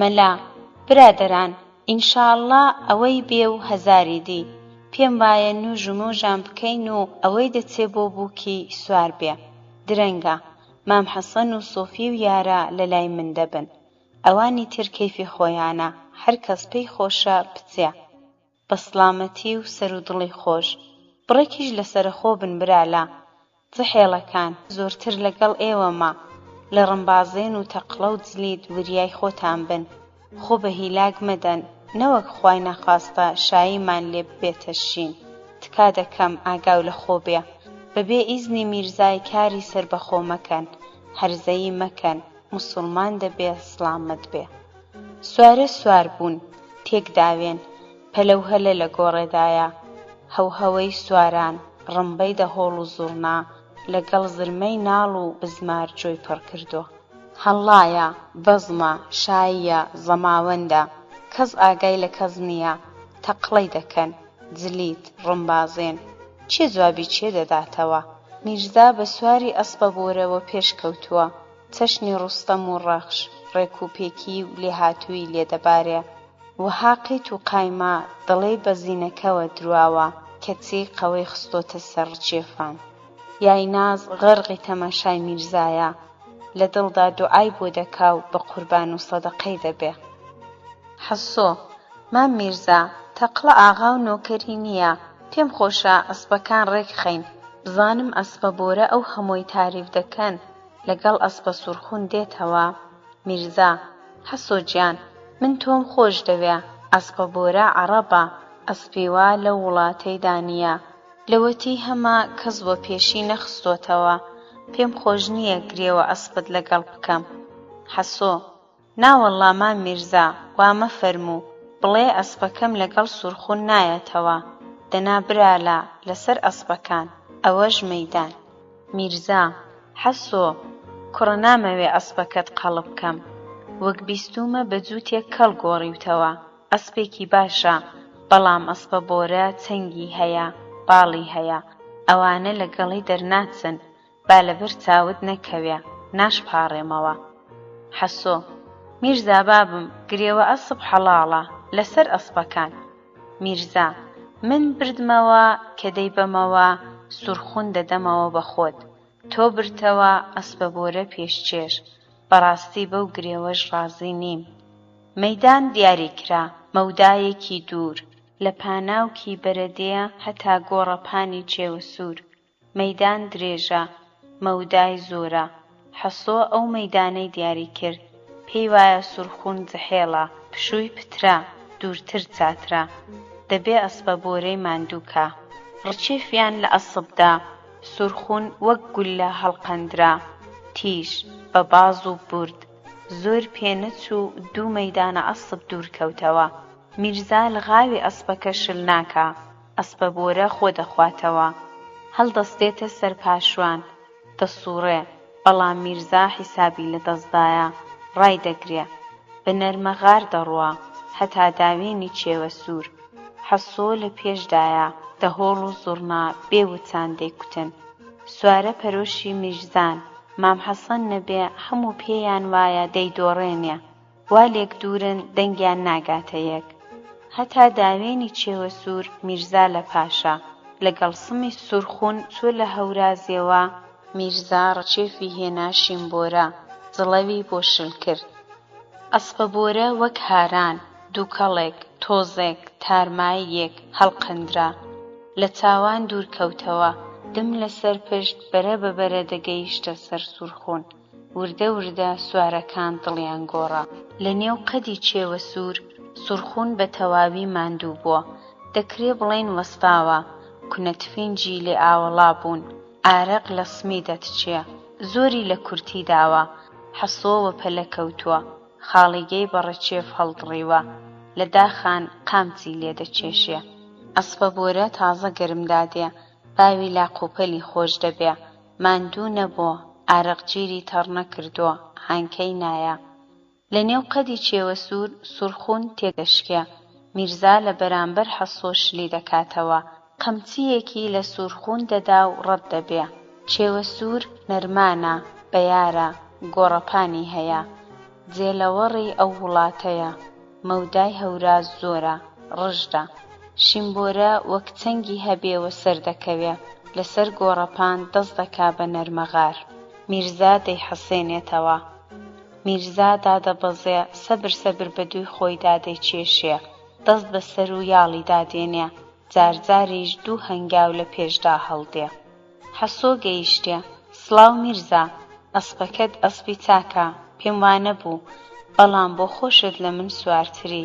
ئەمن ئەسپەکەم لە دەشتێ ماندوو کرد، لە شاخی وەستا دۆڕاندم، بەڵام لە گرێوە ئەسپ حاڵی بووم. میرزا پێم کوتی بە کەڵەگایی گرێوت پێکردم، ئەسپەبۆرە پێشچێشە. حەسۆ مەبارەکی ساحیبی بێ، وە خاوەنی دەچێ، لایقی تۆیە، ئەسپی میرزای دەبی وابێ. فەرموو ئەوەش سورخوون جڵەوی بۆ ڕاداشت. میرزا وەری دەگرم، دەیدەمەوە بە خۆت. سورخوون ئەسپی چاکە، لی دڵسارد مەبە، بیعاملێنە، ئەسپ هەتا 10 ساڵی لە تەرەقەیە، ئەو ئەسپە جارێ جەحێڵە، لە کار نەهاتۆتە دەرێ. میرزا و حەسۆ لە گۆڕەپان هاتنە خوارێ، هێدی و لەسەرخۆ سوار بە تەقەی دەهۆڵ و زوڕنا، بە ڕمبازێن و نەرمەغار بە پیریانەوە دێن. پێچ و کڵاویان بۆ ڕادەوە شێنن، گوڕەیان دێ، چێو دەنگ دەداتەوە، هەرا دەکەن، ماندوو نەبن، قالبت ساغ بێ میرزا، ئەسپەبۆرە بەرەکەت کە. حەسۆ ئەسپەکەت نافرۆشی؟ میرزا کاکە گیان، ڕۆژ درەنگە، وەڕێکەوین، حاجی چاوەڕێیە، نوێژی ئێوارێ لەوێ دەکەین، ئیشەڵڵا بەسەر و دڵی خۆش دەگەڕێینەوە، بایارەش پەرۆژ نەبێ، معلوم حەجمانی نییە. وەڕێکەوتن، زۆری پێنەچوو گەیشتنێ، لە دەرکی حاجی دابەزین، بە پیریانەوە هاتن. حاجی دەستی لە ئەستۆی میرزای کرد. میرزا دەبوو لێرە بی، خەزاڵ لە لای خۆی خوشکەزاتە. میرزا فەرقیان چییە حاجی، کوڕ و کچی خۆمن.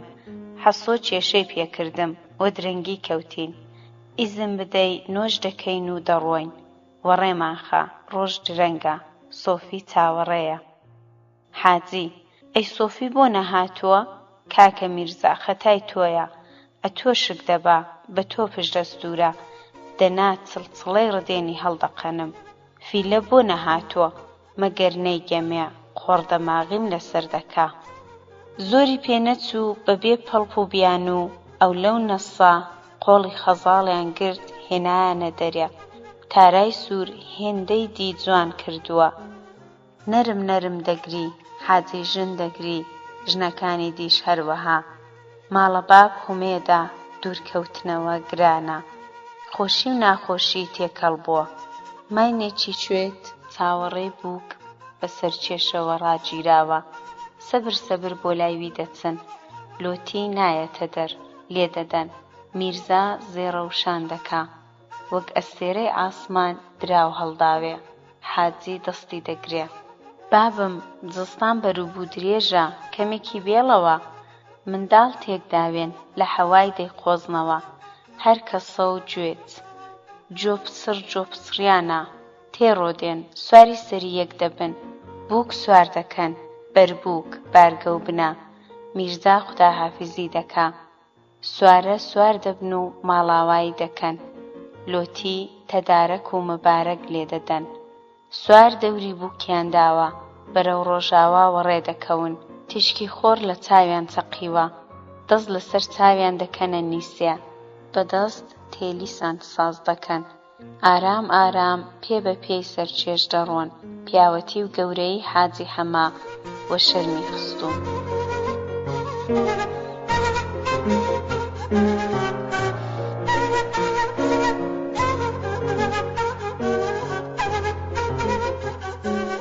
لە پشتەوەی دێ دەستێک سوار وە دەردەکەون قۆشمەی دمڕوود زەحێڵی ساکار دار تەقڵە بەدەستەوە سڵاو دەکەن مبارەک بێ ئەوە بێ و هەزاری دی کوڕەکان نەخشە و لێبێ برازاوە جیسکە کوڕانەمان دەوێ دەنا حازر بن بۆ دارکردن میرزا برادەر دارکردن خەتایە ئێمە داوەتمانە ئێوەش دراوسێن داوەتی ئێوەشە سوال و جوابی جیرانی لە جیرانی دەکەن ئێوەش برای ئێمەن دەست هەڵگرن لە دارکردن گەڕێن هەرچی دەتانەوێ من دەودەمێ ئەوڵا سوور مام میرزا قەدری تۆ لەسەر سەران ئێمە چووکەی تۆین خەڵاتی تۆش وەرناگرین نەش هاتووینە سوال ئەوە ڕەسمە دار یا جیسکە کوڕانە ئەگەر خەتایە بۆ مەشە ئەگەر هیلاکە بۆ مەشە مام میرزا لەگەڵ تۆمان نییە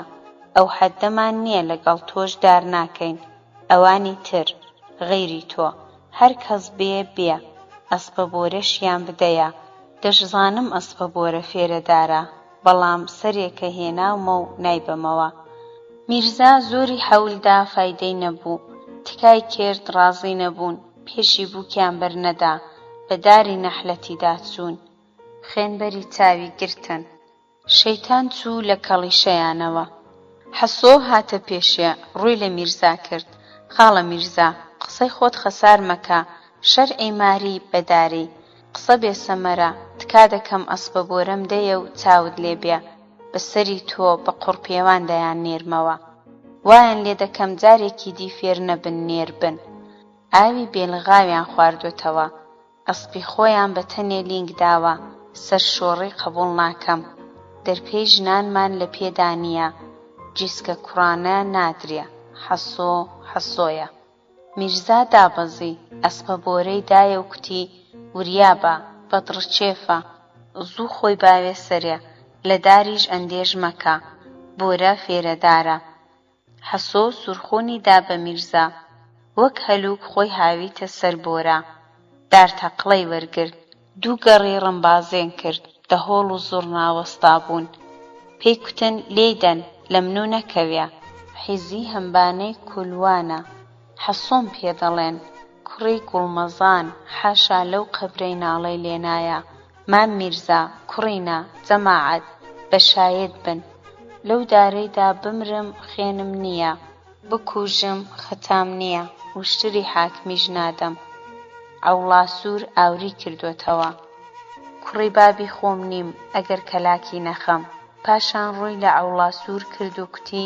سووری چاوشین لەسەر ئیزنی میرزای ڕاوەستا بووم درۆ ناکەی فەرموو ئەوڵا سووریش خۆی تەیار کردووە لە دەوری بووگلا چوو دوور کەوتنەوە مەیدان دیاری کرا حەسۆوە پێشکەوت بە ئەوڵا سووری کوت هەوڵ گورز بۆ کافرە ئەسپی ئەوڵا سوور ڕەششوێتە لەمبۆزی سپیە سەرۆکلکگرە ئەسپی چاکە چوارپەل قایم و سمزەلامە مەیدانیان ڕابەست، سوار پەرۆشن، دارکردن هیلاکە.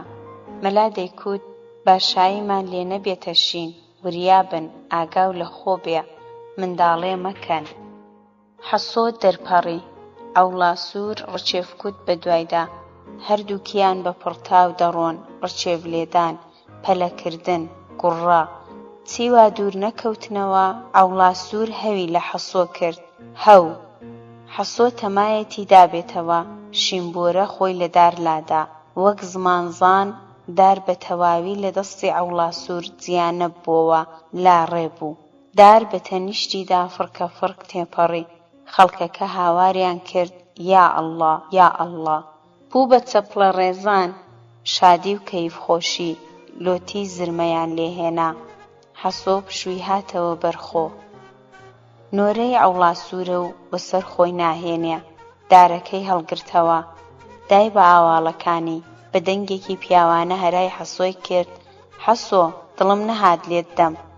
حەسۆ بە درۆ دڕێی، ئەسپەبۆرە نەجاتی دام. ئەگەر ترساوی بڕۆ، ئەمن ناپیاو نیم، شەرم مەکە بڕۆ، قەیناکە دەتبەخشم. ئەسپەبۆرە چەنگی هەیە، لەبەرم دەرناچی، ئەجەلت هاتووە. ئاو و گڵ هێناویە ئێرە، بە من دەکەی حیز و سڵامەت بڕۆ. ئەوڵاسوور تا ئێستێ چاوم نەترساوە، هەوڵجار نییە دار دەکەم، منداڵ ناترسێنی. ئەگە کوژرام خوێنم حەڵال بێ، زووکە مەیڕێسە، خوێن لە من نایە و ئاو لە تۆ. ئەوڵاسوور بە پێشکەوت، حەسۆ بە دوویدا، سێ چوار گەڕ بە پڕتاو هاتن و چوون. مەیدانە ئەسپێک ڕاست دەڕۆن و دەگەڕێنەوە. لە ناکاو حەسۆ دارتەقڵەی دەسووڕێنێ و دەگوڕێنێ، هەو. ئەوڵاسوور وەک هەلوگلاقێکی لە ئاوزەنگی هێنادەرێ، خۆی هاویتە بەرزگی ڕەشکوێت. ڕەشکوێت لەبەر شیمبۆرە دەرناچێ. دارتەقڵە گەیشتە سەری، وەزینی ڕەشکوێت کەوت، هەڵی تەکاند، لەبەرێکی برد. ئەوڵا لە خۆڵی گەوزی، جەماعەت یا ئەڵڵا یا ئەڵڵا. حەسۆ گەیشتە سەری، دابەزی، پڕی پێداگرت، ڕاستەوەی کرد، ماچی کرد. ئەوڵاسوور کافر، کوشتنت لە چی، ماچکردنت لە چی؟ حەسۆ ئەوڵا خەتای تۆیە، سووری چاوشین، یاخی بووی، خودایە شوکر، هەزار جار شوکر، هەزار جار شوکر. خۆ زەحمەتت نەدیوە. ئەوڵاسوور نا چەرمم ئەستوورە، هێندەش ناسک نیم، زینێکم زەرەر کرد. بە جووتە هاتنەوە لای سوارەکان، نەبایان پێدا هاتۆ و نەبۆران. حەسۆ بە سواری و ئەوڵا باوڵاغ کێشان. بوو گوەڕێکەوت، تەقەی دەهۆڵ و زوڕنا، ڕێی ڕۆژێک دەڕوا و ڕەمبازێن و شڕناخێوی سەر لە نوێ دەستی پێکردووە. میرزا پێی بە پێی بووک و بەربووک دێ. حەسۆ دێتە لای، مام میرزا ئەسپەبۆرە ڕوحی منی کڕێوە، ئەو هەتیوە سواری چاکە، شیمبۆرە نەبا دەیکوشتم، فەرموو بدەمەوە، بابم لەبەر خۆت و ئەسپت مرێ. میرزا خێر خێر مەمدەوە، بڕۆ بیدە بە یارا، بڵێ بە پیر بووکیەوە بێ، دەزانم کوڕەگەل ڕێدەکەون، با پێچ و کڵاوی لێ نەفڕێنن. دەبڕۆ برالە، بەرامبەر هاتیەوە، پێم خۆش بوو، ئەوەشت پێ بڵێم جارێکی دیکاری وا مەکە. خۆت بە هیلاک مەدە، لەسەر چی ملی خۆتان بۆ بەشکاندن دەدەن؟ دوو مەیدانە ئەسب لە تاقەدار دوورن، یارە ڕەشێفکوت گەیشتێ، لە دوو ڕاستەوێکی سووری بە بووکی دادا، نای ئەنجێوێ بە ئانقەس. کوڕێکی قۆشمە سێوەکەی گرتەوە، قەیتە سوار دەوری یارە دەدەن، خەریکن پێچ و کڵاوی لێ بفڕێنن. یارە چەرخ و خولێک دەدا، ڕچێفێ دێنێتە شیمبۆرە، شیمبۆرە وەک شینە دوو کەڵ دەردەپەڕێ، ون بوو، سوار شوێنی ناشچێنن.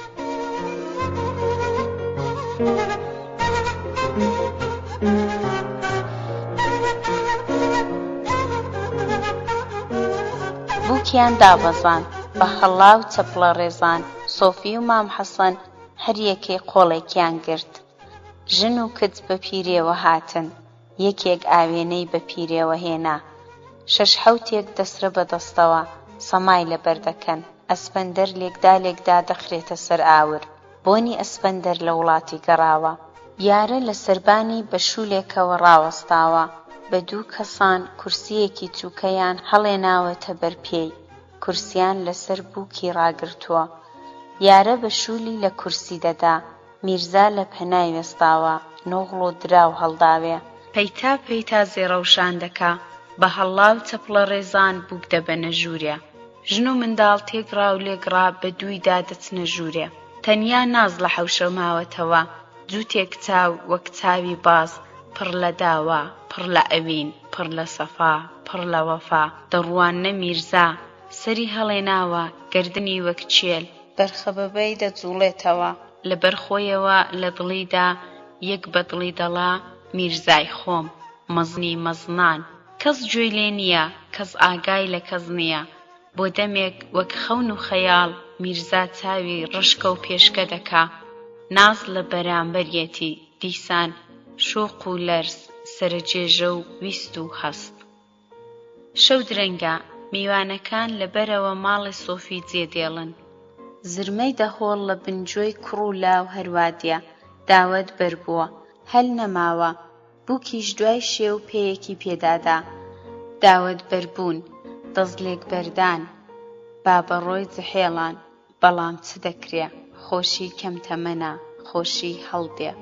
کوڕگەل وەک قوماربازی دۆڕاو، شل و جێل بەرەو ماڵن، بێ ئەوەی زرینگیان لێ هەستێ. ئاش بەتاڵ و باخەڵ بەتاڵ، شاباش ڕووتی کردوون. لە نێو ماڵدا پەردوو گەڕاوە، مانگ بە دەلاقەدا ڕووناکی خستۆتە هەرزاڵ. ژووری پەردوو ڕووناکیەکی بڕگە بڕگەی کەوتۆتە سەر. ڕوخساری پشکوتووی لە تارا دەرهاتووی خەزاڵ بە شەرمەوە دەدرەوشێ. دوعا دەکا لە دڵدا، لە خودای دەوێ دەستە خوشکەکانی بە مەخسوود و مراد بن. یارە دوو ڕەکەعاتی نوێژی سوننەت بەجێهێنا، لەسەر بەرماڵ کەوتۆتەوە بیری شەکە خەزاڵ. حەیف، هەزار حەیف، شەکە چاوبزەکەی خۆم، جێی ئەو بەتاڵە بریا لە لامبا. هەموو شەو شەوی خوڵان، هێندە لە مێژ نییە، ئای دنیا. شەکە خەزاڵ لە لام خەوت بوو، هێدی و لەسەرەخۆ، ئارام و بێهەست. لە پەنای حەساب بوومەوە، بیری خەزاڵم دەکرد، بە خەیاڵ پڵاوم دەزانی. شەکە خەزاڵ هی من بوو، کات هەر ئەم کاتە بوو. چەتە دەورەیاندا بووین، تەقە دەستی پێکرد، ئاخ دەستی شکێ. خۆم بەسەر شەکە خەزاڵ کێشا، تند لە ئامێزم گرت. ئای گڵە مەرگت بێ، هەوڵ تەقە خێنی ڕژا. خێنێکی گەرم و گەش، جۆگەیەکی چووکەی لە بینمان وەڕێخست. ئاگام لە خۆم بڕا، ئیدی نەمدیوە، هەتا برینەکەم ساڕێژ بوو. قەلوداڵ تۆزیان لە عەرزی نەهێشت. خەزاڵ لە مێژە بێدەنگە، دەسرەیەکی سپی ڕیشوداری دا بە یارە. لەبەر لێوێوە کوتی، بگرە، ئەوەش گوڵەکانت. ڕۆژێ 100 جارم بۆن پێوە دەکرد، بۆنی تۆی لێدەهات، دڵم نەهات چیان لێ بکەم. ئەو چاوڕوویە هەر ئی خۆت بێ، تەنیا جارێک گوڵی لاسرد، ئەویش لێم فڕاندی. شوانەوە خۆ هاتەوە، گوڵە خاشخاشکی ویشک و وردی نێودەسرا، لە دەستیدا قرس و هۆڕ دەشکا. هەڵدەپریوە، هەوایدا سەر هەرزاڵ و کوتی، گوڵ بیانووی تۆ، شەکە خەزاڵیش بیانووی من. بیانوو نەما، گوڵی من تۆی، خەزاڵی من تۆی، خەزاڵ، خەزاڵ، گوڵی نێوماڵ. لای بەیانی دەنگی شمشاڵ دێ، بۆ هەوڵجار دەنگی دێ و بۆنی خەمی لێنایە.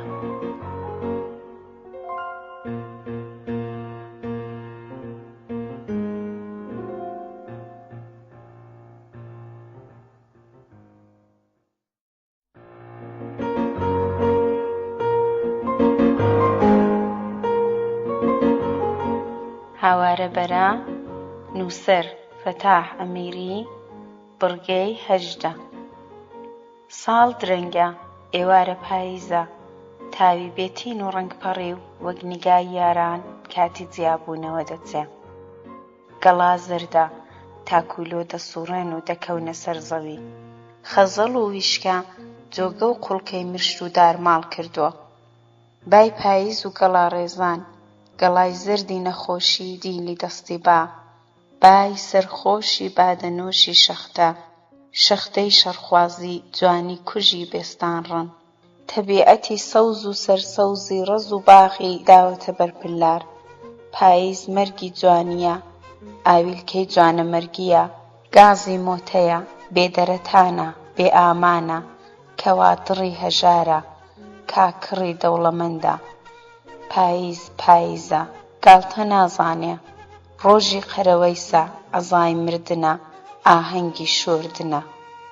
جەلادی زەرد بە چوار ناڵە هاتووە، ساتووری مەرگ لە ملیدار و دەوەندەدا. هاڵاوی نەمان دەکاتە سەر کۆرپەی نەمام، تەڕ و تەڕپۆشی دەمژێ، تەرمی جوانیەکان دەنێژێ، تێک دەدا، خاپوور دەکا، زوڵم دەکا، شەرفرۆشە، زەردپۆشە، لە کوشتنێ سەرخۆشە. باڵندە و پۆڕ، سەف سەف و پۆل پۆل، بەجێ و ڕێ، وەک یانە عەرابە بە تەشقی ئاسمانەوە، کۆچیانە، کۆچەری دەرکراو، بەرەو بژوێن، بەرەو ژیان، بەرەو ئاران، بەرەو مان، ئاوارەی هەندەران دەبن. دەرکراوی دەستی قورسی گەردەلوول، جێژی جێژاوی جێژەڵووکە، هێلانەی بەتاڵ جێدێڵن، هێلانەی بەتاڵ بەدەم باوە وەک جۆلانە ڕادەژێ. چڵچڵە هەڵاش و پووشی دەوەرێ، مەحتەلی هەوڵنوای بەفرە، بە یەکجاری تێکڕمێ و شۆڕ بێتەوە. لەو تاڵان و بڕوۆیەدا، لەو بەڕەڵابوونی باغ و بێستانەدا، ڕەپستەی سۆفی بەشینی ماوە. نووکی گەڵای ڕەپستە زەرد بووە، ئەمما ئێستا پنج دادەکوتێ و ڕەش هەڵدەگەڕێ. ڕەپستەی هەوڵگا، ڕەپستەی بەرانی، ڕەپستەی پنجبەست، نەوەندە، ساردەچێڵ، جارێ تەڕە و تیشە دەچێشێ. شین لە نێو سفرەی شینگوێزە، بانەیەتی، شین شینی ئاواڵەندەکە، سەوز بەیداغی هەوڵداوە. سۆفی دڵخۆشە، لە دڵدا دەڵێ ساڵی داهاتوو شین و شێوەردم دەبێ. هومێد، هیوا، خەرمان، کوێزر و بەربا، خۆیان لۆ دەکا چاوەڕێمە. ڕەپستەی سۆفی شینی ئەو ساڵیەتی، جووت و گای دەست پێ کردوەتەوە. هەر ئەو پاییزە ئاوی گرتووە، ئاوی بە شەکۆ دەداشت، یەک یەک پەڵەکانی بۆ هەڵدەگرتەوە. شێوەردی وەها دەداشت دەیترشان. لە چێڵاندا زەوی بورە هەر پڵمەی دەهات، کۆنە زەوی بوو، چەند ساڵی گاسن وێ نەکەوت بوو، نەغت ببۆوە. نان و تۆ و زەکات و بەرات بگرە دەژمێنێتەوە. ڕەپستە نییە، کەوایە، پاتۆڵە، نانە، ڕزقە، ڕۆزیە، وەهای ماڵ و سەرماڵ و کردووە، وەک جێ خەرمانی ڕاستە. خەت و کووز و بەرەی ئەوەندە ڕاست و وەستایانە لێداوە، دەڵێ بەم قەست ڕاتهێناوە. پێش شینبوون کەردووی کێشاوە، هەر بۆیە دەنگێکی بە خەتەر نەچووە. ساماڵ شینە، بێ پەلە و بیرۆ، چاچی چێڵە، باشی داشت و خاسی ناشت. دەبی چاڵی بۆ هەڵقەنی، ئەوی بیچێنی دەیدروویەوە. ڕەپستە حاسڵەی ڕەنجی شان و پیلی سۆفیە، گاپێڵە و گاقیتەی تێدا هیلاک کردووە. بزنەگەلیش جێی پڕ بۆتەوە. بزنەکانی یارە لەگەڵ کەڕکەمەڕی جیازی خەزاڵ زۆر لە جاران پترن. سۆفی تەنیا نییە، بووکی هەیە، کوڕی هەیە، ئاودەنگی. دەگوڕێنێ، هەرا دەکا، ئەمر دەکا. وڵات پاک و خاوێنە، ماڵدراو و ئاوپڕژێنکراو، کەندوو پڕپڕە، لەسەر دەرک و لێوان، دارماڵ و ئاخندراو، بن هەرزاڵ پڕ بۆتەوە، کەلوپەل و دانەوێڵە. نان هەیە، بێنە بێنە و سەر و ڕووخۆشی، دەرکی نێوماڵ ئاوەڵا، وەک پێشوو. سۆفی لەسەر لەبادێکی ساکار پاڵی داوەتەوە، لاقێکی لە لێواری سەکۆ هێناوەتە خوار. وتمانی لەلا هەڵت و تەکاوە. وتمان ماوەیەکە هەموو ڕۆژێ دێتە لای سۆفی، هەموو جارێ ڕیشە سپێکەی ماچ دەکا، دەچێتە باوەشێوە. سۆفی زۆری ڕووداوەتێ، خۆشی دەوێ، وتمان زۆرژی کەڵەیە، بێبابی هەست کردووە. وەک شتێکی لێون بوو بێ، لایەکی پێوە نییە. کاتێک منداڵی دیکە لەگەڵ بابیان دەبینێ و بیری دێتەوە، دەزانێ شتێکی لەوان کەمترە. بێبابی لەو تەمەنەدا دەردێکی گرانە، لە ماڵێدا پیاوێکی نابینێ، دەیەوێ بە کەسێک پشت ئەستور بێ. لەو دەوروبەرەدا تەنیا میرزا و سۆفی دەستی بەسەردا دێن و دەیلاوێننەوە، ئەویش دڵی بەوان ڕوون دەبێتەوە. وەختێک میرزا لە دێیدا بێ، لە هەر ماڵێک و لە هەر شوێنێک وتمان دەگاتە سەری، لە پەنای ڕۆدەنیشێ. میرزا تاریفی دەکا، دڵی منداڵانەی بەجێدێنێ. وتمان ماشەڵڵا گەورە بووە، بۆتە پیاو، عاقڵە، کوڕی مامی خۆیەتی. ساڵێکی دی دەچێتە لای ماممەلا، دەرس دەخوێنێ، دەبێتە خوێندەوار. ئۆخەی میرزای قەڵەم زێڕین، کاغەزی بۆ مامی خۆی دەنووسێ، دەبێتە فەقیە. زۆر جاران دراوی دەداتێ، وتمان دراوەکە لە باغەڵی دەنێ و لە لاقان دەوەرێنێ بۆ لای دوکانی مامبرایم. وتمان میرزای کەم وەجیر دەکەوێ. میرزا هەر ڕۆژەی لە جێیەکە، بەڵام سۆفی چ لە ماڵێ بێ چ لە مەزراکەی لە وتمان دوور نییە، دەچێتە لای. سۆفی عەرابەی چووکەی بۆ دروست دەکا، کاڵەی بۆ هەڵدەبەستێ، دەستی دەگرێ و لەگەڵ خۆی دەیبا. ئەوڕۆ وتمان بڕێک درەنگ هاتووە، دایکی لیباسی بۆشتووە، سەر و جۆلاکی خاوێن کردوتەوە، بۆنی ئەسپۆن لەسەر و پۆتراغی دێ، خاوێن و سوور، چەشنی گوڵووک.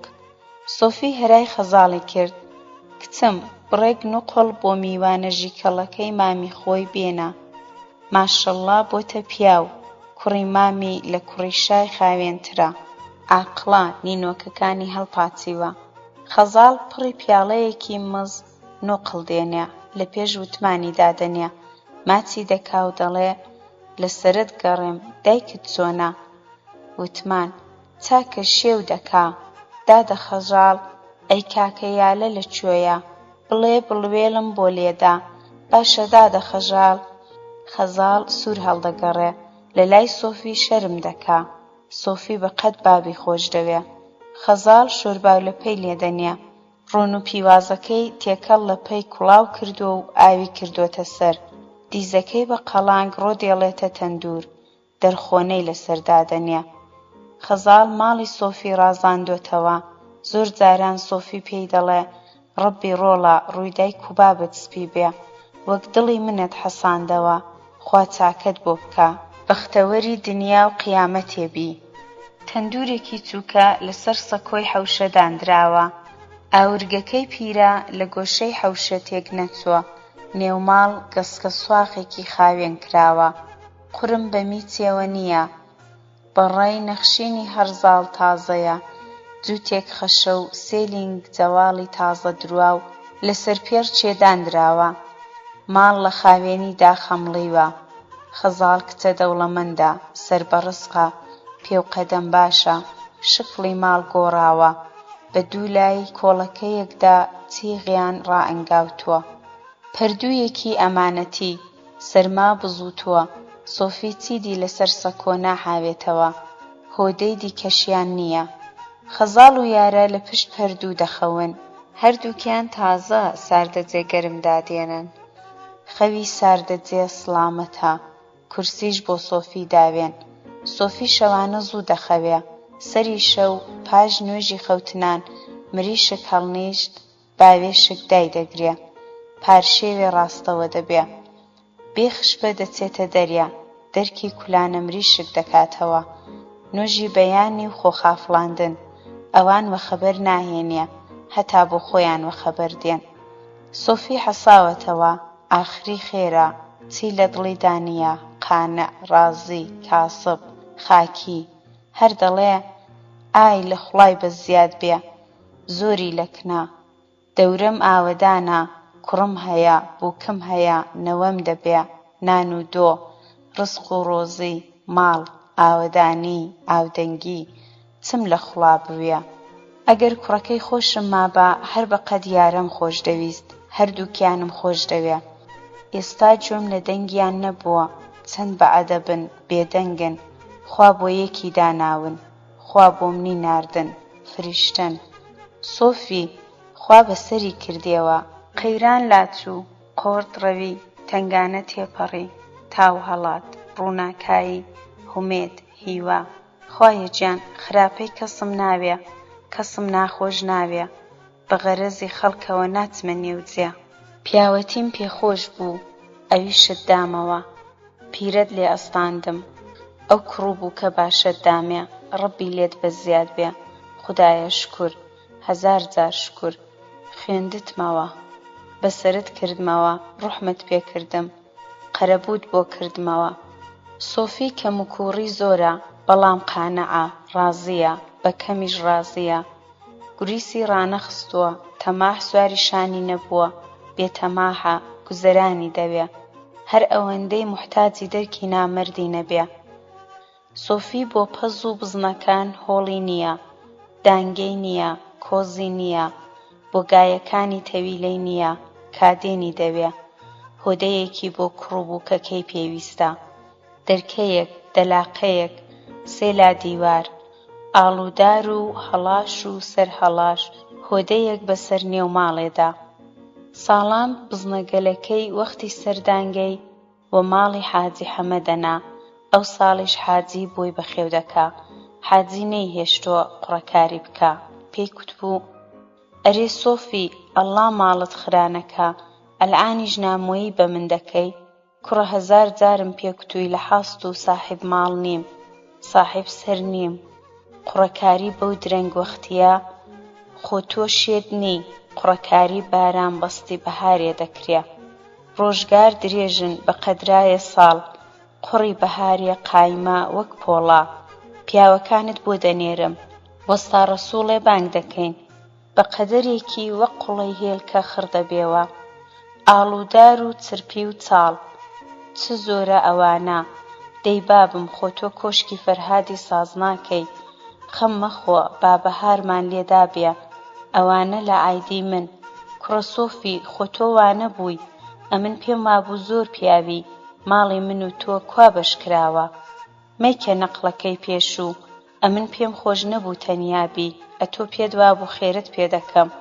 کوڕە سۆفی کەنجی عاقڵ دەبی، کوڕە حیزە سەر، فیلە، ماخولیا، فڕت بە دنیایەوە نییە، ماڵ وێران، لەبیرتە ئەو دەمی منداڵ بووین گۆیەنمان دەکرد، تۆپم بۆ هەڵاویشتی، لە باتی ئەوەی بیقۆزێوە دارێکت لە کاژەڵەی سەری مندا، خوێنی سەرم ڕانەدەوەستا، لەبیرتە بابم دەیکوت: ئەگەر حەمە مرد ئەحمەدم دەمێنێ، ئەتۆ لە شەرمان و لە تاوی من وەختا بوو شێت بی، دەی جا کەللەفیل ئەمن هەر ئەو حەمەم، ئەلعان چی لێ هاتووە، ئاخر چی، هەردووکمان بۆز بووین.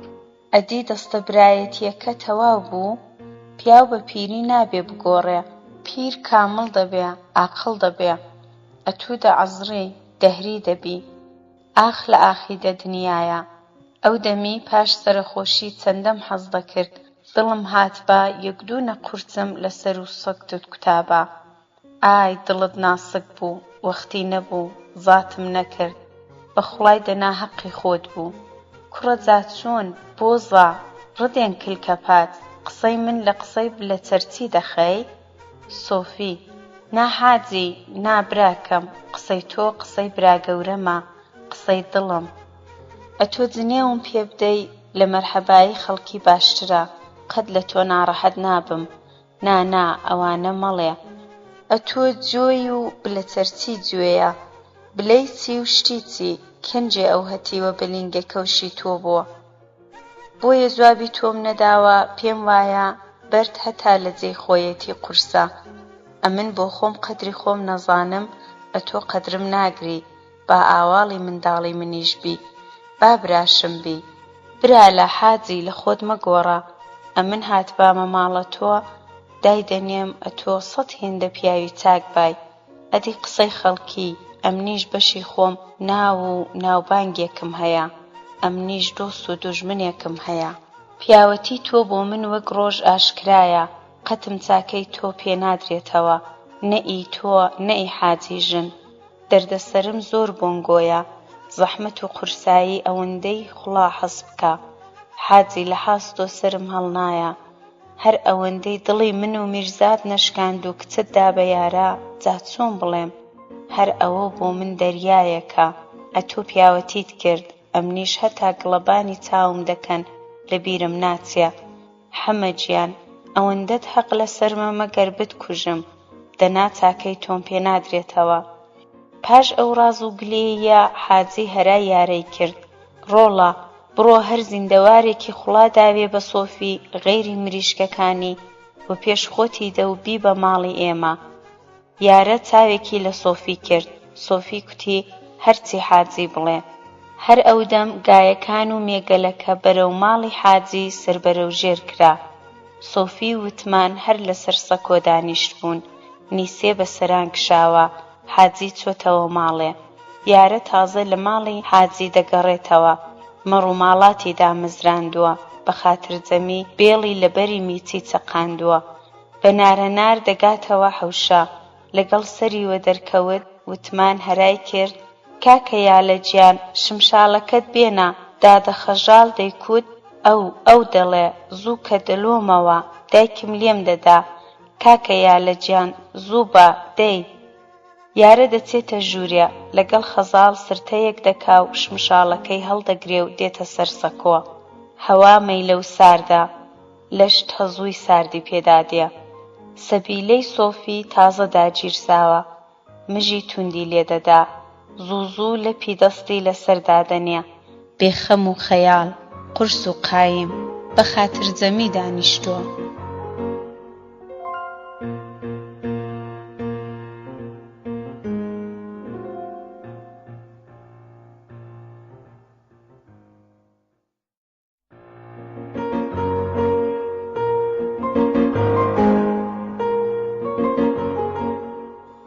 هاوارەبەرە، نووسەر فەتاح ئەمیری، بڕگەی 19. وتمان چاوی بڕیوەتە یارە، سوور هەڵگەڕاوە، بە هەوای شمشاڵ خۆبادەدا. نازانێت چۆنە، تێناگات چییە.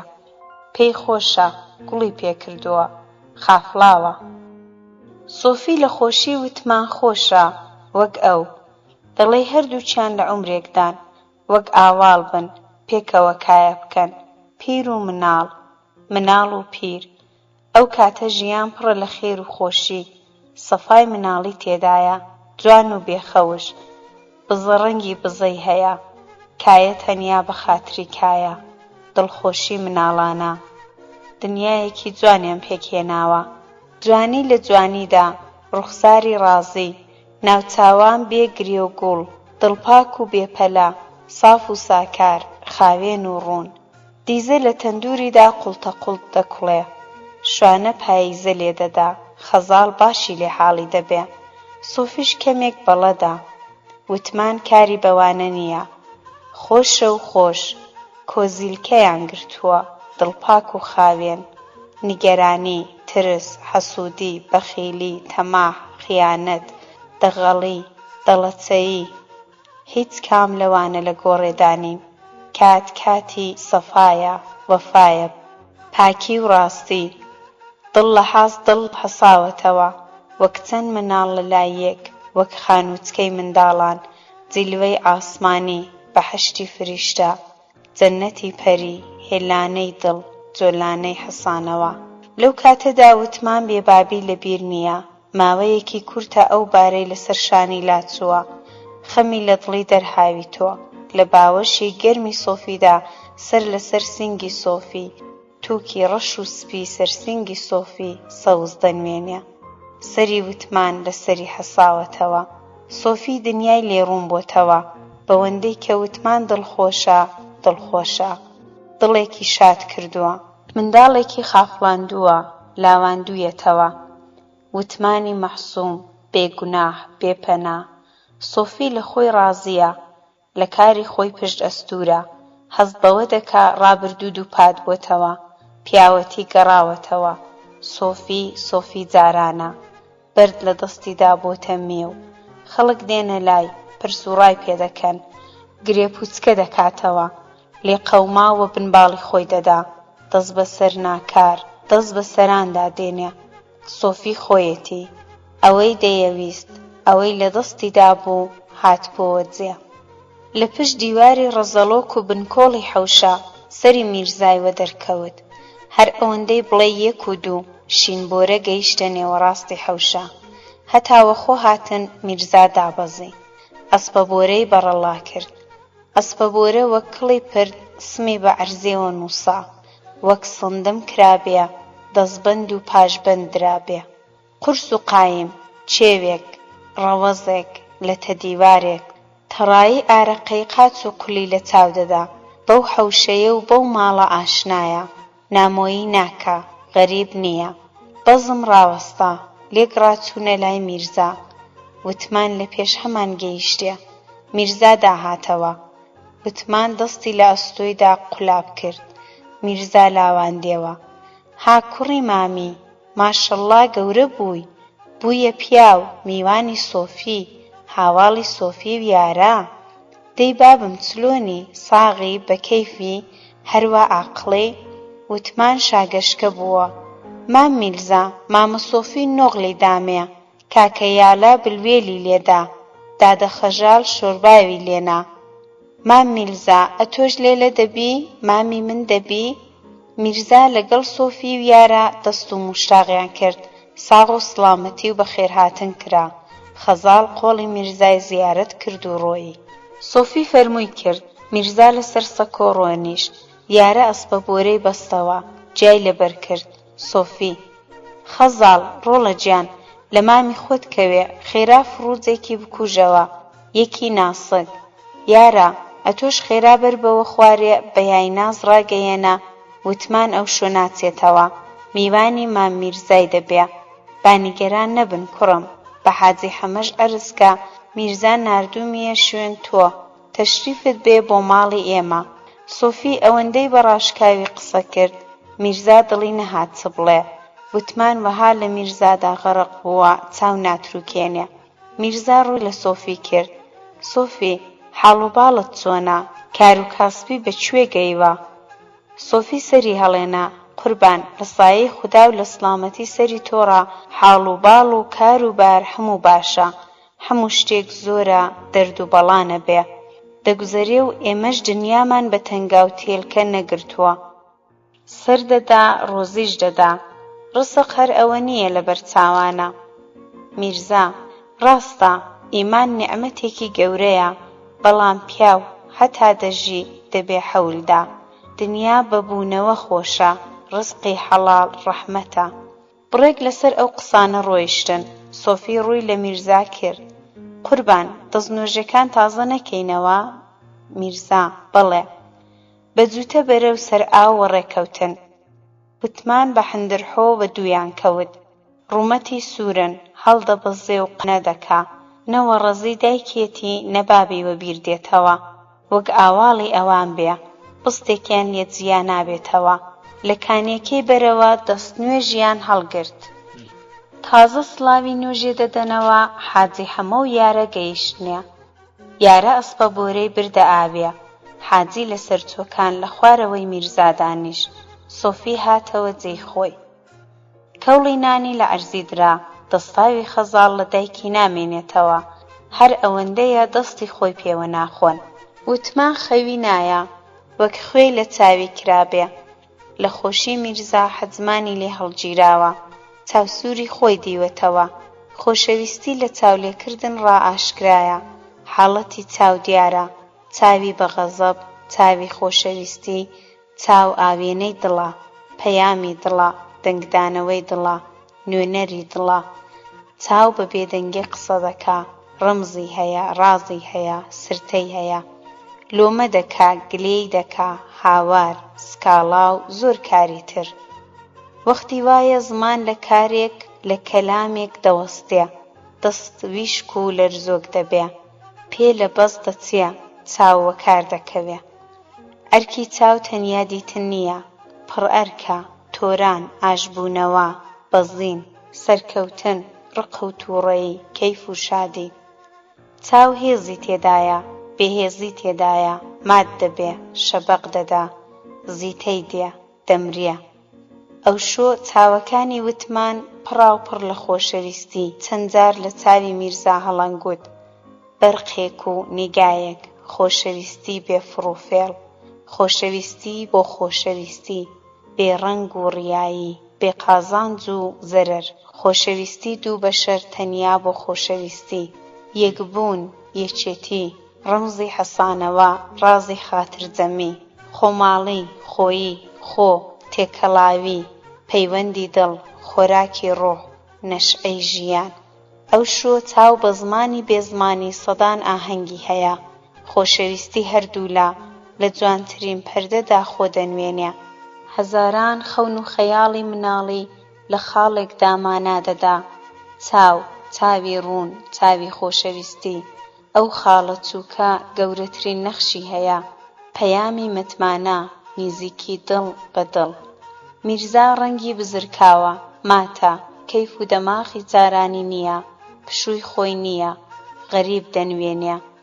ماندوو لە چاو دەدا دیارە ڕێیەکی دووری بڕیوە لە ئەسپە بۆرە ڕاواوێ دەچێ برسیە پڕمە و حیلەی نەماوە جۆی لە موچەوە نابا سمکۆڵ ناکا کڕم و هۆڕ تفاق دەخوا بەبێ ئەوەی پەلخوڕی هەبێ میرزا ماتە حاجی و سۆفی هەستیان بەوە کردووە زۆریش سەیر نییە میرزا زۆر جاران ئەو حاڵەی بەسەردادێ پاشان لا دەچێ ئەو شۆ چ جەفەنگی لێ نەداوە حاجی بزەیەکی ئانقەستی دێتە سەر لێوان و دەڵێ مام میرزا برا لە چاومان لە زاری تۆیە ئەگەر ماتی بۆ دەهاتی قسەیەک باسێک خەبەرێک سەودایەک سۆفی قسەکەی بڕی و بە پێکەنینەوە کاکە میرزا جارجار بێدەنگە لەوانەیە فکری ژنهێنان بکە دەی میرزا پاییزە و جەنگەی زەماوەند داوەتێکمان بۆ ساسکە شەرتە ژن بێنی جووتەگایەکت بۆ سەر بڕم دەنانە قسەیەکمان لەگەڵ بکە میرزا سەری هەڵێنا ڕووی تێکردن کاکە گیان چاکە هەمووتان لە جێیەک کۆبوونەوە سۆفی کاری منی ئاسان کردەوە تەمام بوو لێرە ڕابچمە ماڵە کاک حاجی چابوو ئەو هات سەلاح نەبوو لەو کاتەدا سەری لێدەم ڕێگایەکی دوورم لەبەرە ئەگەر چی دەڵێن ڕێگای دوور دەرمان نییە دیسان بۆ قەدەرێکی عیلاج هەر ئەوەیە چوو لێ بشارمەوە برادەر مامبرایمی چەرچی بەسەر پێرێکە هاتە لام بەڕواڵەت وەک مەیموونی تۆپی بێ خۆی وانیشان دەدا دڵ بەخەم لارەمل هەناسە سارد خۆتان باشی دەناسن پێویست نییە تاریفی بۆ ئێوە بکەم سیحربازە گریان و پێکەنین لە دەستی خۆیدایە هەر دەڵێ لە جیرفانی دەردێنێ وەک گوڵە بە ڕۆژە ئەمتەرێک خۆی فەقیر کرد بوو هەناسەیەکی هەڵکێشا بە خەمناکیەوە کوتی میرزا بابەکەم دۆست و دوژمنی خۆت بناسە ئەمن تۆم خۆش دەوێ کارم بەوە نییە تۆ چۆنی بەرامبەر بە من چۆن بیر دەکەیەوە کەس نەزانێ خوڵا ئاگای لێیە ئەو ماوەیەی ئەتۆ لێرە بووی قەت خۆت لە من نەگەیاند زۆر جار سارد و سەودات لێ پوچەڵ کردم بۆ هەموو کەس باب بووی بۆ من زڕباب چاوم لەوەش نییە ئەوەی خودا بیدا بە کەس کەم نابێ ئەمن کاسبم لە چەرچیگەری ڕاهاتوومە سەرێ ماڵی حرامم بە دەرکیدا نەهاتووە دنیاش پێی دەوێ میرزا ئەتۆ ئەمنت بۆ هەتیومەتی وان وەلانە کاکی خۆم زەرەرت کرد ئەمن بۆ خزمەتی باشتر بووم تازە وەختی ئەوانەش نییە وەڵڵاهی شتێکم زانی بوو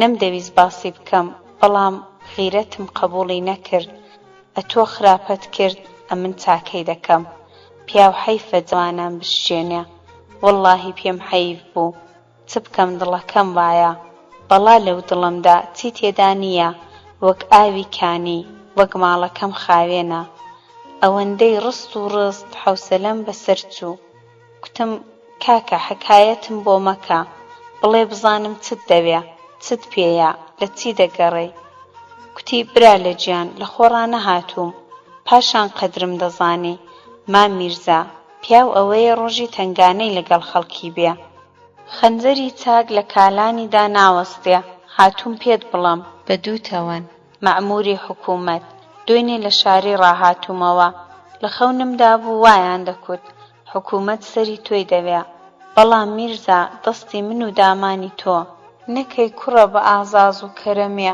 لە لای کەس بجێڕێەوە برا لە نێوم مەهێنە لە ڕێی خودادا ئاگاد لە خۆت بێ و باسی من مەکە لەو بابەتەوە زۆر دووە، بەڕاستی جێی شک بوو، پێم وابوو یا درۆیە دەکا یا کاری خۆیەتی. هەتا دوێنێ برادەرێکم کاغەزێکی بۆ ناردم، هەموو شت ڕوون بۆوە، بلە چەرچینە پیاو خەبەری بەوان داوە، خەبەری بە منیش داوە، ئەوان ڕازی دەکا، ئەمنیش لە کۆڵە خۆی دەکاتەوە. دەیەوێ بێ زەنازەنا ئەمن دەرباز بم، ئەویش ڕاست یا درۆ جار جار خەبەرێکی بۆوان بەرێ، حکوومەتی لەلابێ دنیای دەخوا. حیسابەکەی هەتا ئێرە ڕاست بوو، بەڵام ئەولایەی نەخێندبۆوە. ئەو برادەرەی کاغەزی بۆ من ناردووە بۆ خۆی پیاوی حکوومەتە و ئاگای لە کاروبار هەیە. یارە وەک بزوت دەرپەڕی، دەیکوژم، شەرتە نەهێڵم نانی زیندوام بخوا. ئای ئای جا چۆن؟ ئەو هەتیوە و غەڵەتیوە؟ میرزا زۆر لە سەرخۆ و ئاران کوتی ناڕۆڵم، حەوسەلەت بێ. ڕاوەستە با چوارپەلی قسەکەم و عەرزی کەوێ پاشان. ئەو هەویرە ئاوی زۆر دەبا، لەبیرتە پێم دەکوتی ڕۆڵم داردەست کوشتمی، پێت وابوو لەگەڵ گۆپاڵما یا لە گۆچانی قەڵسم؟ داردەست ئەوەیە کوڕم. تێگەیشتی ئەو جار حاڵی بووی یارە؟ بەڵێ مام میرزا، ئەرێ وەڵڵاهی فکری هەموو شتێکم لە بلە چەرچی دەکرد ئەوە نەبێ. خۆ بە خودای لە غاوی تۆم لە زاریدا نەبێ، لەتی گەورەی جۆیەتی. دەیکوژم ئەگەر بچێتە پەڕپەڕۆچکەی ئاسمانێ، دەیکوژم ئەگەر بچێتە کۆشی دایکێوە. کوڕە جا چۆن؟ ئاخر بۆ؟ لەسەر چی؟ زەرەرت لە چێ داوە؟ ماڵی چێت خرا کردووە؟ هەموو شوان و گاوانێک دەزانێ حکوومەتی شای خراپە، زاڵمە.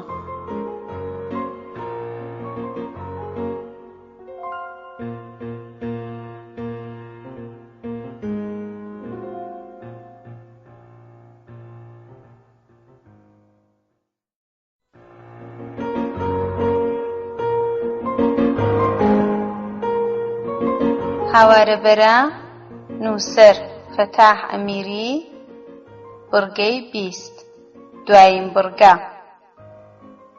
میرزا هەر بە چاو قسەکانی لە یارە وەرگرتەوە و کوتی بارەکەڵڵا، شتێکی تێدەگەی، خراپە هی حکوومەتە، دەنا یەکدوانێکی وەک بلە هەر پەیدا دەبێ، ئاو لەسەر چاوەڕا لێڵە.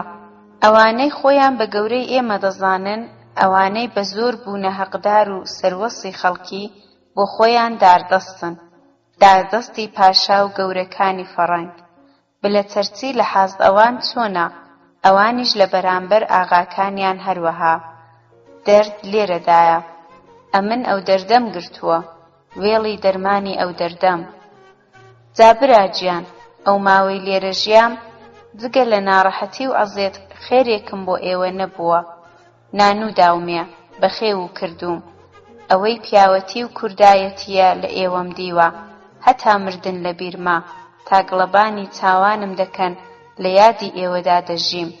منەتیش لەسەر کەس ناکەم، بە شوێن بیر و بڕوای خۆمەوە ئاوارە و پەڕیوەی هەندەرانم. لە بەرامبەر یەکیەکی خەڵکی ئەو وڵاتەدا خۆم بە خەجاڵەتبار و قەرزدار دەزانم. ژیان ئەو جۆرەیە بەداخەوە، ژیانی کوردێکی ئەم سەردەما لەو حەددە تێپەڕ نابێ. ئەوەی تێدەگا هەوڵ دەدا و پێناگا، تێگەیشتن دەبێتە هۆی چەرمەسەری. لە مێژە ئاوادێ و دەڕوا، لە مێژە قوربانی دەدەین. بەو حاڵەشەوە لام لێ نادەن، ناهێڵن تۆترە بگرم، ڕێم نادەن لە وڵاتی خۆم وەحەسێم، لە ماڵی خۆم بێگانەم، لە برای خۆم دوورم، لە زێدی خۆم زیزم، لە مەوتەنی خۆم بۆنی غەریبی دەکەم، بە دۆستی خۆم دوژمنم. برادەران، دەمەوێ گەردەنازایی و لەگەڵ بکەم، ناچارم بەجێتان بێڵم.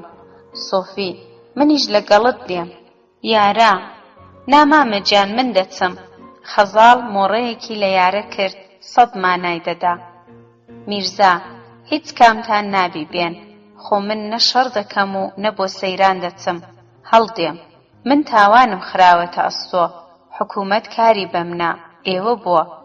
حاجی، مام میرزا، مەڕۆ دەتشارینەوە، ماوەیەک ئاشکرا مەبە، ئەگەر زۆریان هێنا ئێمەش دەست نادەین. ئەی پیاوەتی بۆ کەنجێیە، بە عێلێک میرزایەکمان هەیە، چ بەڵا بوو دەورت دەگرین، کوڕە کوڕەی جەحێڵ زۆرە، دراو هەیە چەک و چۆڵ دەکڕین، چێو و شاخ بەندن و پنچک، ئەو وڵاتە بۆوەی چاکە. هەر چۆنێک تۆ بڵێ ئاوا دەکەم، ڕوحێک بە خوڵای قەرزدارم، چ ئەوڕۆ چ سبەی، حیزایەتی قبوڵ ناکەم، سەردانواندن تاکەی. بە من بێ مەڕۆ، مردن و کوژران لەسەر ئاو و خاکی خۆت باشترە لە پەنابردن بۆ هەندەران. قسەی هەوڵ و ئاخری من ئەوەیە، بێژە بەفر بوارێ. میرزا، ناحاجی، تۆ لە دڵت ڕا قسە دەکەی، من لە مێشکم ڕا. نازانم زوو هاتووم یا درەنگ، ئەوەندەی دەزانم دەستێک بە تەنێتە قەینایە، براکوژی قازانجی نییە. حاجی، کام برا؟ میرزا، ئەو کەسانەی بە شوێن من دادێن، ئەوانەی دەیانەوێ من بکوژن، ئەوانەی بە خوێنی سرم تینون، هەر ئەوانەش برای منن، بەڵام تێناگەن چ دەکەن، بۆ خۆیان دەکوژن. دەردی ما یەکە، دەردی هەموومان یەکە. ئێمە دەبی ڕۆژێک پێکەوە یەکدەنگ و یەک هاوار یەک بگرین. دوژمنی من دوژمنی وانە، من چەتە نیم، من ئاو و خاکی خۆم خۆش دەوێ، لە ڕێی ئەوان دەکوژرێم. داخەکەم تێناگەن، ئینسان ئینسانە، ڕۆژێک دێ ئەو گەلەوێ ڕای یەک ڕاستەوە بێ، حکوومەتی چەند هەزار ساڵەی پاشایەتی تێکەوە پێچێ. ئەو دەم لەگەڵوان شان بە شانی ئەوان، میرزای ئێوەش خەبات دەکا، ئێوەش خەبات دەکەن. حاجی گیان، زۆر لەوە پتر لە تۆ ڕادەبینم، ئەو وڵاتەم بە بۆنەی تۆوە پێخۆشە، تکا دەکەم حەوسەلەت بێ، ئەوەی لەسەر سەبرانە لەسەر خێرانە، ڕاوەستە باشتەکە بگا. ئێمە بە تەنێ دەست دەینیە، دەمانکەنە داردەست، براکوژیمان پێدەکەن. وەختێک کەوڵمان لە حاجەت کەوت، فڕێمان دەدەن، دەبینە دەستە چیلە. کوڕە لەوانە تۆقیوم، سیاسەت قوڵە، دوژمن یەک و دوو نین، دنیا خۆرەکان کایە بە خەڵک دەکەن، ڕاستەوەی دەکەن و لە عەرزی دەدەن، بە مەیل و مەڕامی خۆیان لەسەر قازانجی خۆیان. کاکە گیان، شەو درەنگە، قسە زۆرن، لە لای ئێوە ساڵێکم بە ساعەتێکە. وەسیەتی من بۆ تۆ حاجی ئەوەیە، وەک هەی هەر وابە، وتمان بە تۆ دەسپێرم، ئەتۆش بە خودای. کارێکی وا بکە وتمان بکەیە فەقێ، بۆ خۆت بەسەری ڕابگا، ئەو چیسە دراوەش بدە بە یای ناز، لە زمان منەوە خودە حافیزی لێ بکە، ئەو دراوە بۆ وتمان خەرج بکە، بۆ چیلی سەلامان بە بۆ ماڵ و منداڵت. بەداخەوە حاجیژن و کوڕەکانیشم نەدی، خاترجەم بە بێخەبەریشت ناکەم، سەرو لێ دەدەم. سۆفی، شوانە و خەزاڵ بە تۆ دەسپێرم، ئاگاد لێیان بێ، هەر وەک باڵت بەسەر کێشاون. شوانە، ئەتۆش کارت بە بلەچەرچی نەبێ، ئەگەر تێگەی با ئەو کارانەی نەدەکرد. شوانە، بە خوڵای مام میرزا، بە قورحانەکەی مامۆستای، یا توخم و تۆرەمەی لە حرزی هەڵدەگرم، یا تەرکی ئەو مەڵبەندەی پێدەکەم، بۆی مەپارڕێوە، داخی لەزگمدایە. میرزا وەک پۆڵایەک ڕاستەوە بوو، خەزاڵ بە قۆڵی دانووسا و دەستی کرد بە گریان. وتمان بە میرزای هەڵڕووچکا و کوتی: مام میرزا، دایکم دەیکوت بابت دێتەوە، ئەتۆش دێیەوە؟ میرزا دەستی بەسەر وتمان داهێنا و: ئەرێ ڕۆڵە گیان، منیش دێمەوە، لەگەڵ بابت دەردمان گرت و دەرمانمان گیر نەکەوت. وتمان: مام میرزا، بێەوە نۆغڵم بۆ دێنی؟ میرزا: بێشک کوڕم، دڵنیابە کوڕم. پاشان وتمانی ماچ کرد: حاجی، مەڕۆ، شۆڕە سوار مەڕۆ، برای هاو پشتم، بڕبڕەی پشتم، تازە دێلێت حاڵی بم، بریانم دیبای، دوو کوڕم هەیە هەرکت لەسەر دەجێڕم، بە پیری پشتم مەشکێنە، وە کازی پیریم میرزا. مەڕۆ، زگت پێم پسووتێ، ڕوحمم پێ بکە، دووری تۆ دەردە، دەرد. حاجی چی دیکەی قسە پێ ناکرێ، گریان لە ئەو چی گیراوە وەک مەنجەڵ دەکوڵێ، ئامێزی پێداهێناوە. خەزاڵ سەر و قژی دەڕنێتەوە، ڕوومەتی بەڕنین وەک خاشخاشکی سوورن، یارە ونە. سۆفی ئارام و هێدی شانیوە بەرباری خەمداوە، خەم هاودەمی پێشووی، هاوڕازی لە مێژینەیەتی، بێکەسی لە مێش ساڵە کەسی ئەوە، کۆڵیوی فێری ئەو بارانەیە، خۆ خواردنەوە و بێدەنگی، بڕک و ژان لەگەڵی گەورە بووە لەبەر لێوێوە ورتەی دیا خودایە زۆر شکر گەورە هەر ئەتۆی کەسی بێکەسان شکر شکر چم لە دەست دیا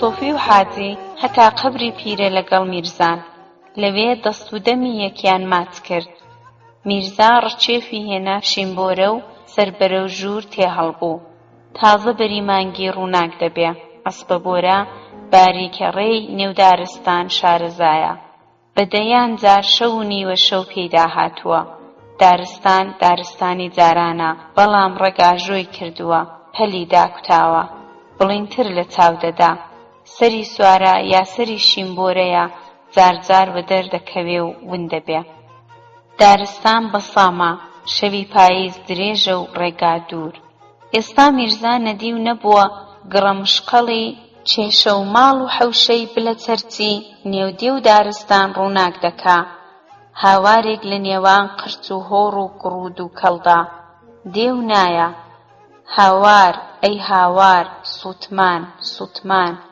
بگەنێ چێو دەنگ دەداتەوە دارستان خامۆش جارجار دەنگی چوارناڵی سمەی شیمبۆرە ئاور وردە پڕیشکی ناڵ و بەرد سوار سەردەکەوێ وردەخیز خلۆر دەبنەوە دەرکەکان قەپات کراو دێ لە باوەشی شەودا ئارامی گرتووە